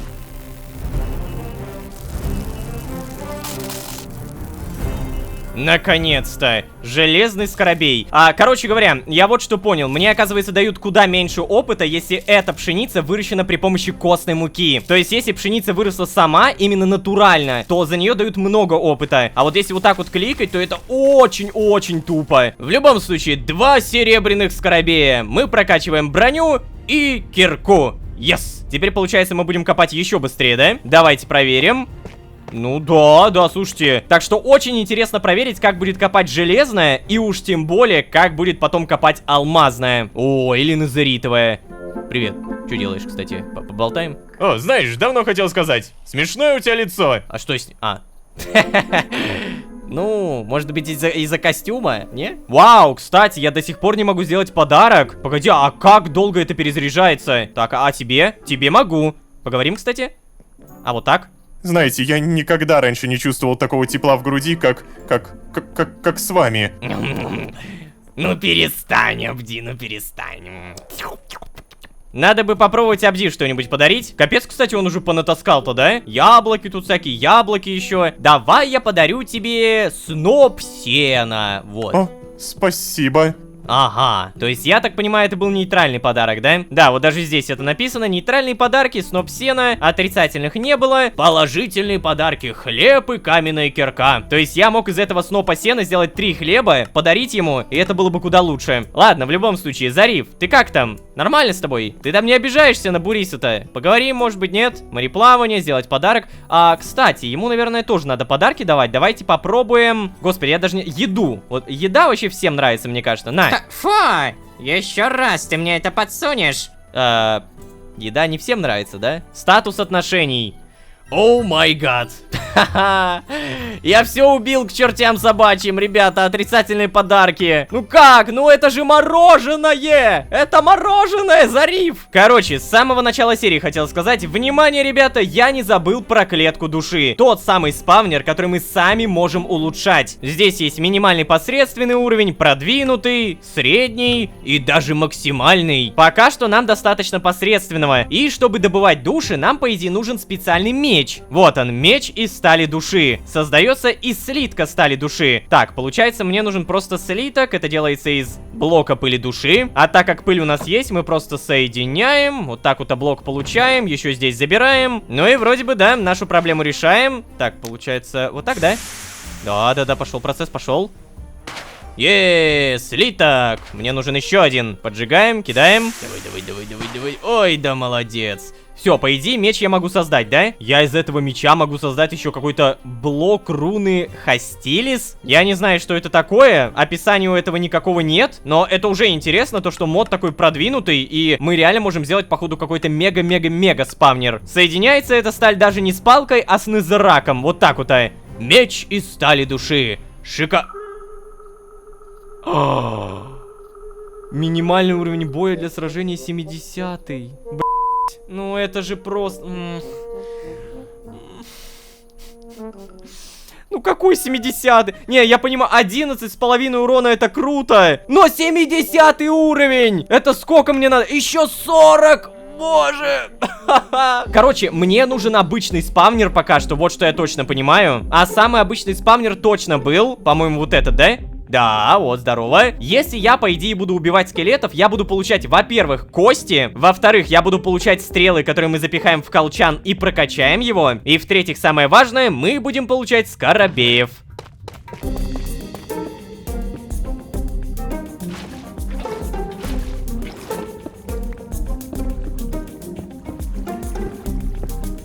Та-дам! Система работает, все настроено, не стрелять в меня. И давайте проверим, они по идее здесь, да? Во, толпа скелетончиков, хорошо. То есть получается я их буду сейчас убивать. И давайте проверим, как много опыта мне будут давать. Допустим, сейчас у меня 238. Я делаю всего лишь один удар. Все, проверяем. 232, то есть плюс 6 опыта. А при всем при этом, если я еще и убиваю, то, наверное, мне дадут еще больше. Логично? Уже 210. Ну, честно говоря, как будто не так много дают. Но я также и ударов немного сделал. Ладно, на самом деле беру свои слова назад. Это достаточно быстро, вот уже 190. Здесь надо понимать, что помимо вот этого опыта, ты еще зарабатываешь вот этот опыт. И при всем при этом ты зарабатываешь те самые стрелы. У меня уже 23 штуки. Ой, у меня, кстати говоря, идея. А помните, этот колчан прокачивается, если ты стреляешь через 10 блоков в моба. То есть, если я сейчас построю примерно 20, там, 30 блоков в длину, то, наверное, это все очень быстро прокачается, да? Проверка. Хать! Не попал. А, попал. Хать! Не убил или убил? Да, какая разница. Самое главное то, что вроде бы что-то там стреляет, что-то вроде попадает. То есть чисто теоретически я должен сделать 100 выстрелов. И у меня никогда не закончится стрела, потому что стрелы вон там постоянно подбираются. Надо просто сделать вот так вот и обратно. Правда, я что-то не вижу, чтобы скелеты спавнились. Hello! Да, тут по-любому надо клетку души прокачивать, чтобы это было быстрее. Обычный спавнер — это медленно. Я думаю, то, что стрелять можно даже отсюда. Но тут главное проверить. Опыт засчитывается? Да, 37 из 100. Кстати, а у меня же еще ботинки какие-то есть. Лавоходы. Давайте узнаем побольше о них, а? По-любому это какой-то очень важный предмет. Плюс 1 единица опыта за каждые 5 единиц нагрева от способности пламенная поступь. Жаростойкость. Эта способность не имеет улучшаемых характеристик и не влияет на качество реликвии. Понял? Пламенная поступь. Редкость самая паршивая. То есть мне попалась самая ужасная редкость. Мы в данже могли получить, например, 3 звезды, 4 звезды, 5, но получили половину.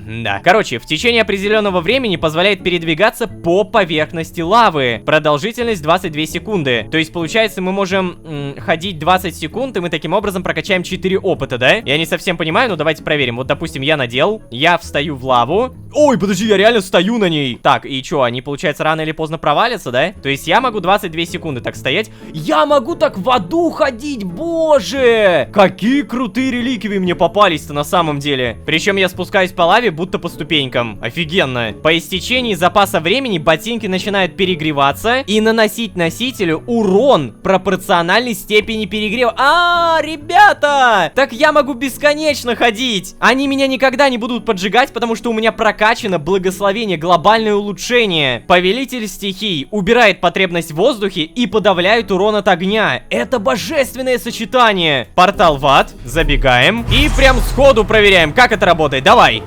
Офигеть!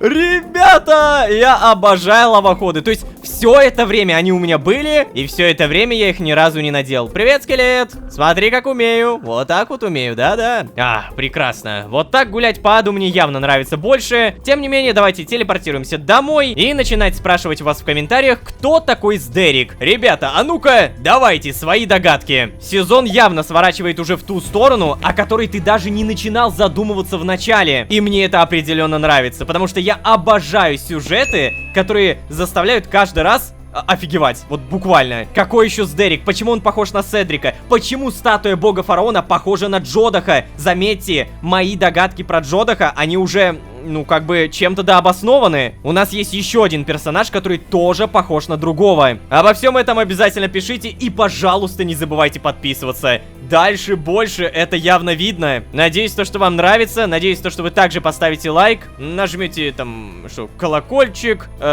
друзей позовете. А если вы здесь впервые, то можете еще и нажать это все вместе. А с вами были Лолошка. И опять же, пропавший Сдерик. Всем удачи, всем пока. Пока-пока-пока-пока. Я простой строитель, и все эти жизненные изменения вгоняют меня в тревогу. Опа-на. Строитель, говоришь? Это твой друг, Борис. Не самый хороший человек. Такой корабль, как у него, не мог взяться из ниоткуда. Ага, кстати. Вау, и еще один завезенный. Встречайте, Сдерик! Человек, который еще неизвестно, что умеющий, кем себя считающий, да и, короче говоря, совершенно нам незнакомый. Давайте знакомиться. Всем привет, дорогие друзья, я Лолошка. Добро пожаловать в 13 огней. Поехали!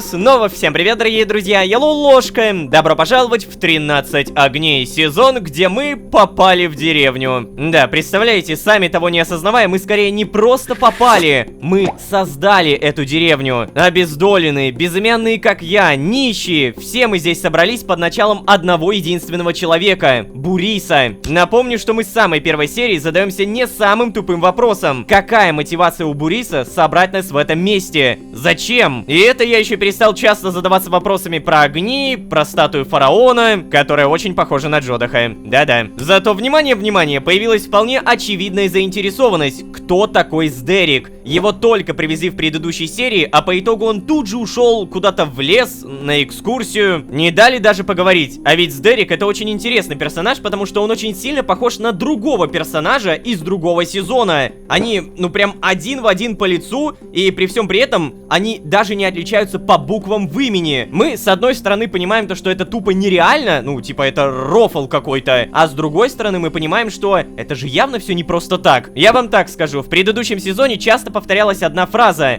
вселенная всегда стремится к порядку. И так как у нас единый лор, мы понимаем то, что вселенная все еще продолжает стремиться к порядку. Так, короче, прекращаем догадки, а то это надолго, да и самое главное, какая разница, нам все равно все расскажут, все покажут. Синбад, привет, может быть, поговорим? Да? О, слушай, парень, рад, что ты не служишь Амару. Было бы обидно, честно говоря. Амару? А, господи, Амару, я вспомнил. Это тот, который воин бога фараона. Он назвал себя еще Аль-Мухариб. Да, грозный чел, грозный. Честно говоря, я бы никогда не хотел ему служить. Кстати, может быть, еще что-нибудь скажешь? Эй, ты только никому не говори, но я есть в списке. Подожди. Чего?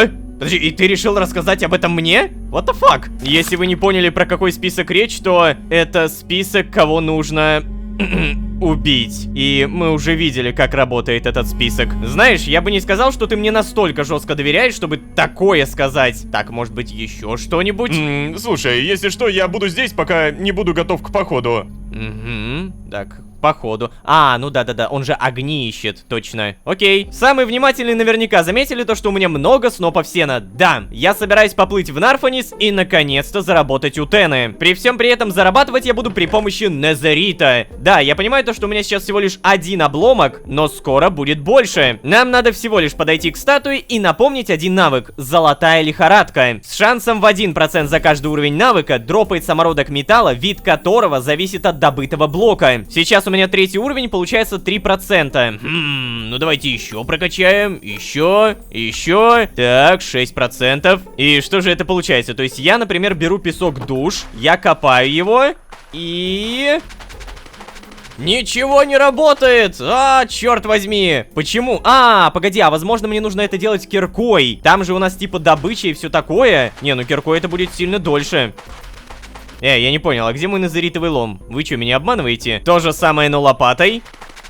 Да какого черта? Так, окей, последняя попытка. Я телепортируюсь в ад. Если даже сейчас не сработает, то я не знаю, как помочь. Эй!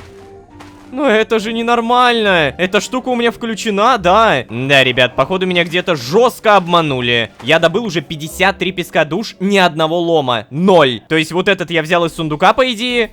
А, или... Стоп, погоди, нет. А! Стоп, неужели выпало? Да, выпало. Ох, слава богам, я уж реально не верил. Оно работает. 4 лома, это один назаритовый слиток. Окей, пробуем дальше.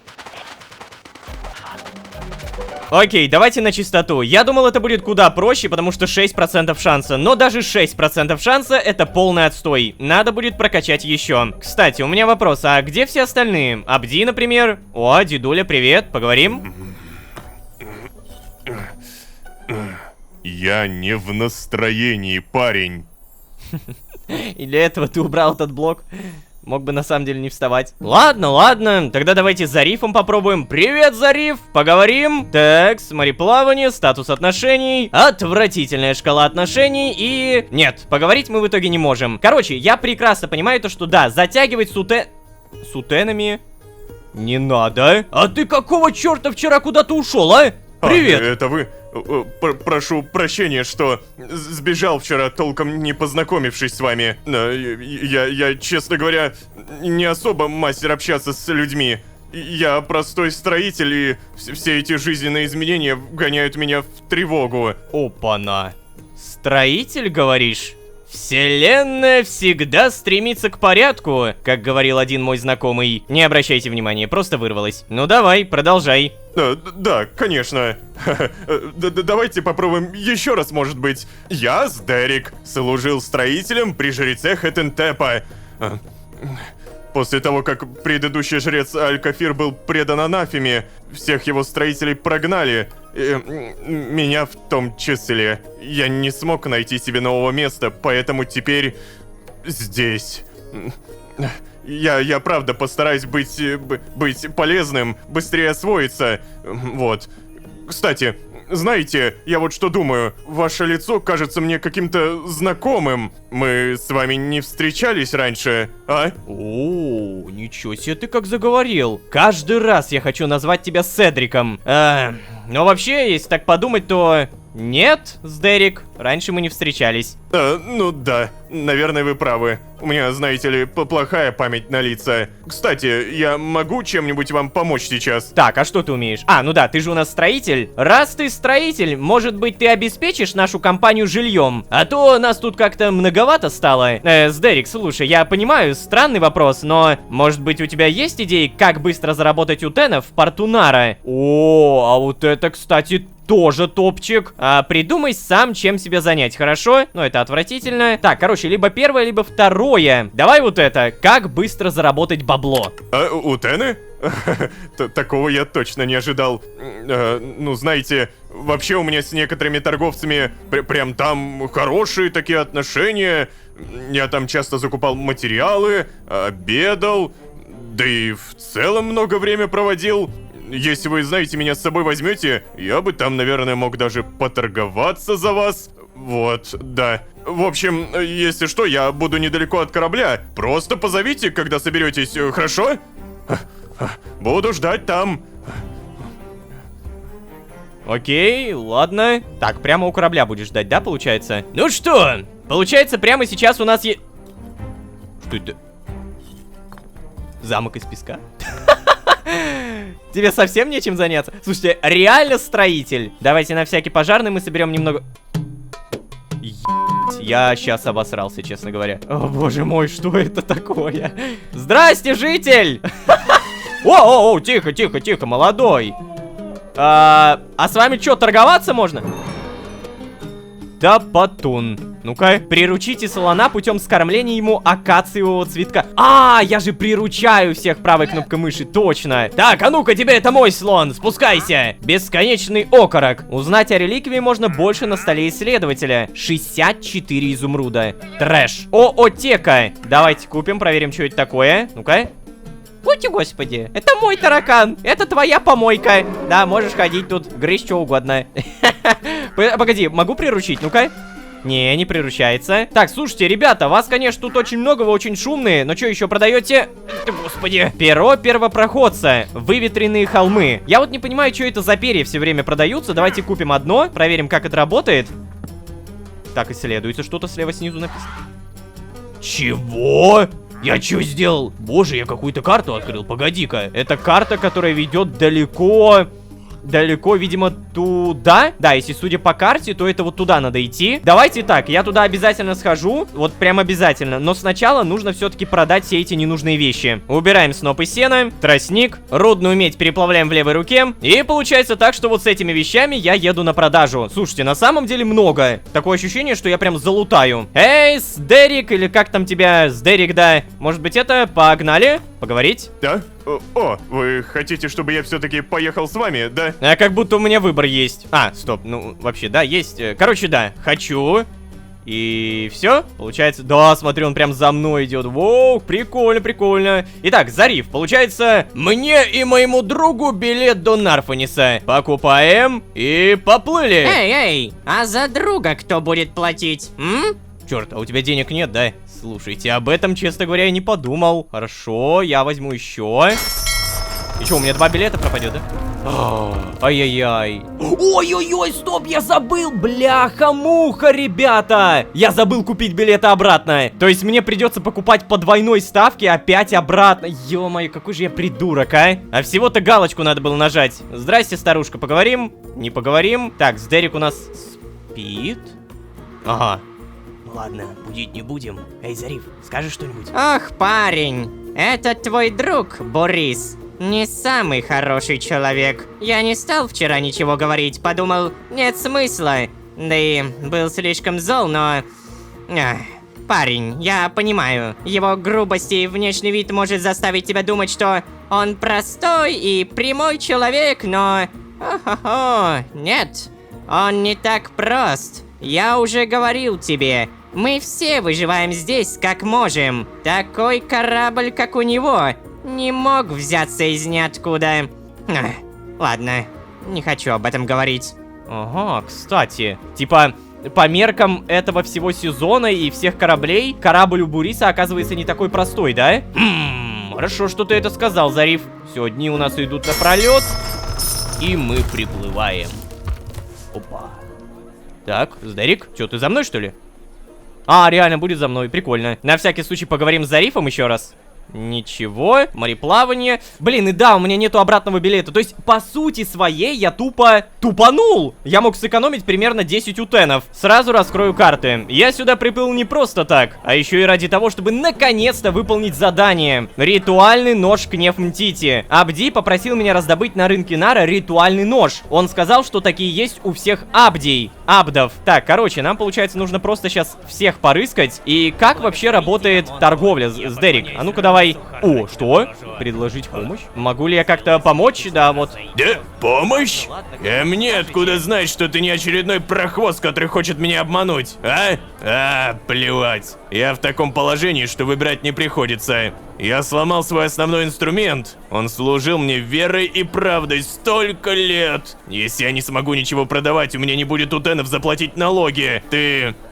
Парень, можешь раздобыть мне 2 каменные мотыги? Чего? Конечно могу. Смогу. Да ладно. Хорошо, поторопись, прошу тебя. Какой простой квест, если так подумать, да? Подожди, а что у тебя сейчас по отношению? Ни хрена! О!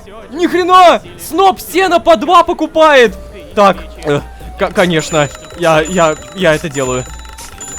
Обалдеть! Вот это я богатей. По 2, не по 1. Так, подожди, а если мы проверим вот тебя, например, торговать, продажа, скупка 5. Да, я понял, смотрите, короче, вот этот чел с Дерек, он, получается, мне сейчас повышает деньги, которые я получаю. С Дерек ты крутой. Но неужели за то, что я просто согласился помочь, отношение сразу выросло на максимум? Я думаю, то, что оно в нулину скатится, если я не выполню это задание. Поэтому выполнить надо обязательно. Как это делается? Так, где у меня эти задания-то, ё-моё? А, срок 1 день. То есть надо это сделать где-то здесь. Ну давайте проверим. Каменные мотыги. Получается, нам нужно 4 палки, нам нужен верстак. Мы его поставим где-нибудь вот здесь. А также нам нужен самый обычный камень. Вот это уже, конечно, другой вопрос. Типа, а где я достану этот камень? Копать вниз? Как будто не стоит. Типа, выкапывать здесь все, что есть, это плохая идея. Так, железный филейный нож.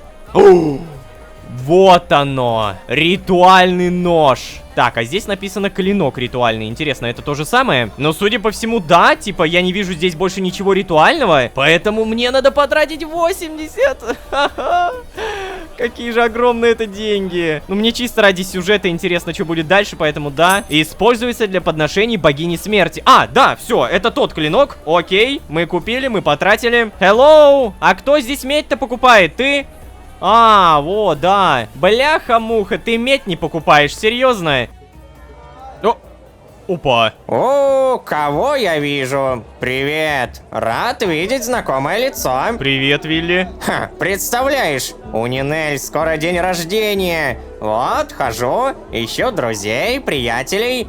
Ну, чтобы сделать ей сюрприз. Да, стар я уже для такой беготни по пескам, конечно. О, а я ведь только половину порта обошел. Вот был бы какой-нибудь надежный способ сделать все побыстрее. Надежный способ? Так, а если тебе нужно что-то надежное, то, может быть, единорог? А, чего, парень? Единорог? Слушай, я, конечно, говорил, что они надежные, но я не совсем понимаю, как это может помочь. Ну как это? Например, ты можешь экономить и зарабатывать деньги с помощью надежной карты Тинькофф Блэк с единорогом Ти! Внимание, внимание! С картой Тинькофф не придется искать друзей по всему городу, ведь можно воспользоваться функцией «Сбор денег». И приложение само сформирует ссылку, которой можно будет поделиться со всеми в соцсетях. И, наконец-то, собрать деньги на день рождения. А после бурного веселья, например, в ресторане, можно легко разделить счет с помощью соответствующей кнопки в приложении. Таким образом, друзья точно не забудут скинуться. Я уверен, у всех такое было. Карта Тинькофф — это не только надежно и удобно, но и выгодно. У карты бесплатное обслуживание для школьников и студентов от 14 до 22 лет. Кэшбэк по ней приходит прямо рублями, прямо на счет. Каждый месяц можно выбирать 4 категории трат и получать затраты по ним до 15% кэшбэка. А за покупки по предложениям у партнеров до 30% кэшбэка. Что не менее важно, по карте Тинькофф можно снимать наличные без комиссии даже в других банкоматах других банков. Оформляй карту по ссылке в описании, и дополнительно тебе привезут крутой карт-холдер и крутые стикеры в подарок. Ну вот, собственно, как-то так, Вилли. Боже, ой. И почему ж я раньше о таком не знал-то, а? О, Лолошка, спасибо. Бегу оформлять. Все, давай, пока. Да, давай, Вилли, пока. Даже на днюху не пригласил. Тем не менее, оформление карты Тинькофф по ссылке в описании. А мы продолжаем. Что у меня в итоге еще есть на продажу? Связка сахарного тростника и назаритовый слиток. Да. Я тут, кстати, реально всем могу предложить помощь. Я просто боюсь то, что если я сейчас всем начну помогать, то у всех поднимется отношение, а потом я не смогу выполнить задание, и отношения в нулину уйдут. Поэтому давайте сначала сделаем 2 мотыги, а там уже разберемся. Единственное, что как мне сделать эти мотыги? Реально вниз копать? Ну ладно, давайте как-то только очень аккуратненько. Вот здесь. Так, Сдерик, сиди здесь. Никуда не иди. Не надо ко мне идти, не надо. У меня тут своя миссия, ты не понимаешь. Только, пожалуйста, не телепортируйся ко мне.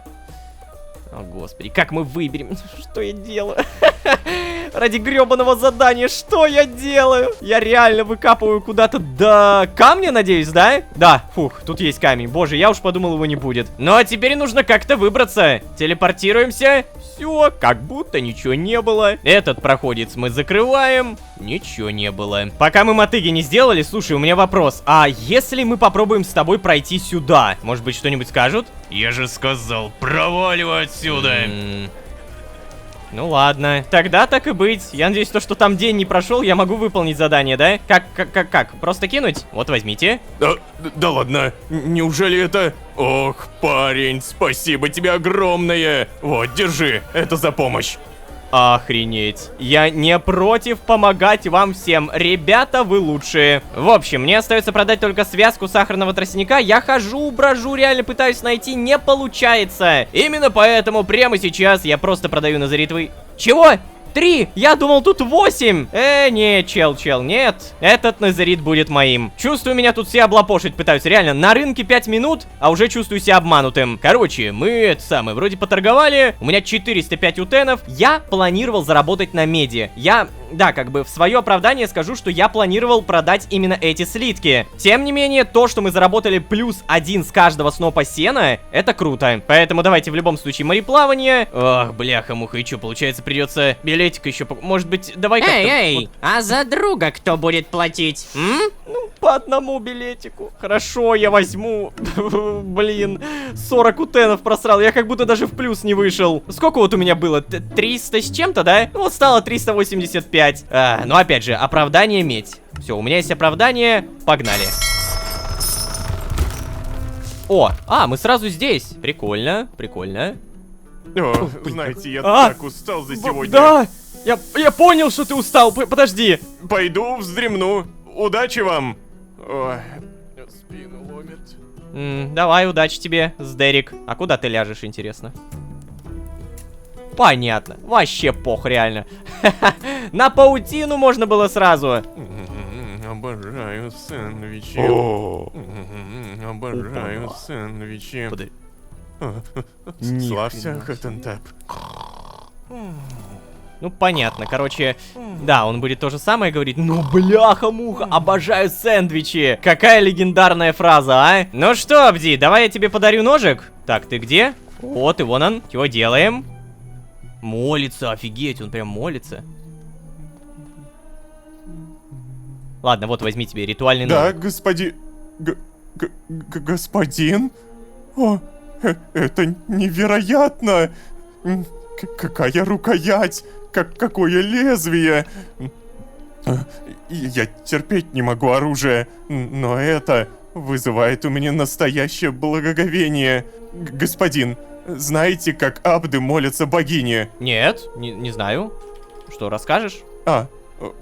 Простите, но я не смогу вам показать. Это очень личный ритуал. Но я могу рассказать. Да, я могу рассказать. Мы наносим порезы на своем теле в виде различных рун и символов. Каждый символ имеет свое значение. Но основная идея в причинении себе боли. Через боль мы отрекаемся от своей плоти, передаем ее в руки богини. Но нет. Этот способ, знаете, подходит далеко не всем. Охотники, например, которые поклоняются богине смерти, приносят в жертву животных. Чем больше живых существ они умертвят, тем благосклоннее будет богиня. А вот атлеты, гимнасты и всякие другие авантюристы доводят себя до состояния, близкого к смерти. Можно сказать, они буквально умирают во славу богини. Есть и те, кто ест, например, гнилое мясо.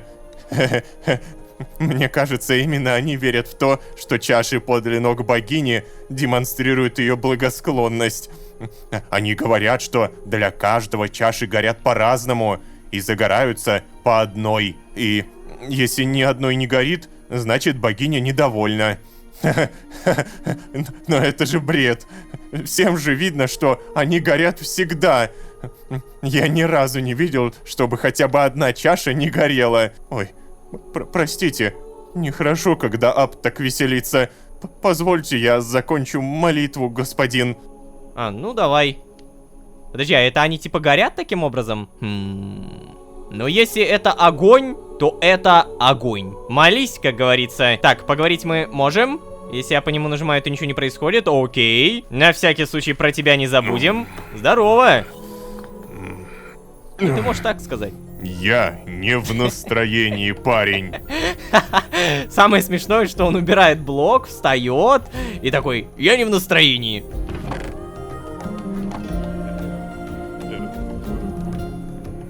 Опа! Привет! Здорово. Представляешь, а я шел вздремнуть, а тут ты. Ха, ну так даже лучше, потому что я хотел с тобой кое о чем поболтать. Слушай меня внимательно. Чего?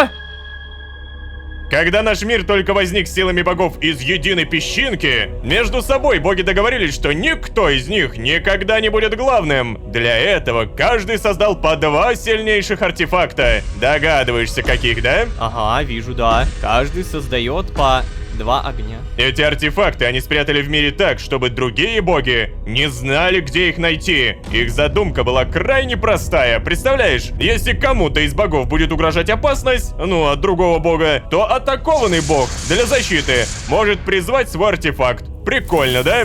Не, ну серьезно, ты можешь себе это представить, а? 10 сильнейших артефактов, разбросанных по миру, замаскированные под обычные предметы. Ах, если найти хотя бы один, можно уже обрести силу настолько необычайную, что ни один смертный с тобой не сравнится. Говорят, что у бога фараона тоже есть свои артефакты, хотя он и появился в Мисре намного позже остальных богов. Про это я, прости, ничего не знаю. Но даже если они у него и есть, то до них-то вряд ли удастся добраться, да.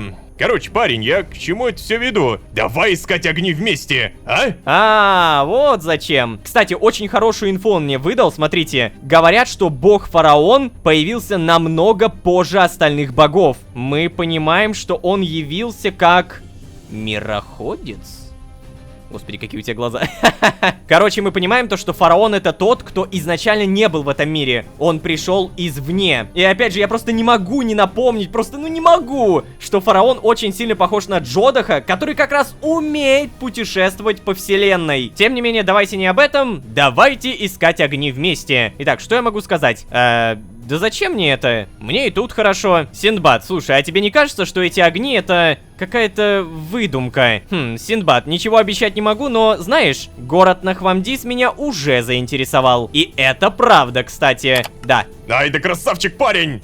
Короче, у меня есть информация о предполагаемом расположении некоторых из огней. Мы, знаешь, можем отправиться с тобой уже туда завтра, и тогда... Ребята, а куда это вы собираетесь отправляться? А как же Бурис? А как же все остальное? Не так быстро все это делается, картограф. Да ё-моё. Так, слушай, парень, давай потом поговорим, когда будем одни. Опять меня отвлекают, не дают нормально сказать. Ну, ё-моё. Скульптор, вот ты никогда сюда не заходил, вот никогда. Тише. Знай, Синдбад слишком увлекается и слишком заносчив. Тебе могло показаться, что Амар оставил нас в покое, но... Нет. Я слишком хорошо знаком с причудами фараона. Лучше пока что не высовываться, парень, и вести себя, как ни в чем не бывало. Подумай об этом. Ну, какие же все глупые. Кстати, парень, вот, возьми. Если захочешь еще, попроси. Мне все равно нечем заняться. Что? О, да ладно, еще одна статуя, ты серьезно? Хе-хе. Разметка, статуя Хетентепа. Грубая разметка под статую бога знаний. Погоди, ты куда? Нет! Нет! Почему опять то? Это был эксперимент, я понял. Значит так, разметку как будто выбирать не приходится. Это можно поставить здесь. Да, и вот здесь, получается, у нас будет 2 статуи. Или нет? Потому что вот здесь... А, бляха. Господи. Либо можно, короче, здесь, и потом вот здесь это все расчистить, и будет 5 статуй. Либо начать ставить как-то в другую сторону. Короче, это как-то пока что можно убрать. Это нельзя убрать. Ну ладно, пусть пока так постоит. У меня же в любом случае шикарные новости. После того, как я помог тому торговцу на рынке, мне дали много-много скоробеев. 7 золотых, боже мой. Мне нужно 25 уровень добычи, получается. Еще один нужен, ребята. 8 скоробеев надо, 8. Так, пшеница, пожалуйста, прокачай меня. Внимание! Вы получили золотого, ауритехового и лазотепового скоробея. Много-много спасибо. Момент истины. 1, 2, 3, 4, 5, 6, 7, 8. Yes! Ой, у меня, кстати, что-то открылось. Жар солнца. Каждый добытый блок песка с шансом в 50% дополнительно дропнет стекло. Я не знаю, зачем мне это надо, но учитывая, что у меня нет стекол сейчас в доме, давай. Прокладчик путей. Кирка разрушает блоки в области 3 на 1. Да, Вот оно. Это я по-любому забираю. И что, получается, я теперь могу делать вот так? Так, сейчас, погодите, не здесь только, где-нибудь вот здесь. Да! Да, как же я соскучился! Я сейчас кайфую, ребят. Каждую секунду, каждое копание я так кайфую. А мне за это дают больше прокачки, интересно? Допустим, вот 606. Один раз копаем и становится 602. Да, это реально засчитывается. Что ж, где поставить статую? Кто такой Сдерик, который спит прям здесь? Как на наше новое поселение в будущем повлияет Бурис? И найдем ли мы артефакты под названием Огни? Узнаем уже в следующих сериях. Зато мы точно можем понимать, что Амар, тот самый воин, о нас точно не забыл. Я скульптору в этом плане верю. О, а еще Синдбад в списке. Вот это вообще опасно. Как же много всего буквально за одну серию. Обязательно подписывайтесь, потому что с этой информацией нам еще жить, что-то делать. И, конечно же, смотреть, что будет дальше. Не забывайте, пожалуйста, про ваши лайки. Опять же, не забудьте подписаться. Ваша мотивация — это самое лучшее, что придумало человечество. Да-да, вот такой вот я подхалим. Ну, а если вы здесь впервые, то можете еще и позвать друзей. А с вами были Лолошка и огромное множество информации. Всем удачи, всем пока. Пока-пока-пока-пока. Красавица! Ещё, мне кажется, что он хотел... Вон он! Кажется, это он! Эй, А! парень, а ну-ка, Воу, что? Сори, за что? Дети растут! Им нужно хорошо кушать, чтобы они могли устроиться и помогать нам! А я что, виноват, что ли, что мне уже 33 года? Ух ты ж, бляха, я на какие-то семейные разборки попал, да? Да, в предыдущей серии произошла наглядная демонстрация того, что документы можно и просрать. Если я как можно быстрее не заработаю 2000 утенов, то ветка с проходом в город Нарфанис может быть провалена. Сейчас расскажу поподробнее. А вообще, всем привет, дорогие друзья, я Лолошка. Добро пожаловать в 13 огней. Поехали!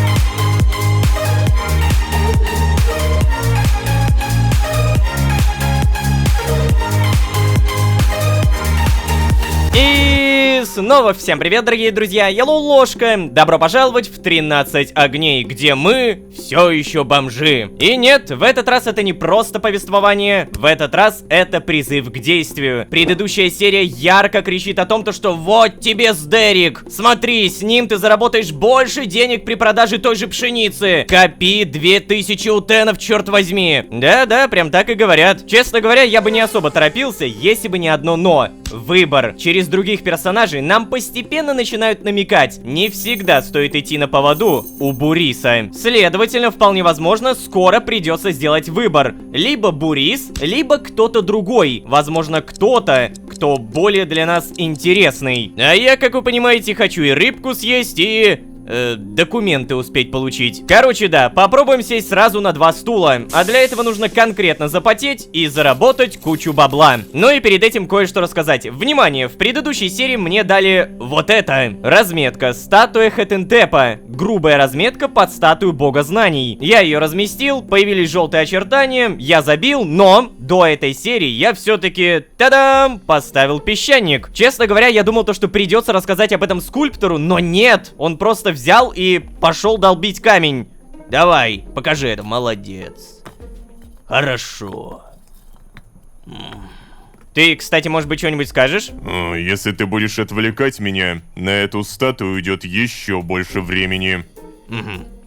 Ну ладно. На самом деле эта серия богата на новости. Дело в том, что я понял, как работает статуя Кнефмтити. Мне рассказали об этом разработчики. Оказывается, тот самый монолог Абди из предыдущей серии — это буквально туториал, как зажечь огни. Если коротко, то из его слов мы понимаем: нужно убивать нежить, получать урон и... умирать. Я, конечно, не эксперт и, возможно, не так понял, но давайте на всякий случай потеряем сытость.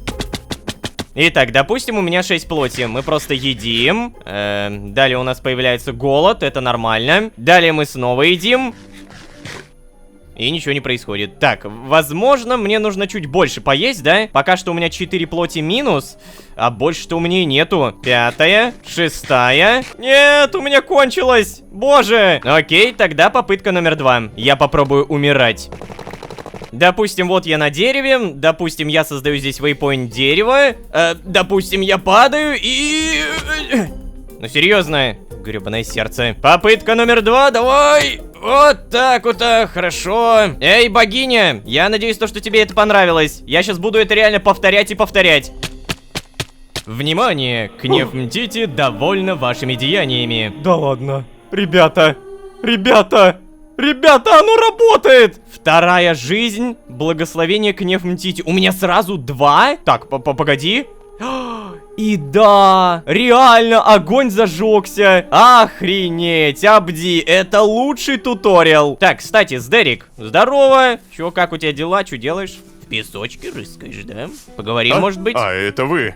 Ой, с момента, как я оказался здесь, знаете, у меня чувство, как будто я дома. Это интересно, интересно. На самом деле, пока что самый интересный персонаж для меня это Сдерик. На втором месте, наверное, Абди, потом идет Синдбад, и уже на самом последнем это... да, Дедуля. Кстати, где Дедуля? Угу, статую делает, молодец. Короче, как бы не странно это ни звучало, прямо сейчас я наконец-то впервые за все время воспользуюсь страстью винодела. Сейчас я засеку ровно 1 минуту и проверю, как много можно заработать пшеницы. Вот это все мы убираем. Страсть винодела проверяем, надето. 1 костную муку забираем. И минуту засекаем. Поехали.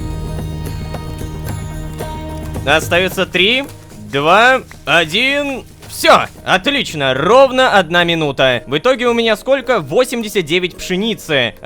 Честно говоря, я думал, что будет побольше. И это... да уж, 9 снопов сена, то есть это 9 утенов. Я таким образом буду 2000 фармить очень-очень долго, ребят. Внимание, какие-то мега глазастые зрители заметили то, что там в Нарфанисе можно продавать даже обычную морковку. И да, я прямо сейчас собираюсь потратить деньги, чтобы... О, поговорить. Раньше этой кнопки не было, ну-ка. Вот это диалог. Так, ладно, короче, я собираюсь потратить 15 утенов, но я проверю, действительно я могу там это делать или нет. Могу ли я продать морковку и заработать кучу бабла? Направление, вот, заброшенный порт, Нарфанис. Ага. Так. И время быстро не идет. О, нам нужно поговорить, я понял. Стоп! Ты куда свою старуху дел, Зариф? Ой, мама сегодня осталась в Наре, не переживай, парень. Так что сейчас мы тут с тобой вдвоем. Господи, а я уже начал переживать за твою маму. Ой, думаю о том, чтобы начать расширять маршрут. Хе-хе.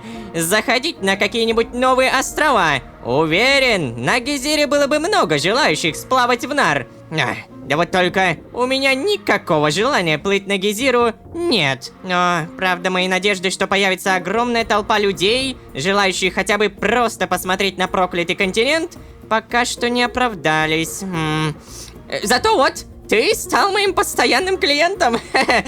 Я к тебе, знаешь, даже какое-то интересное чувство начал испытывать. Вот здесь. Да, вот прям тут. Знаешь, как будто купил дорогущий товар с огромной скидкой, и теперь могу продать его подороже. Не знаю, мне почему-то захотелось поделиться этим с тобой. Ладно, знаешь, вот этим тоже захотелось поделиться. Черт. Моя мама говорит, что у меня никогда не будет друзей, потому что я не умею. Ой. А по мне так, утены намного лучше, чем друзья. Ладно, все, забей. Мы почти на месте. Почти прибыли. Ага. А ты, я смотрю, реально общаться ты особо и не умеешь. Что ты мне дал? Сушеный банан. Спасибо. Блин, как же быстро время летит, а? Сколько суток мы в пути? 2? 3? Это прям, ну... Реально круто то, что быстро время меняется, и видно то, что время не так просто идет. Оно не просто проскальзывает. Оно есть, время существует. Самое главное, что билет куплен, вернуться я так и быть смогу. Так, интересно, поговорить можем? Не можем. А какой у нас статус отношений? Я понял. Ну, короче говоря, относится он ко мне как реально к товару. Как он там сказал? Еще раз. Знаешь, как будто я купил дорогущий товар с огромной скидкой, и теперь могу продать его подороже. Я вот не знаю, насколько это плохой комплимент. Короче, не будем отвлекаться. Самое главное сейчас это получить... Тайфутун еще придет за ними, я уверен. Да че ты несешь-то? Не существует его, уймись. Тайфутун? Чего? Ну ладно, просто, знаете, вкинутая фраза, допустим. Да. Воу, стоп, алло. Вилли! Быстрее. Вилли, ты куда бежишь, ё-моё? Бога ради, остановись. О, Лолошка, это ты. привет. Да, привет. Ну ладно, есть пара секунд. Лолошка, представляешь, я смог определить сына в школу. О, Да, это было нелегко. Но сын капитана должен быть образованным. А сегодня, представляешь, понял, что не дал ему утенов на обед. Он же весь день останется так голодным. Хочу как-то попробовать пробраться в нар, чтобы он хоть как-то купил себе поесть. Надеюсь, такого больше не случится. Мне нужно рыбачить, а не по школам бегать. Воу, Вилли, успокойся. Я знаю, как сделать так, чтобы тебе больше никогда не пришлось бегать по школам. Даже если ты снова забудешь дать ему утенов. А? Что? Это как же? Ну как? При помощи карты Тинькофф Джуниор! Карта предназначена специально для детей до 14 лет. Внимание! Родители теперь могут совершенно бесплатно переводить детям деньги в любой момент. Просто представьте, если Вилли оформит ее своему ребенку, ему не нужно будет бежать через весь город с наличными. Он всего лишь за несколько секунд может перевести деньги сыну прямо на карту. А уже сын с этой карты может копить бонусы за покупки. Один бонус равняется 1 рублю. Накопленные баллы можно потратить в интернет-магазинах, кафе, фастфуде, столовых. И я думаю, несложно догадаться, карта Тинькофф Джуниор поможет ребенку научиться копить и обращаться с деньгами. Да, с самого раннего возраста. Копить с этой карты куда проще, чем в обычной копилке. Ведь в отличие от копилки, с подпиской Тинькофф Про на карту к накоплениям ребенка будет поступать еще до 5% дополнительного дохода в год. Что не менее важно, у карты Тинькофф Джуниор есть отдельное крутое приложение. В нем можно читать комиксы и по этим комиксам проходить курсы финансовой грамотности. Да, повторяю, все еще для детей. О, и не менее крутое. Скучные домашние дела теперь могут приносить дополнительные денежки. Родители прямо в приложении могут дать задание ребенку и назначить награду за его выполнение. Как говорится, дорогие зрители и их родители, переходите по ссылке в описании и оформляйте свою первую карту Тинькофф Джуниор. А ты-то что все еще здесь? Давай, вперед! Вот молодец. Ссылка в описании. А мы продолжаем. В любом случае, как я сказал, нам нужно найти... Ой, погоди, а я только сейчас заметил, вы поглядите. Вся площадь очистилась. Никого абсолютно, what the fuck? Чисто охрана такая стоит и просто никто не пройдет. Погодите-ка, я как бы понимаю то, что мне нужно морковку проверить, но на всякий пожарный попробуем пройти. Я же сказал, проваливай отсюда. А всех остальных вы пропустили или как? Или нафиг послали, как меня? Но то, что здесь стало почище, это прям реально видно. Интересно. Это явно как-то потом сыграет с сюжетом, но пока что мы ничего не понимаем. А ты у нас кто такой? Тебя раньше не было? А, просто прохожий, понятно. Морковка. У кого же продается морковка? Привет, у тебя? Не у тебя. Хотя, стоп, какая продажа? Мне нужна скупка. Итак, сноп сена скупка 1, связка 1. Это явно не то, что нужно. Блин, а походу меня обманули? Никто не покупает морковку? что жрецы Роноса в последнее время так всех задирают. А ты слыхал? Монту разозлился на Роноса. Обалдеть! Все, я теперь буду точно поклоняться Монту. Ух ты. Новые диалоги какие-то появились. Так, на чем я остановился? А, да, морковка. Я не могу найти, кто ее покупает. Ух, нифига. Какая у тебя броня-то, а? Только она какая-то мега дорогая. Здесь то же самое. Тут тоже нет. Подходите, покупайте, зелья на любой вкус. Окей, что у тебя? Ничего интересного. Эй, подходите, свежая выпечка. О, а ну-ка.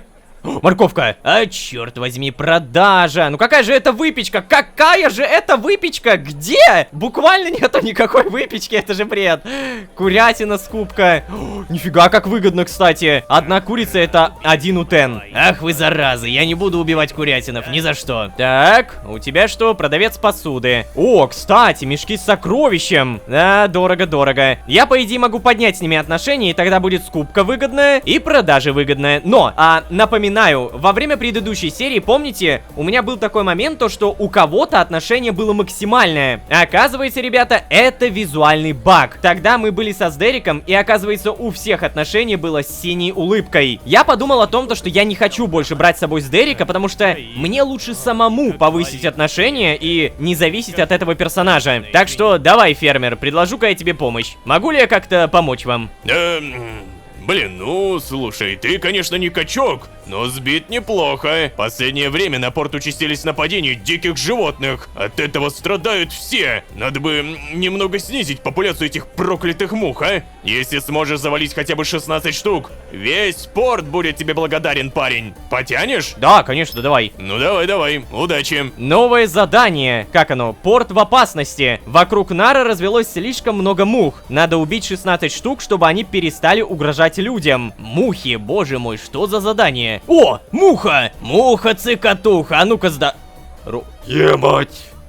Ладно, кажется, я верю в то, что мух здесь и правда много. Здорово. Мне что, нужно, получается, реально 16 убить? А звучит это на самом деле очень просто. Опа! Обновление задания. Порт в опасности. Ну, честно говоря, он все еще в опасности. Но мне уже плевать. Хе-хе. Ох ты же, бляха! Е-мать! Я вижу там 5 очков отношений с персонажем фермер, 5 очков отношений с персонажем бакалейщик. Так, еще. Ема, подожди, я одним квестом сразу сказал, что все хорошие. Точнее, мне сказали, что я хороший. Я сейчас немножко в шоке, потому что это реально пока что лучший квест на очки отношений. Зельевар плюс 5. Так, давай еще. Кожевник плюс 5. Да ладно! Вот это заданица мне попалась. Ладно, давай проверим, какое теперь отношение. Ну, пока что все еще полное говно, конечно. Тем не менее, давайте проверим другого. Я помню то, что вот у этого... Подходите, самые острые ножи, подходите. Да, самые острые ножи, хорошо. Я просто у этого выполнял задание, я помню. Ага, и как бы 2 задания, получается, дают мне все еще отношение говно. Эх, ладно, в какой-то степени с Дерека здесь действительно не хватает. Может быть, я... не знаю, найду еще такой общий квест. Было бы реально круто выполнять вот такое, чтобы все давали по плюс 5. И оно продолжает идти, ребята, вы просто посмотрите на это. Плюс 5. Если вы поклоняетесь Монту, подайте, пожалуйста. О как. А если я к Нефмтити поклоняюсь? Тогда не надо мне ваших утенов. Кнев Мтити породила Роноса. Прикол. По итогу отношений я вроде бы как получил, но самый главный вопрос все еще без ответа. Могу ли я продавать гребаную морковку? О, кстати, заметьте, у меня 398 утенов. Кстати, может быть, у тебя морковка покупается? Нет? У тебя? Нет? И черт возьми, у тебя тоже нет. Ты только продаешь. Обидно. Опа-на! Нинель! Вилли! Ну ладно. Ну и что ты хочешь, чтобы я сделал? Вилли, я понимаю, что ты не можешь вернуться к плаваниям, пока не получишь документы. Но мы ждем их уже 4 месяца. Я не могу больше засыпать, слушая урчание животов детей. Ну так и не засыпай. Как я могу помочь тебе, Нинель? Ты что, хочешь, чтобы я отправился в плавание и попал в список, да? Нет, что? Как ты можешь такое говорить, Вилли? Ты знаешь, что я никогда бы не попросила тебя рисковать своей жизнью. А, вот оно как, да? И что же тогда ты сейчас делаешь? Вилли, я хочу сказать, что моей зарплаты помощницы на рынке хватает разве что на оплату налогов. Дети растут. Им нужно хорошо кушать, чтобы они могли устроиться и помогать нам. А они у нас бледные и слабые. Таких ни на одну ферму не возьмут, Вилли. Да их даже убирать за верблюдами не пустят. Они там заболеют от одного только запаха. А я что, виноват что ли, что мне уже 33 года? В таком возрасте почти невозможно получить лицензию нужного образца. О, господи. Ложка. Вот ты как думаешь, а? Стоит мне сейчас идти в пески без лицензии ради какой-то горстки утенов? Ох ты ж, бляха, я на какие-то семейные разборки попал, да? Слушай, Вилли, не обязательно так рисковать, но нужно найти способ, как прокормить детей. Ты же видишь, Нинель одна не справится. Вилли, ты все правильно делаешь. Если ты попадешь в список, то тебя убьют, и дети останутся без отца. Знаете, это ваши семейные проблемы. Я не уверен, что мое мнение тут вообще какую-то роль играет. Ну, прокормить-то действительно нужно. Иначе как потом-то? Блин, мы просто уже видели, как работает этот список. Я каждый раз, когда слышу про список, вспоминаю вот эту сцену. И она такая, самая такая неприятная, что ли. Короче, не обязательно рисковать именно так, но нужно найти хоть какой-то способ. И ты туда же, парень! О, бога ради, да что я могу-то, а, по-вашему? Я целыми днями рыбачу, чтоб была хоть какая-то еда, а Нинель этого не ценит. Да ну вас всех! Все, я пойду рыбачить.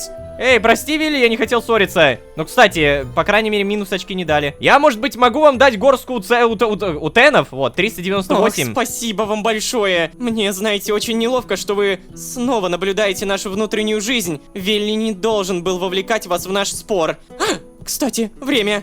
Мне нужно забрать детей от соседки. Стой, стой, погоди, погоди. Я... Бляха, я хотел утены дать. Я только сейчас понял то, что утены по факту не выкинуть. То есть у меня вот 398, я хотел как-то выкинуть, а это нельзя. Ну ладно, вот тебе тогда, немножко пожить. Это мне? О, не стоило, мистер. Вы были так добры к нам с чаем. Но я не могу принимать ваши подарки все время. Позвольте мне оставить себе хоть немного гордости. Ага. Так, окей, то есть мне нельзя дарить постоянно что-то. Подожди, а если бы я дал, например, ведро воды? О! Ты посмотри, она реально забирает детей. И ой, прям ручку взяла такой. Такая лишняя анимация, такое лишнее действие, но при этом оно есть. Просто чтобы мы посмотрели. Прикольно. Вот так вот. Не закрывай. Закрыла. Я теперь открыть не могу. Ладно, получается, сюда я не могу зайти. Давайте попробуем к Вилли. О, а Вилли реально рыбачит. Подожди. А! Бляха! Нет! Гребаные зыбучие пески! Нет, пожалуйста! Вилли, спаси, дай руку помощи. Нет! Я не хочу умирать такой тупой смертью. Ну дайте мне уже какой-нибудь камень, алло. Какой-нибудь камень. Пожалуйста. Да, это все еще продолжается.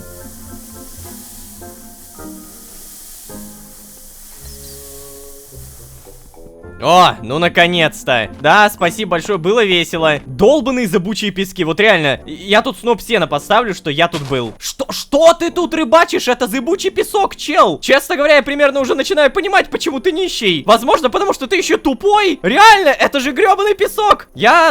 Так и быть, чел. Так и быть. Держи. О. Вау! А зыбучий песок, оказывается, уничтожается водой. Это мы, пожалуй, запомним. О, прикольно. Не, ну теперь это хотя бы хоть как-то выглядит, да? Боже, какая дурацкая сцена. На всякий пожарный вернемся к Нинель. Зайти все еще не могу. Ну, короче говоря, да, они будут тупо сидеть. Давайте на чистоту. Раз уж мы сюда приперлись, раз уж мы за квесты пополняем себе репутацию и деньги, надо этим воспользоваться. Поэтому привет, зачарователь, предложить помощь. Могу ли я как-то помочь вам? О, парень, знаешь, ты как раз вовремя. Проклятые уличные мальчишки меня достали. Снова украли у меня кожу. А за ней сегодня придет абда очень важной дамы. Выручай, пожалуйста. Раздобудь мне 32 кожи до конца дня. Поможешь? Чего? Так, погоди, стой, кожа? Но это же что-то на уровне невозможно, да? Во-первых, я кожу и так еле-еле добываю. А во-вторых, если я не выполню это задание, то, наверное, репутация жестко снизится. Чувак, прости, но придется отказаться. В другой раз. Как же так, а? Да, прости. Ну, по крайней мере, минус репутацию не дали. То есть, да, если ты не можешь выполнить задание, лучше отказать. Как минимум, мы потом не потеряем репутацию. И, наверное, в будущем тупо возьмем другое задание. Здравствуйте, дровосек. Предложить помощь? Могу ли я как-то помочь вам? А?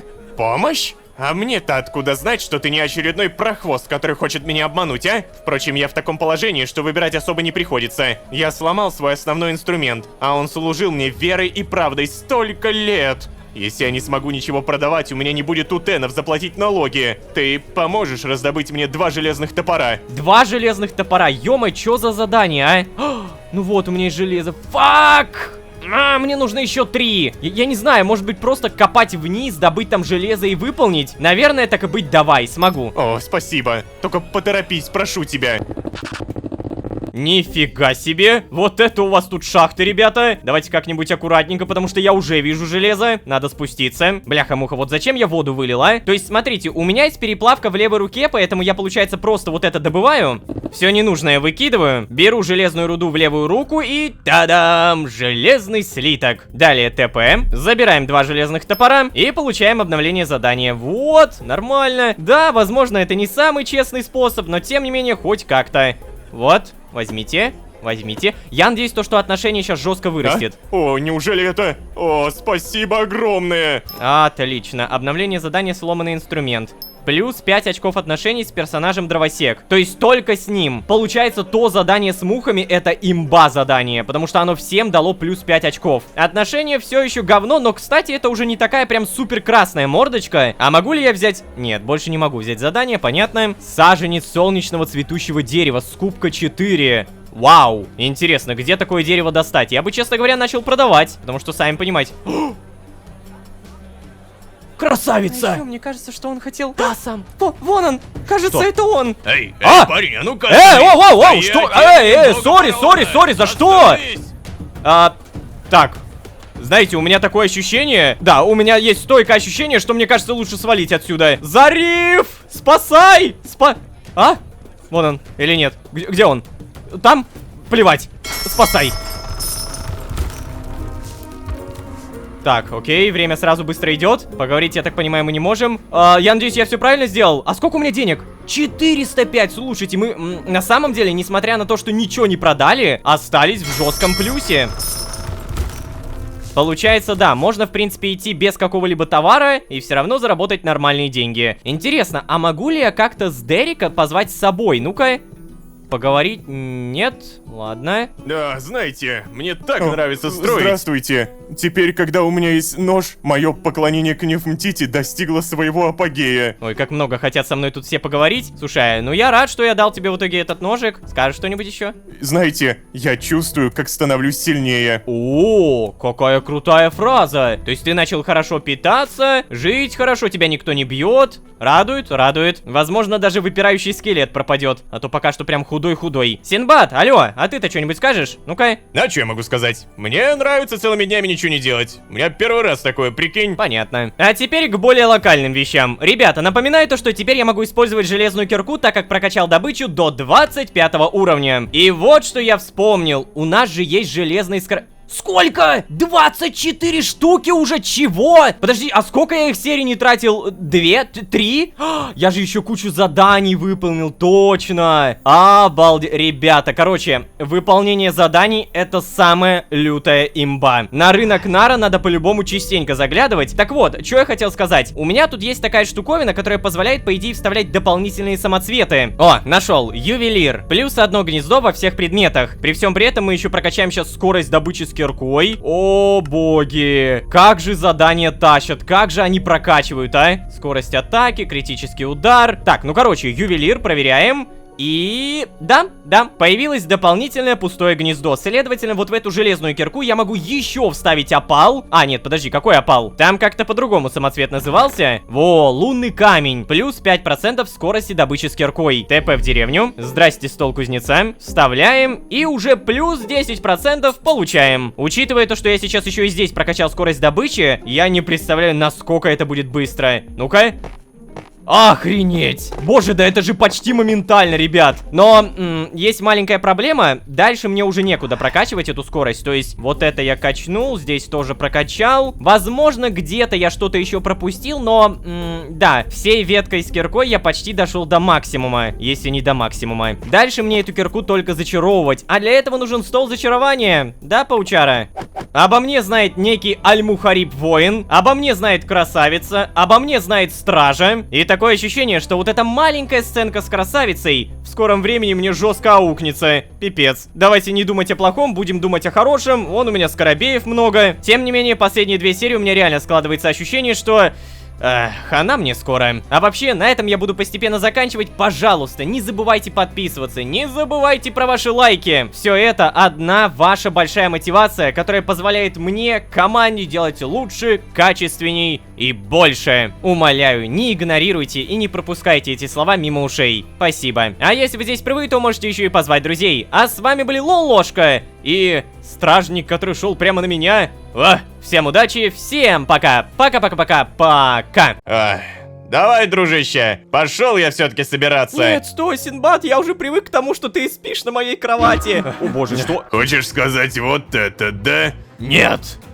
Нет! Ой-ой-ой, поселение растет, а вместе с этим неприятности. Недоверие к Бурису, отсутствие утенов, а самое главное, красавица, которая в предыдущей серии навела на меня стражу. У меня только один вопрос. За что? Я же ничего не сделал. Наверное. Надеюсь, сегодня узнаем. А вообще, всем привет, дорогие друзья. Я Лолошка. Добро пожаловать в 13 огней. Поехали!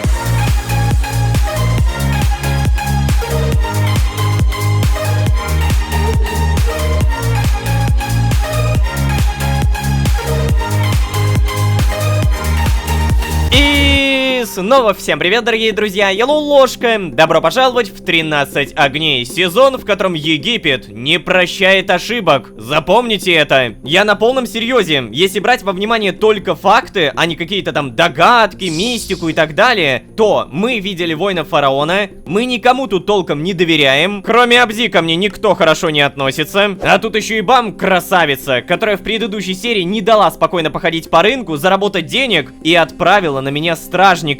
Я не хотел узнавать за что, но я не дебил. Я прекрасно понимаю то, что цацкаться и сюсюкаться со мной никто тут не собирается. Поэтому сразу убежал на лодку и... вот я здесь. Давайте на чистоту. В глубине души я прекрасно понимаю то, что вряд ли бы стражник что-то критичное сделал. Скорее всего, я бы там...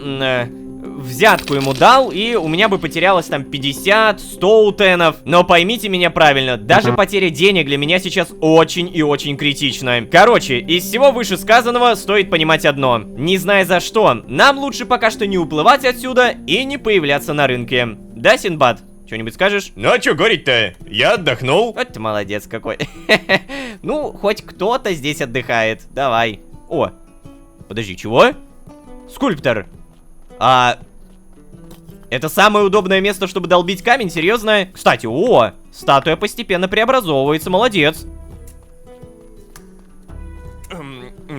Простите, Лолошка. Да? Я могу оборудовать кухню в сарае. И я ничего там не поменяю, правда, правда. Вы позволите мне. Кухню? Не спальню, кухню? Ты серьезно? Что это за запросики такие? Конечно, почему нет? У меня свои планы на этот сарай. Не, ну вообще планов-то у меня никаких нет, просто стоит и стоит, поэтому... да, давай. О, здорово. Я могу попросить помощи с этим у Абди? Так, я не понял, Сдерик, а почему ты обращаешься ко мне так, как будто я там твой какой-то рабовладелец, хозяин? Сам возьми и спроси у Абзи. Я ему не хозяин. Ох, благодарю вас, Лолошка. Так, все, я побежал. Да? Эй, Абди! О, Абди, привет! Слушай, у меня к тебе тут одно предложение. Ты не хочешь помочь мне оборудовать кухню в маленьком сарае? Соглашайся, Абди, а я тебя накормлю. Да, конечно. Я обожаю помогать. Только... мне надо узнать у господина Лолошки. Эй, Абди, да он ж тебе говорил. Он тебе не хозяин. Да, я знаю. Господин очень добр ко мне, но я многим ему обязан. Поэтому я сейчас же... Ой, господин, вы уже здесь. Могу ли я помочь Сдерику с кухней? Честно, это никак не помешает моей охоте и собирательству. Ох, Абди, ну тебе же уже сказали. Тебе, я так понимаю, тройное «да» нужно. Вот, получай. О, правда, господин, спасибо. Эй, Сдерик, мне разрешили, пойдем. Ох уж этот Абдит, а. В любом случае, спасибо, Лолошка. Даже Сдерик понимает, насколько это все... глупо, что ли? То есть, ему говорят: хватит, мы тебе не хозяева, я тебе не хозяин. А он все равно: господин. Так, и что, в итоге в сарае что-то меняется? Не меняется пока что. Господи, паутина, трава, листья. На всякий случай, давайте попробуем поговорить со скульптором. Привет. Ох, парень, ты слишком громко дышишь. Уйди отсюда. Ладно, я постараюсь не дышать, простите. Синдбад, у тебя, может быть, какая-то суперфраза найдется? Нет? Ох, устал я отдыхать. Меня зовет безбрежный песчаный океан, Ло. Хотя, признаться, зеленая трава приятнее, нежели бескрайние пески. Да и кровать у тебя мягкая. Но нет. Ой. Я великий картограф и должен исследовать Миср. Завтра же отправляюсь на ближайшие острова. В благодарность за ночлег я подарю тебе копию карты, не переживай. Если найду острова, конечно. Давай, дружище, пошел я все-таки собираться. Нет, стой, Синдбад, я уже привык к тому, что ты спишь на моей кровати. Господин. О боже, что? Лолошка, приглашаю вас сегодня на ужин. Абди много всего собрал. Приготовим на всех. Да, господин. Благодаря вам я лучше ем и могу работать тоже лучше. Лолошка, вы можете позвать на ужин кого хотите. Еды будет очень много.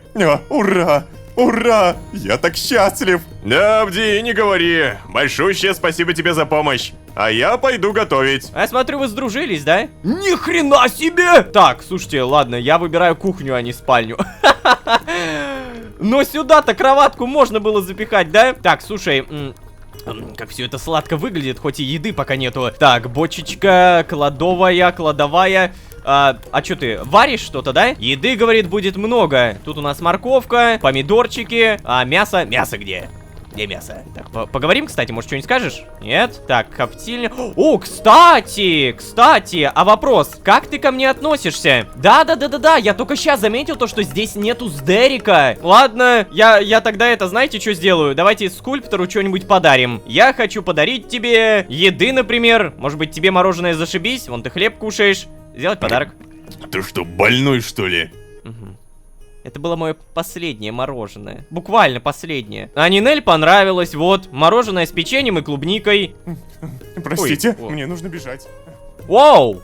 А ты тут реально что-то заготавливаешь? Офигеть! Неужели тут реально будет полноценный ужин? Единственное, что я заметил, вот тут как-то земля странно стоит. Давайте хоть поможем парням. Вот так вот и сделаем. Красота! В общем, Синдбад, я так понимаю, начал отправляться, да? А, нет, он снова сидит. Снова что-то изучает. А я так понимаю, то, что уже очень скоро его не будет, потому что он отправится искать дальше свои огни. Но у меня складывается ощущение, что я тоже смогу вместе с ним пойти все это искать. Поздравляем! Ваш урожай богат, как никогда прежде.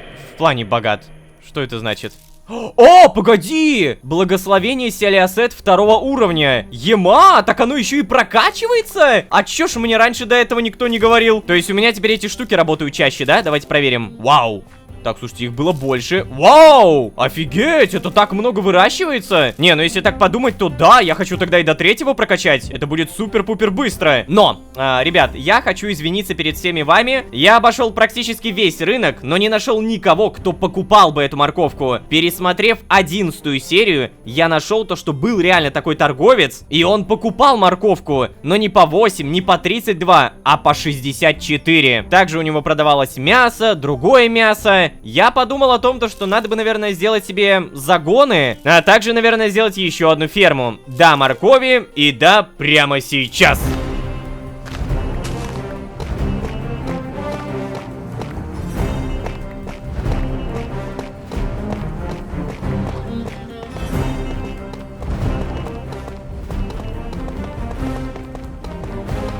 Ладно, признаюсь честно, это не самое интересное, чем я занимался, но готово. Красивая ферма. Я очень на это надеюсь. Единственное, что, наверное, вот здесь надо осветить еще. Вот здесь, нормально. Итак, морковка, проверяем. У меня есть только золотая, самой обычно нет. О, что это? Лошадиный корм. Если скормить прирученной лошади, то скорость 2, прыгучесть 5 минут. Вау. Улучшение кормления. Кормит игрока едой из инвентаря рюкзака. Это, кстати говоря, надо будет создать в будущем по-любому. Но, опять же, морковь, самая обычная, пожалуйста. Эй, Абди, ты же у нас вроде ходишь куда-то, да, собираешь? Может быть, есть? Нет, боже, почему я не сохранил хотя бы одну? Так, короче, есть у меня одна идея. Вот в этой деревне мы по-любому найдем посевы. Морковка, пожалуйста. Да ладно, тыква. Я первый раз вижу, чтобы тыква росла где-то в деревне. Может быть, здесь? О, что это? Чертежный стол. А как его использовать? Слушайте, я на самом деле даже захотел его забрать, потому что что-то интересное. Новое достижение, приступим к работе. Найдите или создайте рабочую станцию крестьянина. А что это делает? Кто-нибудь расскажет? Я так понимаю, то, что вот этот житель только что был другой профессии, а я не запомнил какой. Фак. А ничего, не проблема, сейчас вернем. Давай. Во, инженер. Йоу, ничего себе. Перед нами новый фарм изумрудов. Интересно, редстоун есть? Нету. Ну и все, тогда не отвлекаемся. Ребята, морковка найдена. Та самая летающая деревня опять мне помогает. Я вижу тебя, морковка. Иди ко мне. Вот это у нас выросло. Все, забираем, сажаем обратно. Ой-ой-ой, картошка тоже. Я думаю, то, что ее можно продавать, поэтому на всякий случай посадим. Не забываем сажать обратно. Мы тут как бы не грабим этих невидимых жителей. Ладно, телепортируемся домой. И наконец-то идем делать огромные посевы моркови и картофеля. What the fuck? Что произошло? Кто-то приплыл, да? Кто-то приплыл! Зариф! Старушка! Слушайте, а они вовремя... так, погодите, ребят, погодите. Мне нужно посадить тут морковку. Быстренько делаем это. Картошку я тоже посажу, но в меньшем количестве. То есть расти она будет примерно вот так. Так, подожди, а почему я не могу вот здесь посадить? Я нажимаю, но ничего не происходит. Тут, наверное, света недостаточно. Мне срочно нужны лампы. Побольше подобных ламп, чтобы я вот так их повесил. И теперь, по идее, я могу, да? Да, я могу. А как лампы эти крафтятся? Напомните мне, пожалуйста. Ага, факел и кусочек железа. Спасибо. Сейчас тогда, ребят, погодите. Быстро 3 фонаря создаем. Развешиваем. И понимаем то, что некоторая картошка уже выросла. Так, подожди, а это получается селиасет? Да, все еще 2-го уровня. Не поймите меня неправильно, но мне захотелось увидеть, как работает 3-й уровень, поэтому прокачиваем дальше. Очумелые ручки, как же много я добыл. Я не буду продавать эту пшеницу до тех пор, пока я не подружусь с торговцем, и он не будет покупать по 2. Все, это мы выкидываем, мне это не понадобится. Эй, Зариф, старушка, привет. Чё у вас тут? Эй, кого я вижу? Привет? Слушай, меня сегодня не было. Надо было свозить маму на Гизиру. Слушай, ладно, это не так важно. Самое главное, что я теперь здесь, и мы готовы... Слушай, а чем это так вкусно пахнет, а? Опа, учуял. Это Сдерик готовит ужин. Хочешь поужинать с нами? Ух ты, выбор без выбора, прикольно. Конечно, с удовольствием. Слушай, я могу пригласить и свою маму тоже? Конечно. Все, давай, зови свою. Что? Что за... Нет. Нет. Нет!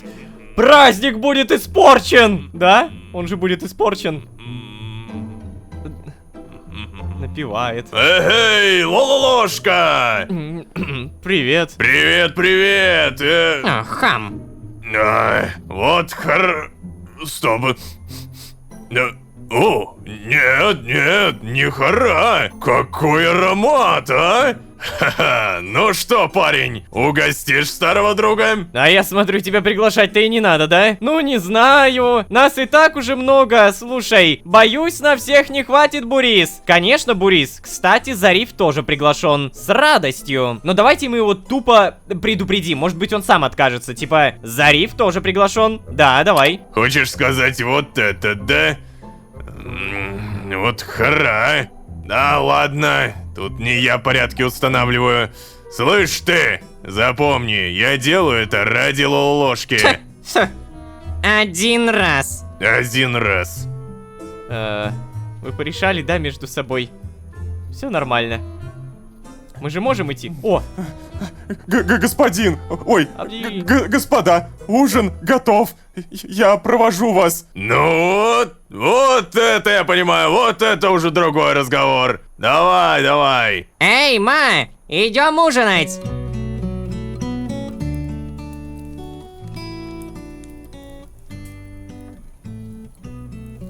Дружитесь, ё-моё! Вот, да, угощайте друг друга. Ой, и мне тоже. Абдишка, спасибо. Как нас много-то уже, кстати, за этот сезон накопилось, ты посмотри. Старушка, Зариф, Абди, Скульптор, Сдерик, получается, Бурис и Синдбад. Ну и какой-то мужик в бирюзовом. Кто-нибудь, может быть, что-то выкинет? Алло, чё вы просто жрете, а? Ха-ха, еще эти звуки. Кстати, а ты таким будешь, а? Что-то я не помню, чтобы я тебя сюда привозил. Да? Я? Великий картограф Синдбад, к вашим услугам. До сюда я могу добраться и сам, кстати говоря. Забавный ты малый, Синдбад. Да, приятно познакомиться. Бурис, я Бурис. Да, Бурис, приятно. А чё они так сразу? Эй, у меня только один вопрос. Ты где научился так готовить? Это же буквально лучшее, что я ел. Вот бы моя мама умела так же готовить. Что ты сейчас сказал, сынок? А ну не смей! Май! Старуха держит в страхе весь этот район. Я научился готовить в храме Хеттентепа. Как? Ты погляди, Хеттентеп! А я вот для его учения слишком тупой. Хара мне во все места. Знаете, а вот абдам запрещено поклоняться Хеттентепу, потому что абдам запрещены знания. Нет, скорее недоступный парень.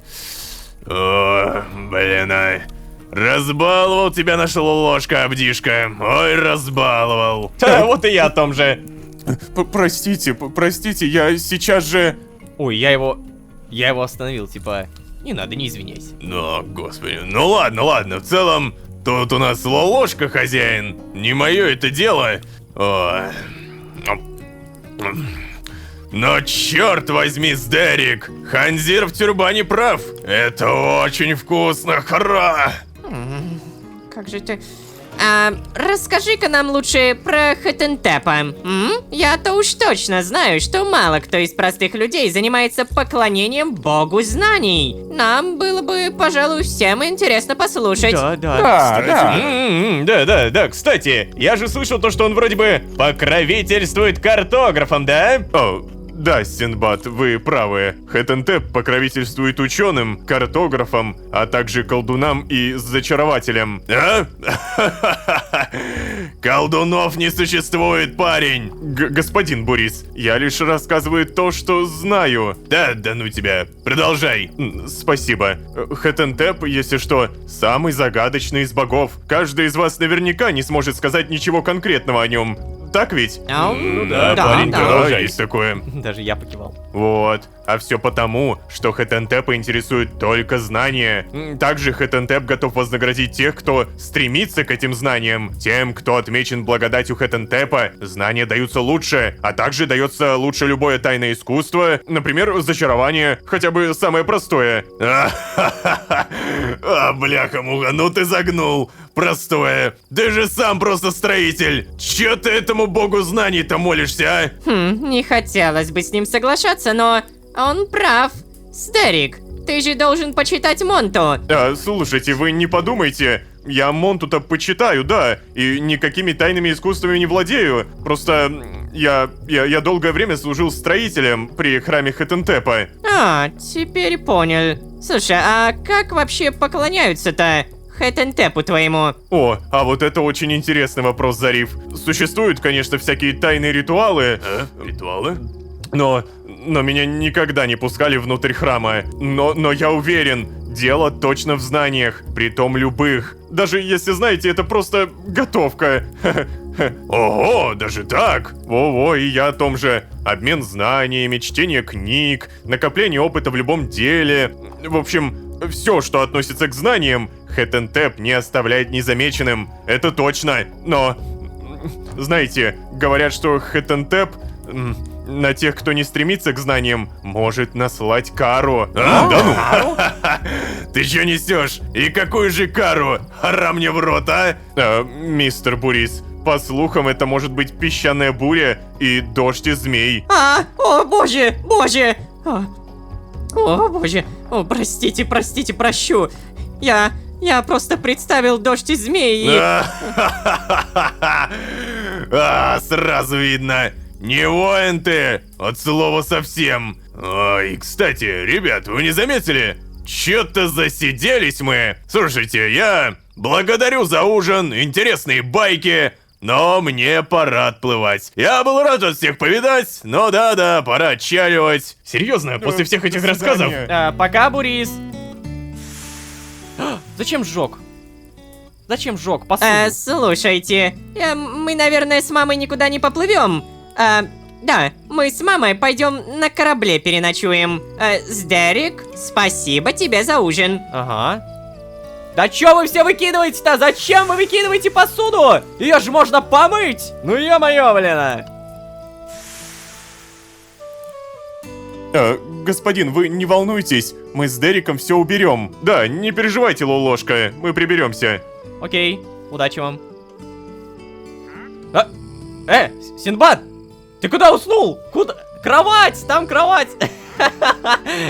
О, господи, разморила беднягу. Я, самое главное, даже спустя время не могу с ним взаимодействовать. То есть он реально все это время дрыхнет. Так, по итогу, котел унесли. А это у нас что? Е-мать. What the fuck? Саженец яблони, вишневые доски. Слушай, а вот саженец яблони звучит как что-то крутое. И то, что я хочу купить даже. Проблема лишь в том, что у меня вроде изумрудов нет. Да, всего лишь один. Но, ребят, вот эта вся болтовня, это на самом деле так прикольно. Я почувствовал то, что мы реально создали целое поселение. На один маленький моментик мы даже почувствовали, что между Бурисом и Зарифом может быть хоть какая-то, ну, не дружба, а, что ли, общение деловое. Короче, я этого торговца так просто не оставлю, поэтому берем тростник, переделываем все это дело быстро в бумагу, телепортируемся в деревню и пытаемся найти картографа. А вот и он, здорово. Изумруды есть? ТП домой. И как же хорошо, что ты никуда не пропал. Все, давай, саженец яблони. Я куплю сразу 2 штуковины, проверим, как это работает. Если тут реально будут расти яблоки, то, честно говоря, я не против. Текс, далее. А, черт, костной муки нету. Надеваем броню винодела. Костная мука появляется. И давай, покажи мне яблоки свои спелые. Ну-ка. О, так погоди, это реально прям яблоня. Яблоневое дерево, листья яблони. Я, честно говоря, думал, что это будет просто дуб, и на дубе будут яблони. О, боже, что за звук? Охренеть. Ладно, яблоки готовы. Как там наша морковка? Все выросло. И я смотрю, картошечка тоже. Обязательно сажаем обратно. И с морковкой делаем то же самое. Идеально. Короче, самое важное, что мы должны запомнить: Синдбад уходит за огнями. И я очень надеюсь, что он уходит за огнями. Просто я что-то сомневаюсь. Конечно же, я надеюсь, что он меня позовет, и мы вместе узнаем, где находится Нахвамдис. И существует ли этот Нахвамдис. А на этом мы будем постепенно заканчивать. Со всеми познакомились, со всеми покушали, поболтали. Наконец-то за все серии дружеский вайб поймали. Даже скорее не дружеский, а семейный. И да, на этом постепенно заканчиваем. Очень надеюсь, что вы также вступите в нашу дружескую компанию, семью, беседу и подпишитесь на канал. Ребята, на самом деле, действительно, я рад всем тем теориям, которые вы строите. Мне интересно их читать. Но я также рад, что вы мотивируете всю команду и меня своими подписками и лайками. Это очень важно. Правда, большущее вам спасибо. А если вы здесь впервые, то вы можете еще и позвать друзей, как говорится. А с вами были Лолошка и Спящий Синдбад. Всем удачи, всем пока. Пока-пока-пока-пока. Мне вчера удалось кое-кого задобрить. Так что, да, думаю, все должно получиться отлично. Завтра причалю, запомни. А ты пока собирай вещички, какие захочешь взять в новую жизнь. Стоп. А! Зариф, что происходит? Парень, срочно!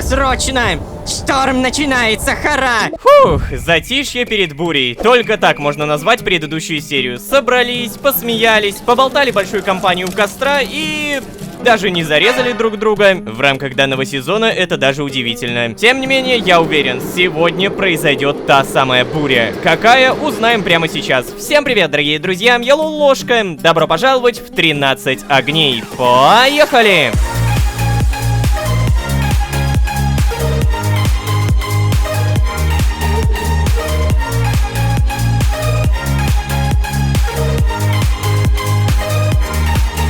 И снова всем привет, дорогие друзья, я Лолошка. Добро пожаловать в 13 огней, сезон, в котором мы создали кухню, черт возьми. Да, плевать на новые кровати, плевать на новые спальные места. С Дерек и Абди соорудили невероятное. Из маленького сарая они сделали сердце поселения. Я ведь даже раньше не задумывался, что без кухни все ели где попало, как попало. Да и получается, что попало. Поэтому с Дерек идея сделать кухню просто офигенная. Абди, спасибо, что ему помог. Вы заслужили отдых. Спите. Но также напоминаю, что во время предыдущей серии нас предупредили о скором уходе. Да, Синдбад вновь готов отправляться искать какие-то там огни в каком-то там Нахвамдисе. Ни о том, ни о другом мы толком не знаем, поэтому единственное, что мне остается, это спросить его. А по факту он меня даже, оказывается, не позвал. То есть я до этой серии пытался его найти, он был здесь. А теперь на этом пне никого. Я посмотрел даже дома, Синдбада также нет. Посмотрел поля, посмотрел это помещение, ноль. Он просто ушел. И, честно говоря, я немного разочарован, что ли. То есть он вроде бы меня звал, а тут просто ушел. Но, ребята, у меня все равно есть шикарные новости. Пока я искал Синдбада, я случайно обнаружил вот это. Хе-хе-хе-хе. Статуя Хэттентепа. Все-таки доделал, ты погляди. И, кстати, у меня вопрос. А как ты ее сделал? Я красок тебе не приносил. Возможно, у тебя, конечно, остались, но... Я думал, у тебя тут закончились. Наш бог знаний, кстати, чуть-чуть повыше, чем богиня смерти. Надо запомнить. Не знаю зачем, но надо. Так, кстати, скульптор. Ты это... медитируешь? Я прошу прощения, может быть, поговорим? О, впечатлили меня слова с Дерека о боге, поклонение которому ему не по статусу. Знаешь, я ведь совсем не верю в богов. О, даже так? Да, я хоть раньше и жил во имя бога фараона. Те времена прошли. Вместе с рукой я потерял веру, силу и личность. Теперь у меня осталось только одно, и... мне нужно работать. Все-таки чуть не вырвалось, да? Чуть не вырвалось! Но статуя все равно хорошая. Так, получается, нам провели некий туториал в предыдущей серии. Сдери говорил то, что дабы задобрить Хэттентепа, нужно, по сути, зачаровываться. Ну, если грубо говорить. Надо посвящать себя знаниям. А как посвящать себя знаниям? Правильно, при помощи чародейского стола. О, черт возьми, у меня все еще нету обсидиана. На всякий случай проверим, мало ли кусочек завалялся, давай. Ни одного обсидиана. Так, короче, у меня есть идея. Как вы помните, у меня появились лавоходы. В течение определенного времени позволяет передвигаться по поверхности лавы. Именно это мне и нужно. Надеваем. Так, я сказал, надеваем. Господи, это здесь делается. Еще раз, надеваем, телепортируемся в ад. И каким-то боком прямо сейчас в этом аду мы попробуем найти заброшенный портал. Потому что там с высокой долей вероятностью заспавнится что? Правильно, обсидиан. Так, давай, только не убейся. Нормально. Ох, как много времени у меня на это уйдет, я не знаю, но... Пожалуйста, боги Майнкрафта, смилуйтесь. Дайте мне обсидианчик.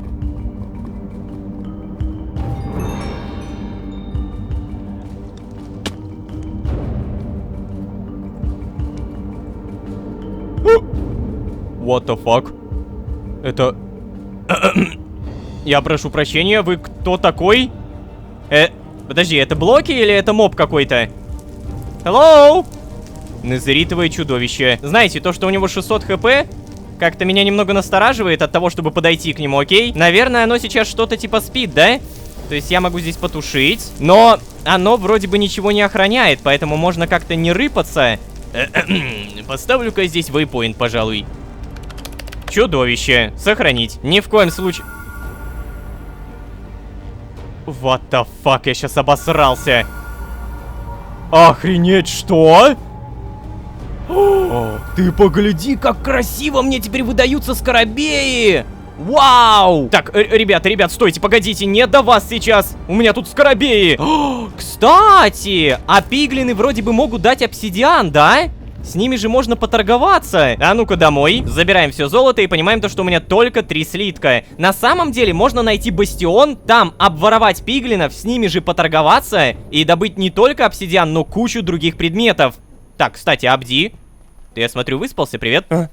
Я слишком глуп, чтобы понимать учение Хэттентепа. Я тоже, не переживай. Опа, а Сдерик-то, оказывается, тоже проснулся. Эй, Сдерик, ты где? О, привет. Поговорим? О, здравствуйте! У скульптора поразительный талант. Я уверен, большинство статуй в Нарфанисе — это его рук то есть... руки дело. Да, черт, боже. Ну да, руки. Удивительно, кстати, если так подумать, то это же реально все одной рукой сделано. Вот бы вас как-нибудь запрячь в шахту ходить, а? Абди, что-нибудь еще скажешь? Знаете, жалко, что все-таки Синдбад уплыл. Опа! Опа-на! То есть все-таки да. То есть он не просто ушел куда-то в лес за цветочками. Он реально уплыл. Подожди, уплыл? А лодка? Лодка осталась? Нет? А лодка... Бляха! Нет! Бляха-муха, нет, пожалуйста. Лодочка, спасибо. Таки, получается, он другую соорудил. И, кстати, мне кажется, или песок поменял текстуру? Да, ребят, погоди, зыбучие пески поменяли текстуру, помните? Они прям по-другому выглядели. То есть, помимо того, что у нас теперь скоробей на экране, еще и текстуры поменялись. Угу, подметили, ребят, подметили. Команда не стоит на месте, что-то меняет, что-то делает. Так, ладно, в любом случае, мне нужен бастион. Та-дам! Вроде бы найдено. Я говорю вроде, потому что я не уверен, что это именно бастион. А теперь я уверен, что это бастион. Видел пиглина. Я надеюсь, что... Да! Это лучший бастион, где все золото собрано в одном месте. Вот это мы по-любому разрушаем. Тихо, ребята! Быстро. Хорошо. Тихо. Как много блоков добудем, интересно? А теперь начинается момент истины. Ребята, здорово! Хочу с вами поторговаться. Вот у меня очень... Тихо! Стой! Так, это слитки, да? Господи, я уж думал, я блоки кинул.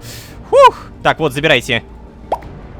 О, кстати, они же еще и кожу дают. По-моему, кожу можно где-то выгодно продавать. Поэтому очень хорошо то, что вы ее даете.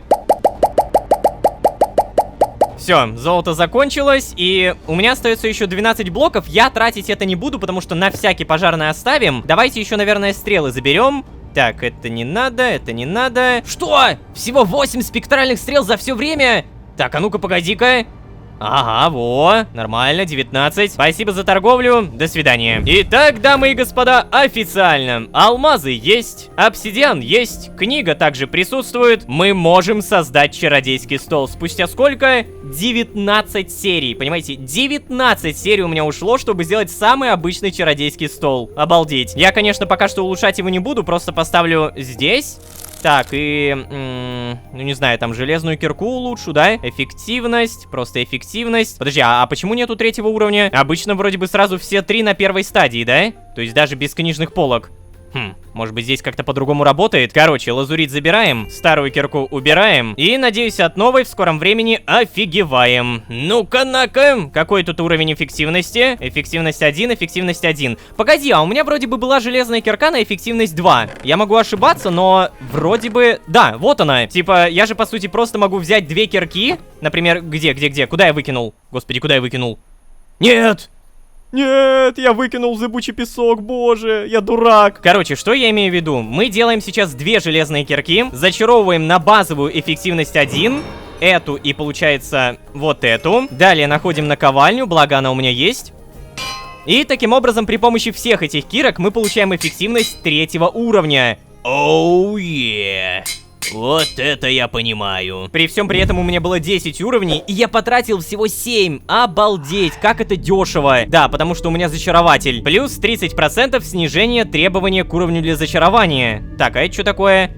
Сила накладываемых зачарований брони. Брони. Шанс бесплатного зачарования даже есть. О, господи. А чё это я до сих пор это не прокачал-то, а? У меня ж тут скоробеи давным-давно валяются. 27 штуковин, кстати. Прокачиваем регенерацию от еды по-любому. Шанс бесплатного зачарования. И, скорее всего, внимание, это будет первая сборка, где я собираюсь создавать зелье. Потому что именно в этой сборке зелье это не хухры-мухры. Да и боссы здесь, как вы видели, тоже не хухры-мухры. Вот это назеритовое чудище, у которого 600 хп, как будто бы не побеждается без зелий. Поэтому урон по отравленным, ну давай. Шанс уклонения по-любому. Не понял. Я не могу прокачивать. Что? А почему я не могу прокачивать? У меня есть скоробей, алло. Походу, ребята, это опять какое-то новое обновление, которое я не понимаю, как работает. То есть, типа, я не могу тратить выше лимита за определенное время? Или что? Ладно, окей, допустим. Зато у меня есть золотые скоробеи, которые я потрачу на добычу и на бой. Бой, наверное, прокачаю до 40-го. Вот так вот. О, хорошо. Господи, как много всего открылось. Так, и то же самое с добычей. 1, 2, 3, 4, 5, 6, 7. Так, и что такое? Раскопки. Лопата разрушает блоки в области 3 на 3. Охренеть. Да, конечно. Да.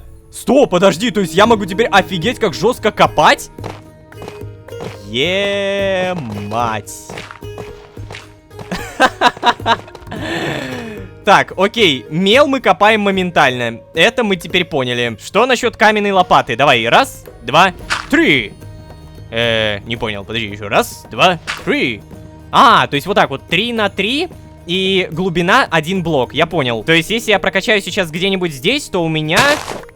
Да, появилась яма, но мел не вскопался, потому что это не земля. Надо попробовать где-нибудь там, где только земля. Допустим, вот здесь. Идеально. Ой-ой-ой, какие прокачки пошли, ребята. Опа, кстати, у меня, оказывается, в добыче разблокировалось золото Эльдорадо. Это то, что позволит стать мне богаче. С шансом в 1% за уровень навыка дропает золотой самородок с добытого блока. У меня 8 ауритеховых скоробеев, то есть раз... 2, 3, 4, 5, 6, 7, 8. Да, это определенно круто по одной простой причине. Я сейчас копаю моментально, смотрите. Куда? И во, выпало маленький кусочек золота. 1 слиток золота продается за 1 утен. Да, я понимаю то, что вроде бы это мало, но, понимаете, потом мы подружимся, мы будем продавать уже не по 1 утену, а по 2, а то и по 3. Следовательно, вот это халявное золото, которое мы сейчас просто копим, в будущем принесет нам огромные деньжища. О, господи. Как это круто, а? Да, ну вот только единственная проблема, за все эти блоки я добыл всего лишь 7 кусочков. Да, надо по-любому прокачивать шанс дальше, what the fuck? Стоп. Чё происходит? Воу, чё это за хрень? Что это за буря? Песчаная буря, алло? Так, стоп. Зариф, что происходит? Парень, срочно! Шторм начинается, хара! Надо переждать! Я вижу. Собирай своих в большой сарай! Я за мамой! Боже, только не это! В сарай, я понял, все, надо в сарай. Сарай. Я здесь. Боже, прямо на статую липнет, ты посмотри! Эй, скульптор! Тебе вообще нормально, нет? Ты шо не видишь? Хотя да, тебе-то нормально. Вон он бежит. Так, свою маму веди. Вон она побежала тоже. Блин, как это клево, а? Просто откуда ни возьмись шторм. На. Называется, хотел немножко расфасовать свои вещи. Так. Все? Мы здесь в безопасности, да? Стоп, погоди, я только сейчас понял то, что я Абди не забрал. Абдишка! Абди, собирается шторм, мы собираемся в сарае, чтобы его переждать, вот. Да, я заметил. Просто я подумал, что нужно как-то укрепить ваш дом, чтобы его не разрушило. Но вашего приказа я не осмелюсь слушаться. Побегу. Вот, другое дело, Абди. Так, слушай, а у нас дом-то не снесет? Просто он так сказанул, как будто может. Скульптор. Будет молчать, да? Ох ты ж, бляха, смотри, Абди как подготовился. Вот это я тупой. Я про Сдерика забыл. Господи, я постоянно о ком-то забываю. Сдерик! Алло! Так, Сдерик, собирается шторм, мы собираемся в сарае, бла-бла-бла. Да, конечно, Лолошка. Я просто не могу понять, чем я так разгневал Хэтентепа. Я же ничего не сделал. То есть, да, конечно, я сейчас обязательно приду. Вы соберите пока остальных. Я закончу молитву и обязательно прибегу. Эй, Сдерик, мне кажется, это не самая лучшая идея.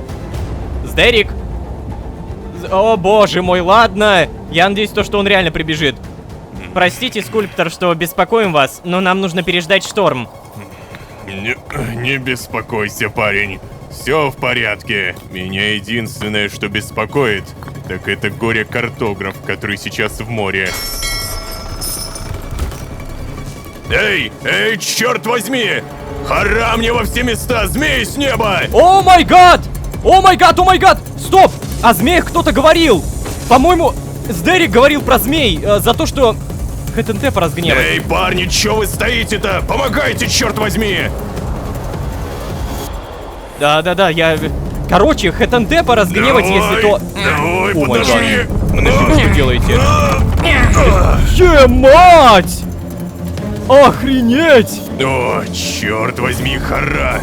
Срочно заделать эту дыру! Да, наверное. Вот тут тоже дыра, тут тоже заделать. Боже, Эй, подождите! Что? А где Сдерик? Точно. Да какая разница, Хара? Но выбрал парень сгинуть, это не наша забота. Ты серьезно? И ты смеешь говорить что-то о силе и школе Роноса? Приготовьте доски, я сейчас. Боже, боже, боже, ты погляди, чё... Ема, сколько...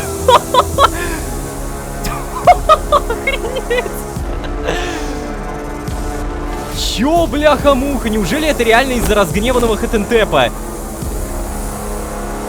Так, слушай, а тут змеюка, ее надо бы кекнуть. Кекнуть змеюку надо. Дайте мне кекнуть, а то она сейчас вместе с нами расслабится. Простите, простите, простите меня. Я пытался, правда, клянусь, я пытался выпросить прощение у Хэтентепа. Эй, успокойся, Сдерик. Это просто змеиное гнездо. Его разворошило штормом и принесло сюда. Похоже, Хэтентеп не даровал тебе достаточно знаний, да? Что? Разворошило? Именно. На Зеленом континенте это обычная ситуация. Это ты еще дождя из песчаных рыб не видел, Сдерик. Ага. Я предлагаю просто переждать шторм. Угу. Да, согласен. Вот храта, блин. Е-мать! Подожди, а у меня точно тут ничего не поломается и все будет хорошо? Воу! А буря-то это того? А, это просто ночь наступала. Боже, я испугался, то что это какие-то песчаные пески опять пошли. Слушайте, кажется, все. Больше не шумит ветер. О, ура, мы спасены. Эй, угомонись. Че ты прыгаешь-то, а? Давай открывать уже. А то у меня задница квадратная тут сидеть, Хара. И то правда. Так, подожди, а то, что там змеи, это никого не смущает, алло. Бляха-муха, тут же куча змей. Эй, парень, стой! Ты что, не видишь? Они же не нападают. А, стоп. Ага, и что это означает? Мне пройти-то все еще надо. Ой, да подожди ты. А ну-ка. О, сейчас. О.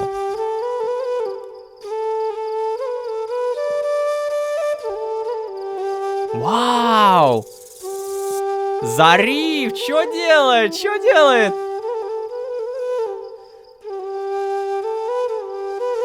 Такая сцена на самом деле офигенная. И они реально обратно, да, получается, уходят? Тоже мне. Но, да, спасибо.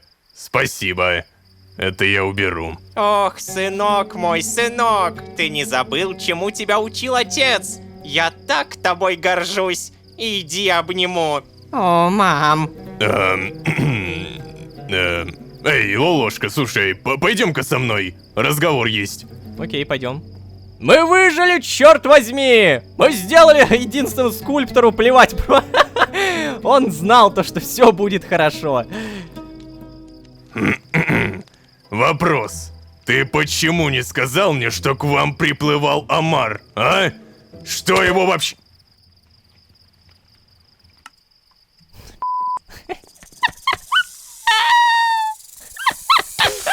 Да что его вообще сюда привело? Ох, эта Хара ставит под угрозу вообще все. Но ты почему не сказал-то мне, Лолошка? Ладно, неважно, Хара тебе в рожу. Расстраиваешь ты меня, Лолошка, ой, расстраиваешь. Ты скажи-ка мне лучше, тебе удалось собрать утены? Ну, ты как грубо со мной это... Уж Хара тебе в рожу, а? Если, кстати, кто не знает, что такое Хара, это говно. Ну так.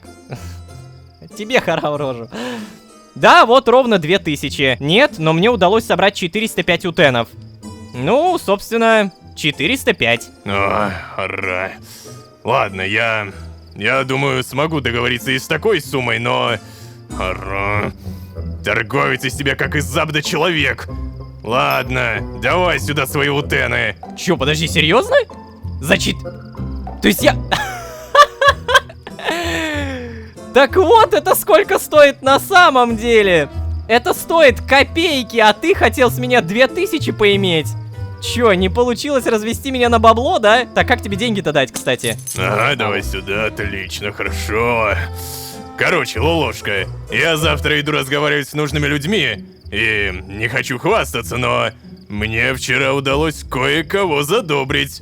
Так что, да, думаю, все должно получиться отлично. Начнешь новую жизнь, парень. Ой, начнешь, обещаю. Так, ну что, не знаю, как тут остальные без тебя, конечно, будут, но ладно, что это я придумываю-то? Давай, недаром я Бурис, хара мне взад. Прям туда? Может, оттуда? Ну, короче, чё, все получается? Ты сейчас уплываешь, да? Давай, парень, бывай. Завтра причалю, запомни. А ты пока собирай вещички, какие захочешь взять в новую жизнь. Вау, прям вот так. Подожди, то есть я всех покину, но это же не круто. Блин, прикольно то, что эти ворота даже закрылись. Подожди, а я, получается, реально их всех покину или как? Вот это мы обязательно поломаем. Вот эти проходики тоже. С дощечками то же самое. Так, окей, Абди, слушай, я, походу, это начинаю новую жизнь. Скажешь что-нибудь? Я очень боюсь змей. Ага, ну понятно. Сдерик, ты что-нибудь? Ох, Лолошка, вы бы это видели. Скульптор невероятно силен для своих лет. О, Сдерик, поверь, я это видел. Накачанный мужик, получается. Эй, парень, я умоляю тебя, не спрашивай того, чего не хочешь знать. Ладно. Но вы все равно накачанный мужик. Ха, дождь из змей. Надо же, вот это совпадение. Тоже верно. Так, а в итоге Зариф его... Да, вот Зариф, он все еще здесь. Зариф, привет, поговорим? Как-нибудь сделать подарок, статус отношений. Слушайте, у него положительный подарок — это изумруд. Я на самом деле не забуду подарить, потому что КД очень большой, и надо по-любому задабривать. Так, а как у меня рюкзак открывается? Ребят, я просто эту серию, короче, записываю не у себя дома. Я сразу хочу сказать то, что, возможно, в моем голосе вы услышали какие-то различия. Он звучит, возможно, как-то иначе. Но, короче говоря, у меня тут даже управление другое. Я не могу понять, где рюкзак открывается. Как это сделать? Бляха-муха! Все куда критичнее! Ребята, я рюкзак просрал! О, черт возьми, серьезно! То есть я его утопил, когда умер, да? Ну, обалдеть, теперь просто спасибо, спасибо. То есть я теперь без рюкзака. Но у меня, по-моему, был какой-то, то есть... Вроде бы в нем не лежало так много вещей, поэтому это не такая уж и критичная проблема. Но я не могу найти второй рюкзак, кстати. Ни здесь, ни тут, ни там. Абсолютно по нулям. Так, короче, плевать на этот рюкзак. Самое главное то, что... Привет, Зариф. Давай-ка я тебе все-таки что-то подарю. Итак, сделать подарок. Ух ты, парень, откуда ты знаешь? Ну как откуда? Я просто дарил уже. Статус отношений. Во-во-во-во. Пошел процесс. Постепенно налаживаем. Но, ребят, я помню то, что в предыдущий раз изумруд дал плюс 5, а в этот раз плюс 3. То есть получается, если я буду дарить одно и то же, то эффекта будет все меньше и меньше. Надо найти еще какие-то положительные подарки. Так, отрицательное — это мороженое. Синдбад, отрицательный — шерсть. Положительных мы не нашли. Нейтральное — это железо. У Буриса мы ничего не дарили, по-моему, да? А вот у скульптора нейтральные мы нашли, это еда. И, видимо, любая еда. Не, отрицательные, кстати, мороженое. Господи, вот фиг его поймешь, да? Казалось бы, нейтральные тоже еда, тут тоже еда, но мороженку он не любит. А положительные подарки мы так и не нашли. Честно говоря, я даже не знаю, что он может любить. Давайте подумаем. Железо, возможно. Он же у нас вроде как мастерит и все такое. Так, сделать подарок. Ну ладно. Серьезно? Черт! Я просрал столько времени! Я могу теперь только ждать. Ну ё-моё. Вот самое простое — это подружиться с Абди. Берешь, спокойно создаешь пачку хлеба. Скорее даже не пачку, а один батон. Находишь Абди, который, кстати, куда делся? Абди, ты спишь? Нет. Вот, здорово. Далее суешь ему этот хлеб в рот и... О, благодарю. Сегодня я буду засыпать счастливый. А какое у тебя отношение, интересно? Боже мой, ты посмотри. Уже почти самый максимум. Итак, получается, прямо сейчас мне нужно собрать все вещи. Не знаю, складировать их куда-нибудь в рюкзак, которого теперь у меня нет, черт возьми. И потом дождаться Буриса, который приплывет за мной с документами.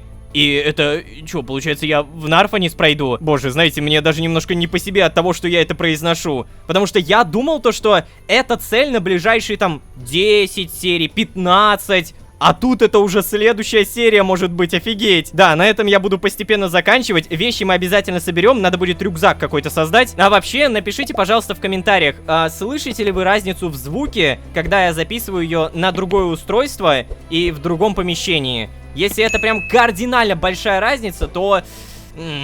надо будет над этим работать. А вообще, да, я очень жестко постарался, чтобы записать ролики даже вне дома. Надеюсь, что вы это оцените. Не забудете поставить лайк, не забудете подписаться, потому что это, правда, жестко мотивирует даже на подобные таскания оборудования. Также это, конечно же, продолжает мотивировать команду. И... в целом, вы, благодаря подписке, просто не пропустите следующие серии. А это, наверное, самое важное. Большое спасибо вам за просмотр. Надеюсь, опять же, понравилось. И если вы здесь впервые, то можете еще и позвать друзей. А с вами были Лолошка и Нашествие Змей. Всем удачи, всем пока. Пока-пока-пока-пока. Эй, what the fuck? Лолошка, проснись, срочно проснись! Встать! Ну, наконец-то, парень, ты проснулся, сколько можно спать? Слушай, я нашел! Ха-ха! Одна из самых влиятельных и богатых леди высокого района Нара, леди Акетра, согласилась взять вас к себе. Всех, представляете? Новые официальные документы теперь официально! Дамы и господа, наконец-то мы можем пройти в город под названием Нарфанис. Такое нельзя оттягивать, поэтому всем привет, дорогие друзья! Я Лолошка, добро пожаловать в 13 огней. Поехали!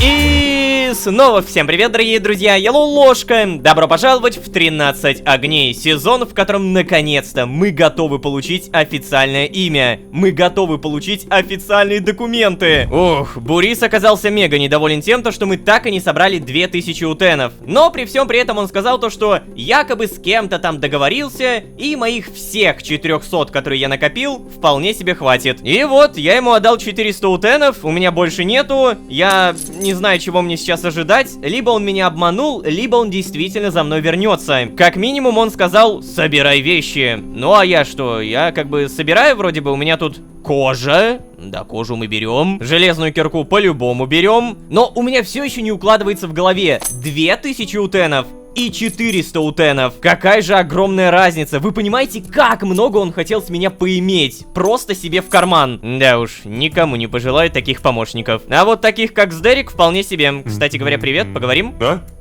Это вы? Знаете, мне все еще тяжело принять, что простой шторм показался мне карой бога.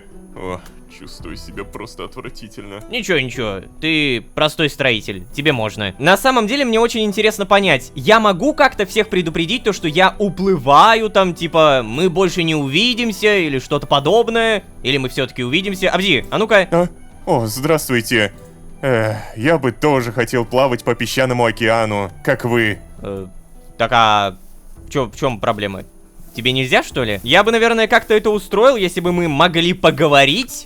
Но, видимо, мы не можем поговорить. И у меня вопрос, какие подарки ты любишь? Напомни мне положительные подарки. Каменная кирка, хлеб, окей, погоди. В этот раз я не забуду то, что да, постепенно повышать отношения нужно. Иначе, если я буду на это забивать десятки серий, то концовка у нас будет, скорее всего, ужасная. Как бы вам не хотелось думать, ребят, но я вам клянусь, в каждом сезоне несколько концовок. И все эти концовки моей вариативностью геймплея каждый раз, ну, скажем так, перестраиваются. Они подстраиваются под мой геймплей. И, условно говоря, вполне реально то, что уже сейчас за 20 серий какой-то концовки уже не может быть. Ну, возможно. А какая-то, наоборот, открылась. Да, потому что этой вариативности полным-полно, так как у нас есть преимущество. Некоторый сюжет дополняется в моменте. То есть, например, от этой 20 серии может зависеть какая-нибудь, там, 55-я серия. Ну, типа того. Короче, Абди, а ну-ка, вот, возьми, сделать подарок. Ух ты, поверить не могу. Вам не жалко для меня такое? Именно, Абди, не жалко. Вот оно, положительные подарки. Каменная кирка, железная кирка и хлеб. А, смотри, у него есть нейтральные подарки. Сноп сена и ритуальный клинок Кнефмтити. Странно, кстати, типа... Казалось бы, он должен был этому прям жестко радоваться. Тем не менее, отношения у меня почти на максимум. Я уверен, то, что с Абди у меня будет все чики-пуки, но я бы хотел выстроить отношения еще с Зарифом. Положительные подарки, изумруд. Я помню то, что негативное это мороженое, да. Вообще, дарить одно и то же это не самая лучшая идея, но... Погоди, а где изумруд? Стоп. У меня больше нет изумрудов, серьезно. Так, тогда, наверное, немного иначе попробуем. Я видел Зарифа здесь, вот он. Я тебе золотой блок сейчас суну. Не против, да? Так, как это? Золотой блок, сделать подарок. Фу! Еще раз ты мне это подсунешь, я... Чего? Подожди, ты сейчас серьезно? Это... Нет, какого черта? Это же целый золотой блок. За что? Как с тобой дружиться? Почему изумруд ты считаешь ого-го, а золото минус 5? Обалдеть! Мне на самом деле сказали то, что от диалога с персонажами можно легко понимать, что кому нравится. Но если ему понравился изумруд, то почему ему не понравился целый золотой блок? Это же бред! Я больше никому не дам золотой блок. Это мое. Так, короче, все, не отвлекаемся. Прямо сейчас мне нужно выбрать вещи, которые я собираюсь увезти отсюда, в Нарфанис. Но я также хочу увезти самые положительные эмоции для вас. Так уж получилось то, что я видел ваши петиции в комментариях, я видел ваши бунты. Вы очень много писали о том, что да прокачай ты уже наконец-то гребаный полет. Фараоновые крылья наделяет игрока творческим полетом. Стоит 5 лазотеповых скоробеев. И я тут подумал, у меня 9, почему бы и не прокачать действительно. Именно поэтому возрадуйтесь, да и я сам буду радоваться, потому что наконец-то я смогу нормально летать. 3, 2, 1. Текущий уровень 1 из 10. Подожди, чего? В смысле, это же просто полет, разве нет? Ты погляди. Они добавили баланс. Я могу летать всего лишь 1 секунду. И потом я падаю. Блин, низкий поклон, слушайте, хорошо. А я еще думал, что это какая-то жесткая имба. То есть я буду получать плюс 1 секунду каждый уровень? Ага, но... я даже не знаю, как это прокомментировать. Ну да, прикольно, 1 секунда, но как будто сейчас ее маловато. Вот допустим, отсюда попробуем долететь до туда. Не с крыши, даже вот отсюда. Итак, поехали! Блин, а если за какую-нибудь... О, господи. Зачем ж так страшно-то? А если я попробую зацепиться за лиану? Давай вот так. Нормально. Ну, короче говоря, полет в целом мне немножко, наверное, упростит жизнь. Но я думал, что я прям летать смогу. Надеюсь, что вы довольны, потому что реально очень много людей просили, чтобы я наконец-то это прокачал.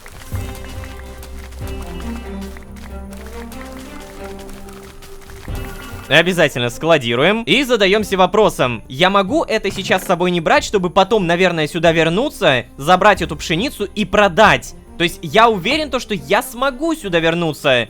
Я же смогу, да? Я не знаю, как закрутили сюжет, просто я точно помню, что в предыдущем сезоне у нас были такие моменты, что у нас целый мир уничтожался. Поэтому если сценаристы решат полностью убрать этот дом, этот сундук, всю эту поляну, я не удивлюсь, правда. Я вот сейчас задаюсь вопросом, как бы, что мне делать-то? Рюкзака у меня никакого нет, потому что я его просрал. Возможно, стоит найти новый. Да, это хорошая идея. Сейчас мы с моим жестким полетом все это быстро найдем. Ох, полетели!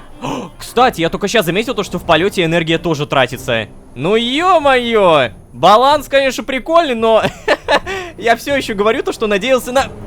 О, черт. Я надеялся на полет. Боже, так, пожалуйста, жить. Нет! Нет! Нет, пожалуйста! Неужели я сейчас буду опять падать и падать? Да, ребята, вот такой вот у меня геймплей. Вот с этим мне приходится мириться. Ну ничего, главное, что есть полет. Хоть где-то он, кстати, реально помогает.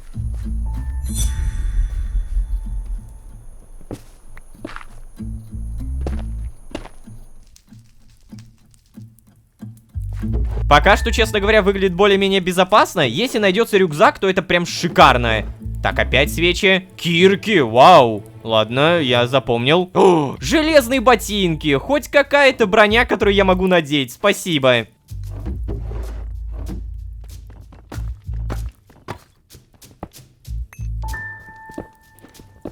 Очень интересно, сложность у меня не мирная, но при этом здесь никто не появляется.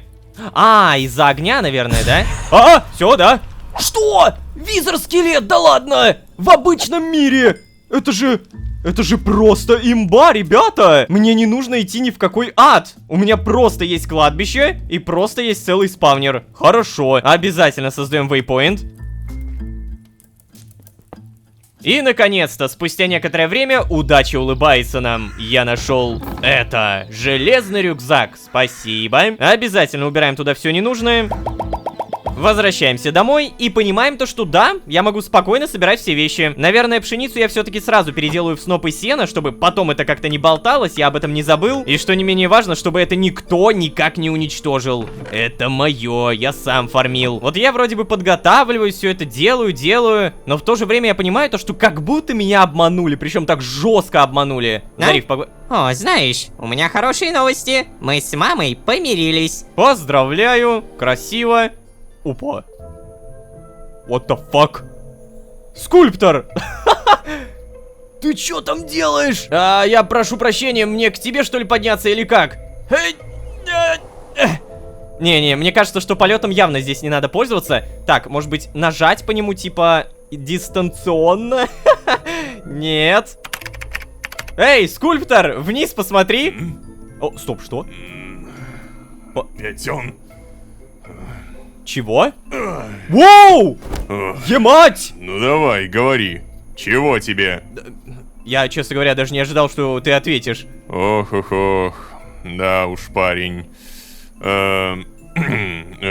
Знаешь, ты, наверное, хотел спросить, как же старик с одной рукой, да и в таком возрасте, залез на высокий сарай?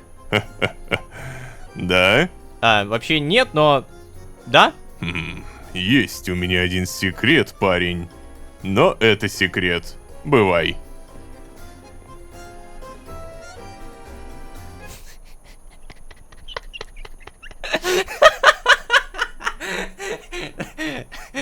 Я такой серьезный, я такой секретный секрет. Я ничего не расскажу. Но тем не менее, я беспомощный старик, который не может выбраться сам. Не волнуйся!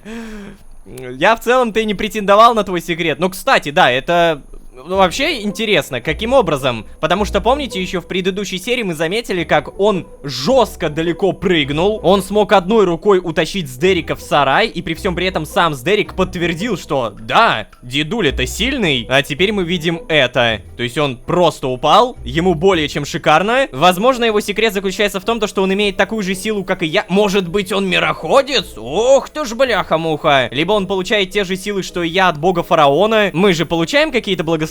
Так почему он не может? Конечно может, никому не запрещено. Да, вот только единственное, что он постоянно отмалчивается, не может нормально что-то рассказать, это раздражает. Да, вот единственная вот такая вот характеристика его неприятная, это то, что он раздражает. Зачем тогда постоянно говорить о себе и что-то показывать о себе, если ты не продолжаешь это? Ладно, короче, разберемся, может быть, еще что-то узнаем. Теперь забираем золотую морковку, обязательно кушаем. И впервые за всю историю сезона, впервые за все серии, мы наконец-то посмотрим, что дает улучшение организма, какие все-таки навыки. Да, я за 20 серий до сих пор ни разу не прокачал. У меня прямо сейчас есть 5 золотых скоробеев, давайте это сделаем. Раз, два, 3, 4, 5. Дополнительная регенерация здоровья плюс 5%. Спасибо. Но все-таки что дают навыки? Мы реально ни разу их не читали. Глубинное родство. Значительно увеличивает скорость регенерации выносливости игрока под землей, ниже уровня моря. Несовместимо с уровнем наземное родство. Так, а это где? Во, наземное родство. Значительно увеличивает скорость регенерации выше уровня моря. Ага, то есть у меня есть выбор. Либо выносливость будет восстанавливаться быстро здесь, либо под землей. Прикольно. А вот это вот, кстати, круто. Покоритель барханов. Увеличивает скорость передвижения на 5% за уровень навыка, когда в обеих руках нет предметов. Требуется организм 10 уровня. Да, я по-любому это прокачаю, вот прям 100%, но нужны золотые скоробеи. Самый простой способ добычи скоробеев — это выполнять задание. Бляха-муха. Ну зачем так страшно-то, а? Так вот, да, самый простой способ их добычи — это тупо выполнять задание. Меня все больше не покидает ощущение, что меня кинули. При всем при этом я не могу приплыть к Бурису, я не могу приплыть к Нарфанису, потому что у меня нету денег. Зариф, скажешь что-нибудь? О, знаешь, у меня хорошие новости. Мы с мамой помирились. Я знаю. Просто смотри, мне нужно мореплавание, и мне нужно как-то приплыть в Нарфанис, а у меня 0 денег. У меня Бурис все буквально забрал. Черт возьми. Не, ну чисто теоретически он же должен за мной приплыть. Возможно, я должен с кем-то поговорить. Возможно, я что-то неправильно делаю. Скульптор спит. У меня есть идея. Скорее всего, мне нужно тупо поспать. Короче, все. Берем только самое необходимое. Раз уж идея поспать не лишена смысла, давайте вместе дождемся ночи. И без какого-либо монтажа, без каких-либо склеек, мы просто берем, ложимся. Так, стоп. Эй, what the fuck? эй, Лолошка, проснись, срочно проснись! Встать! Ну, наконец-то, парень, ты проснулся, сколько можно спать? Слушай, я нашел! Ха-ха! Что? Я, черт возьми, сделал это! Так, тихо, Синбад, успокойся. Я хочу спать, давай потом. Сделал что? Синбад, я тебя поздравляю, а теперь проваливай отсюда, пока я тебе не показал, как правильно будить людей с утра. Запугать? Не, ну запугивать я его точно не буду, поэтому сделал что? Ну как это что, парень, ну как это что? Я нашел острова, представляешь, я нашел острова. Ой, господи. Сейчас, подожди. Вот, возьми. Боже, какой ты эмоциональный. Карта Синдбада, Шахтерские острова. На удивление, искусно нарисованная карта, созданная Синдбадом. Открывает новые области на карте мореплавания. О, мореплавание? Вау! Блин, а у меня денег нет. Зариф, отвези за бесплатно, пожалуйста. Так, ну слушай, нарисованно и правда прикольно. А то, моя первая настоящая карта. Здорово, правда? Чего, подожди. Первое? Но ты же говорил, что ты великий картограф. Эй, ну зачем ты... Знаешь что, я... Ладно, ты прав. Никакой я не великий картограф. Но это вовсе не значит, что я им не стану. Понятно?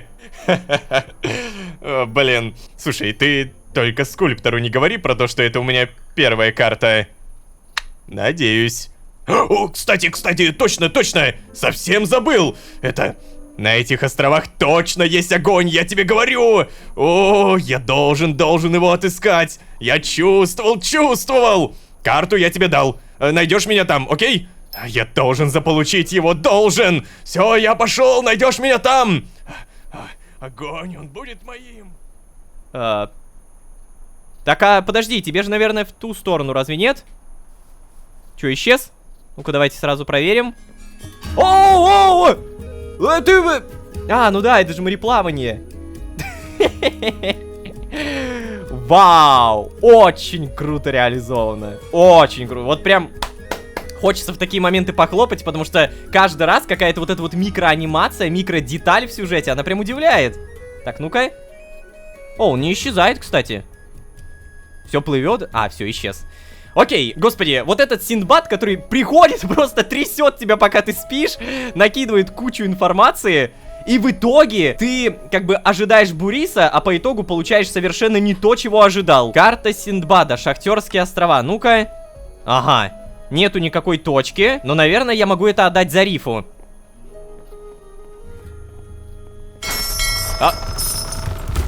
Так, стоп. Опа. Так. Ладно, Зариф, прости. Бурис. Или Зариф. Блин, я не знаю. Просто я как бы, наверное, должен был туда пойти. А вот и мой любимчик. Здорово, Лолошка. Хо-хо. Готов начинать новую жизнь, а? Ты скажи-ка мне только на милость, где этот твой Синдбад? Что-то нигде не вижу. У меня дело к нему серьезное. Скажи, где он?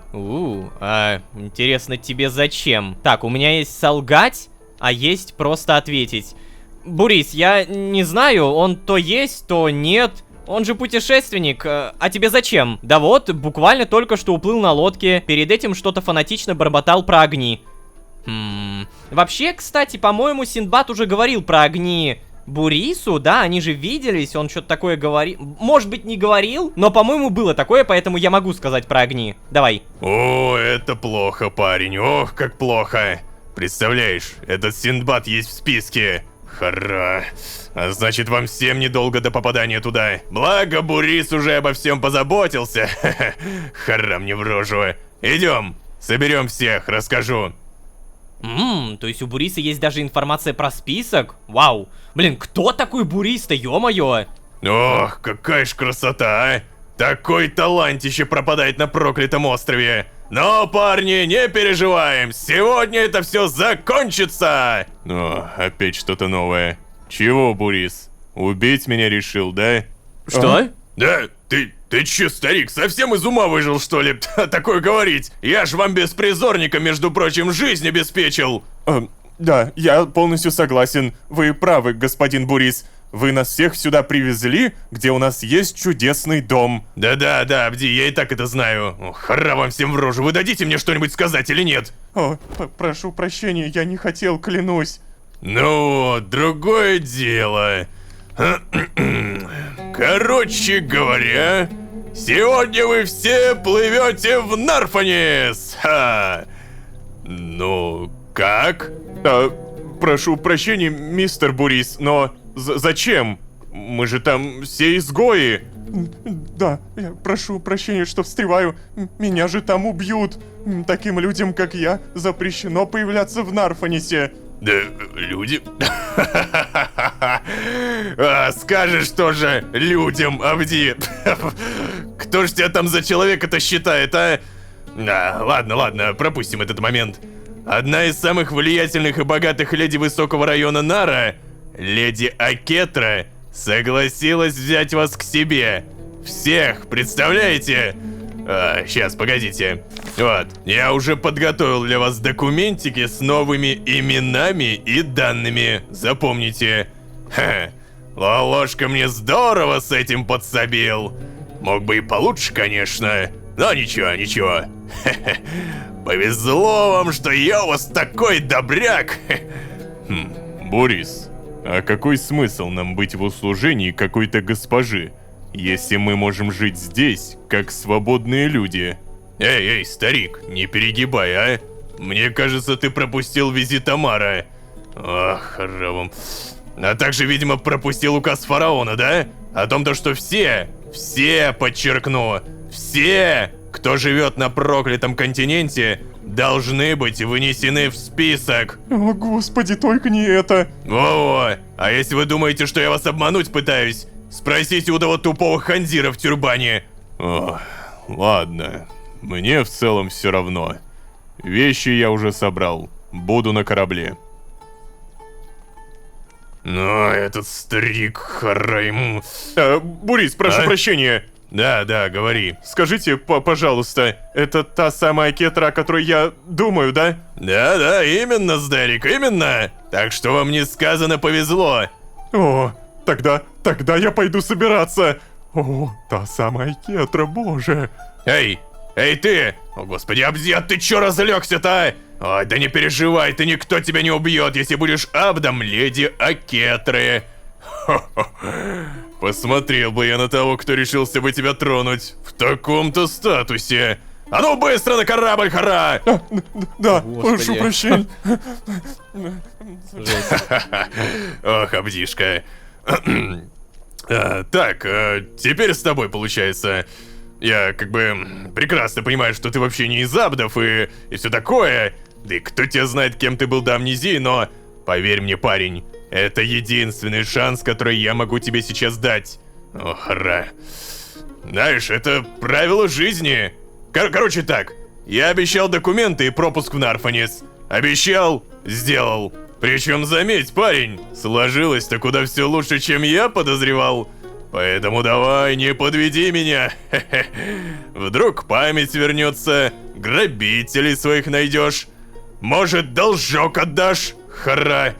Короче, ладно. Жду тебя на корабле. Собирайся, приходи, как будешь готов. Жду тебя там. О, хорошо. То есть, подожди, мы все покидаем этот остров? Буквально все то, что я создавал 20 серий? Пшеничка, тростничочек, домик. Неужели я реально все это покидаю? Не-не-не, погоди, я в это не верю. Точнее, нет, я как бы верю, но давайте мы тогда прям четко соберем все, что можем собрать. Эндер жемчуг, уголь соберу, побольше меди. Не знаю, зачем они мне нужны, но мало ли. Так, кровать, ну ладно, так и быть, не буду трогать. Во-во-во, вот это. По-любому столик тоже забираем. Ох, господи. Грёбаный скоробей, как же вы меня пугаете, а? Какие-то блоки, возможно, тоже. Во, клетка души, я на нее столько угрохал. По-любому забираем. Тростничок продадим, снопы сена. Еды, так и быть, я не буду забирать. Разве что вот это вот золотое яблоко и тыквенный пирог. Сейчас я реально больше всего удивлен тому, что Бурис не обманул. Но, и так и быть, я скажу, многие, наверное, ждут моей реакции. Да, я охренел от того, что здесь используется имя Акетра. Та самая Акетра, которая была в «Голосе времени», и при всем при этом, о которой мы до сих пор ничего не знаем. Если вы сейчас попробуете пересмотреть что-то про эту Акетру, то вот вам название серии, вы можете отдельно только эту серию посмотреть по «Голосу времени», но поверьте, даже если вы ее посмотрите, вы все равно ничего не поймете, потому что Акетра — это такой какой-то мифический персонаж, о котором буквально ничего не понятно. И все больше и больше появляется запутанности со временем. Типа, каким образом мы можем знать эту Акетру, если мы сейчас с ней знакомимся? Чё за бред, да? А может быть, она меня знает, кстати. Это мы сейчас, видимо, и увидим. Так,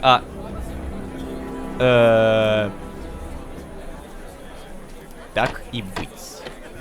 Так и быть, ребята, я вам помогу. Как говорится, спасайся, кто может. Так, Абди в итоге на корабль, давайте проверим. Скульптор там сел. Куда, интересно, Абди побежит? Ага, сел тут. О боже, прям боится. Бурис просто ждет меня.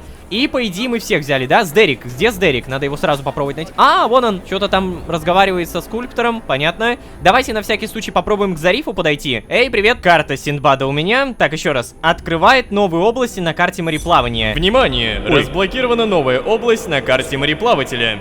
То есть я мог ее использовать когда угодно? А с Зарифом-то я в итоге могу поговорить, кстати, привет. О, знаешь, у меня хорошие новости. Мы с мамой помирились. Я знаю. Так, подожди, а если вот так? А, что? Лолошка, ты что-то хотел? Ой, я правда могу спросить про список.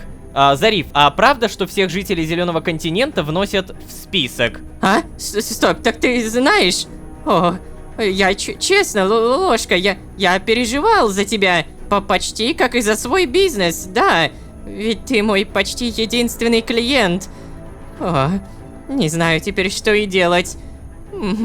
Придется начать плавать на Гизиру, чтобы выживать.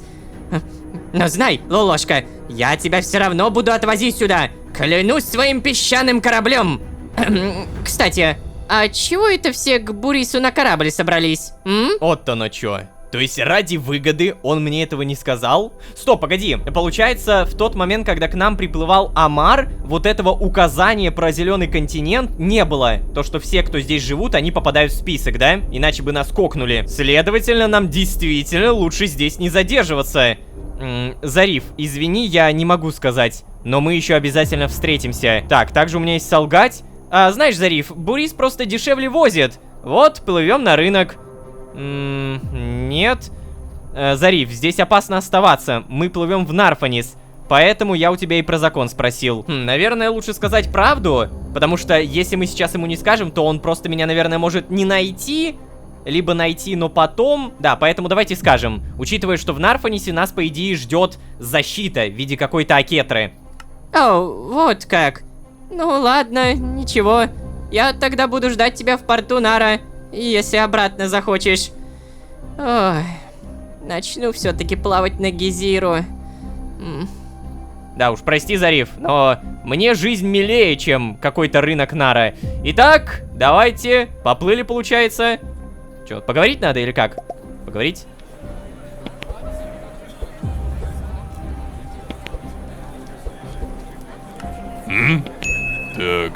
Так, ну вижу, собрался, да? Да, видимо, плывем. Вот и замечательно, почти все готово. Давайте, ребятки, встаем, раздеваемся А то меня с вами в таком виде не пропустят на внутренний базар. Давайте, давайте, встаем, встаем. Что? Раздеваемся? А! Это же я, черт возьми! Я голый!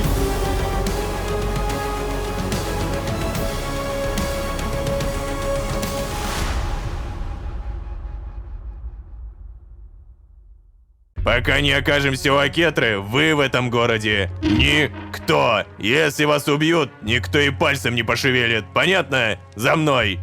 Мы в Нарфанисе, боже! О да, наконец-то, величайший момент! Дамы и господа, дождались! Мы официально попадем в город Нарфанис с полноценным комплектом документов. А что самое важное, не одни, а еще и со всеми, кого знаем. Абди, Скульптор, Сдерик. И прямо сейчас нас четверых в городе ожидает некая миссис Акетра. Я так понимаю, то, что ее жестко уважают, но зачем мы ей нужны и что мы для нее будем делать, неизвестно. Известно лишь то, что мы покинули Зеленый континент совершенно голые, а потом бам, продолжение следует. Что за продолжение? Давайте узнаем прямо сейчас. Всем привет, дорогие друзья, я Лолошка, добро пожаловать в 13 огней. Поехали!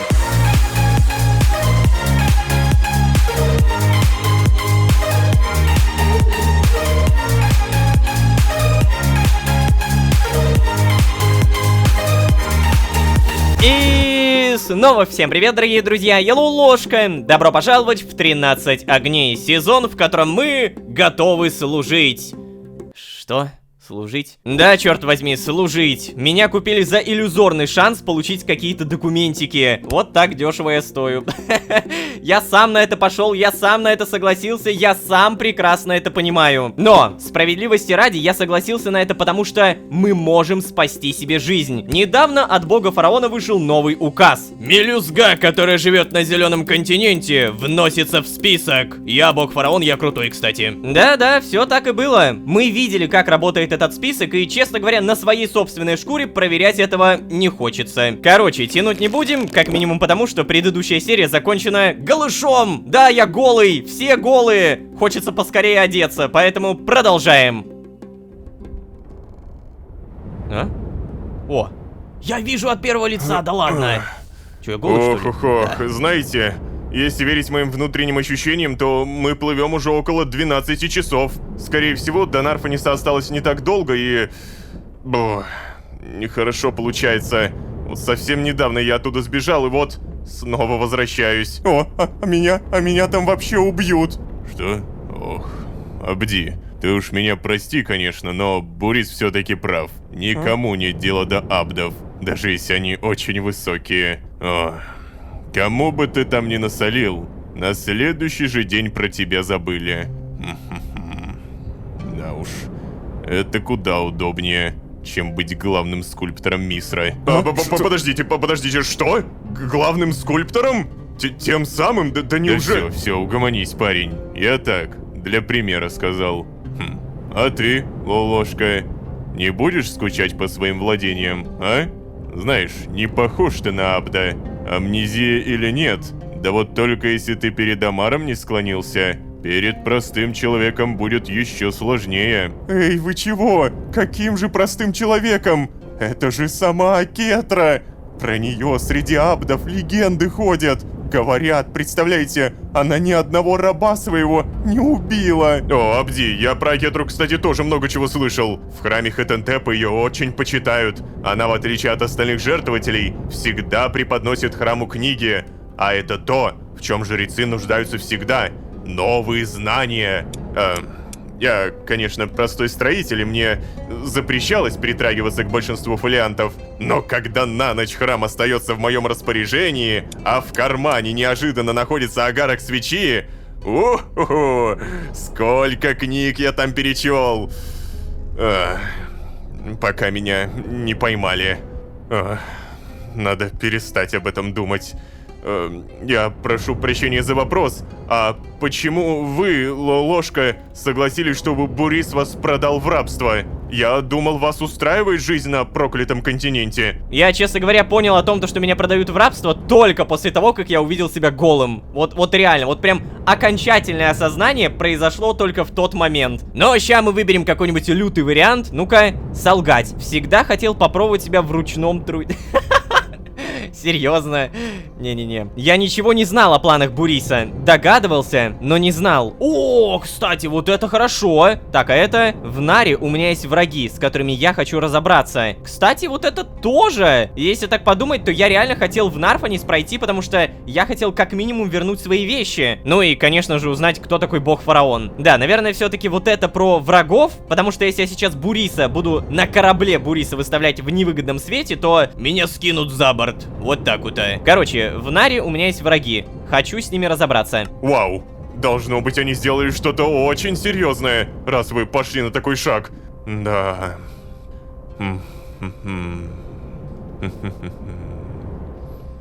Что такое? Знаете, Ты чего? скучно как-то. А.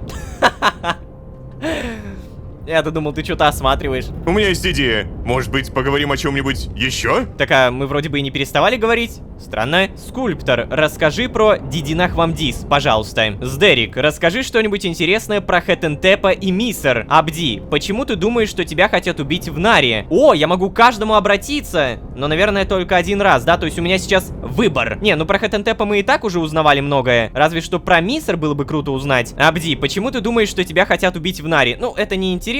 Это он просто боится. Да, вот Дидинахвамдис это, наверное, самое интересное. Напомню, в Дидинахвамдисе, по легендам, мифам, по словам Синдбада, находится один из огней. Мы до сих пор четкого представления про эти огни, уж тем более город, не получили, поэтому... Да, расскажи, пожалуйста. Ну, есть такой город, такой на проклятом континенте. Про него никто не болтает, парень. Он заброшен. Зачем про него болтать? Ой! Ну-ка. Ну что, мои покалеченные абды? Как ваше настроение? Рассказывайте. Постеснялся бы говорить такое. Эй, старик, не начинай, а? Я ж тебе место нашел, и не абы какое. Лучшее в городе. Все о таком мечтают, а ты... Вот ведь старый дурак, а? Сначала молчит, а потом как обидит. Ладно, ничего. Абды Леди Акетры имеют документы, обеспечены едой, довольствием. Да любой торговец из Портанара, не раздумывая, бы отдал свою лавочку просто за возможность стать ее рабом. Да, господин, но все-таки высшие власти Акетру не любят и... Ты что, сейчас серьезно? Да на кой их любовь хараем всем в рожи? Эти жирные хандиры своими поросячьими глазками дальше своих кошельков ничего не видят. Запомни это, Абди. Слушай, Абди, на самом деле Бурис прав. Акетра обеспечивает своих абдов, и остальные абды видят это и хотят так же. А рабовладельцы не хотят тратиться. Вот и винят Акетру в излишней доброте. Не уверен я, что это доброта, а не какой-нибудь холодный расчет. Что? Ну, а что вы на меня так смотрите? Объяснять свою мысль я не буду. Сами думайте. Серьезно, так всегда. О. Прибыли, капитан! Ох, господи, хара! Не врывайся так, напугал. Есть? Простите, пожалуйста. Я ухожу. То-то же. Ну что, ребята, выдвигаемся? Выдвигаемся. А куда мы? Мы сейчас, по идее, просто в порт Нара же приедем, да? То есть, в тот самый порт, где мы были до этого? Ну чё ты встал? Открывай ворота, ленивый пьяница! Врата города открываются позже. Ты знаешь это, Бурис. Слышь, у меня новые рабы для леди Акетры. Пускай меня, или накличешь на себя ее гнев. Да, хоть бы раз кто-то просто вежливо попросил. Нет, всем нужно приплести кого-нибудь из знати. Ладно, давай, открываем. О, они закрыты еще? Воу! Воу! Подожди, ни хрена себе! Это полноценные ворота! Прикольно! Так, мелюзга, за мной! Не растягиваемся, не разбегаемся. Пока не окажемся у Акетры, вы в этом городе никто. Если вас убьют, никто и пальцем не пошевелит. Понятно? За мной. Ой, хорошо. Блин, прикольно. Это реально полноценные врата. А я до этого думал, что это, знаете, прям, ну, блоки. Типа, я видел то, что они украшены, но так, чтобы они прям открывались. О, мы в Нарфонесе, боже. О, как это клево. Это жители. Я не буду, наверное, пока пытаться с ними поговорить. Так, я вижу какие-то статуи. Статуи, я так понимаю, каких-то богов, да? Пока что я не понимаю, что это за бог. Но, видимо, обо всем мы узнаем чуть позже. Так, что это тут у нас? Еще какая-то статуя. Блин, а Нарфонис, я так понимаю, не маленькое, да? Место. Мать! Эй, ты Так, чё там ой. встал? Сюда иди. То есть, подожди, если я попробую уйти, то... Я сказал сюда. Да, я понял, хорошо. Ну ничего, ребят, во всем надо искать плюсы. Как минимум мы сейчас это загораем, получается. Вот без одежды, в трусиках. Куда мы только идем, все это время не совсем понятно. Так, житель. Поговорим? Нет, куда-то все идем и идем. О, статуя Хетентепа. А такую мы уже видели, кстати. Надо оглядывать. Ой-ой-ой. Это что, бомж? Это, возможно, Абд, который живет за домом, поняли, да? Типа, у Абдов нету своего жилья, но они служат хозяевам, которые живут в этом доме. И, скорее всего, они спят прямо у... Вау, тигры. Прямо у дома. Куда нас все-таки заводят? И что это за статуя? И самое главное, даже не подписанная. То есть вот просто чья-то статуя. Это, я так понимаю, какие-то будущие торговцы. Возможно, мы с ними не сможем контактировать, возможно, сможем. Но самое главное, что если судить по миникарте, то мы проходим какую-то огромную пирамиду, какое-то огромное строение. И такое ощущение, что я видел уже это строение. Возможно, в самой первой серии. Так погоди, мы, возможно, даже сейчас... Скидка 10% на Да барабане. бога ради, ложка. Я сначала думал, то, что мы туда поднимемся. Слушай, Бурис, прости, Ой, прости, Лолошка, я сейчас ты быстренько, меня надеюсь, я ничего не... раздражаешь. Да, это то Ты самое куда-то место! Это то самое место из первой серии. Все, сори. И прибыли мы в итоге куда-то то ли за город, то ли нет. По крайней мере, я вижу то, что дальше идет тупо пустыня. Ух ты, верблюды. Вау! Это прям телега полноценная. Да, сори.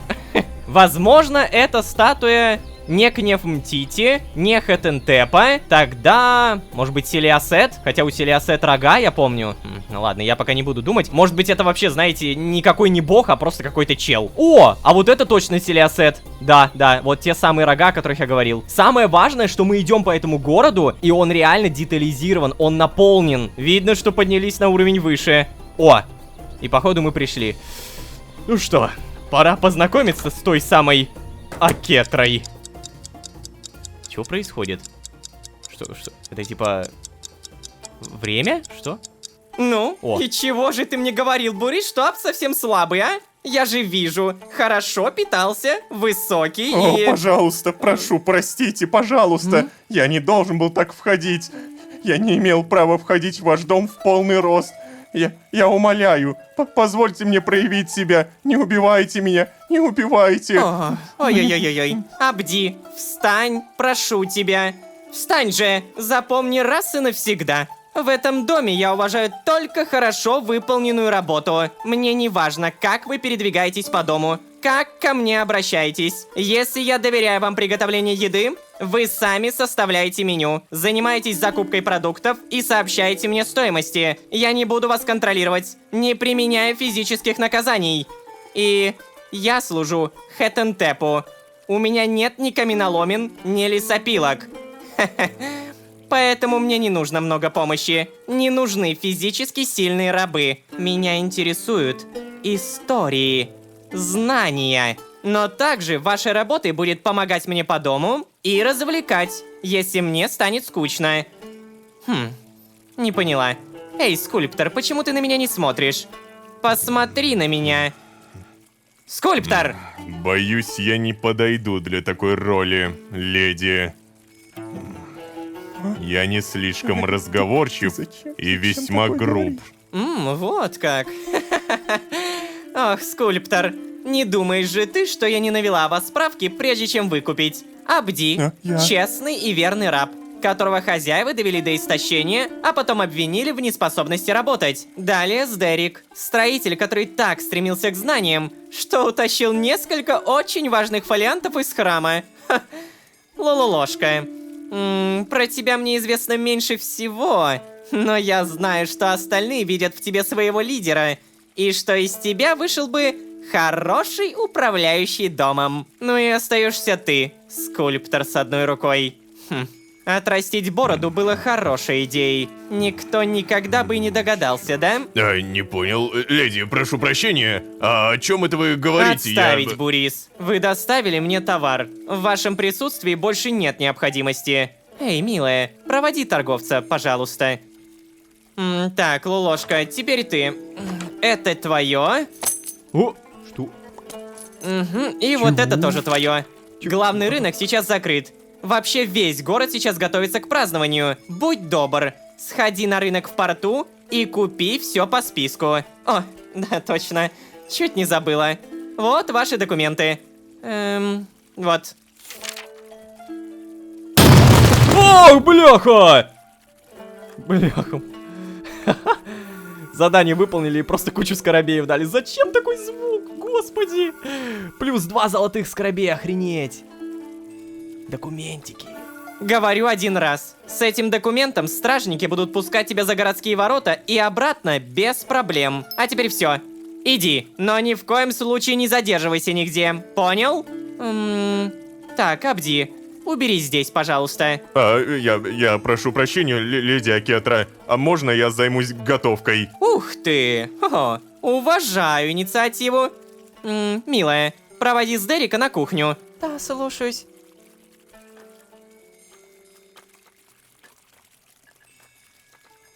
Вау.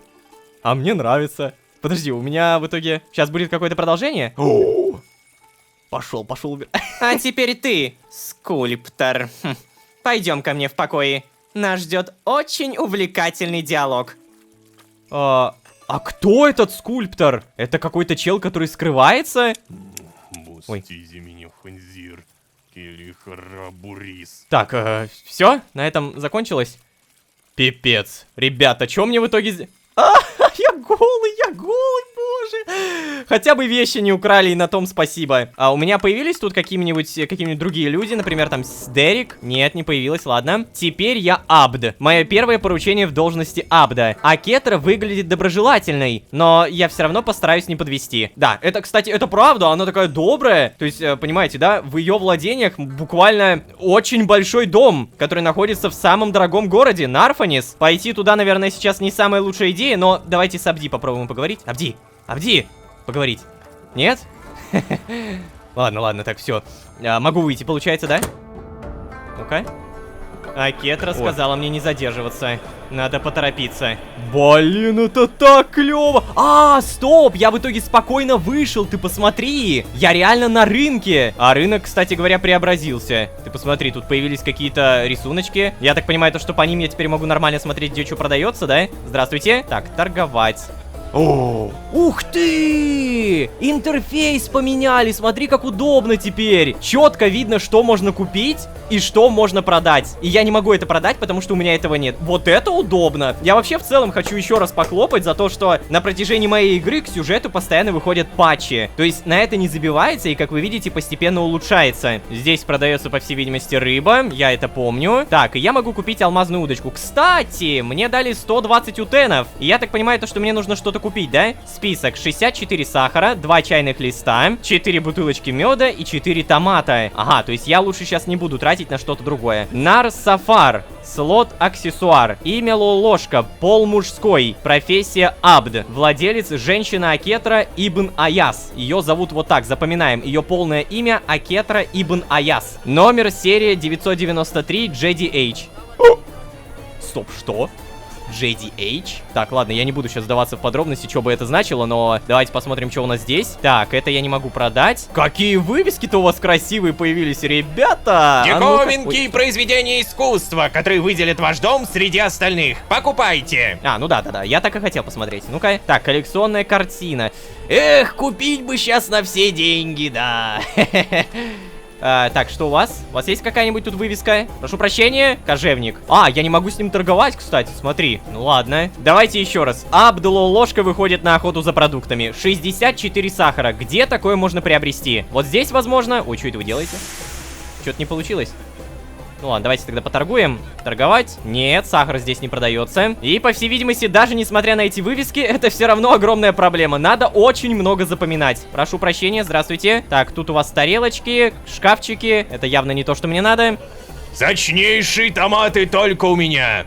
Буду знать. Эй, горшки высшего качества приобретаем. Да блин, это все не то. А, ну вообще чайные листы, я помню, продаются где-то там, но я хочу сахар найти. Гребаный сахар. Я уже почти все здесь обошел. Что ж такое-то, а? Хожу, брожу, сахар так и не нахожу, зато чайный лист приобретаем. И, видимо, прямо сейчас мне нужно что-то продать, потому что у меня полная жопа с инвентарем. А, погоди, у меня же железный рюкзак, еще я туплю-то.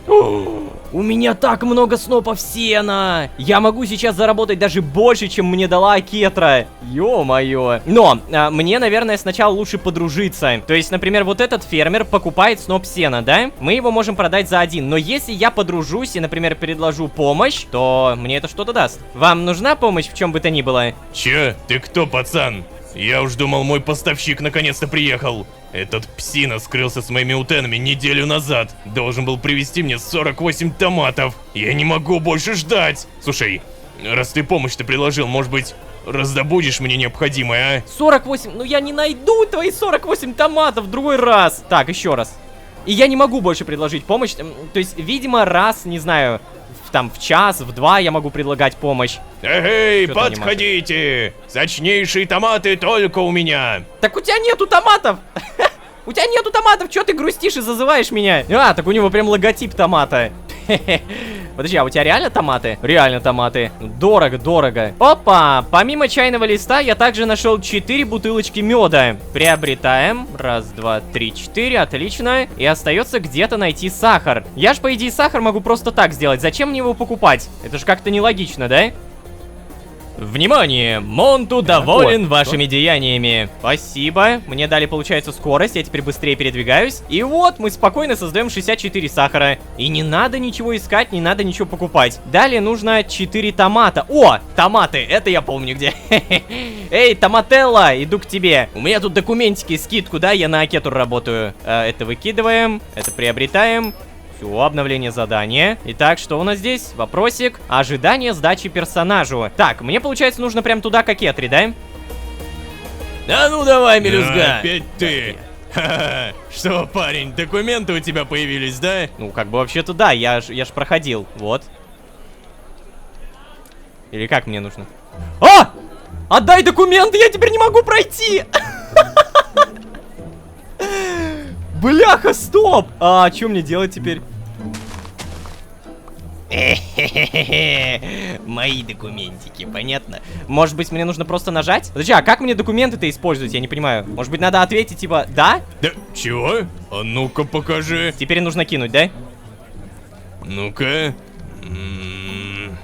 Черт. Ладно, проходи. Сюда! Понял меня? Я теперь крутой, могу... О, а мне даже не надо идти, я думал, то, что придется. Поглядите-ка, вернулся. Ну что, все купил? Да, я все купил. Молодец. А теперь отнеси с Дереку. Хорошо. А куда мне, леди Акетра? Боже, Абди. Уже как свой здесь. Так, куда? Я же не знаю, мне бы сказали бы хотя бы, нет? Куда идти? Сюда? Нет, закрыто. Закрыто. О!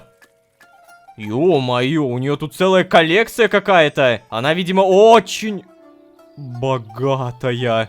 Е-мать. Если у нее есть своя личная коллекция статуй, то она точно богатая. Ну-ка. Да, я могу спокойно прокачиваться, кстати говоря. Так, погоди, а может быть сюда вниз надо? Ну-ка. Тут кухня. Да, вот оно, наконец-то. Эй, Дерек, здорово, поговорить? Нет, ладно, тогда я просто кину тебе сахар. Забираешь? Забираешь. Томаты, немного чая и 4 бутылочки меда. Все? О, ничего себе, молодец. Слушай, знаешь, леди Акетра мне очень нравится. Надеюсь, так будет и дальше. О, да, если еще с Дерек я тоже. Здравствуйте. Здравствуйте, Лолошка. Идем. А Кетра велели показать твою комнату. Окей, я пошел. Удачи тебе, Дерек. Приготовь самый вкусный сэндвич из меда и сахара. Да, моя комната будет даже, представляете, моя собственная комната. Я прям не могу, я поражаюсь каждой секунде того, что происходит в этом ролике сейчас. Так, в итоге моя комната, да? Да, располагайся. Леди сегодня устали, поэтому ушли к себе. Они больше не выйдут сегодня. задач у нас больше не будет. Запомни, из дома тебе без разрешения пока что выходить запрещено. Так что я бы на твоем месте легла спать. Хорошо, спасибо. Да. Давай зайдем. А, она прям... Вот так. Ой! Я оделся! Я полноценно в своей одежде! Клево! Но то, что у меня такая маленькая комнатка, это... Но, с другой стороны, у абдов, как мы знаем, вообще комнаты своей нет. Типа, они все спят на улице и вообще перебиваются как могут. А у меня прям комната, бляха-муха. Так, короче, мои вещи. Уберем пока что вообще все, что можем убрать. Документы по-любому оставляем. Его можно надеть, кстати, как аксессуар. Прикольно. На этом, как вы понимаете, я буду постепенно заканчивать. Мы прямо сейчас находимся... Где мы находимся-то, ё-моё? Какой огромный город, жесть! Обалдеть! Ой, а что такое? Ладно, неважно, все потом узнаем. Надеюсь, что вам правда нравится. Мне просто жесть, как зашла эта серия. Вау! Сногсшибательно. 993 JDH.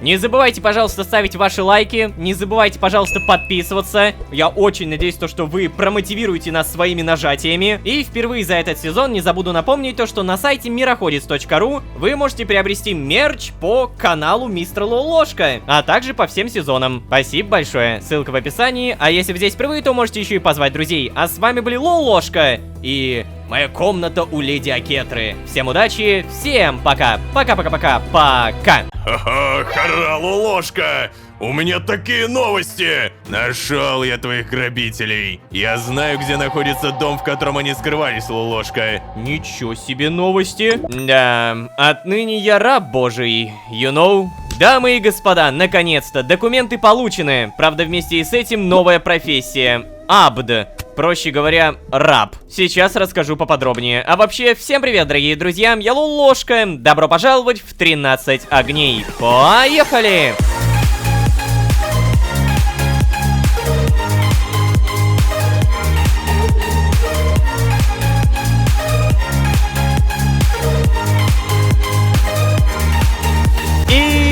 Снова всем привет, дорогие друзья, я Лолошка. Добро пожаловать в 13 огней, сезон, в котором мы будем рабами. Точнее, мы уже таковыми являемся. Документ Нар-Сафар. Имя Лолошка. Пол мужской. Профессия Абд, что переводится как раб. Владелец женщина Акетра Ибн Аяс. Номер серия 993 JDH. Что бы это ни значило. Напоминаю, как все было. На зеленый континент из-за нового указа бога фараона теперь нельзя. Иначе там список и смерть. В Нарфанис нам нельзя было, потому что не было документов. И как бы что делать-то? Непонятно. Но тут появляется Бурис и бам! Говорит, что если я стану рабом некой Леди Акетры, то у нас и документы появятся, и какая-никакая политическая, физическая защита. Да, как вы понимаете, если я нахожусь в этой маленькой тесной комнатке, мы дали согласие. Отныне я хоть и попал в город, хоть я и имею документы, я обязан служить той, кто спасла меня. Кстати, Леди Акетра спасла еще и всех наших знакомых. Абди, Дерека и даже Скульптора. Про Скульптора вообще отдельная история. В предыдущей серии стало ясно, максимально ясно, что он не тот, за кого себя выдает. Леди Акетра узнала в нем кого-то другого. И даже сказала, отрастить бороду было хорошей идеей. Кто ж такой Скульптор-то, а? Как его зовут хотя бы? Короче, в сравнении с другими абдами, с другими рабами, у меня шикарные условия. У меня и кровать есть, и сундук есть, и своя комната. Другие абды в основном живут на улице и спят прямо там же, на улице. Леди Акетра действительно заботится о своих рабах. Ути-котики. Привет. Здравствуй, кот. Погладить. Ну-ка. Этот вообще разлегся. Ему, так понимаю, нормально, да? Ты что, танцуешь, алё? Может тебе помочь как-нибудь, а? Так, давайте вот этого тоже погладим. Я не знаю зачем, но пусть будет. Вообще напоминаю то, что предыдущая серия закончилась на том, что нам нужно поспать. И именно поэтому я посплю. В новый день с новыми силами, как говорится, да? О, мне сытость восстановили, прикольно. Эй, новичок, так, ты здесь? Я вхожу. Что? Привет, доброе утро. Да, привет, здравствуйте. Слушай, леди сегодня в очень хорошем расположении духа. Если захочешь высушиться, поторопись их поприветствовать. Все. Ладно. То есть я хотел сказать, подожди. А что, подожди, зачем, подожди? А, у меня есть выбор, прикольно. Так, вопросики, наверное, какие-то, да? Ты до сих пор не представилась, а нам ведь теперь работать вместе. Кстати, да. Слушай, а почему ты говоришь про Акетру во множественном числе? О, кстати, да! А какие обязанности мне могут вменить и что я могу делать, если уже есть вы? И ведь тоже, кстати, да. Все 3 вопроса как будто хорошие, я хочу выбрать прям реально все. Давайте про Акетру. Почему ты говоришь про Акетру во множественном числе? Реально, почему? О, что ты? Леди слишком великолепны, чтобы говорить о них, как об одной личности. Ты, я, Сдерик, мы всего лишь пешки. Мы никто для этой реальности. А вот Акетра, они свет, они огонь, Вот они... тена, Халима, а ну-ка хватит. Ой, простите, леди. Ну, Халима, ты же знаешь, я не люблю, когда меня так превозносят. О, слова истинной благодетели. Ох, ты неисправима, Халима. А ну-ка, иди найди Хануф и займись пряжей. Абди понадобится новая одежда. Да, слушаюсь, леди. Вот уж действительно неисправимая. Доброе утро, Лолошка. Халима и Хануф служат мне уже много лет. Если что, то большинство господ в этой части города предпочитают регулярно менять слуг, чаще всего просто убивая старых. Я же так не делаю. И поэтому, как ты мог заметить, девушки боготворят меня. Не знаю, понимаешь ли ты, насколько тебе повезло, но вот я прекрасно осознаю, какая удача попасть ко мне в услужение. А ведь знаешь, Бурис мне немного рассказал твою историю. Он уверен, что ты раньше никогда не был абдом, и эта роль для тебя в новинку. Но... Надеюсь, ты очень постараешься, чтобы удовлетворить меня. Уберись в моих покоях. А потом приходи к завтраку. Запомни, без моих особых указаний все слуги едят в кухне. И кстати, сегодня на весь день я ухожу в храм Хетентепа. Как закончишь с моей спальней, можешь заниматься чем захочешь. Пока. Ладно, леди Акетра. Готов служить вам. Я буду служить вам, леди Акетра. Всего доброго вам. Хорошие там, не знаю, молитвы. Кому там, Хетентепу, да, получается? Так, она уходит или что? Так. Да, она ушла. Обновление задания. Уборка. Обалдеть. Удовлетворить леди Акетру. Звучит, конечно...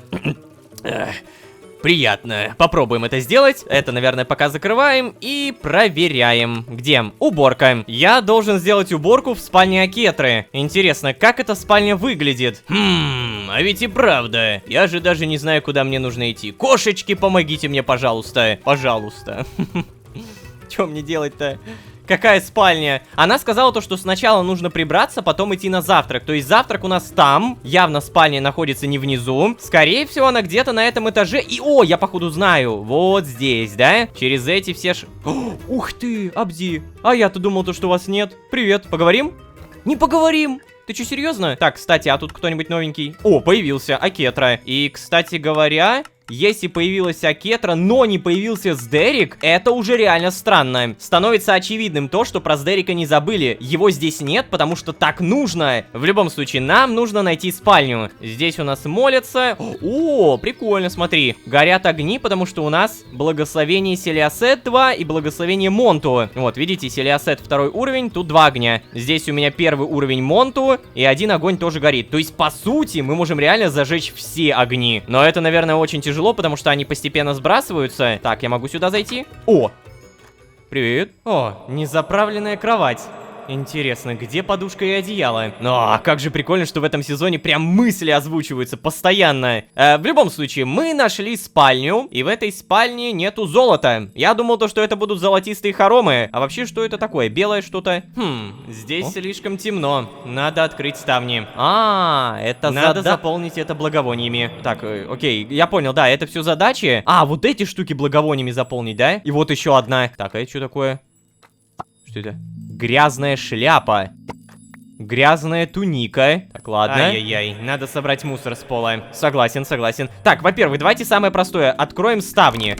Вау. Ну-ка. Да, вот смотрите, белое исчезает, то есть я это выполнил. Все, я понял. Нам нужно еще заправить кровать. Как это делается? Там говорилось что-то про... Вроде бы одеяло. Я нашел красную простыню, возможно, это и есть одеяло. Так, и еще нам нужна подушка. Это что такое? Это ж подушка? Да. Ну-ка попробуем. Сюда! Фига, как красиво стало. Так, хорошо, и что у нас? Угу, грязная одежда. Это нужно постирать. Понял, понял. Спасибо, мысли ложки, вы лучшие. Значит, у меня есть одежда, количество стирок 0 из 10. Можно стирать в холодной воде. Так, ладно, мне нужна вода, потом разберемся. Также мне сказали, надо убрать мусор с пола. Давайте сделаем это. Так вот, я все правильно сделал? Эта штука уберется? Белая штука не убирается. Так, а как ее убрать? Может быть, вот это тоже надо убрать? Ну-ка. Все, я убрал мусор. Да, все, убралось. А еще напомню, нам нужны благовония. Как мы эти благовония зажжем, не совсем пока что понятно. Вот тут тоже благовония. То есть 1, 2, 3, 4. Я так понимаю, то, что это находится где-то за пределами спальни, потому что как минимум постирать одежду мы точно должны не в спальне. Но, черт, как выглядит благовоние? Так, сюда можно? Сюда нельзя. Ну-ка, Сдерик. Ты, кстати, здесь... О, Сдерик, здорово, поговорим? Да ё-моё, чё вы все таки необщительные ты сегодня? Мне бы благовоние найти. О, ни хрена себе! Целого хоглина зажарили! Обалдеть, Сдерик! Ой, тут еще можно дальше пройти, смотрите. Так, Хануф и служанка. Привет! Что делаем? Да ё-моё, ни с кем не могу поговорить. Где чёртовы благовония? Как мне это найти-то? Я же правда не понимаю. Может быть, мне их скрафтить надо? Может быть, мне нужно просто зажечь? О, стоп! О, это определенно благовоние. Надо заполнить им те баночки. Наконец-то! Я реально уже думаю, какого черта? Неужели я что-то делаю не так? Так, мы возьмем, получается, сколько? 4 благовония, да? Все, погнали. Та-та-там. Сюда. Вкусно, да. Потом туда. Хорошо, еще 2 штуки сюда. И здесь. Замечательно. По идее, нам из всей этой спальни остается только постирать грязную одежду. Как это делать? Я вообще ума не приложу, но там говорилось про воду. То есть, наверное, нам нужно просто найти какую-нибудь водичку, кстати, ну-ка. Что, меняется что-нибудь? О, да, реально, количество стирок 2 из 10. Сюда! Влажная туника, влажность 100%. То есть нам еще и высушить надо, вы что, издеваетесь? Так, это мы тоже стираем. Хорошо. Надеюсь, меня никто не побьет розгами за то, что я стираю прямо у входа. Замечательно. Теперь эту одежду надо высушить на солнце. Подожди, реально? Так, влажность 100%. Типа я иду на солнце. Реально, смотри, сушится! Ты посмотри, как это работает офигенно! Мне нужно в руках держать! Это так офигенно сделано! Я не могу, у меня прям микро-мурашечки от этих механик. Так, чистая шляпа, чистая туника, чистый пояс. И куда же мне нужно теперь это развесить? Вопрос. Возможно, надо где-то здесь. Вы видите, куда можно развесить? Честно говоря, я нет. Сюда, наверное, просто положить можно. Чистая шляпа, чистая туника, чистый пояс. Да, реально. Вот оно. Ожидание сдачи персонажу. Сюда! Мы молодцы, ребята! О, Бурис. Бурис, здорово! Ха-ха, ложка! У меня такие новости! Только... Черт.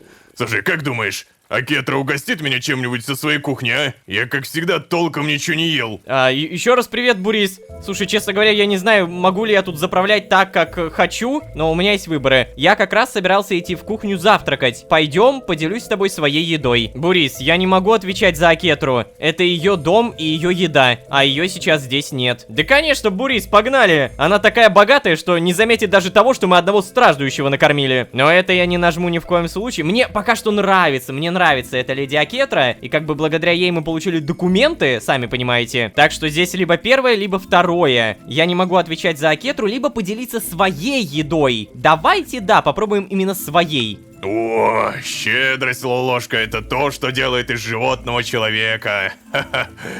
О, да уж. Ну и дворец у нее, конечно, да? Ладно, пойдем скорее. У меня такие новости, не представляешь, ты просто остолбенеешь. За мной. Окей. Ты, я смотрю, тут уже все знаешь, да? Так, по итогу там уже сидят 2 девушки, там Сдерик и Абди. Ну ладно, Абди, наверное, сам придет. А может быть, он и не нужен. Котик, погладить. Так, тут у нас... О, доброе утро, Лулошка. Тебе тоже доброе утро. Уже пытались поговорить. А вот тебя я совершенно не ожидал здесь увидеть, Бурис. Сдерик. Ты чё, прям совсем по мне не соскучился? Серьезно? Соскучиться? Так мы ж вчера виделись. Ничего ты не понимаешь. Это все детали. Ты давай лучше корми. Чем у тебя там вкусно пахнет, а? Слушай, ты прости, Бурис. Я не уверен, что Акетра одобрит такую растрату ее ресурсов. Я сказал Бурису, что поделюсь с ним своей порцией. и я не голоден. Я тоже хочу поделиться с Бурисом. Он столько всего для нас сделал. Успокойся, Абд. Это ж каким ханзиром надо быть, чтобы отбирать у тебя еду, ты чё? Да, я, может быть, худой, но я сильный. О, бога ради, садитесь уже, еда остынет. Окей. О, несет. А куда мне, куда? Вот сюда давайте. Еда Ой, О, простите, Сдерик, я сюда тогда. О, это невероятно вкусно, Сдерик! Как тебе удалось приготовить такую вкуснотищу из таких простых продуктов? А это секрет, Халима. О, да, как же я наелся. А? Вы... Как вы так быстро? Да? Издержки профессии, красотка. Так, короче, а теперь можно и об интересном поговорить. Лолошка, нашел я твоих грабителей. Что? О чем это он? Да-да, представляешь? Не давал мне все покоя тот факт, что из-за меня ты в Абды опустился. Ничего себе новости. Вот тяна, Бурис. То есть хочешь сказать, что со мной и скульптором так можно было, да? Бога ради, только не начинай, а? В общем, Лолошка, я походил, поспрашивал. Вообще изначально думал, что это безнадежная затея. Сам понимаешь, в Наре не так мало мелких воришек, криминала. Но оказалось, что это наделал немало шуму на темном рынке. Говорят, парень, у тебя с собой был один из огней, представляешь? Не может быть. Бурис, и вы туда же. Да не существует же никаких огней. Это все детские сказки. Это выдумка, чтобы скрасить кому-то унылые вечера. Да, слушай, Абдишка, выдумка это или нет, но я говорю, что смог узнать. Я знаю, где находится дом, в котором они скрывались, Лолошка. Если ты не занят, можем сходить с тобой туда и... скажем, поговорить по-дружески. Нет, пожалуйста, не ходите туда. Эй, новенький, Абди прав. А Кетра будет очень недовольны, если с тобой что-то случится. О, да бога ради, только не начинайте. Что с ним может случиться, а? Мы будем вооружены, плюс на нашей стороне сама внезапность. Так, окей. Мне кажется, будет лучше, если мы все-таки сходим и проверим, что там. Я хочу узнать, кто я такой. Мы решим лезть в это дело, когда у нас будет больше информации. Бурис, я забуду про свою прошлую жизнь навсегда. Теперь я буду Абдом леди Акетры. Вот это выбор. Не-не, давайте все-таки вот реально это. Мы все-таки сходим и проверим, что там. Я хочу узнать, кто я такой. Спасибо за еду, Сдерик. Мы пойдем. Вы не понимаете, это плохая, это очень плохая идея. Так, и в итоге? Что, мы идем или нет? Да конечно идем, боже, не слушай их и не обращай внимания. Жду тебя на улице. Не хватало еще, чтобы Акетра узнала, что я здесь ошиваюсь. Ладно. Подожди, то есть ты пришел сюда даже без приглашения? Вау. Блин, я вот теперь даже не знаю, хорошо ли, что я вот так вот сходу согласился, но это прикольно, что, оказывается, про мое прошлое не забывают. Абди, успокойся, все нормально. Абди. Ладно, успокоить я его никак не могу, зато смотрите, какая у меня еда. Полевой салат, блюдо из дюн, тушеная рыба. Восстанавливается просто колоссальное количество сытости и насыщения. Обалдеть. Сдерик, скажешь? Не скажешь? Окей, видимо, мы реально уходим. Бурис, ты вышел, да? Ладно, пойдем.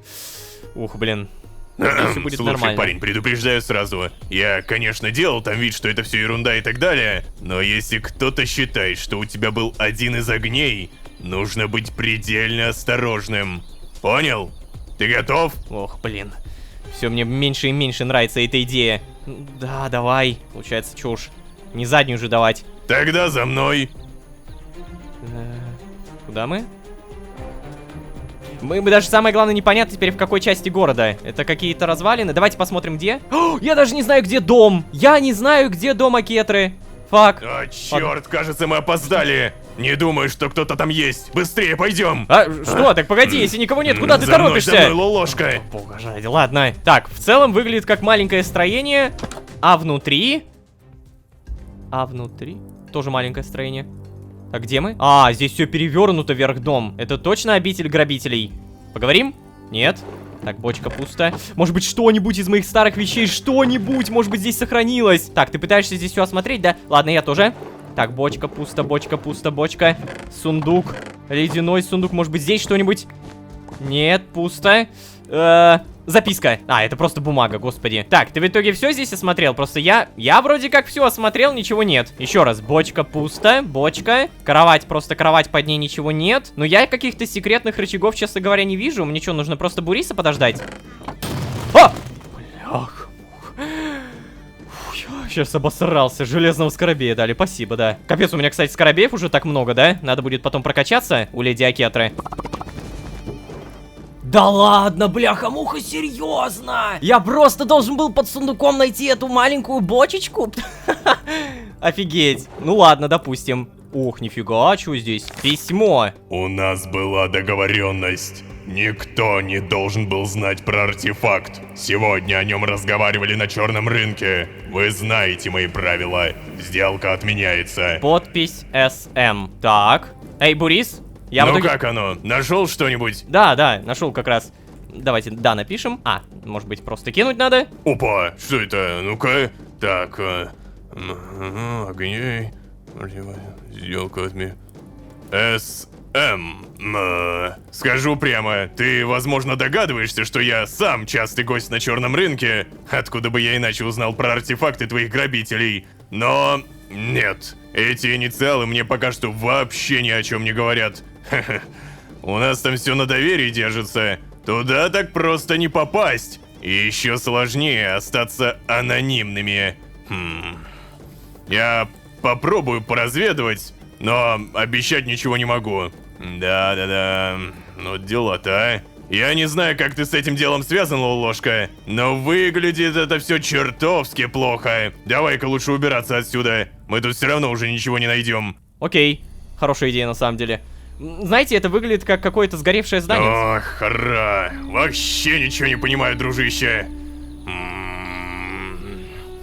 Кстати, ты, может быть, еще вспомнил чего-нибудь, а? Да вроде как нет. Да ты, блин.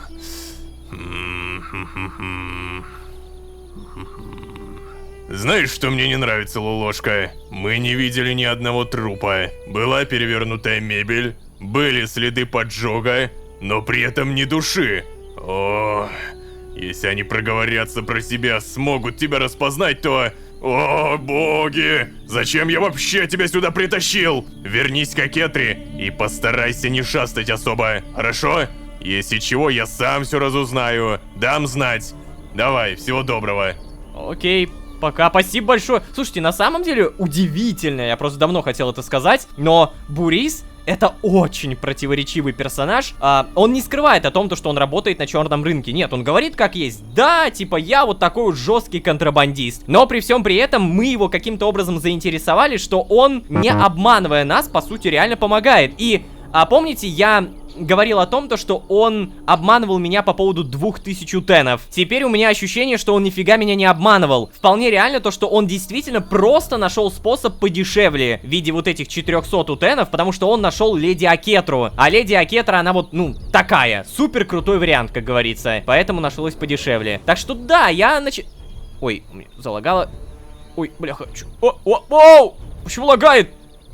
Воу, что за хрень? И я снова здесь, всем привет. Никто не знает, но с момента предыдущей фразы прошел целый час. Дело в том, что у меня в момент лагов произошел просто самый сюр момент за всю историю сезонов. Короче, резко за 1 секунду у меня процессор загрузился до 100%, и все резко начало лагать. У меня комп просто загудел. Я начал спрашивать, что за проблема, и мне написали, что оказывается у меня в мире где-то, почему-то заспавнилось 650 тысяч стульев. Где они заспавнились? Чё это за стулья? Непонятно. Но по итогу проблема решена, и все, лаги пропали. Так, короче, на рынок я по-любому не пойду. Давайте все-таки вернемся в дом Акетры. Надеюсь, то, что меня... Ой. Меня не потеряли. Акетра? Тише, Лулошка. Подожди, будь добр. Ладно. О, Лолошка, скажи мне на милость, какую задачу я тебе дала сегодня?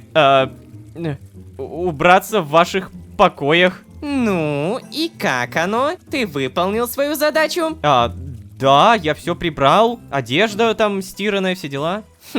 Тогда скажи мне, Лолошка, почему гостевая спальня идеально вычищена, а моя осталась нетронутой? Если ты не знаешь, что именно от тебя требуется, ты всегда можешь это уточнить. Это была все-таки не ваша, а я еще удивился, что там это так не золотисто все. Ты можешь спросить у меня или служанок. Мне не нужна игра в молчуна. Мне нужно, чтобы работа была сделана идеально. Запомни это. Ступай к себе. Сегодня мне от тебя ничего больше не нужно.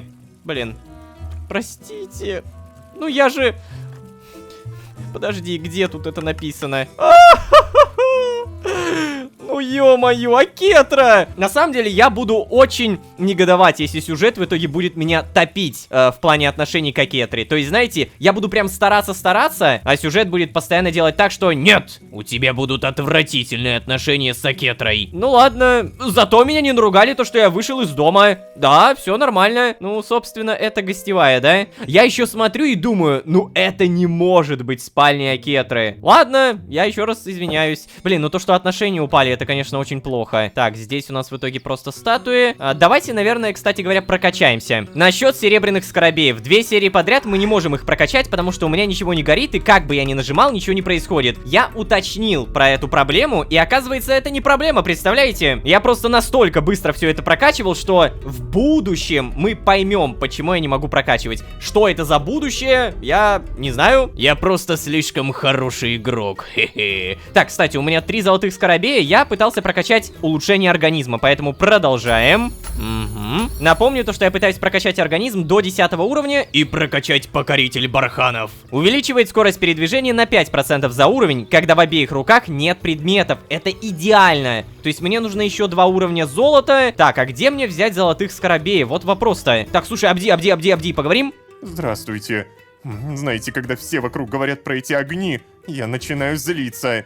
О, ты, слушай, только при леди Акетре этого не говори, да? А то мало ли она верит в эти огни. Еще поговорим? Мне не нравятся эти ложные надежды. Не нравится. А вдруг это не ложные надежды? Кстати, на самом деле, если так подумать, давайте вспомним. Мой инвентарь в самой первой серии. У меня были скинты, у меня был какой-то меч. О, кстати, у меня был реально мощный меч. У меня была склянка с кровью Ноктира. Ну и, само собой, другие вещи, о которых я могу уже не вспомнить. Короче, интересно, что из этого посчитали за огонь. Наверняка это меч, да? Потому что это сильные артефакты. Если вспоминать голос времени, то мне этот меч достался каким-то очень невообразимым путем. Я бы даже сказал, магическим. И то, что этот меч перекочевал с голоса времени в этот сезон, о чем-то договорит. Неужели это действительно один из огней? Так, Седрик, поговорим? О, хотел бы я, чтобы все знали, готовить — это как строить дома. Понятно. Ужин все еще не убрали. О, а вы, кстати, вернулись, привет. Ай, ты расстроил леди сегодня. Я тобой недовольна. А откуда вы это уже знаете? Вы же тут все это время сидели. Так, а ты что скажешь? Да, ты расстроил сегодня леди. Я тоже недовольна. Ребята, ну вы чего? На вас-то это никак не отразится. Кстати, какие тут картины прикольные, да? Если так посмотреть и просто начать осматривать весь дом Акетры, то это прям реально богатое сооружение. Мы на 2-м этаже, кстати, толком ничего не посмотрели. Вау, да тут же полноценный сад. Банька, парилка, ванны, прямо на свежем воздухе, на солнце. Так, стоп, что? О, статуя Хетентепа. Это идеально описывает, кстати, Акетру, потому что, напоминаю, она молится Хетентепу. Но, тем не менее, у меня также есть еще один вопрос. Ребята, пожалуйста, попробуйте догадаться в комментариях, я сам хочу догадаться, что может понравиться Акетре. У меня просто есть ощущение, что это будет самый тяжелый персонаж в плане отношений, но я хочу поднять его хотя бы до сюда. Вообще, наверное, это могут быть золотые блоки, потому что у нее все в золоте. Как будто это логично, да? Тем не менее, заранее спасибо вам за комментарии, а на этом я буду постепенно заканчивать. Что ж, неплохой первый день в роли служителя. Немного странно, конечно, но мне понравилось. Также самое главное то, что наконец-то мы узнаем мое прошлое. Возможно, мы найдем грабителей из первой серии. Но это все в следующих сериях. Обязательно подписывайтесь, чтобы не пропустить, что будет дальше. Мало того, что вы не пропустите, так и самое главное, вы зарядите нас огромным потоком мотивации. В нынешнее время мотивация и правда важная штука. А так, спасибо еще раз. И если вы здесь впервые, то можете еще и позвать друзей. А с вами были Лолошка и начало поиска грабителей. Всем удачи, всем пока. Пока-пока-пока-пока. Отдохни, ну же, ты же хочешь. О, кто-то пришел. Заходи, заходи, расслабься. Кто же? А? Вы. Ой, да, мой первый день в роли Абда, а я уже залажал. Убрал не ту комнату, которую просили, черт возьми. Ну ладно, это не самое главное. Главное то, что, внимание, внимание, ребята, наконец-то у нас появляется шанс вернуть свои вещи из самой первой серии. Даже тот самый крутой меч. Сейчас расскажу поподробнее. А вообще, всем привет, дорогие друзья, я Лолошка. Добро пожаловать в 13 огней. Поехали!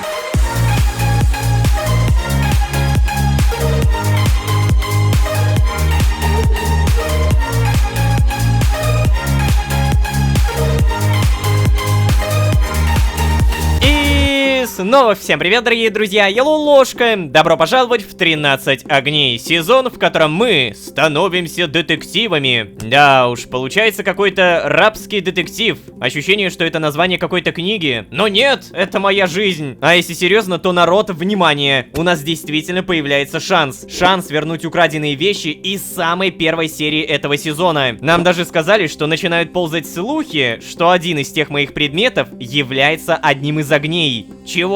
Мне даже интересно, о чем они подумали. Чё, о палочке? Или о шубе? Или о мече? Вот меч как будто самое правдоподобное. Пока что у нас только две зацепки на поиск предметов и грабителей. Первое — это любые слова Буриса. И второе — записка, которую вместе с Бурисом мы обнаружили. У нас с вами была договоренность. Никто не должен был знать про артефакт. Сегодня о нем разговаривали на черном рынке. Вы знаете мои правила. Сделка отменяется. СМ. И вот фиг знает, кто такой СМ. На самом деле, Бурис сказал то, что на черном рынке все друг друга знают. Но даже несмотря на то, что Бурис часто там ошивается, он частый гость на черном рынке, он не знает, кто такой СМ. Какая-то анонимная личность. Но меня интересует другой вопрос. Куда пропали все котики? Ни кошечки, ни котика не обнаружено в радиусе, возможно, километра. Я не понимаю, реально, куда все делись? Ни Акетры, ни Абди, ни женщин, ни Сдерика, я так понимаю, да? Да, и Сдерика нет. Я не понял, это что за кошмар такой, а? Может быть, я что-то не понимаю, у меня есть какие-то задания? Так, уборка провалена. Обидно. Бог Фараон. Надо разузнать о боге Фараоне побольше. Так, а это что? Поиск огня. Синдбад дал мне карту, на которой обозначены какие-то шахтерские острова. Он считает, что там хранится один из огней. И как мне теперь до туда добраться? Хороший вопрос. Мне бы на самом деле понять просто, с кем я могу поговорить. Так, а выйти? О, я даже выйти не могу. У меня это обезьянка в голове, я не понимаю, что делать. А как говорится, если не понимаешь, что делать, иди спать. Доброе утро. Короче, на самом деле у меня уже две серии подряд есть просто отвратительные новости. Эй, Лолошка, празднование в честь Монту. What the fuck? Ну вы чего? Сегодня же на площади будет большой праздник. Леди Акетра сказала, что мы можем пойти. Я прошу вас, Лолошка, пойдемте со мной. Я очень боюсь идти туда один. Так. На самом деле я хотел сказать то, что у меня отвратительные новости, и две серии подряд у меня нету дерева. Я не могу даже сундук скрафтить. Но, видимо, это уже не так важно, да? Так, ладно, какие выборы? Ты же вроде был строителем в храме Хетентепа. Сдерик, какое тебе дело до Монту? А ведь и правда. Сдерик, я пойду с тобой, если ты перестанешь обращаться ко мне на «вы». Я теперь такой же Абд, как и ты. Я не верю в богов и не вижу смысла ходить на такие мероприятия. Позови лучше Абди. Ну вот это я точно не нажму, само собой. То есть либо первое, либо второе. Ну давайте сделаем так, чтобы он не говорил со мной на «вы», а на «ты». Чего? Не обращаться на «вы»? То есть вы имеете в виду общаться как друзья, да? Ха, я с огромным удовольствием. А вы тогда... То есть ты, Лолошка, ты голоден? Ладно, не отвечай. Сейчас. Вот, возьми. Сам сделал. Сделал нам перекусить. А теперь пойдем, прошу, умоляю. А то пропустим все самое интересное. За мной, за мной. Эй, стой, Сдерик, стой. Что это? Сэндвич с курицей. Ну, само собой. Только погоди, ребята, вы отчетливо это видели? Плюс 5 очков отношений. Что? Какие еще отношения со Сдериком? Чего? Стоп, у меня же не глюканы, да? Его не было в предыдущей серии. А может быть, кстати, шкала отношений появляется с персонажем только тогда, когда мы получаем или наоборот убираем репутацию? Ладно, прикольно, то есть со Сдериком можно, оказывается, дружиться. Запомнили. Пойдем. То есть ты готов? Да. Куда мы там в итоге идем-то? Какой-то праздник, посвященный Монту, да? Эх, Лолошка, я ж так понимаю, ты совсем ничего не знаешь про богов, да? Я, прости, наблюдал за тобой тайком и заметил это. Уж не знаю, с какой ты луны там свалился, но я могу много чего тебе рассказать про Монту, например. Да, я работал в храме Хетентепа, но как строитель я все еще поклоняюсь богу труда. Мне, знаешь ли, нравится Монту. В отличие от остальных богов, он хотя бы имеет четкую цель. Представляешь, он хочет найти способ пробраться на небо, чтобы соединиться со своей Селиасет. Просто представь себе, какой же силы его любовь, если с начала времен он трудится и ищет путь к своей любимой. О, это так трогательно. По легенде, однажды Монту удалось найти способ, как научиться летать. Он изо всех сил ударил своим волшебным молотом по земле, и от силы удара вознесся вверх. В результате удара на священном континенте образовалось море. Оно поэтому, кстати, и называется Молотово, а не потому, что по форме напоминает, как многие... Так, о чем это я, в общем...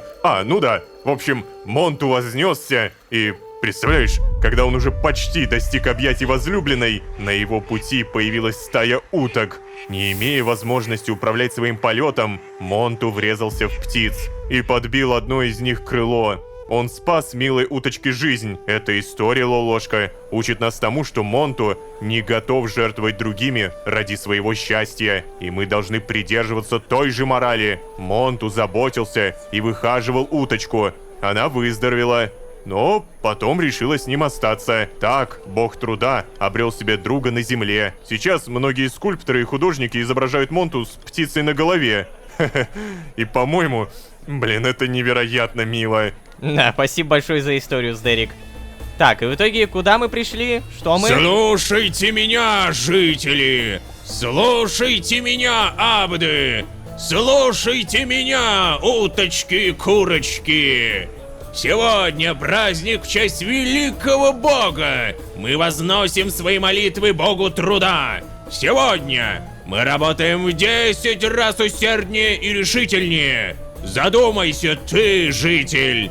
Что можешь ты сделать сегодня? Как ты можешь порадовать себя в труде? Я могу сделать уборку, которую столько времени откладывал. О, хорошо, хорошо! И чего же ты ждешь? Ничего.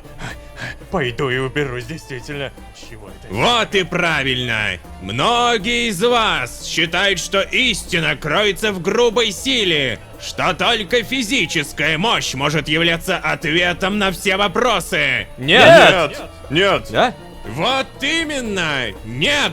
Мы знаем с вами, что истинная сила кроется в честном и постоянном труде. Да, верно, я тоже так считаю. Эй, а вам не кажется, что вы настраиваете жителей против Роноса? Ни в коем случае! Я ничего не говорил про уважаемого бога войны, но нахожу увлекательным, что вы мои слова связали именно с ним. Мне кажется, параллель, которую вы провели, красочно описывает реальность. Мы живем во времена прогресса, во времена, когда труд определяет человека. Эпоха непрекращающихся войн уходит в небытие. Что поделать, если некоторые боги теряют актуальность? Что за... Ты чё сейчас сказал, а? Вы все слушали это, а? Да, это он! Да, он! Я тоже слышал! Да если бы тут сейчас был жрец Роноса, ты бы рта не посмел раскрыть! Эй, Лолошка, давай-ка лучше отойдем, а? А то, кажется, назревает конфликт. Если вмешается городская стража, тоже можем попасть под раздачу. Пойдем отсюда. Так, ладно. Куда же мы в итоге? Что мы в итоге? Емата Махач! Не понимаю, почему последнее время служители Роноса и Монту так ссорятся. Так было не всегда, Лолошка, пойми. И я даже не уверен, есть ли богам дело до ссор их служителей. Мне кажется, что последователи Роноса претендуют на какое-то главенство, как будто бы недостаточно культа бога фараона. Знаешь, я пойду поищу себе пару новых инструментов для кухни. Хорошо? Не хочу зацикливаться на плохих мыслях сегодня. Давай просто встретимся через пару часов здесь же. Да, окей. Ну тогда давай, до встречи. Все. О, драка закончилась, да? Жесть, там Махач был, вы это видали, да? Опа. Неужели та самая красавица? О, ну у нее красавица, только погоди. Эй, красавчик, не проходи мимо. Я вижу, жара тебя утомила. Загляни к нам в шатер. Там прохладно и хорошо. Загляни, отдохни, ну же, ты же хочешь. А, это другая красавица, я понял. А что, я могу типа согласиться? Я могу зайти? О, я могу зайти. О, кто-то пришел. Ёп! Заходи, расслабься. Позволь своим глазам отдохнуть. Кто же? А? Вы. Я... О, бога ради, прошу вас, пожалуйста, не рассказывайте моему мужу. Он с ума сойдет, если узнает об этом. Я сказала ему, что я нашла подработку у богатых господ, которые хорошо платят. Обалдеть, вот это явно не то, чего я ожидал увидеть. Блин. Нинель, а почему ты занимаешься этим? Вилли должен знать, что его жена танцует для других мужчин. А что ты остановилась-то, Нинелька? Продолжай свой танец. Пипец, боже. Я каждый раз с сюжетных этих поворотов, даже микроповоротов, просто офигеваю. Ну давайте как-то грамотно подойдем. Нинель, почему ты этим занимаешься? Я больше не могла каждый вечер смотреть в голодные глаза детей, поймите меня. Вилли пытается продавать рыбу, которую ловит, но нам все равно не хватает. Сын получает образование. Это очень дорого. Не только сама учеба, но и принадлежности для нее. Ему хочется не выделяться на фоне остальных, а мы не можем, просто не можем позволить себе это. Простите, пожалуйста, я хочу лучшего для своих детей. Но я не знаю, что я могу сделать. Мне так хочется жить, как раньше, когда Вилли был капитаном. Но что он сейчас может сделать без лицензии? Прошу вас, Лолошка, не говорите ему об этом. О, тена.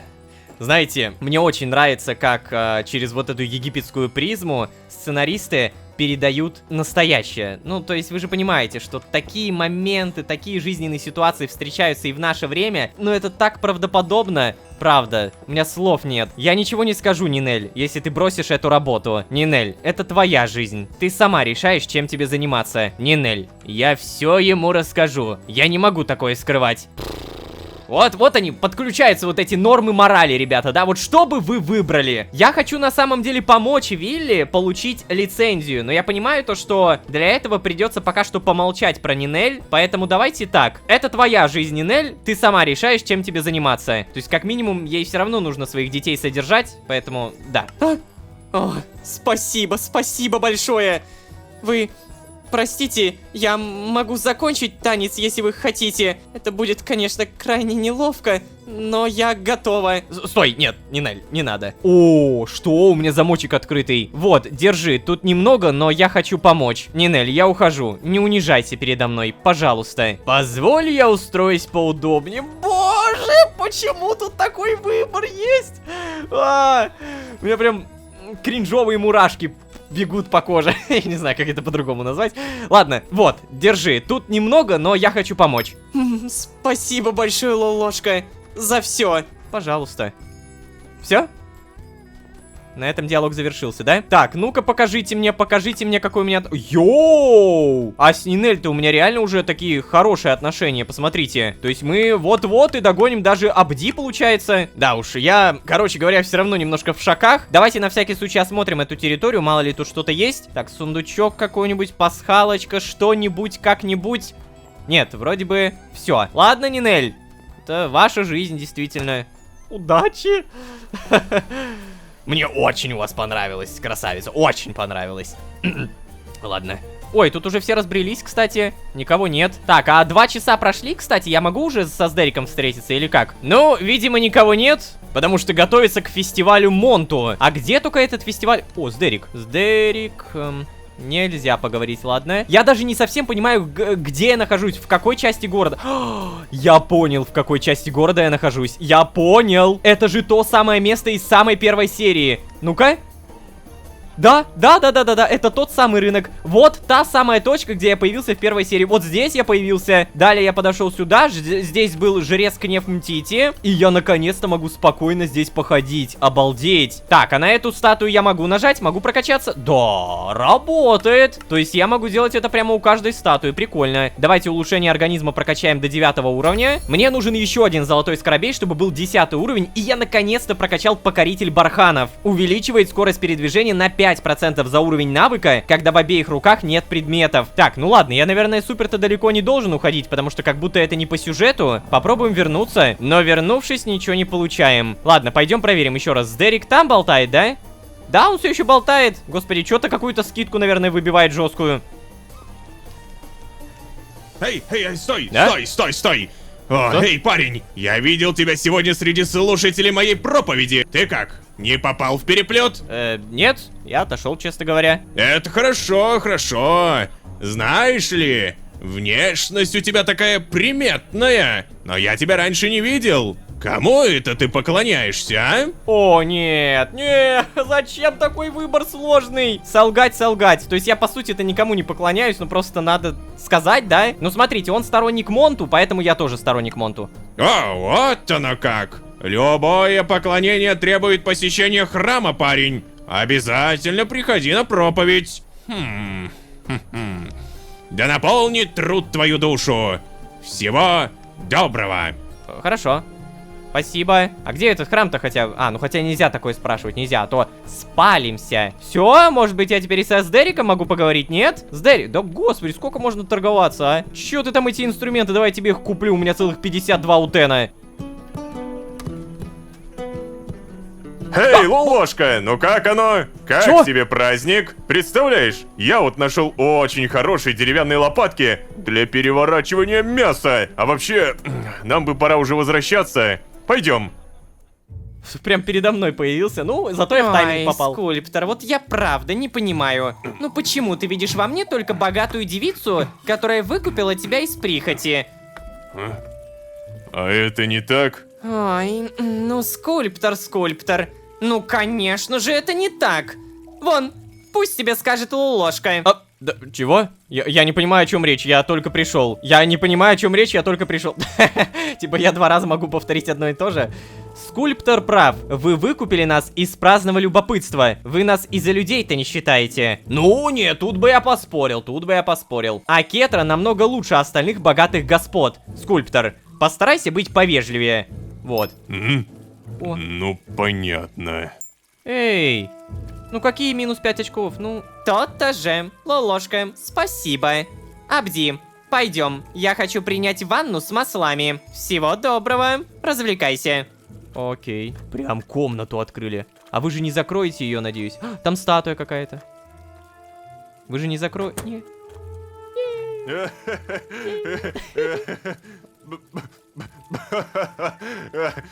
Ой, прости, Лолошка. Я опробую лопаточки. Вот ведь да. Понятно. Скульптор, ну прости, ну ты чё, ну не обижайся. Поговорить, статус отношений. Нейтральные подарки, положительные. Самое главное, мы даже не знаем, какие положительные подарки, чтобы как-то восстановить отношения. То есть оно все падает и падает. А я даже не знаю, ну кремень. Сделать подарок. Ладно. Ладно, понятно. Так, я так понимаю, это был какой-то нейтральный подарок, да? Нейтральные подарки, железный слиток, кремень, еда всякая разная. Хотя бы не натыкаемся больше на отрицательные подарки, и на том спасибо. Я клянусь, вообще без понятия, что я такого могу ему подарить. Я просто не совсем понимаю, могу ли я вообще ходить по этому дому, и могу ли я вот сейчас выйти. А, да, кстати. По идее, если мне разрешают выйти, то все окей, да? Давайте хоть наконец посмотрим, где мы живем. А то ни разу нормально не выходили, ни разу нормально не осматривались. Тут есть целый бассейн. Неплохо. Но я бы, честно говоря, хотел не просто походить. Я бы хотел еще и денег заработать. И, наконец-то, прокачать репутацию. Потому что, напоминаю, у меня тут снопы сена валяются. А я не хочу, чтобы они просто валялись. Я хочу их использовать. Только погоди-ка. А че это я убегаю-то? Надо сначала вейпоинт поставить. Вот так вот полетиком быстренько. Ой, как же хорошо, что мы его прокачали. Это реально прям быстро.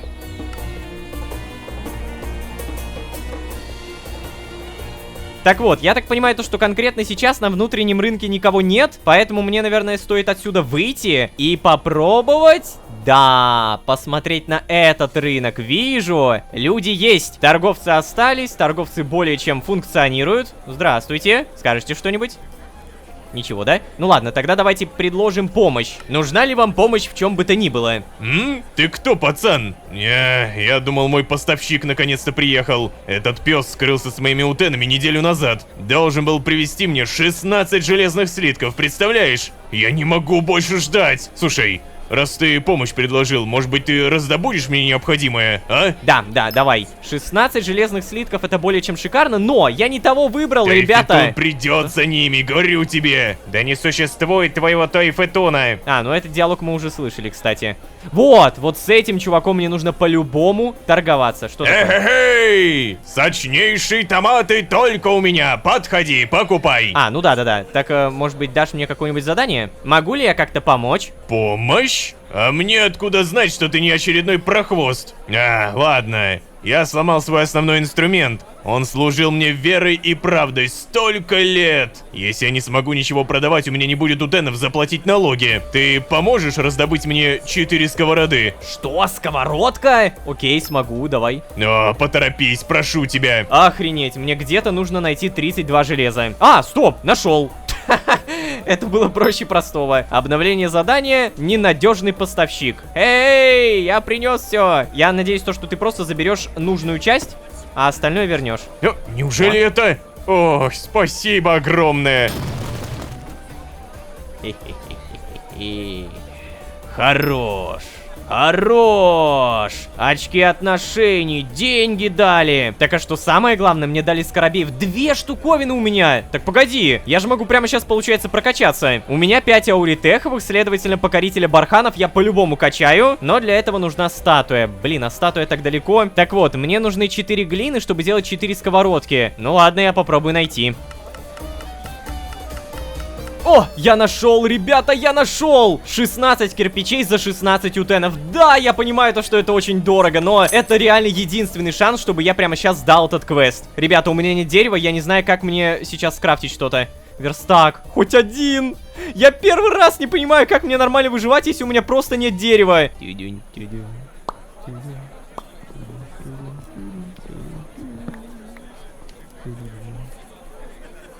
ничего не делал, ребята. Вместо этого дерева здесь всегда стоял верстак. Я точно вам говорю, точно. Итак, у нас появляется 4 сковородки. Как заказывали. Обновление задания. Сломанный инструмент. Привет. Вот, забирайте. Да ладно, неужели это? Спасибо огромное, парень. Как это громко. Боже, спасибо, да. Плюс 5 очков отношений с персонажем фермер. А также мне дали очень-очень много скоробеев. У меня 7 лазотеповых, 40 серебряных. Жалко то, что сейчас я тратить их никак не могу. Но что самое главное, сейчас это золото и ауритеховые скоробеи. Было бы клево также найти квест общий, который поднимает репутацию абсолютно всем. Возможно, это у тебя, привет. Нужна ли помощь? Давайте мы все это просто пропустим, прочитаем. Должен привезти мне 128 дубовых бревен. Простите, но я, пожалуй, пас. Да, все у них квесты примерно одинаково начинаются, повторяю, поэтому просто вот так вот пропускаем. Так, 3 шпателя. Шпатель! Да, я смогу. Да, сейчас, погоди. Я, по-моему, здесь видел, шпатель продается, да? Торговать. Купить за 8. Раз, 2, 3. Все. Ради репутации я сейчас, на самом деле, буду туда-сюда мешать эти утены, только ради того, чтобы потом у них появлялись скидки, чтобы они мне сейчас деньги давали, я так понимаю, да? Ну, ты что, не забираешь-то, алё? Я не то принес? Неужели это? Ах, спасибо огромное! Держи, это тебе за помощь. Yes! 5 очков отношений с персонажем Пчеловод. Дайте мне, пожалуйста, общие квесты. Предложить помощь. Ну-ка, смотрим. Так, раздобыть мне кирку со старой шахты. Да. Подожди, какую? Я сломал свой основной инструмент, он служил мне верой и правдой. Тебе нужна просто кирка? Серьезно? Так у меня, по-моему, где-то была. Но вообще, на самом деле, можешь мою забрать. Она в целом не прокачанная, поэтому на, забирай. Ну-ка. Эй, чел. Так она так и называется, кирка со старой шахты. Господи, а я тут реально пытаюсь понять, что это за кирка такая. Ни хрена себе квестик. Так я такое не выполню. То есть мне нужно найти какого-то жителя, у него прокачать с помощью самородков. И получается, я этот квест провалю, да? Черт! Ребята, я завалю квест 100%. Зато мы, кстати, как раз можем узнать, понизится репутация или нет. Что-то мойте ручки. В этот момент я могу предложить помощь, кстати. Могу ли я как-то помочь? А тебе можно доверять важное дело? Да. Вот тогда хорошо, но не подведи меня. Сейчас вот, это очень важное письмо, смотри. Ты должен доставить его продавцу посуды. Возьмешься? Да, вроде легко звучит. Чем быстрее справишься, тем лучше. Получатель с тобой расплатится, не переживай. Хорошо. Письмо. Интересно, что там? Отправитель рыбак. Получатель продавец посуды. Понять бы из вас теперь, кто тут продавец посуды. Садовник. А вот и продавец посуды. Забирайте. Это вам. О, ну наконец-то. Это тебе за старание. Спасибо. Плюс 5 очков отношения. Кстати, мне тут почему-то дали еще 2 задания. Видимо, то ли баг какой-то произошел, то ли что, но я должен убить 8 ястребов. Либо 25 гремучих змей. Что? Мне никто не давал эти задания. Либо я как-то жестко это все пропустил. А гремучих змей, смотрю, долго искать не пришлось. Здорово. Поболтаем.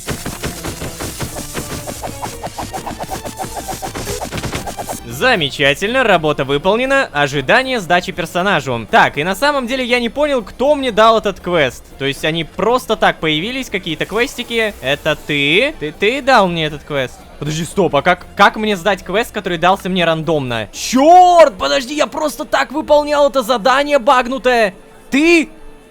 Нет! Короче, я написал об этом программистам, и они мне сказали, пропиши вот эту вот команду. Я не буду вам ее показывать, потому что мне нельзя ее показывать. Мне нельзя было получать этот квест. Начнем с этого. Он мне выдался максимально рандомный, вы сами это видели. Но мне сказали, что раз уж ты его выполнил, то пропиши вот эту команду и... Ну-ка. Все. Да! Очки отношений! Плюс рыбак. Подожди.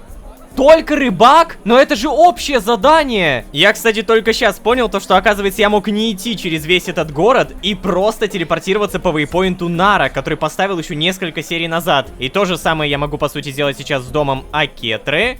Вот. Возвращаемся. Всем привет. О, кошечки! Погоди, а интересно, что влияет на их появление? Погладить. То есть, то их не было, то они появились. Может быть, они в какой-то отдельной комнате спят? Пока что все эти механики для меня непонятные, но, тем не менее, узнаем. Тяжелая серия, на самом деле, потому что это именно тот момент, когда ты не осознаешь, а что тебе делать. То есть, вот вроде бы ты где-то ходишь, вот вроде бы это сюжетная локация, а ты даже не осознаешь, в какую сторону тебе бежать. У меня сейчас воспоминания с голосом времени, когда я не понимал, а что там надо делать. И у меня сейчас примерно то же самое здесь. А что тут надо делать? Куда идти?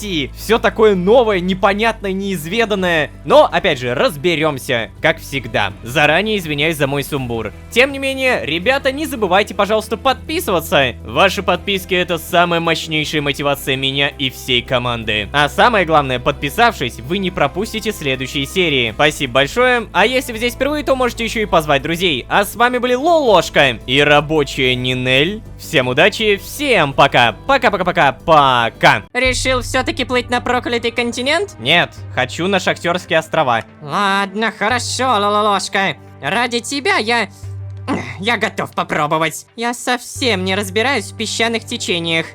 Фух. А? Это что такое? Подожди. О боже! Вот. Боже, что это? Да, рабский Лолошка в поиске пропавших вещей и собственных воспоминаний. Именно так коротко можно описать мое бренное существование прямо сейчас. Надеюсь, Бурис вот-вот вернется и принесет хоть какую-то информацию про грабителей. А вообще, всем привет, дорогие друзья, я Лолошка. Добро пожаловать в 13 огней. Поехали!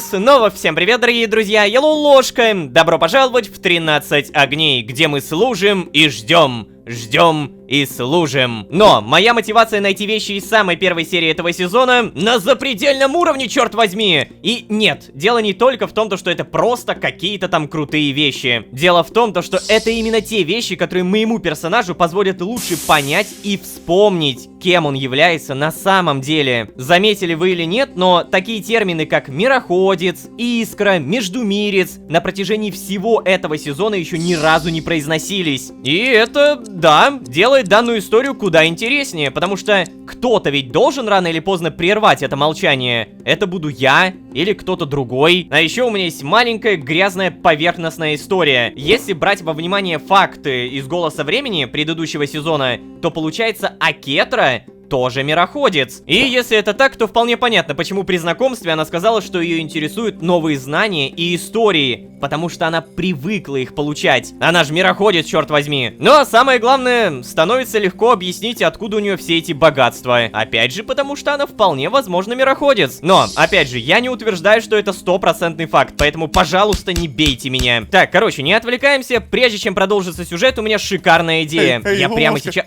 Представляете, леди Акетра разрешила проводить ритуалы поклонения к Нефмтити в моей комнате. Это так много для меня значит. Я пообещал ей, что ни в коем случае ничего не запачкаю кровью, и она разрешила.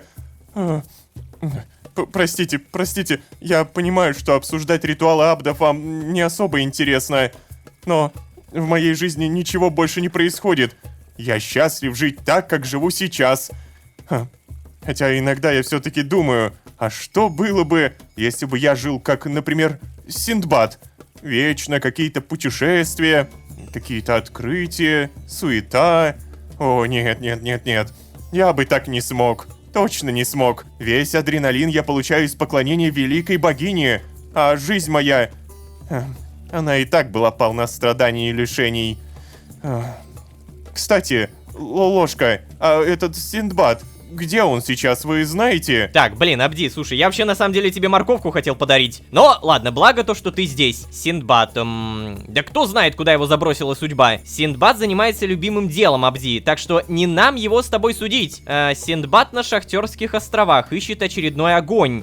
Кстати, вот про огни. Надо почаще поднимать тему про огни, потому что Абди, получается, наверное, что-то знает, да? Но просто он каждый раз говорит, что это детская сказка, детская сказка. Может быть, все-таки что-нибудь?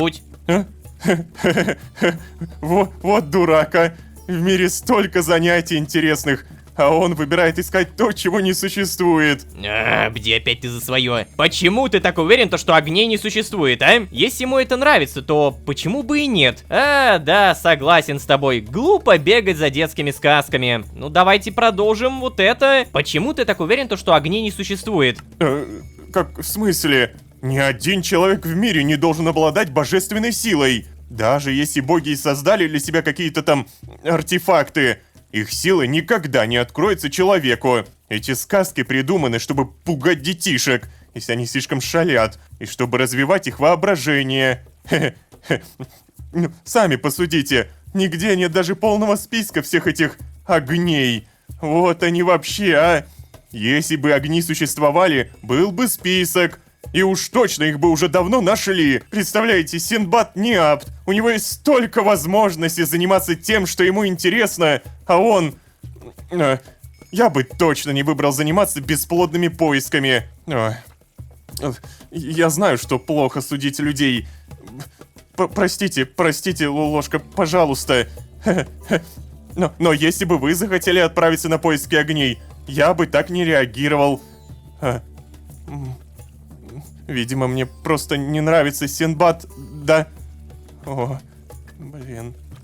Ну, получается, кстати, да, Абди, тебе не нравится Синдбад. Это называется предвзятое мнение. Ты, наверное, с таким еще ни разу не сталкивался, но вот, столкнулся. Стоп, кстати, а куда ты идешь? Абди! Ты в мою комнату, что ли? Куда? Погоди, это что, твоя комната? Да ладно, ты все это время около меня жил, а я-то думал где-то там. И стой, погоди, Абди, я же хотел золото подарить, то есть золотую морковку. Ладно, у меня остается Сдерик, потому что я уверен, что ему явно понравится сэндвич с курицей. Он мне его сам дал, но я его не съел, поэтому... Эй, доброе утро, Лулошка! Ой, сейчас, подожди-ка. Знаешь, а мы уже все позавтракали, включая леди Акетру. Не часто встретишь богатую персону, которая встает раньше полудня, но Акетра всегда стабильно требует завтрак к 8 утра. Другим абдам, наверное, не приходится так рано вставать.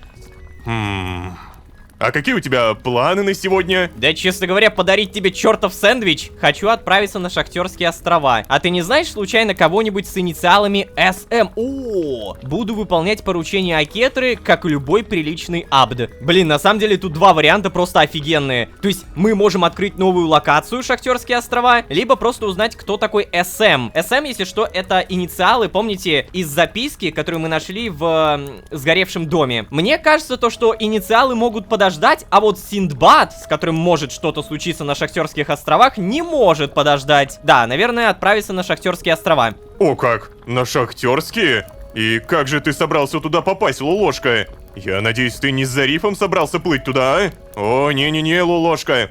Рядом с теми островами куча рифов. Это все знают. Там нужен корабль помощнее и прочнее. Даже чем у Зарифа. Да и к тому же там сильные подпесочные течения. О, нет. Зариф за такую работу точно не возьмется. А кто бы мог? Если честно, даже не знаю. Прости, Лулошка, но если ты точно решился, попробуй поспрашивать у кого-нибудь в порту. Но это будет точно не дешевое удовольствие. Запомни это. Так, сейчас погоди. Вот, возьми это. Подкрепись сначала. О, Утина, сэндвич что с это яйцом. тут у нас? Доброе утро. Лулошка, скажи-ка мне, для каких больших дел ты должен подкрепиться, а? Надеюсь, ты ничего от меня не скрываешь? Нет, ничего.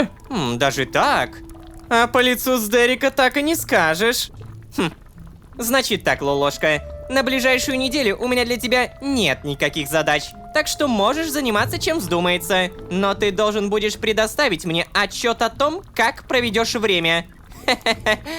Поэтому, надеюсь, ты займешься чем-нибудь интересным. Чао. Какая добрая. О, это точно. Ну какая женщина, а? Ой, что-то я прям переволновался. Стой, ты все? Ты есть будешь? Вот и поговорили. Так, слушай, вот, все, сделать подарок. Я хочу тебе сэндвич с курицей подарить. На. О, с курицей. Это офигенно, Лулошка. Фига, вы это видели сейчас? Зеленая мордочка пролетела. То есть новый интерфейс добавили. Прикольно. Статус отношений. Вот, да, положительные подарки, сэндвич с курицей и... О, нифига себе. Шкала отношений резко стала выше нейтральной, а по-моему было где-то здесь, да? По итогу что получается? Мы реально можем прямо сейчас пойти в порт и отправиться на какие-то острова? Слушайте, я не верю в это. Если это реально так, то меня удивят. Ладно, давайте возьмем на всякий случай зачарованное золотое яблоко. Кирка есть, лопата есть. Топор скрафтить мы, увы, не можем, потому что нету дерева. А, нет, стоп, забейте. Каменный топор у меня есть, все окей. Забираем. Так, и по итогу я могу выйти, да? Да, супер. Хорошо. Здравствуйте. Я свободный апт. Я сегодня свободный человек. Поговорим? Не поговорим? На всякий случай обойдем здесь, все посмотрим. Мало ли что-то поменялось. What the fuck? Это что такое? Честно говоря, вот явно не такого я ожидал увидеть. Что? Какого черта утка-переросток почти как статуя? Ты живая? Это пасхалка какая-то или что? Типа, никто не думал, то, что я буду бегать по городу? Нет, я буду бегать по городу, я буду все осматривать. Да, на самом деле видно то, что город куда живее, чем в других сезонах. Явно больше проработки. И, может быть, все-таки можно с кем-то повзаимодействовать. С тобой. Нет. Так, короче, как вы понимаете, я прямо сейчас иду в порт Нара. Я там должен либо Зарифа найти, либо какого-то другого, не знаю, мореплавателя. Но, по словам с Дерека, мы точно поняли то, что лодка у Зарифа очень слабенькая. И на какие-то там шахтерские острова, где находится Синдбад, наверное, эта лодка не приплывет. Но в любом случае мы здесь. Здравствуйте. Торговать мы не можем. Подожди, чего? Вот, можем. Тут, в принципе, все то же самое.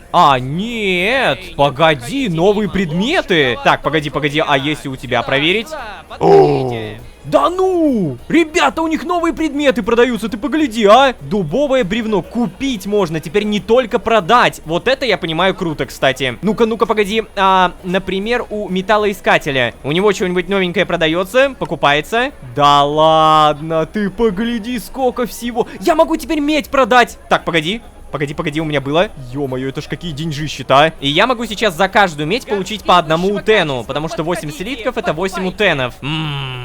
Поднять бы с тобой отношения, чувак. Ну-ка, какое задание? Могу ли я как-то помочь?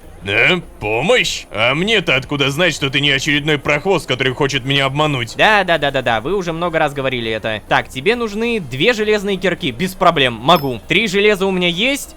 Черт. Погоди, а может быть у тебя продается железо теперь, а? Так, могу продать, а могу ли купить? Не могу. Обидно. Не, ну то, что у всех начали появляться новые торги, это реально круто. Я могу теперь даже булыгу купить. Вау. Так, это мне не понадобится. Кстати, а что там...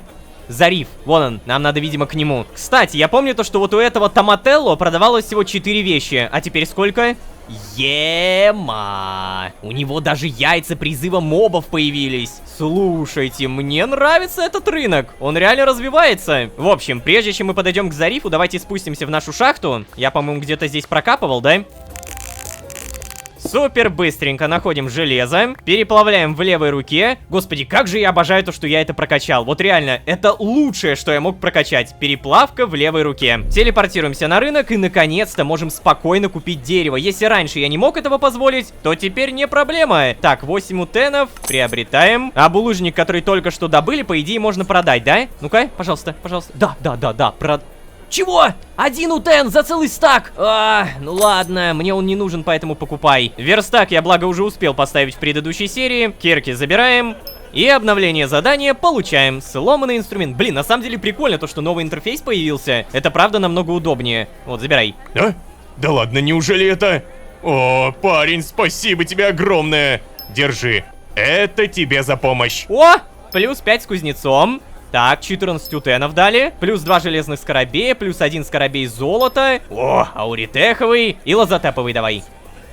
Ну ладно. Так, ну чё, получается мне, Эй, добро пожаловать на портовый базар великого города Нарфанис. Овощи, фрукты, оружие, чай. Прошу, странствующие путешественники, торговцы, подходите. Да я уже все, что нужно было, купил, спасибо. Я иду к своему другу. Кстати, это ж корабль Буриса, да? Бурис в городе?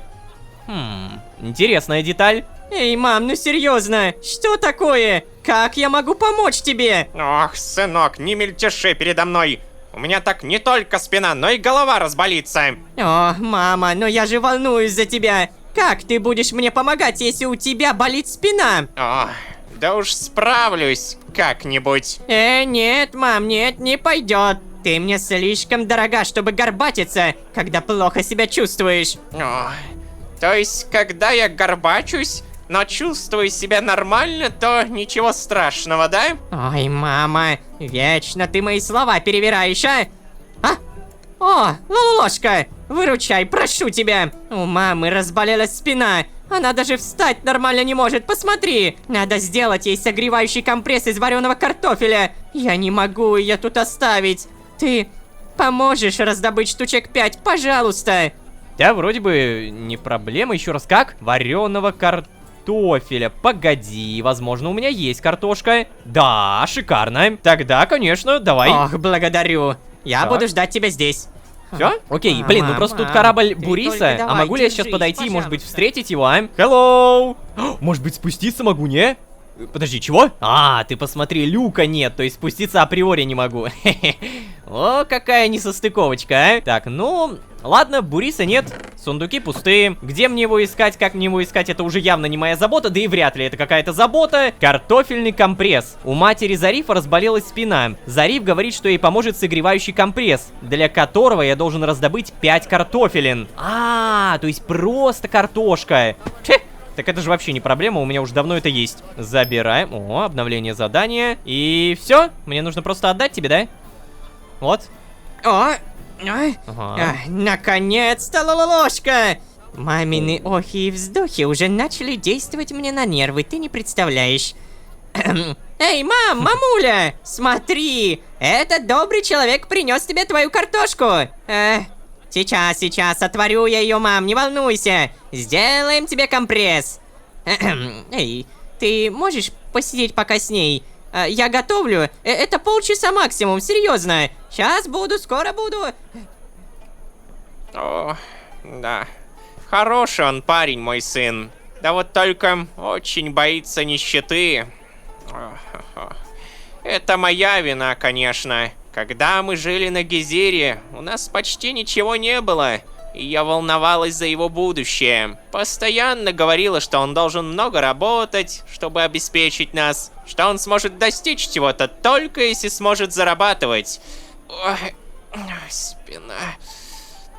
Ой, в итоге он совсем на деньгах повернулся.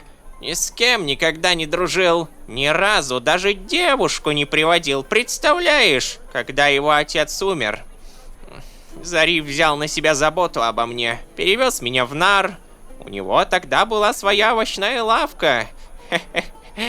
Ох, он всем рассказывает, что сам решил заняться мореплаванием. Хотя на самом деле у него отобрали лавку местные бандиты. О! Он у меня очень жизнерадостный.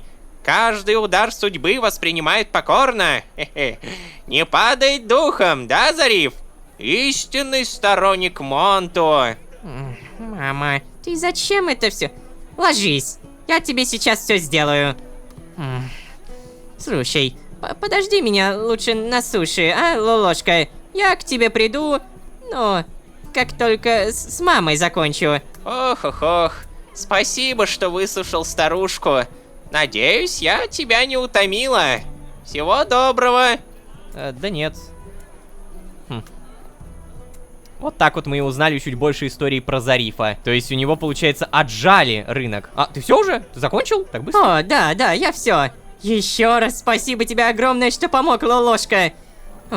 Каждый раз, когда мама болеет, я нахожусь в жутком смятении. С одной стороны, нужно бежать ей за лекарствами, доктором, а с другой, очень страшно оставить ее одну.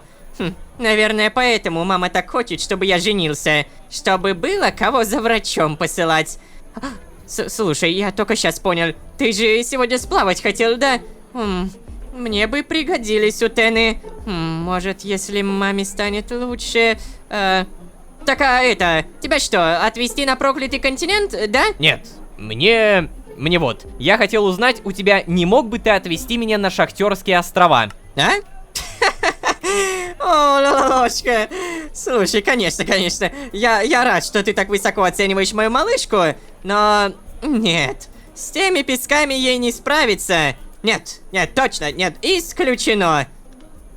Что? Все? Подожди, ты серьезно? Ну так и что? Решил все-таки плыть на проклятый континент, да? Нет, я хочу на Шахтерские острова. Не, я сказал тебе, это слишком опасно. Не, ну на проклятый континент я точно не поплыву, я не буду тратить на это деньги, у меня и так их не то чтобы много. Так, наверное, мне нужно найти какого-то другого чувака, который меня отвезет, да? Потому что у него в целом все равно кораблик-то такой, у Зарифа. Бурис, если он здесь, значит мне его по-любому надо найти, но где? Так, короче, ребят, я тут реально бегаю, не понимаю, что мне нужно делать. Я все-таки решил написать, типа спросить, что нужно. И оказывается, нету никакого Буриса, то есть мне не нужно с ним связываться. Но я кого-то пропустил, вот так вот мне сказали.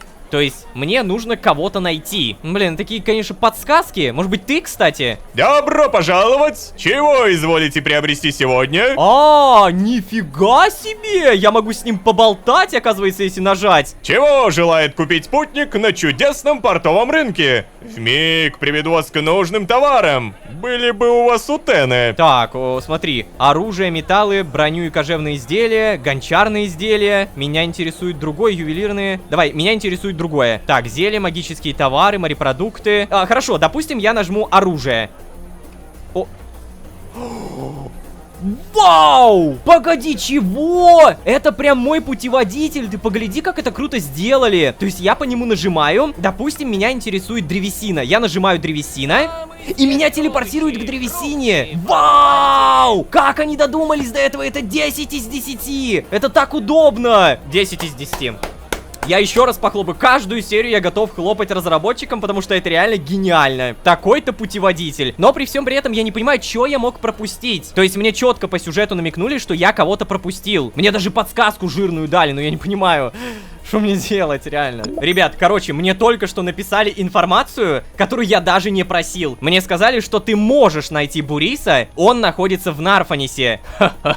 Город, конечно, не маленький, но мне что-то вдруг стало интересно. А получится ли у меня? Ну-ка. Офигеть! Походу, я нашел храм поклонения Роносу. Ой, боже, это кровь! Пипец, и если на самом деле вот так вот ходить по Нарфанису, так много всего можно найти.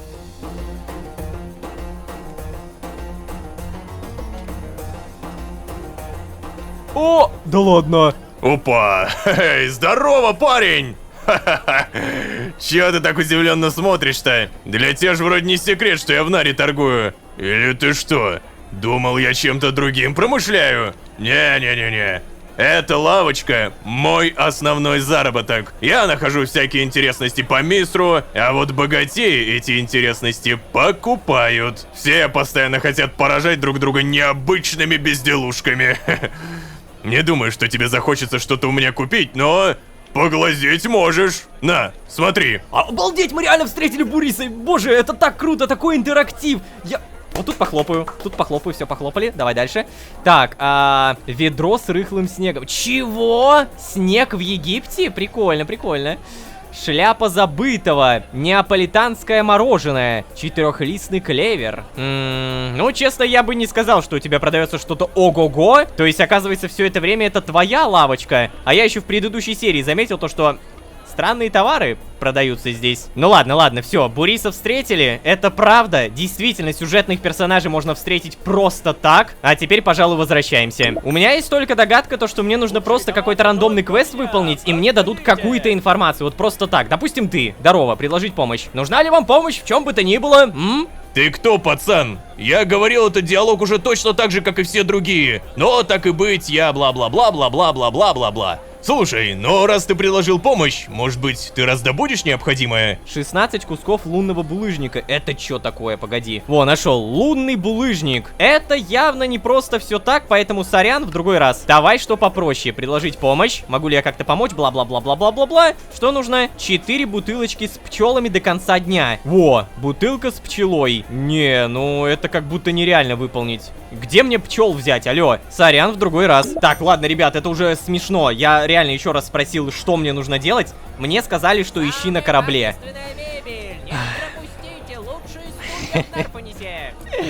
Эти подсказки. Эти подсказки! Господи! Чел стоит, реально! Просто соседний корабль все это время! Ема, я потратил на это минут 20 сейчас, ребята! Ой, ты куда это, парень? На корабль решил пробраться? Что-то ты больно в лоб лезешь. Для таких планов нужно аккуратнее действовать. Поверь мне, как капитан этого корабля тебе говорю. Ты что, хочешь сбежать из Нара? Или есть какое-то конкретное направление? Не, я не пытаюсь пробраться, я спросить. Так, да знаешь, надоела эта скучная жизнь Абда. Хочу сбежать куда подальше. Я хочу добраться на Шахтерские острова. Я просто так мимо проходил. Простите, пожалуйста. Хочу добраться на Шахтерские острова. Зато честно. Нет, парень, нет.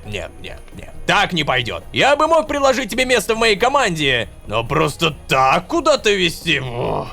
Тем более на Шахтерские. Мы, конечно, туда собираемся, но только через месяц. Так и быть, я готов тебя взять. Но это будет стоить 400 утанов. Если еду свою брать не будешь, то 420. Что? Дорого для тебя, да? У тебя есть целый месяц, чтобы накопить. Жду. Удачи. Ты подожди, может поговорим еще раз? Нет? И как это двигает сюжет? Подожди, мне целый месяц 420 утенов копить? Это же звучит как бред какой-то. Ну как мне это помогло? Так, ладно, тогда у меня, если честно, по нулям идей. Ну-ка, с тобой еще раз поговорить можно? Нет? О, нифига, зато как шкала отношений выросла, ты посмотри. Положительные подарки все такой же изумруд. И это явно все равно не то, что мне надо. Кстати, старушка, а может быть ты скажешь что-нибудь, нет? Нет. Итак, ребята, официально. Сегодняшняя серия — это рекорд по обращениям за помощью. Я опять спросил, что мне нужно делать. Оказывается, Зариф может согласиться, если у меня с ним хорошие отношения. Именно поэтому за квест со старушкой мне дали плюс 15 репутации. Вот оно чё. Короче, механика очень странная. Я не знаю, вот это не тот момент, когда я хочу похлопать разработчикам, потому что это непонятно, как минимум. Но, в любом случае, это прикольно. Только как мне ему что-то подарить, если у меня ничего нет? Не самое лучшее, но все-таки попытка. Прямо сейчас мною найден алмаз. И да, этот алмаз я попробую подарить Зарифу. Тихо, мертвый шахтер, не надо, не надо. Успокойся. Так, Зариф, сделать подарок. Ух, а ты хорош. Решил все-таки плыть на проклятый континент? Нет, хочу на Шахтерские острова. Ах, да что ж ты все про острова, да про острова, Лололошка. Что, очень хочешь туда попасть, что ли, да? Это новый диалог. Да. Ах, медом там, что ли, тебе намазано? Ладно, хорошо, Лололошка. Ради тебя я готов попробовать. Ты же не гневал ничем Монту или Роноса за последнее время, м? Нет. У меня вообще на самом деле нет благословений, но нет, не гневал. Ладно.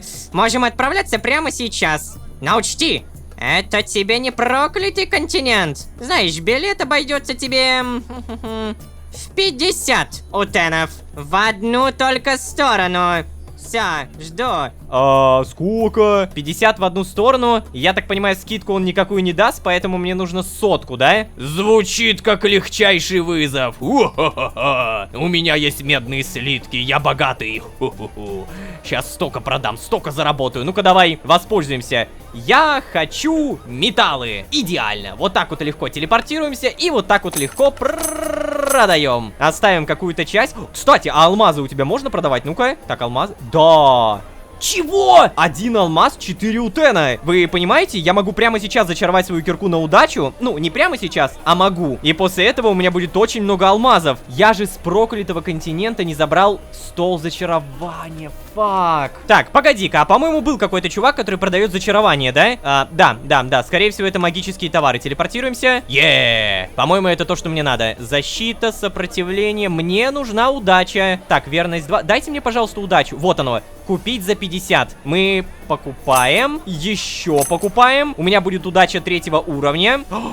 Еще есть удача. Да ты чё? Но мне в любом случае тогда сейчас нужна наковальня. Может быть, у кого-нибудь тут есть? Наковальня! Простите, пожалуйста. Я очень я прям сильно извиняюсь. Блин, и теперь нужна какая-то железная новая кирка, да? Не проблема, мы очень быстро добываем это железо. Тут же переплавляем, нормально. Верстак ставим и новую кирку забираем. Она, конечно, не зачарована на эффективность, но тем не менее удача это тоже прикольно. Так, сколько стоит? 7 уровней, у меня 8. Просто идеально, божественно. А почему я это делаю на самом деле прямо сейчас, а не потом? Дело в том, что мы сейчас идем на какие-то шахтерские острова. Я все это время думал о названии шахтерские. То есть вполне вероятно то, что там будут какие-то залежи алмазов, изумрудов. И если у меня сейчас появляется кирка на удачу, то мы наверняка добудем много. Именно поэтому я так жестко не торопился с Зарифом, но теперь я реально готов. Так, что получается? Все. Заплатить 50 утенов. Поехали. Ох. И чего ж я согласился-то? А что, это прям настолько опасно, что ли, будет? Ну, вроде плывем. Вроде все нормально. Так, старушка, кстати, куда-то пропала, но, видимо, не до нее сейчас. Поговорим? Я попросил свою маму остаться дома. У нее спина еще не до конца отошла. Соседка обещала за ней присмотреть, да.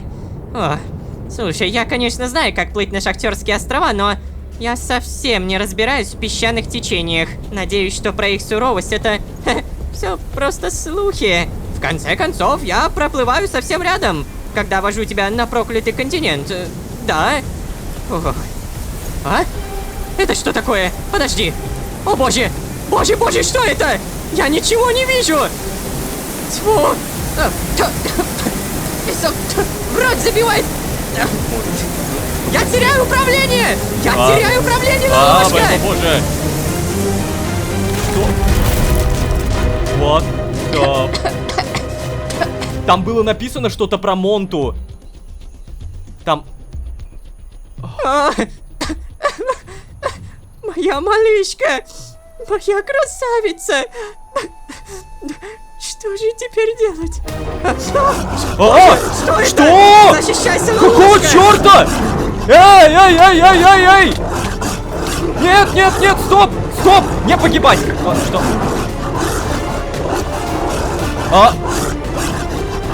Емать! Нет! Моя рука! Отпусти мою руку!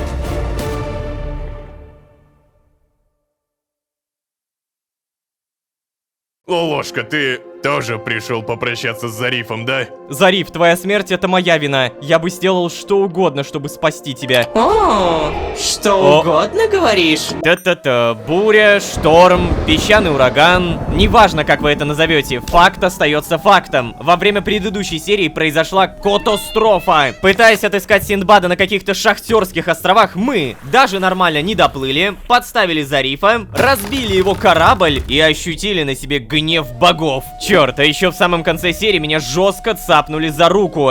А после сразу же продолжение следует. Я вот умоляю, только не говорите мне, что у меня сейчас руки не будет, а? Это будет официально самый жесткий сезон. Тем не менее, всем привет, дорогие друзья, я Лолошка. Добро пожаловать в 13 огней. Погнали извиняться перед Зарифом. Поехали!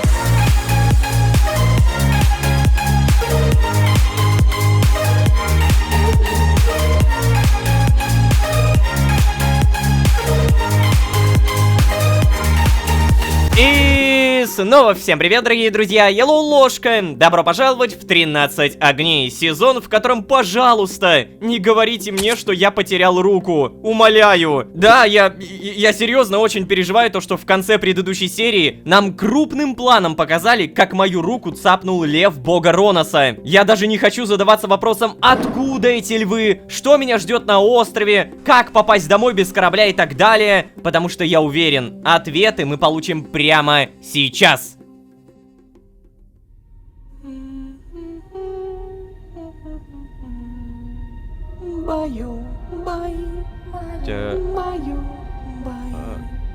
Эй, я прошу прощения. Завтра будет мороз, Эй. а тебя на погост. Здравствуйте. Стоп! Ребята, она же похожа на богиню, как ее? Кнеф Мтити, да? Это же она. Как же так? Что такое? Не часто можно встретить смертного, который в один день умудрился прогневать сразу двух богов. И не просто двух богов, а богов, чьи последователи активно враждуют между собой. Почему ты так решил поступить? Как я могу ответить? Я не знаю. Если же ты хотел угодить моему сыну, должен был прогневать только Монту. А если ты хотел угодить Монту, или дело не только в этом? Знаешь, а ты не похож на того, кому есть дело до нас, богов. Как тебе, кстати, мое послание? Молчишь, да? Я знаю, что вы все думаете, что после смерти у вас будет все время вселенной. Нет! Это не так! Нет! У нас мало времени. Крайне мало. Поэтому я бы предпочла услышать от тебя хоть какие-то ответы. Блях, я даже не знаю, что происходит. Где Зариф? Я не понимаю, о каком послании речь. Предсказательница в порту. Это ты говорила через нее? О, кстати. Что происходит? Отпусти меня немедленно. Предсказательница в порту, это ты говорила через нее? Ну-ка. О, он умеет разговаривать. Уже хорошо. Да, я хотела помочь тебе, указать тебе твое истинное предназначение. Ха. Правда, ты оказался немного туповат. Поверить не могу. Именно ты должен стать нашим спасителем. Ну, ладно, работаю с тем, что есть. Другие не понимают, во что катится миссер. Они отказываются признавать очевидное. Но я вижу, очень скоро мы останемся наместниками без мира. А? Нет. У нас остается совсем мало времени. Слушай меня внимательно. Я не знаю, как ты оказался здесь, случайность это или провидение, но ты обладаешь силой, которая сможет удержать все артефакты вместе. Только собрав все, ты сможешь дать отпор Тоэфетуну. Без тебя Мизер ждет неименуемое вымирание. Даже Сель считает, что я драматизирую, что смертным не под силу уничтожить себя. Они уже забыли, что... Найди их! Лолошка! Найди их! Лолошка! Лолошка! Эй! Эй, эй! Эй, Лолошка! Бога ради, Лолошка! Встать. О, Лолошка, слава богам! Ты живой! О, ты потерял очень много крови, Лолошка. Я уж думал, ты не выкарабкаешься. Если бы мы потеряли еще и тебя, я не знаю, что я бы сделал. Я не знаю. Стоп, подожди, в смысле еще и тебя? Стоп, а что у меня с рукой?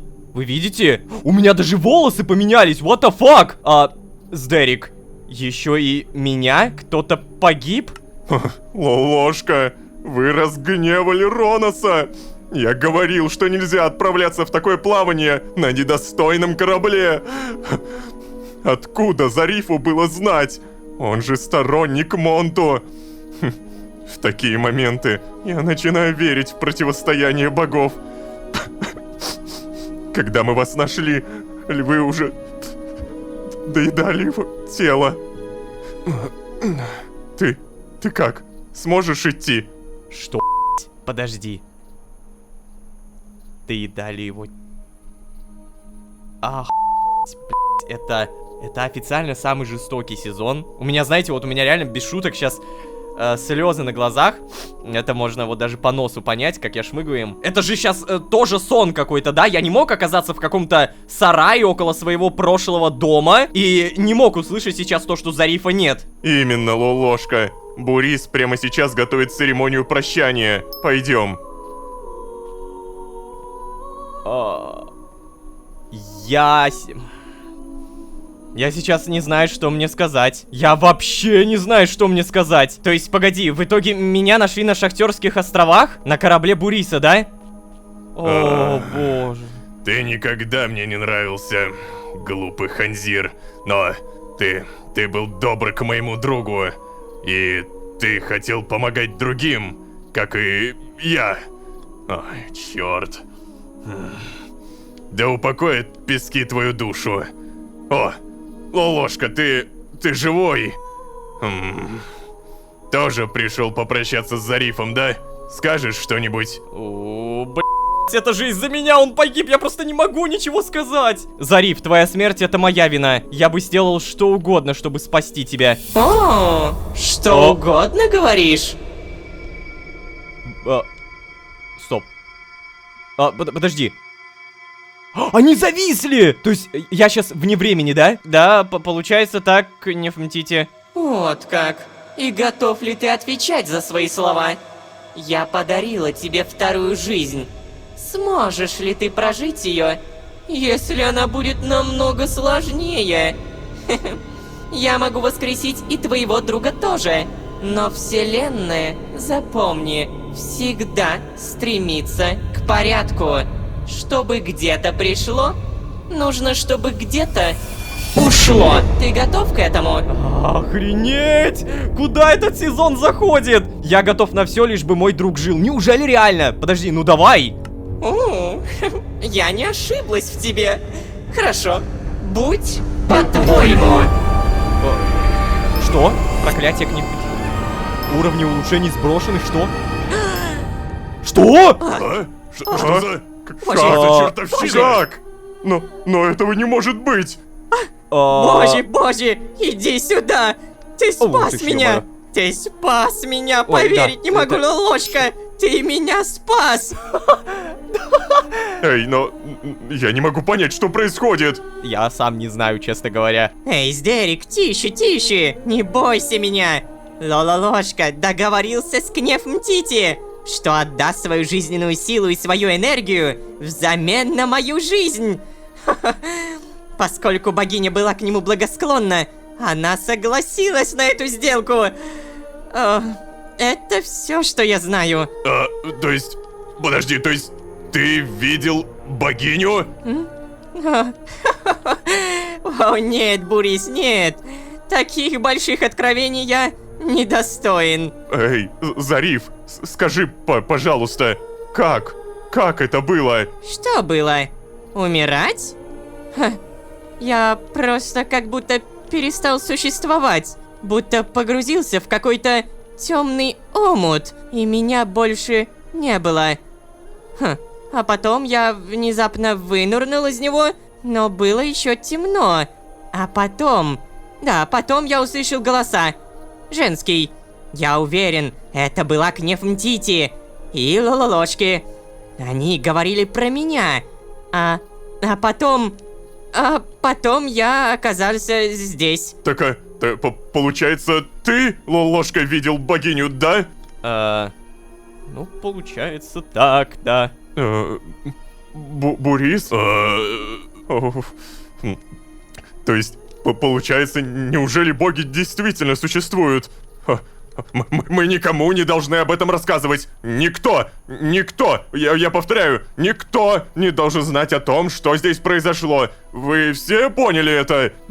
Согласен, строитель прав. Неизвестно, как отреагируют остальные. Но ничего хорошего точно не будет. Мы скажем, что вы попали в песчаную бурю. Вас выбросило на берег. И мы вас спасли. Стойте. А как вы оказались здесь? Я не понял. Это... Зариф. Ложка рассказал мне о своих планах отправиться на острова. И с момента, как он ушел, меня не покидало странное чувство. Как будто что-то грызло меня внутри. Вот прям здесь. И я не мог ни есть, ни спать. И на следующее утро я отправился в порт искать помощи. Да, и в это время я как раз приплыл к очередному базару. Сдерик мне все рассказал. И мы сразу же отправились на поиски. У нас был всего лишь 1 день отставания от вас. Моя красавица легко справилась. Ха-ха. Она у меня супер быстрая, если что. Ну конечно. Даже здесь не смог умолчать о своем превосходстве, да, Бурис? Да ладно тебе. В общем, мы, как вы уже поняли, подоспели как раз вовремя, чтобы увидеть, как ваш корабль разлетается. Да, Зариф, Ложка, мы видели, как вас кружило в песчаном вихре. Это было совсем не похоже на обычный шторм. Это скорее... Если бы меня спросили, я бы сказал, что я был свидетелем божественной кары. В какой-то момент мы даже потеряли вас из виду. Пришлось постараться, чтобы найти обломки вашего корабля. Я боялся, что пески все поглотили. Но внезапно небо расчистилось, и мы смогли увидеть островок Зеленого континента. Вот как-то так. А дальше Бурис с огненными стрелами прогнал львов. И вот, мы притащили вас. Точнее, Ложку. Сюда, вот. Так, короче, ребят, давайте ближе к делу. Я бы, конечно, хотел выбираться отсюда, но нет. Сегодня мы явно никуда не поплывем. Ого, черт. Сдерик все эти дни глаз не сомкнул. Я удивлен, что он вообще еще на ногах стоит. Да и Ложка, ты погляди на себя. Выглядишь отвратительно, парень. Мы тебя, конечно, всего обработали. Но левая рука твоя будет восстанавливаться еще долго. Честно говоря, мне бы тоже не помешало поспать да подумать. После всего произошедшего всем стоит отдохнуть. Отправимся в Нар завтра. Хра. Окей, а что насчет... получается, Абди же там остался. Я еще думаю, а где Абди? Вот моя тупая голова, да? Он же у Акетра остался. И Скульптор тоже. Так, погоди, мы в итоге приплыли снова на Зеленый континент. Помните, Зариф сказал то, что Шахтерские острова, на котором мы потерпели кораблекрушение, находятся близко к Зеленому континенту. Именно поэтому это единственное место, где нас мог спасти Бурис. Но! Я же надеюсь, за это нас не добавят в список. Мы просто пытались спастись. Боже мой, спустя кучу серий я снова появился здесь. Дома. В итоге все отдыхают, да? Сдерик, ты уснул? Да. Нет, я не сплю. Я слишком волнуюсь. Но держать глаза открытыми просто уже нет сил. Может, еще что-нибудь скажешь тогда? Нет. Мне не хватает знаний, чтобы понять, что произошло. Ну, там это статуя бога Хэтентепа, можешь пойти помолиться. Лолошка, я правда рад, что ты жив. Я тоже рад, что я жив, но боже мой! Мы могли пожертвовать Зарифом. Я просто не совсем понимаю, что произошло в момент, когда я согласился возродить Зарифа. Я все такой же... Ой, бляха. Ты погляди на мой скин. Охренеть! То есть у меня теперь рука разорвана. Ну как, не рука, а получается мое худи, моя одежда. Посередине тоже разорвана. Мои волосы нарастопашку. Так, сзади, получается, тоже рукав. Ну, в целом, больше скин не поменялся. Обалдеть! Это так необычно, уж точно. О, кстати, Зариф, что-нибудь скажешь? Хочу понять в итоге, что на меня накинула Кнеф Мтити. О, знаешь, Лолошка, я все еще чувствую, как будто я мертв. Странное, наверное, ощущение. Еще что-нибудь? Я уже точно никогда не буду прежним. Справедливо. Смерть не каждый может пережить. Необычный сюжет закручивается, честно говоря. Я просто даже не знаю, как это комментировать. Мне бы вот реально понять, что в итоге Кнеф Мтити на меня наслала. Может быть, здесь что-нибудь? Е-мать! Действует проклятие. Эффективность улучшений снижена. Подожди. У меня все сбросилось до нуля! Охренеть! Охренеть! Охренеть! Минус 70% опыта. Подожди, что? Я могу теперь переделывать скоробеев в других скоробеев? Ну-ка. Клево! Я просто взял и из 30 серебряных сделал 10 золотых. Так, давайте пока не будем прокачиваться. У меня все по нулям, то есть я не могу теперь использовать... Я не могу использовать железную кирку. Я вообще ничего снова не могу использовать. Так, Бурис, давай с тобой поговорим. Может быть, скажешь об этой ситуации что-нибудь? Она такая необычная, черт возьми. О, Лолошка, я даже представить себе не мог, что привязался к перепалкам с Зарифом. Блин, а. Еще что-нибудь? Знай, мы правильно решили, что не будем никому об этом рассказывать. Да, вот тут я полностью согласен, то, что это правда лучше никому не знать. Мало ли к чему это приведет, к каким-то плохим последствиям. Еще что-нибудь? Нет, я не знаю. Я все еще не понимаю, что произошло. Ладно, окей. Кстати, а где твоя команда? Там? Или ты один приплыл? Вряд ли один, конечно. Просто, когда надо, покажут команду. Когда не надо, не покажут. По итогу, дамы и господа, добро пожаловать домой. Мы снова здесь, на зеленом континенте. Я, честно говоря, уже успел даже позабыть, что здесь, как здесь. Растения, все вещи остались, кстати говоря. В общем, давайте о главном. У меня все пропало! Пропало абсолютно все, черт возьми! Вы просто поглядите на это. Так, мне нужно, наверное, восстановиться или что-то подобное, да? По-моему, раньше здесь было на одну способность меньше. Какая-то новая появилась, да?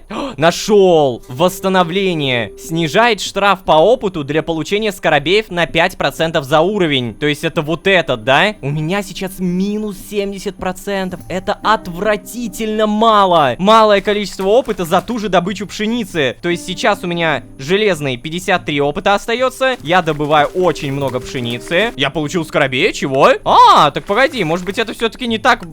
Не так плохо, не, все окей. Наверное, это связано с тем, что сейчас у меня нулевой уровень, и начальный опыт идет куда быстрее. Поэтому даже добыча пшеницы сейчас для меня это просто жесть какая лафа. Я могу много начального опыта получить даже на ней.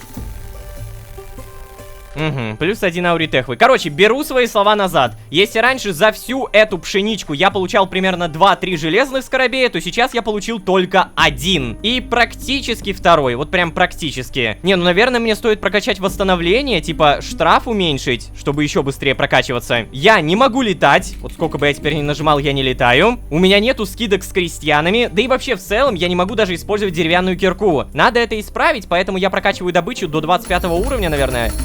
Поехали! Все, та-дам! Железная кирка, снова железная кирка. Каменный топор я теперь могу использовать. Во, железный меч. Минимальный уровень боя 10. А почему теперь 10?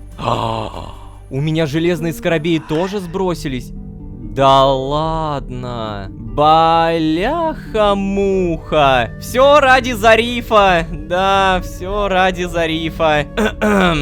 Ну, я даже не знаю теперь, с чего начать. Мне, наверное, нужно идти снова в кирку, да? То есть скорость добычи с киркой по-любому качаем. Далее надо будет... Я не помню уже, как я это все прокачивал, боже. То есть, по-любому, вот, скорость добычи с киркой. Мы идем до нее, броня появляется, скорость появляется. Вот мы прокачали, неплохо. Далее, по-любому, нужен шанс удвоенной добычи. Пойдем мы через самоцветы, потому что самоцветы это тоже какая-то имба. Мы это по-любому прокачиваем. Шанс на бесплатное зачарование прокачиваем. Силу зачарований прокачиваем. Шанс вернуть стрелу и удвоенная добыча. Все. Да. То есть мне теперь придется реально снова выбирать, куда пойти, учитывая то, что железных скоробеев я теперь добываю явно куда медленнее. Все. Я же, по идее, железную кирку теперь могу снова быстро использовать, да? Проверка.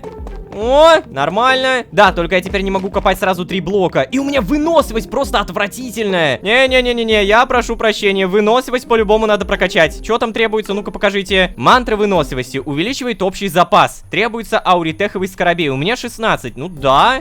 Качаем, наверное, до уровня 5-го хотя бы. А вот своего единственного скоробея я потрачу действительно на восстановление. Снижает штраф по опыту для получения скоробеев на 5% за уровень навыка. Бам! Все, у меня теперь минус 65%. Если я прокачаю до 10 уровня, то это получается у меня будет минус 20. Ага, то есть я не могу избавиться полностью от этого штрафа теперь, да? Это потому что у меня теперь что-то с рукой? Кстати, подожди, а это левая рука, я могу в нее что-то положить? Ну-ка. Что?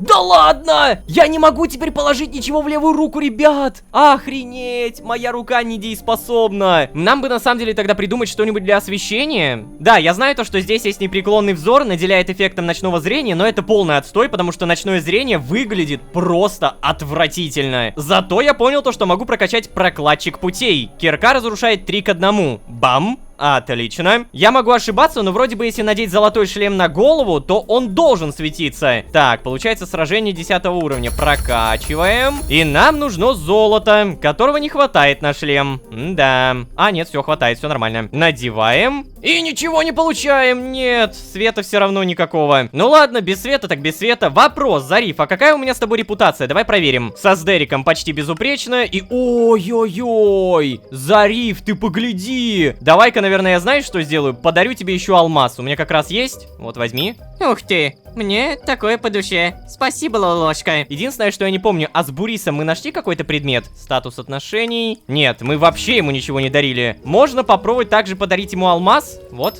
О, вот это по-нашему. Я так понимаю, алмаз это что-то универсальное, да? Поздравляю, найден первый предмет, который понравился Бурису. И мы сразу же попали в точку. Кстати, у меня есть догадка, то, что скорее всего Синдбад мертв. Знаете почему? Он не мог выжить на маленькой лодочке. Если даже корабль Зарифа не смог выдержать эти пески, то сами понимаете, что могло произойти с Синдбадом. Так, короче, мне явно дают хоть какое-то время, чтобы я восстановился и нафармил опыт. Именно поэтому прямо сейчас мы будем рубить, добывать и рубить. Ехала!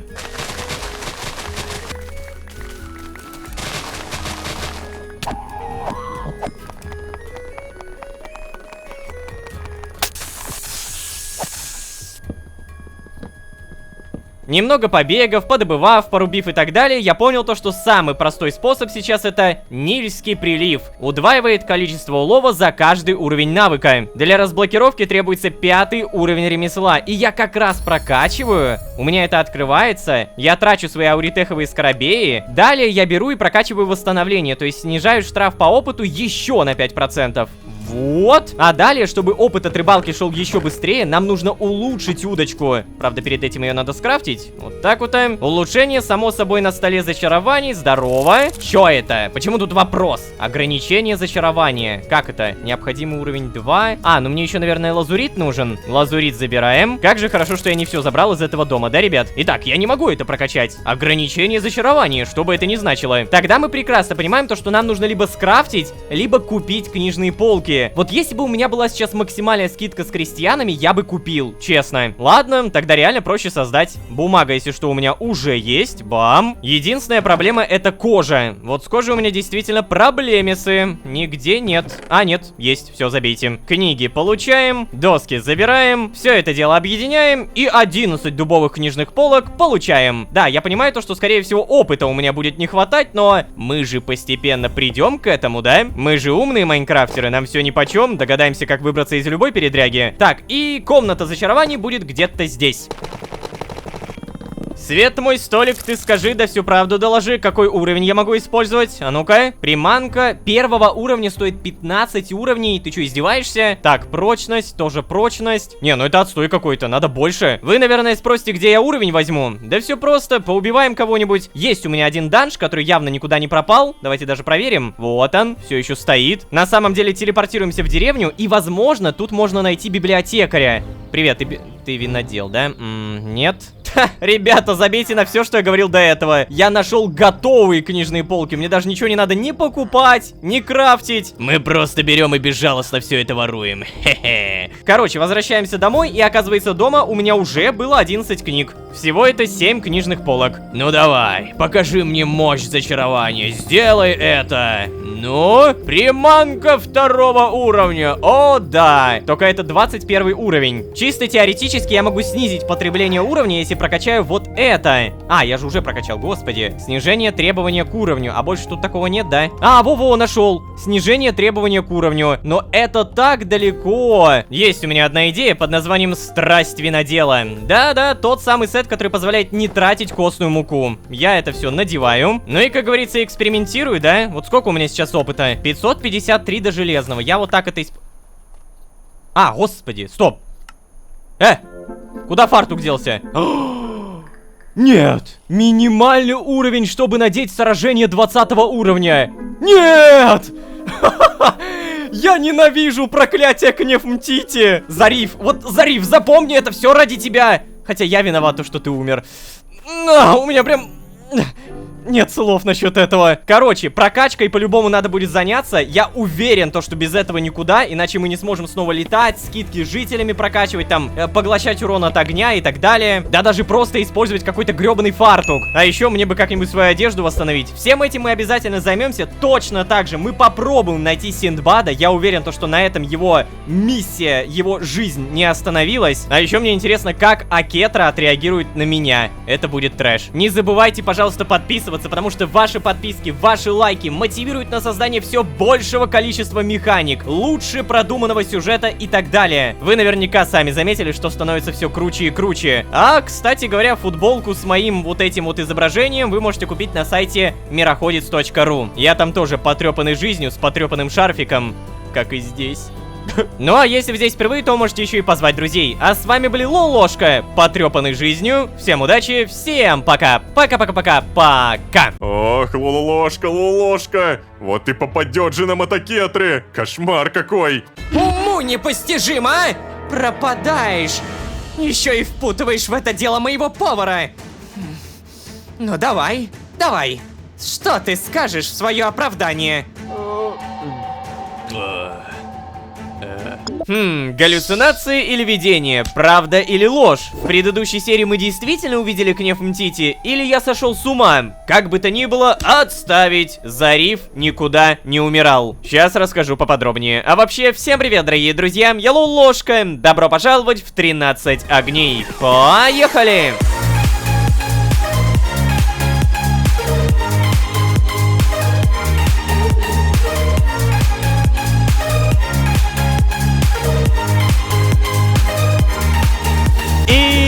Снова всем привет, дорогие друзья, я Лолошка. Добро пожаловать в 13 огней. Сезон, в котором мы пришли договориться и договорились. Просто представьте, вы упрашиваете друга на заведомо опасную авантюру. Он кое-как через ваши уговоры соглашается, а потом... погибает из-за вас. В реальной жизни на этом все. Никакого хэппи-энда не существует. Но здесь мы почти буквально отдали всего себя взамен на спасение Зарифа. Левая рука у меня поломана, не функционирует, одежда испорчена, мой непоколебимый шарфик разодран, а все навыки статуи бога фараона сброшены. Да, действует проклятие. Эффективность улучшений снижена. Да, мы еще и получили штраф на будущую прокачку. Сейчас минус 60% опыта, а было вообще минус 70. Да, это все звучит отвратительно, но этот важный шаг точно даст нам хорошую концовку, я уверен. Как будто это очевидно. Лучше живой человек, чем какие-то навыки. О, и кстати, напоминаю, в этих непонятных галлюцинациях Кнефмтити сказала, что именно я должен спасти Миср, то есть Египет. Я если честно, ничего не понял, но у меня есть одна маленькая просьба. Бога ради, дайте мне хотя бы узнать, кто я такой! Ну какое нафиг спасение? У меня ж буквально рука поломана! Надеюсь, леди Акетра меня не выкинет. Пожалуйста, не выкидывайте меня, я буду скрывать. Рука не поломана, все нормально. Короче, следующий день наступил, а именно на этот следующий день мне Бурис сказал то, что мы отплываем обратно в Нарфанис. Так, только вопрос, а где Бурис? Эй, кто-нибудь? Не только Буриса, нет также с Дерека, нету Зарифа. Алло, я что, один что ли остался? Я все проспал? Ладно, я уверен, то, что надо просто подождать, но ждать мы тупо не будем, потому что, во-первых, надо как-то вот здесь вот это все восстанавливать, а во-вторых, раз уж мы собираемся возвращаться в Нарфанис, надо забрать все нужные мне предметы. По-любому это будет стол зачарования. Здорово! Как бы я не хотел оставить тебя здесь, но нет, в Нарфанисе тебе будет самое место. А, супер, зачарования точно будут. Так, и проверим, что я могу еще забрать. Золотая кирка, нет. О, точно, меч из стали души, бога ради. Я совсем про него забыл, а это же дорогая штука, напоминаю. Здесь мне, наверное, ничего не понадобится, разве что косточки. Тут точно ничего. Блоки по типу камня и дерева я и так смогу добыть. А вот песок душ я, наверное, заберу, да. Это редкая штуковина. Еда, что насчет нее? Наверное, здесь нет ничего такого редкого. И что я могу подарить при этом. Но вот костная мука, опять же, забираем. Чисто по приколу можно даже потратить. Вперед.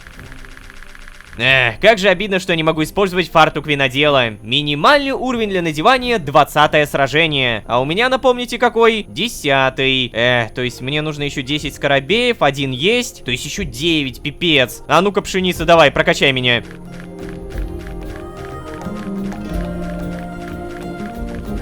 О, ауритеховый скоробей. Нет, ребята, мне нужно золото. Обалдеть, такого никогда не было. Максимально пустое поле, и я получил 0 железных скоробеев. То есть раньше я получал хотя бы одного, хотя бы двух. Это все из-за минус 60% опыта. То есть мне по-любому надо прокачивать вот это, восстановление. Снижает штраф по опыту на 5% за уровень. Я думаю, то, что самый крутой способ прокачиваться, это пойти на рынок Нара и там выполнять задания. Напомню, что за одно задание дают реально очень много опыта. И вполне реально за один квест мы получим одно золото, 2 серебряных. Эй, Лолошка, доброе утро. Привет. Это, как у тебя твоя рука поживает? Ну, побаливает немножко. Но зато ты погляди на себя сегодня, вот, лучше выглядишь, чем вчера. Ой, господи, сколько же на тебя всего свалилось-то, а, парень? Угу. Так, и что у меня? Бурис, хватит разговаривать со мной так, будто мы друзья. Из-за тебя я оказался в рабстве. Ого! Это, по-моему, вообще первый раз, когда я могу что-то типа приструнить Буриса. Бурис, я сам виноват во всех своих бедах. Я постараюсь больше не гневать богов. Ох, Бурис, я чувствую себя отвратительно. Я не мог спать, потому что привык спать на левом боку. А теперь не могу. Мой разум не может понять, что вчера со мной произошло. И почему я все еще живой. Мы не можем отрицать то, что да, Бурис вроде как пытается мне помочь, мы не знаем его выгоду, но при всем при этом пытается помочь. Правда, вся его помощь, она всегда была завуалированная. Как-то так. Давайте я попробую его породить. Эй, Лолошка, не парься, я тебе помогу, ты ща только дома будь, я приеду, я тебе все расскажу, я сам все узнаю. Пока. И самое главное, даже о рабстве он говорил завуалированно. Он просто говорил то, что я пристрою вас к некой леди Акетре. А о том, то, что нас продали, мы узнаем только в самом доме леди Акетры. Так что да, мне вот эта вот часть Буриса не нравится, как бы он ни пытался помочь. Короче, мне в любом случае нравится то, что я впервые могу хоть как-то его приструнить. Поэтому да, хватит разговаривать со мной так, будто мы друзья. Из-за тебя я оказался в рабстве. Эй, парень, успокойся. Из-за меня? Да это же лучшее, что я мог сделать для тебя. Ты что, хотел оставаться вот здесь, да? Где идет дождь и змей? Или... Да ты просто сам посмотри. Где у твоего дома даже нет толком стен, а из цивилизации только полуразрушенные сараи, да? Ложка. Да ты хоть знаешь, сколько сил у меня ушло на то, чтобы пристроить всех твоих друзей с тобой? Однорукий скульптор, тощий измученный абд и уволенный строитель. А во главе у них непонятно кто, с непонятной историей и неизвестными способностями. Тьфу, блин! Не говоря уже даже о том, что за те копейки, что ты мне дал, сделать тебе нормальные документы было просто практически невозможно. То есть ты хочешь сказать, что для тебя в этом не было никакой выгоды, да? Ну и зачем же ты тогда взялся мне помогать? Я ни о чем из этого тебя не просил, Бурис. Мне было вполне комфортно здесь. Я не хочу с тобой больше разговаривать. Отвези меня в нар и больше в моей жизни не появляйся. Воу, ладно, не настолько я хотел его приструнить, окей? Типа, давай продолжим диалог. То есть ты хочешь сказать, что для тебя в этом не было никакой выгоды, да? Ну и зачем же ты помогал тогда? Ну, парень, ты не поймешь. Ну так ты объясни понятно. Бог с тобой, парень, ладно. Люди по всему Мисру страдают. Богатство сосредоточено в руках ограниченной группы лиц, большинство из которых, как ты уже понял, засели в Наре. Бедность, которую ты видел, Лолошка, это далеко не самое дно. Гезира, Храмовый архипелаг, Лазатеповый пролив, Шахтерские острова. Там люди живут в тотальной нищете. А здесь, ты погляди, здесь, на Зеленом континенте, добывать еду несложно. Она растет, бегает вокруг сама. В других частях Мисра дела обстоят намного хуже. Люди, даже абды, они не заслуживают такой судьбы. Короче, парень, обычно я не рассказываю такого тем, кому не доверяю. Но ты уже видел кое-что и наверняка неверно истолковал. Короче, я перевожу беженцев с других островов в Нар, пристраиваю их в дома не слишком обеспеченных жителей. Даже такая жизнь лучше, чем то, что у них было в родных местах. Понимаешь?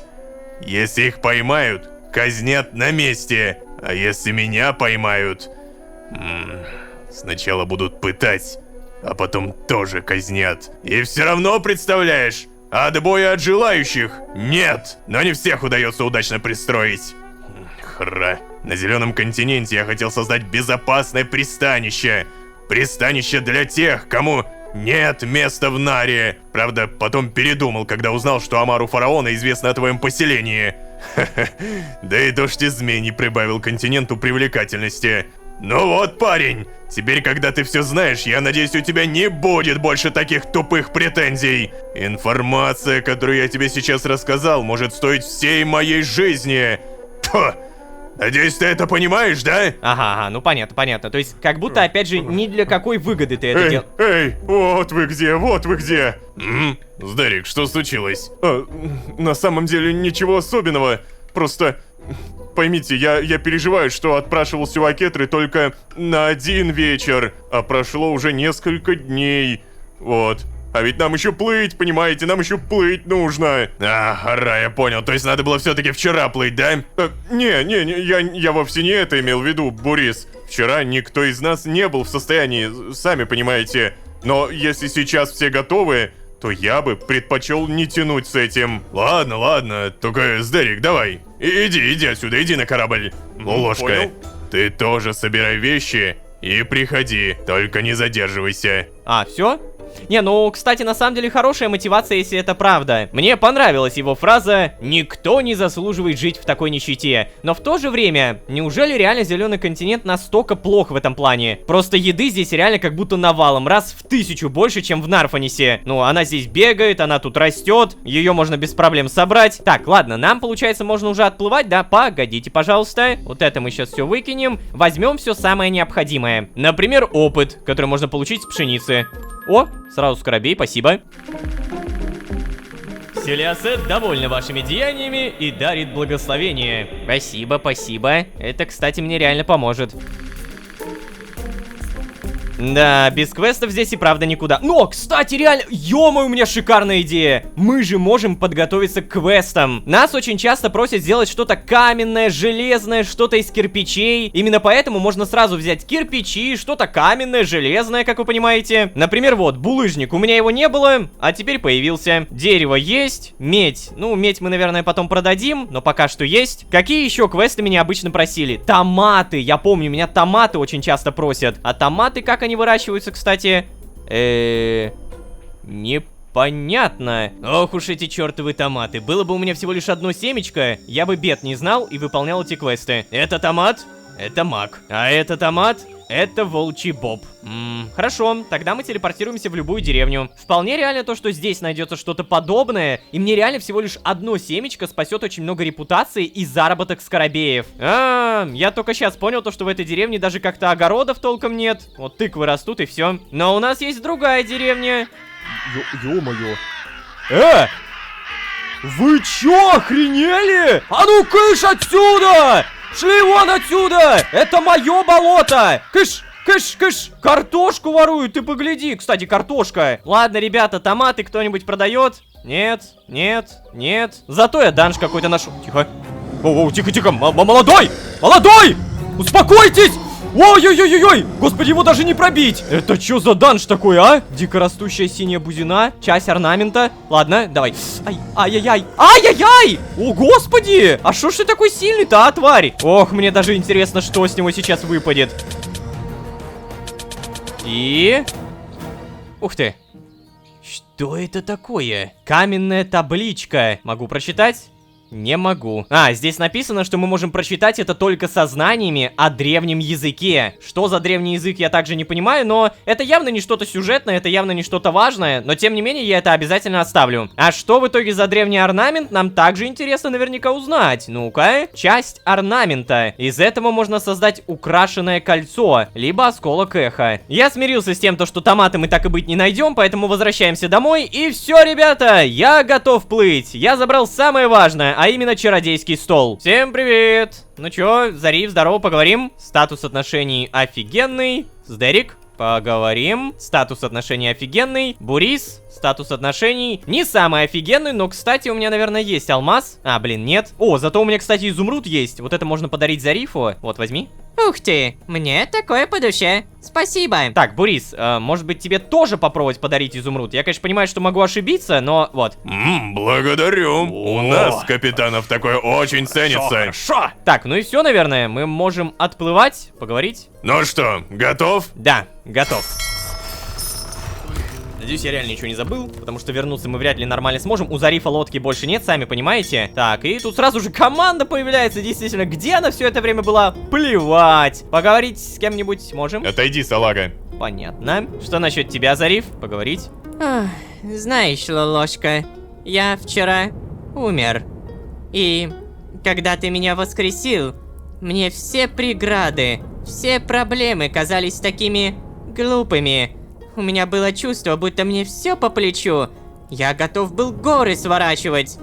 А сейчас, Лолошка, я уже не так уверен. От моего корабля остались только щепки, да и те потонули в песках.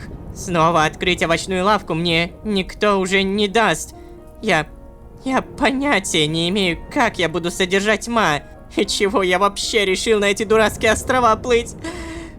Нет, ты не подумай, Лолошка, я на тебя не в обиде. Я тебя совсем не виню, если что, не виню, правда. Я сам согласился, хотя знал, что это опасно. Но я без понятия, что мне теперь делать. Ты меня не считаешь виноватым? Серьезно, подожди. Да я ж буквально тебя заставил, я ходил вокруг да около. Уверен, все как-нибудь образуется, Зариф. Я считаю, что в случившемся большая доля моей вины. Я постараюсь что-нибудь придумать. Вот, хорошо, что здесь есть такой вариант. Для поклоняющегося Монту ты слишком много ноешь. О, отвратительно. Ну да, конечно, это моя вина. Одно твое стремление мне помочь очень многое для меня значит. Спасибо, Лолошка. Да пожалуйста, я правда еще ничего не сделал. Ну то есть, на самом деле я, правда, вот когда в предыдущей серии сказал, что у меня глаза на мокром месте, я не наврал. Ну то есть там, я буквально понял то, что я такую дичь сделал. Поэтому я по-любому заглажу перед тобой вину, Зарифка. Я не знаю, лавку тебе открою. Вот не знаю, лавку, да. Так, ладно, Сдерик, поболтаем. Ох, Лолошка, вот и попадет же на мотокетры. Кошмар какой. В основном, конечно, мне, но самое глупое, я почему-то совсем не об этом думаю. Нет, я понимаю, что насущные проблемы должны волновать меня сильнее всего, но вчера я узнал о существовании богов. Ох, я как бы и так верил в них, конечно, но скорее как в какую-то абстрактную идею. А тут вот она! Живое доказательство! Доказательство того, что гнев Мтити существует! У меня так сердце колотится от мысли, что мы в этом мире не одни. Я всегда знал, я верил, что в мире есть что-то большее. Что-то, чего нам, простым смертным, не суждено постичь. Интересно, какая она? Скажи, какая она богиня смерти? Уф, ну слушай, вполне реально, что у меня были галюны, и может быть это я своей силой как-то воскресил Зарифа, а сам подумал то, что это богиня. Так, ну что я могу сказать? Огромная, она и правда большая, пугающая и опасная. В ее глазах плещется смерть, а улыбка ее опасна и остра. Очень похожа на обычного человека, только побольше. Вообще, наверное, вот это пугающая и опасная. Улыбка у нее действительно была опасной и острой. Вот это. О, невероятно! Ложка, ты даже не представляешь, я так счастлив, что знаком с тобой. Мы только недавно перешли на «ты», но у меня чувство, будто я тебя уже прям реально давно знаю. Ладно, шуршание песка так убаюкивает. Надо попробовать поспать, чтобы предстать перед гневом Акетры полным сил.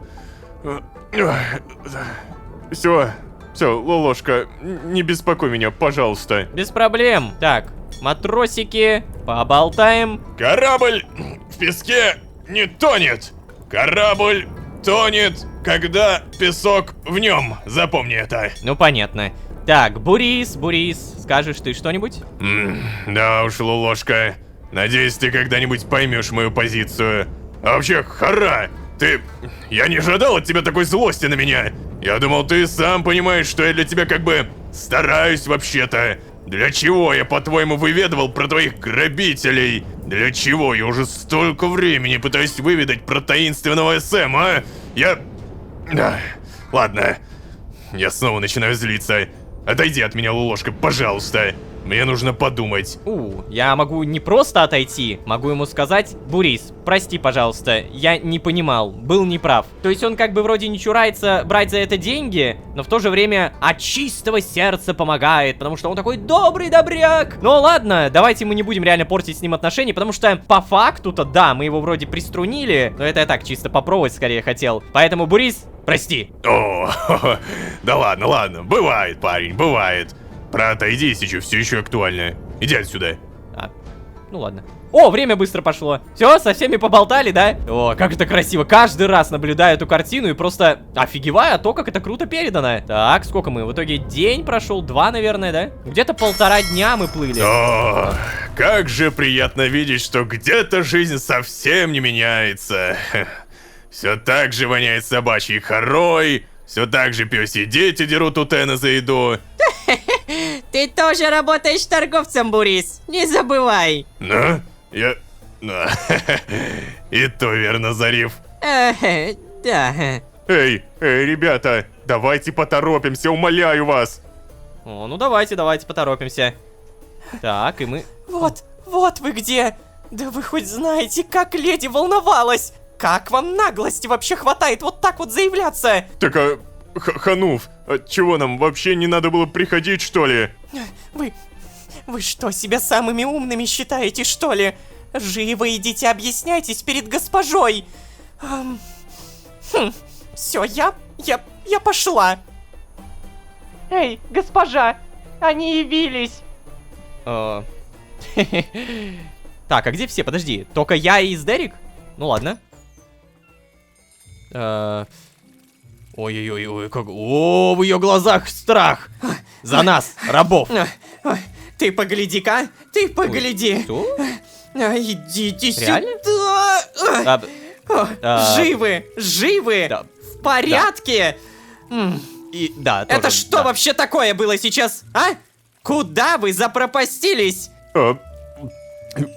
Акетра, простите, мы... Я знаю, Сдерик, знаю!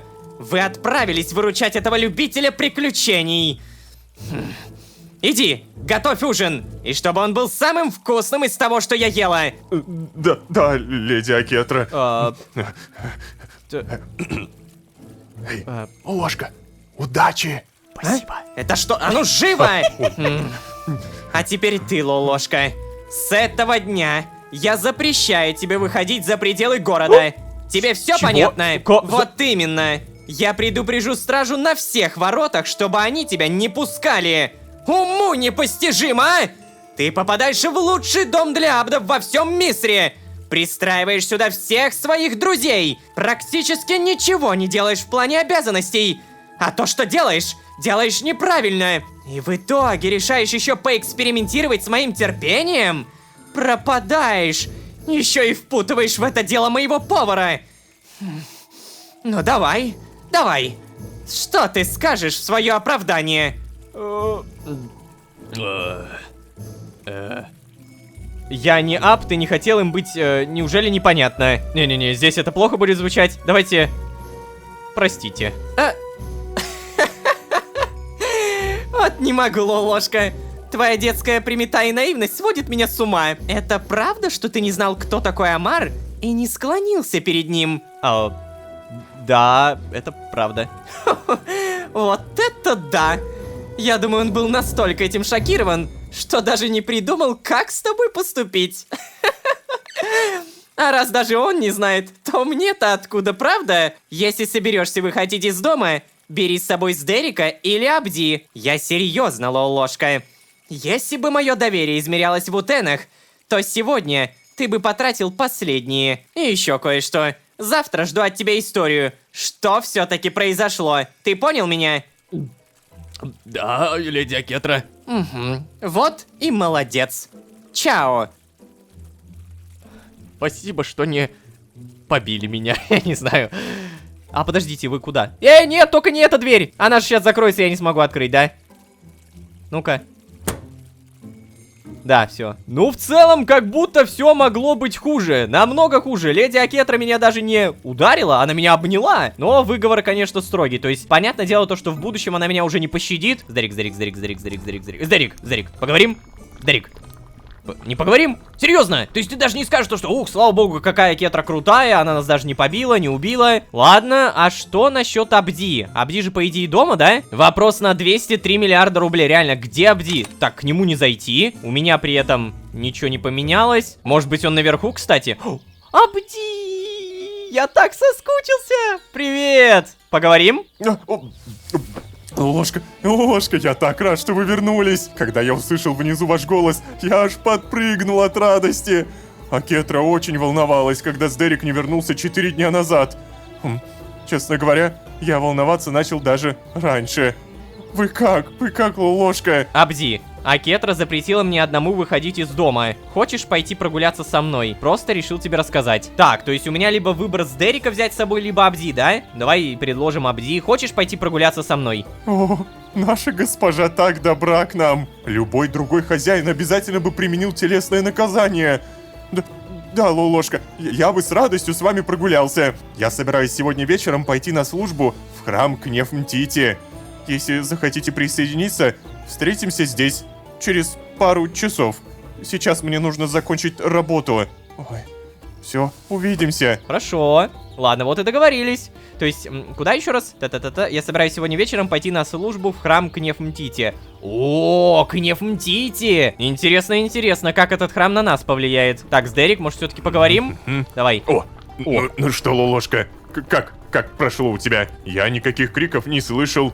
Но у леди Акетры, кажется, свои методы воспитания. Сдерик, Акетра запретила мне одному выходить из дома. Хочешь пойти прогуляться со мной? Просто решил тебе рассказать. А мы можем позвать сразу двоих? Давай-ка, хочешь пойти прогуляться?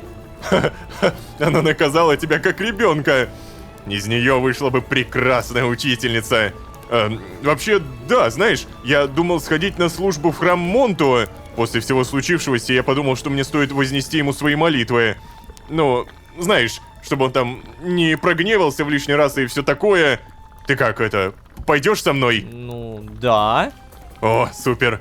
Мне сейчас, если что, нужно пожарить лососевые стейки, чтобы Акетра была мной довольна. А потом можем пойти. Вот, подходи через пару часов. Я как раз закончу. Ага. Погоди, у меня реально выбор, то есть... Надо было просто нажать, короче, просто сказал, тогда у меня бы не было выбора. А как это теперь, интересно, сработает? Типа я реально двоих позвал, по сути. Так, 2 часа должно пройти. Чё мне эти 2 часа тут делать? Вообще мне запретили выходить за город, то есть, по сути, из дома-то я могу выйти, да? Я не могу даже... А что мне реально делать? Какие у меня задания есть? Давайте проверим. Отпор Тоифетуну. О, кстати, я не читал этого. Это был сон? Это была реальность? Я разговаривал с собой богиней смерти? Она сказала мне, что я должен собрать вместе все артефакты. Интересно, она это говорила про огни? Богиня сказала, что я единственный, кто может противостоять Тоифетуну. Если бы я только знал, что это такое. Да, больше вопросов, нежели ответов. То есть, по сути, у нас теперь есть... Нужно разузнать о боге фараоне побольше. Надо узнать про Синдбада, как он там. И самое главное, нужно дать отпор Тоифетуну. Все больше каких-то больших заданий, а я из дома выйти даже не могу. Что ж, получается, мне нужно сейчас не поспать, это точно, потому что 2 часа это явно не сон. Мне нужно по-любому сложить вещи и боги, ребята. Наконец-то я могу обустроить свою комнату. Так, ребят, у меня сейчас большущая к вам просьба. Леди Акетри, не передавайте. Так, куда? Теперь здесь будет верстак.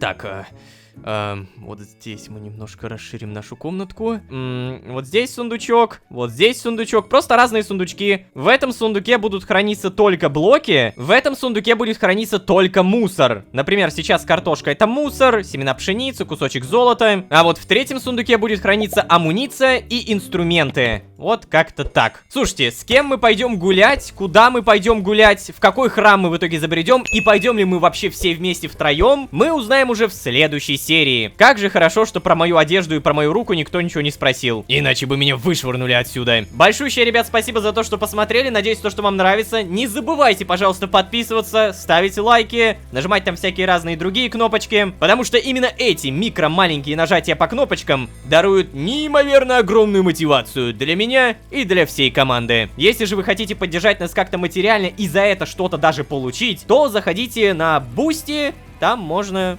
поддержать и даже получить эксклюзивный контент. Еще раз благодарю, а если вы здесь впервые, то можете еще и позвать друзей. А с вами были Растрепанный Лолошка и Возвращение домой. Всем удачи, всем пока. Пока. Я знаю, Тоифетун преследует какие-то свои цели, но я добьюсь твоего главенства, Монту! Я добьюсь этого! Ложка, аккуратно. Что за... Это, я так понимаю, ваш больной, да?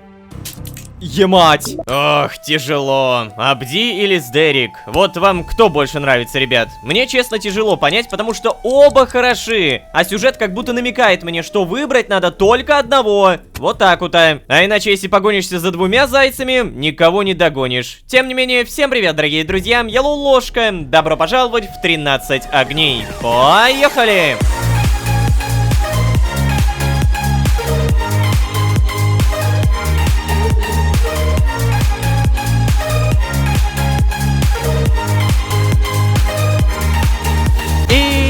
Снова всем привет, дорогие друзья, я Лолошка. Добро пожаловать в 13 огней. Сезон, где мы отыгрываем лучшего друга. Нет, стоп, фигня какая-то. Мы не отыгрываем лучшего друга, мы являемся лучшим другом. Абди и Сдерик правда крутые, у нас офигенные отношения. Один наивный добряк, а другой душа компании. Я говорю это к тому, что мне хочется верить, что сюжет не будет подталкивать меня к выбору только одного из них. Хотя в предыдущей серии у меня нечто подобное уже появилась. Через 2 часа Сдерик идет в храм Монту молиться. И точно так же через 2 часа Абди идет в храм к Нефмтити молиться. Тот и тот меня позвали, а я ничего умнее не придумал, как дать согласие обоим. Какой же я тупой. Как я буду в 2 местах одновременно? То есть, скорее всего, с кем-то придется отказаться, и, скорее всего, из-за того, что я дал согласие, но не пошел, у меня упадет репутация. Обидно. Но самое главное, что нужно понимать, это только мои догадки. Все, уяснили. Теперь убираем все ненужное.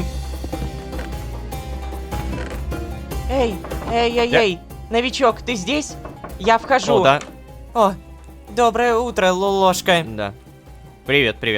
Если что, то леди сегодня уже уехали, но строго наказали мне следить, чтобы ты из дома один не выходил. Даже так? Да, и вообще я считаю, что леди к вам слишком благодушны. Вы все не заслуживаете такого отношения и такой доброты. Ну зачем ты так? Ну что это за знакомство? Ну ё-моё. Любви Акетры хватит на всех, Халима. Не нужно этой ревности. Халима, я новенький в мире абдов. Мне еще многое непонятно. Пожалуйста, будь снисходительнее. О, или вот это. То есть ты сомневаешься в правоте нашей госпожи, Халима? Хе-хе-хе. Если мне сказали, что все нормально, значит все нормально, понятно? А, ты зачем такое Ну, знаешь ли... Сегодня вечером придет врач осмотреть твои раны. Будь к этому моменту дома. Да. Ну, в целом я ее победил, да. Я уделал рабыню, раб против раба, вот до чего я докатился, йоу. Скоро будем драться в грязи. Так, ну ладно, куда ты в итоге... А, стоп, она не исчезла.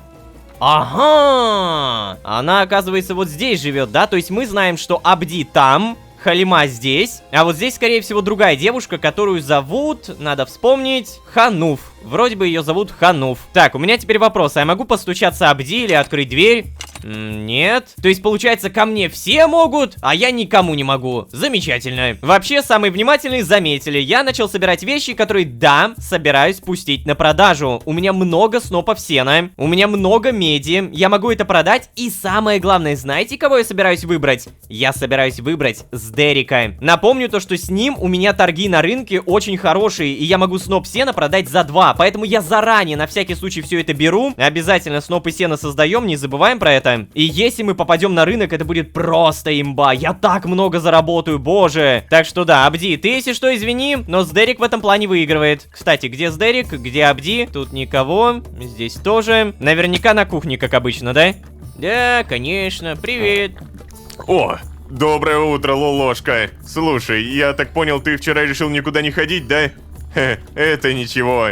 Тем более, что я тоже поленился и не пошел. Но... знаешь, теперь я очень сильно боюсь прогневать Монту. О, да. Поэтому сейчас доедаю и иду.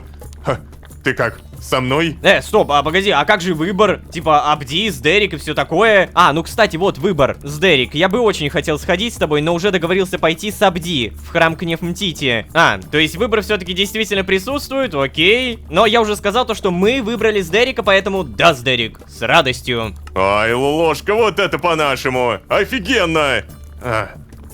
Странное слово, да? Ну, есть такое. Я, знаешь, иногда использую всякие странные слова. Так, ладно, сейчас, подожди. Ну все, я готов.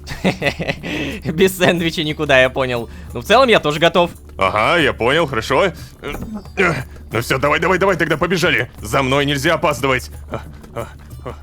Ладно, подожди, а мы разве Абди не должны что-то сказать по типу «Извини, что не пошел с тобой» и все такое? Ладно, Абди, если ты меня слышишь, прости. Пойдем. О, господи. Ох, Лолошка, ведь знаешь, я ни разу не ходил в храм с другом. Просто строители, с которыми я работал, они были... скажем, они... не особо интересными собеседниками, в общем. А служители храма ХТНТ посчитали меня слишком тупым, чтобы удостоить внимания.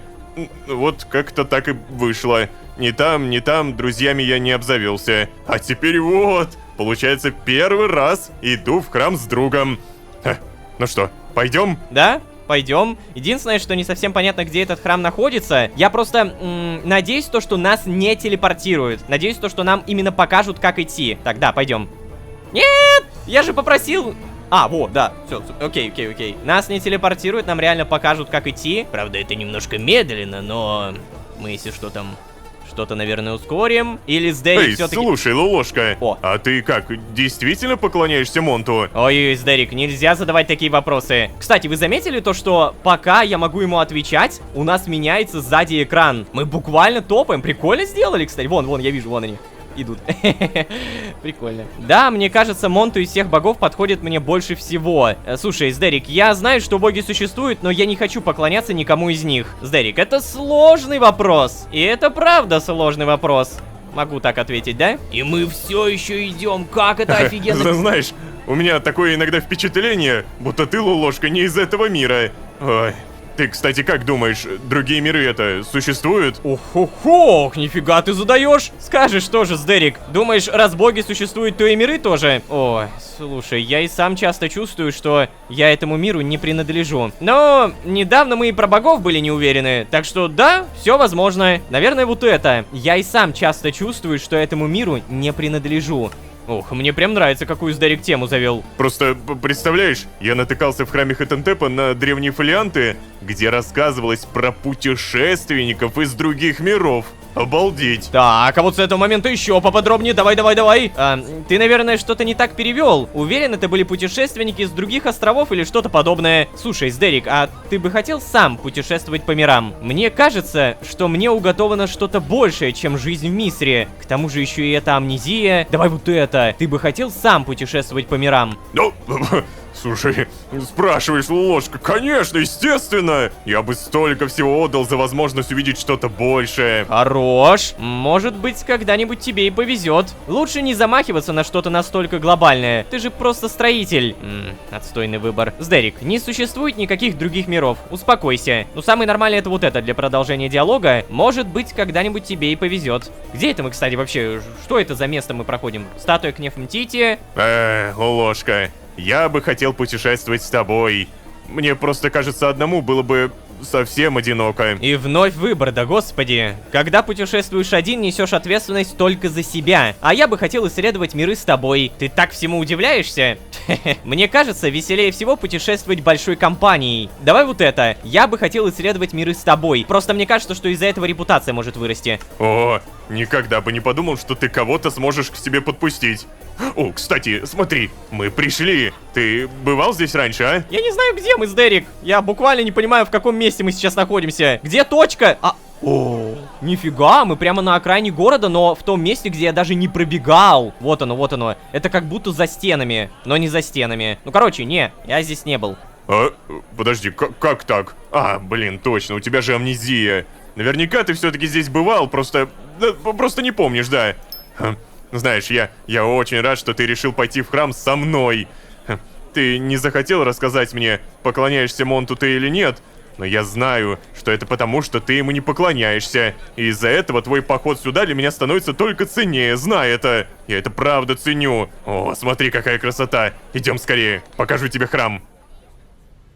Ну-ка. О, это ж тот самый. О, великий Монто!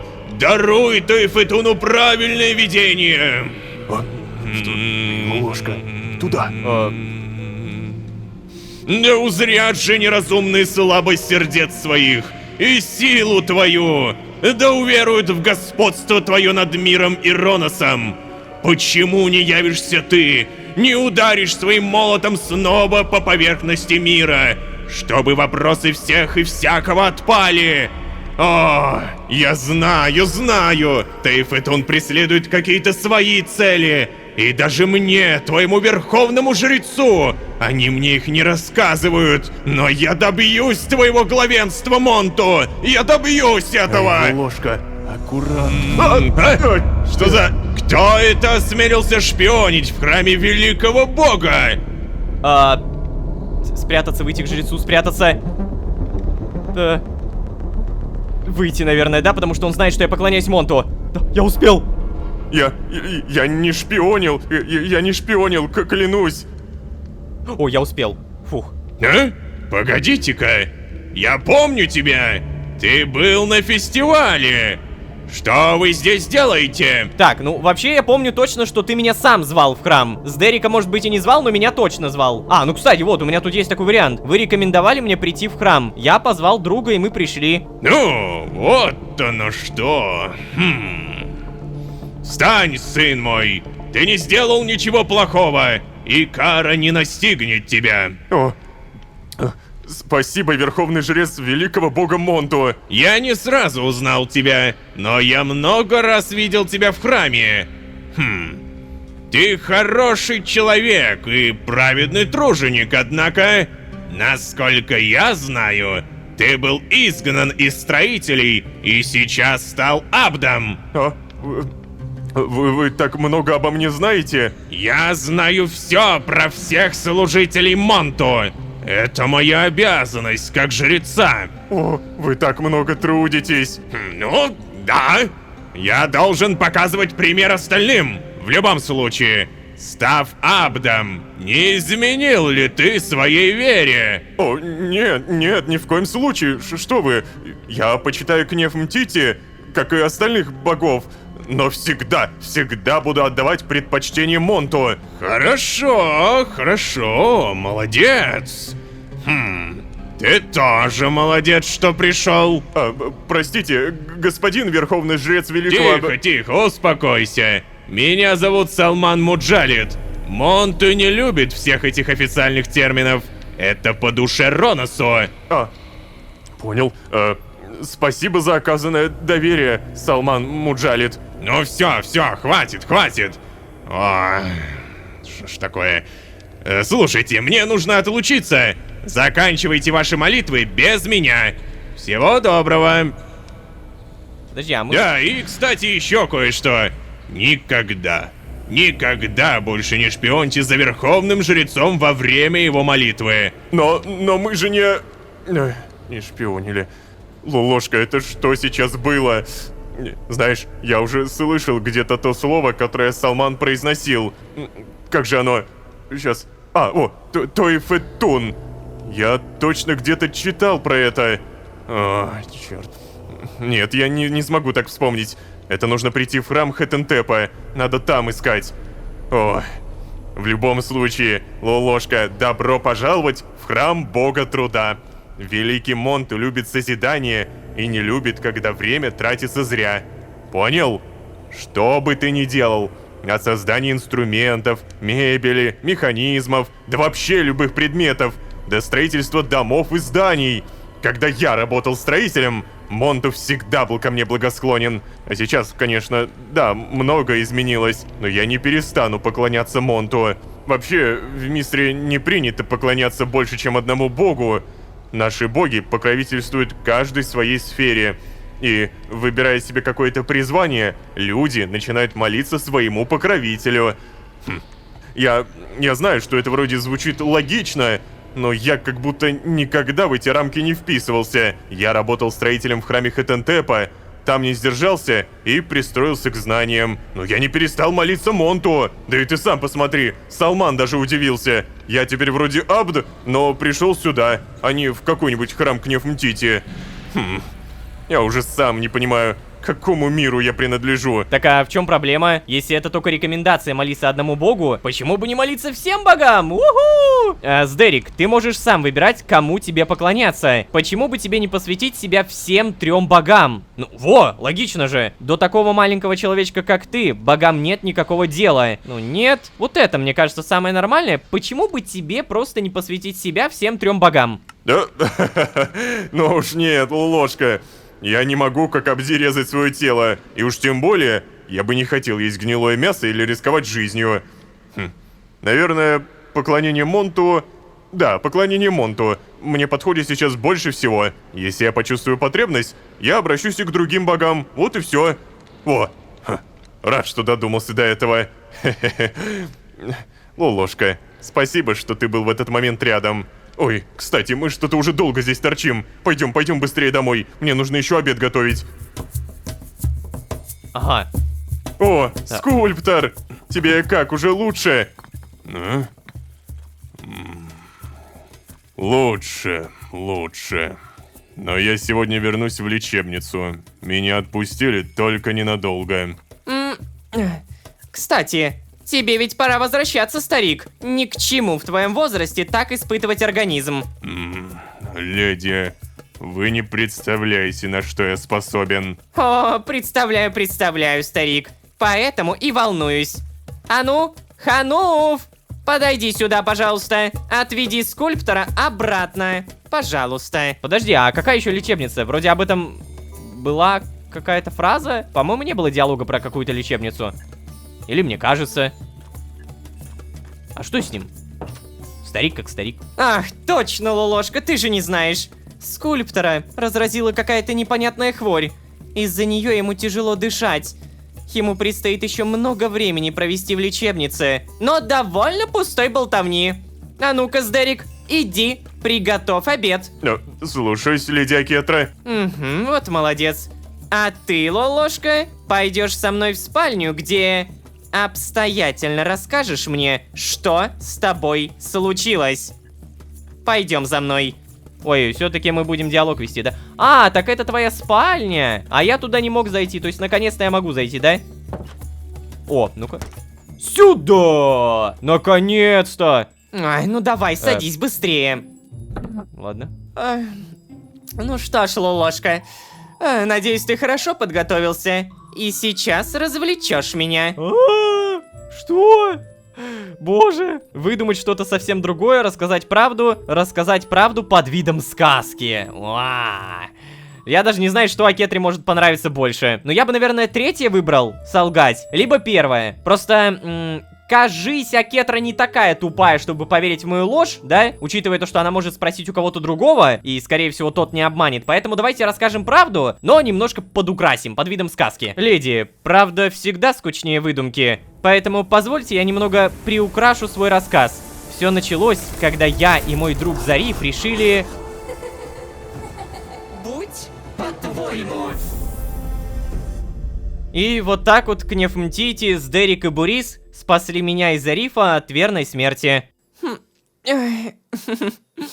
Да уж, не ожидала я, что такой молчун, как ты, окажется таким искусным рассказчиком, Лолошка. А часть, где ты приплел кару Монту за то, что соврал до этого жрецу, а львы, а появление Кнеф Мтити и спасение Зарифа. Браво, браво, Лолошка. Мне очень это понравилось. Ой. Я рада, что ты сразу предупредил меня, что часть этой истории — выдумка. Я обязательно хочу услышать что-нибудь еще от тебя. Но скажи-ка мне на милость единственное. Часть, где лодка Зарифа разлетается в щепки. Это правда? Стоп, подожди. Ты не поверила в львов, в Кару, Монту и так далее? Ну, на самом деле, даже хорошо, что я сказал, что это сказка. Да, вот про лодку Зарифа, к сожалению, правда. Из-за меня мой друг лишился возможности заниматься бизнесом. Так, а что здесь еще? Нет, это я придумал, леди Акетра, чтобы звучало трагичнее. Да, это правда, но ничего страшного в этом нет. Давайте вот это. Из-за меня мой друг лишился возможности заниматься бизнесом. А что ж ты раньше-то мне об этом не сказал? Я обязательно этим займусь. Опять беспокоит. Войдите. Здравствуйте, леди. Там пришел врач, которого вы на сегодня заказывали. Ой, это, наверное, мое, да? Ну так и чего же ты стоишь? Пригласи его сюда, чтобы он осмотрел ложку при мне. Да, хорошо. Запомнила. Мы теперь враждующие рабы, да? Стоп, погоди. Что за скопление скинта?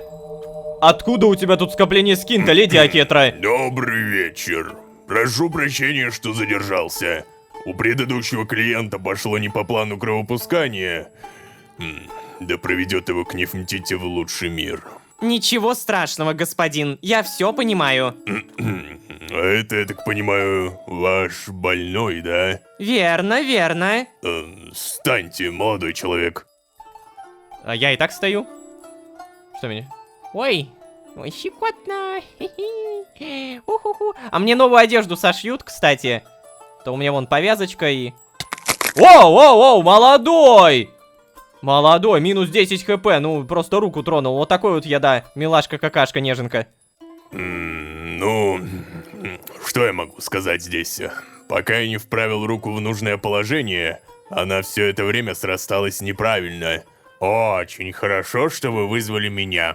Я снова ее сломал. Что? Я думаю, рука сможет восстановиться через какое-то время. А может быть и нет. Так, а вы можете дать какие-то прогнозы? Нет. Я бы на вашем месте от этого Абда избавился. Но если он по какой-то причине вам дорог, подождите пару недель, дайте ему отдых, не нагружайте никакой работой. Руку держите перевязанной. Это все рекомендации, что я могу дать. Простите, меня ждут другие пациенты. Ну что ж, спасибо большое, господин. Всего доброго. Всего доброго. Нет, ну ты слышала, ложка, а? Какой нахал! если ты мне по какой-то причине дорог. Если бы в Нарфанисе был хотя бы один врач по знаниям близкий к этому, я бы ни за что этого индюка не пригласила. Не переживай, ты не переживай, маленький Абд. Я никому тебя не отдам. И избавляться от тебя не буду. Особенно, если ты продолжишь рассказывать такие истории. Ой, кстати, точно. Зариф, мне нужно отлучиться. Все, я побежала. Так, стоп. Все, комната в моем распоряжении? В моем распоряжении комната! О боже! Нет, стой, не выкидывайте меня оттуда, только не... Так. Просто черный экран? Что произошло? Так, ну ладно, по крайней мере я могу здесь побыть.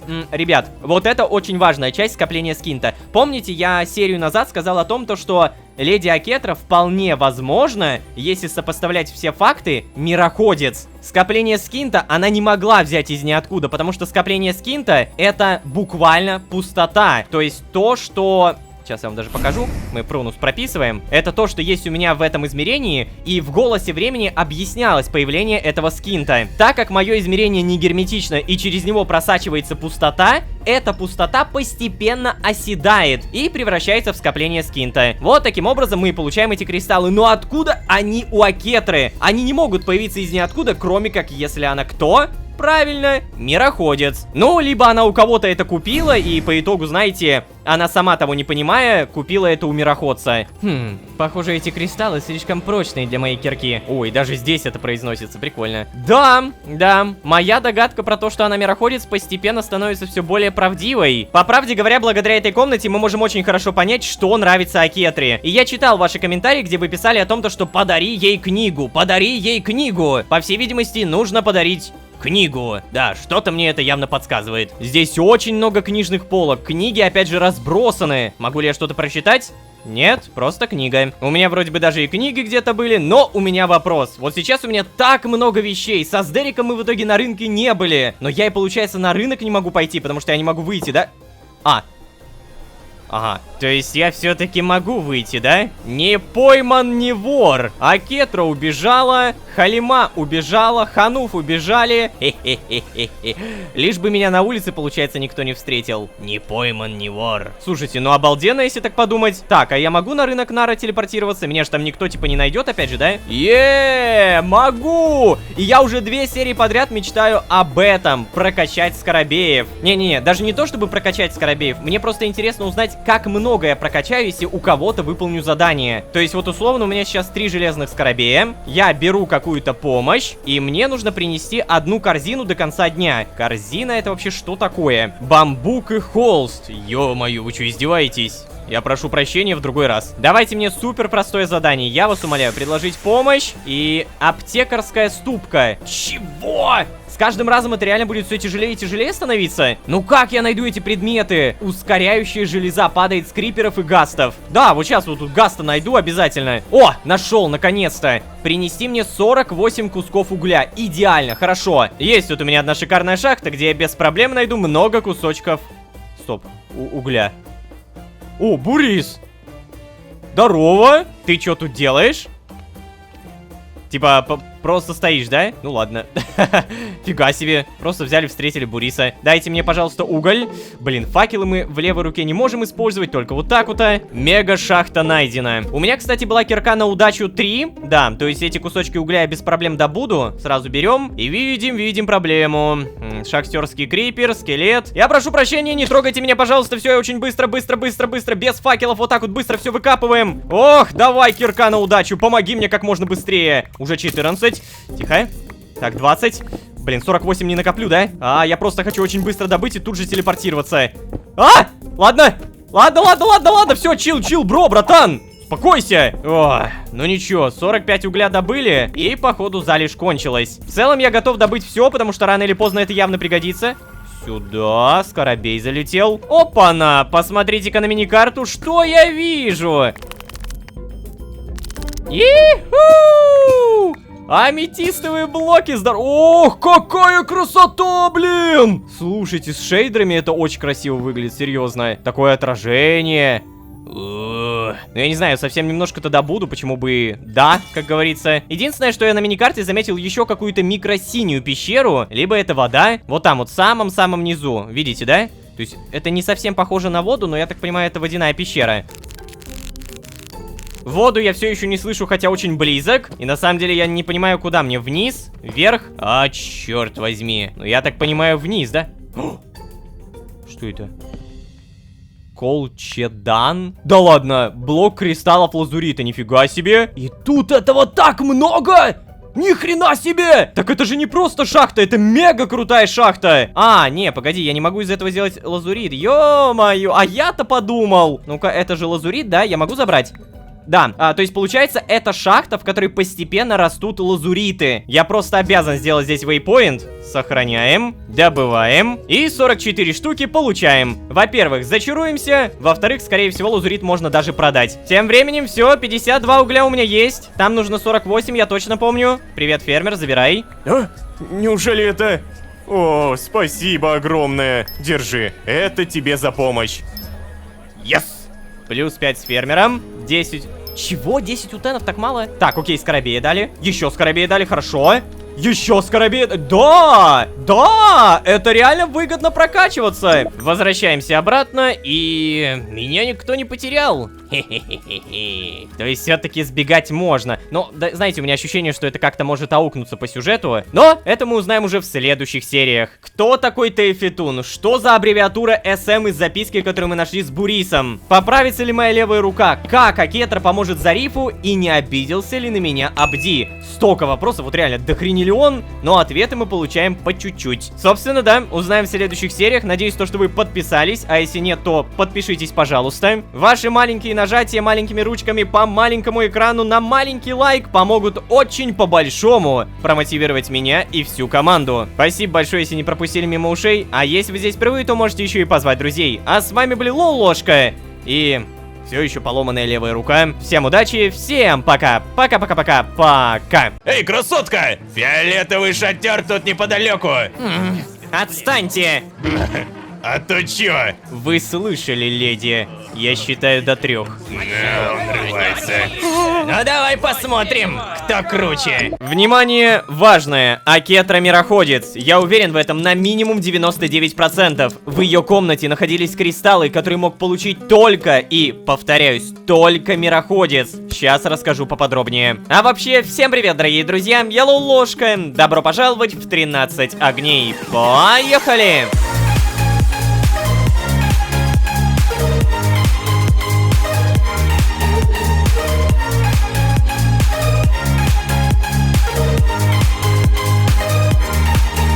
И снова всем привет, дорогие друзья, я Лолошка. Добро пожаловать в 13 огней, сезон, в котором мы получили пачку уверенности. Да-да, в этом сезоне уверенность о какой-либо информации самый ценный ресурс. И наша уверенность в том, что Акетра мироходец вновь подтверждается. В ее комнате, в которой нас лечил врач, обнаружен ресурс, который буквально является самой пустотой. Материи, находящейся между мирами. Кристалл Скинта. Да, я понимаю, можно притянуть за уши, что Акетра где-то купила эти кристаллы, сама не понимает, что они означают, но нет, я не настолько скептик, чтобы закапывать очевидные догадки. Но у нас есть более серьезная беда, проблема, дилемма. Мой персонаж тупо не помнит, что он мироходец. Да, то есть даже если ему скажут это слово, он такой: чего? Мироходец? Это как? Поэтому посмотрим, как сюжет закрутится. Но, ребята, у меня есть еще более серьезная проблема. Вы посмотрите внимательно на эту комнату. А теперь сравните вот с этим скриншотом. А теперь снова на эту комнату. Снова на скриншот. Да, вы это видите. Сундуки пропали, черт возьми. Я специально выбивал здесь стены, ставил верстаки, сундуки. Все это складировал. И оно просто вернулось на круги своя. Черт! Но, хорошие новости. Я не потерял вещи. Абсолютно все вещи, которые выпали из сундука, лежали вот здесь. То есть я их подобрал, рассортировал. У меня тут и снопы сена, и булыжники, и глубинные сланцы. Даже клетка души осталась, все идеально. Так что можно особо не переживать, но да, я просто не совсем понимаю, где теперь мне это хранить. А может быть, создать рюкзак? Нам понадобится обычный, который делается из нити, кожи и любого сундука, да? Кожа есть, нити есть, доски забираем, новый верстак выставляем. И да, сундук получаем. То есть прямо сейчас мне просто можно сделать еще один рюкзачел, но, блин, тут такая проблема, то что у меня будет 2 рюкзака, и я буду тупо путаться. Ладно, давайте сейчас не будем на этом зацикливаться. Проверим, кого-нибудь можем найти. Можем ли мы с кем-нибудь поговорить? Всем привет.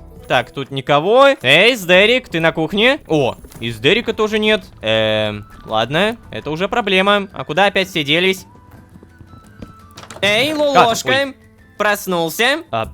Нет, то есть не сплю. Мне скучно, Лолошка. Скульптор в лечебнице. Абди ушел за продуктами на рынок. Поговори со мной. А за что меня-то, леди Акетра? А компания Сдерика вас чем не устроила? Скульптор? А что с ним произошло? Он в порядке? Так, леди Акетра, а хотите я расскажу, что мне снилось? Что произошло со скульптором? Подожди, он в больнице, да? Он в порядке? Подвинься. Да я вот сама не понимаю. Может быть, у него реакция на мои ароматические масла? Может быть, возраст в нем наконец-то начал брать свое? Но мне кажется, что дело все не в этом. Скульптор чего-то очень сильно боится, Лолошка. С первого вечера, как я увела его к себе, он твердит всякое. Твердит, что ему осталось недолго. В первые вечера он почти все время молчал. Я никак не могла его разговорить. Ну, он и при тебе мне грубил, ты помнишь, наверное. А потом что-то переменилось. Он начал в задумчивости расхаживать по моей комнате. Потом отказался от еды. Я предпочла не обращать внимания, потому что одновременно с этим, Лолошка, скульптор начал рассказывать мне истории. Потрясающие, захватывающие истории. Я думала, он решил открыться мне. Но, кажется, говорить его заставил некий страх. Врачи говорят, что у него ранние признаки помешательства. Жрица, представленная наблюдать за скульптором, говорила мне, что во сне он шепчет, что его хотят убить. А днем он отказывается от еды от страха, что она якобы отравлена. Лолошка, тебе нужно будет сходить к нему. Да, как-нибудь сходить. Возьмешь с собой Абди или Сдерика и пойдете его проведать.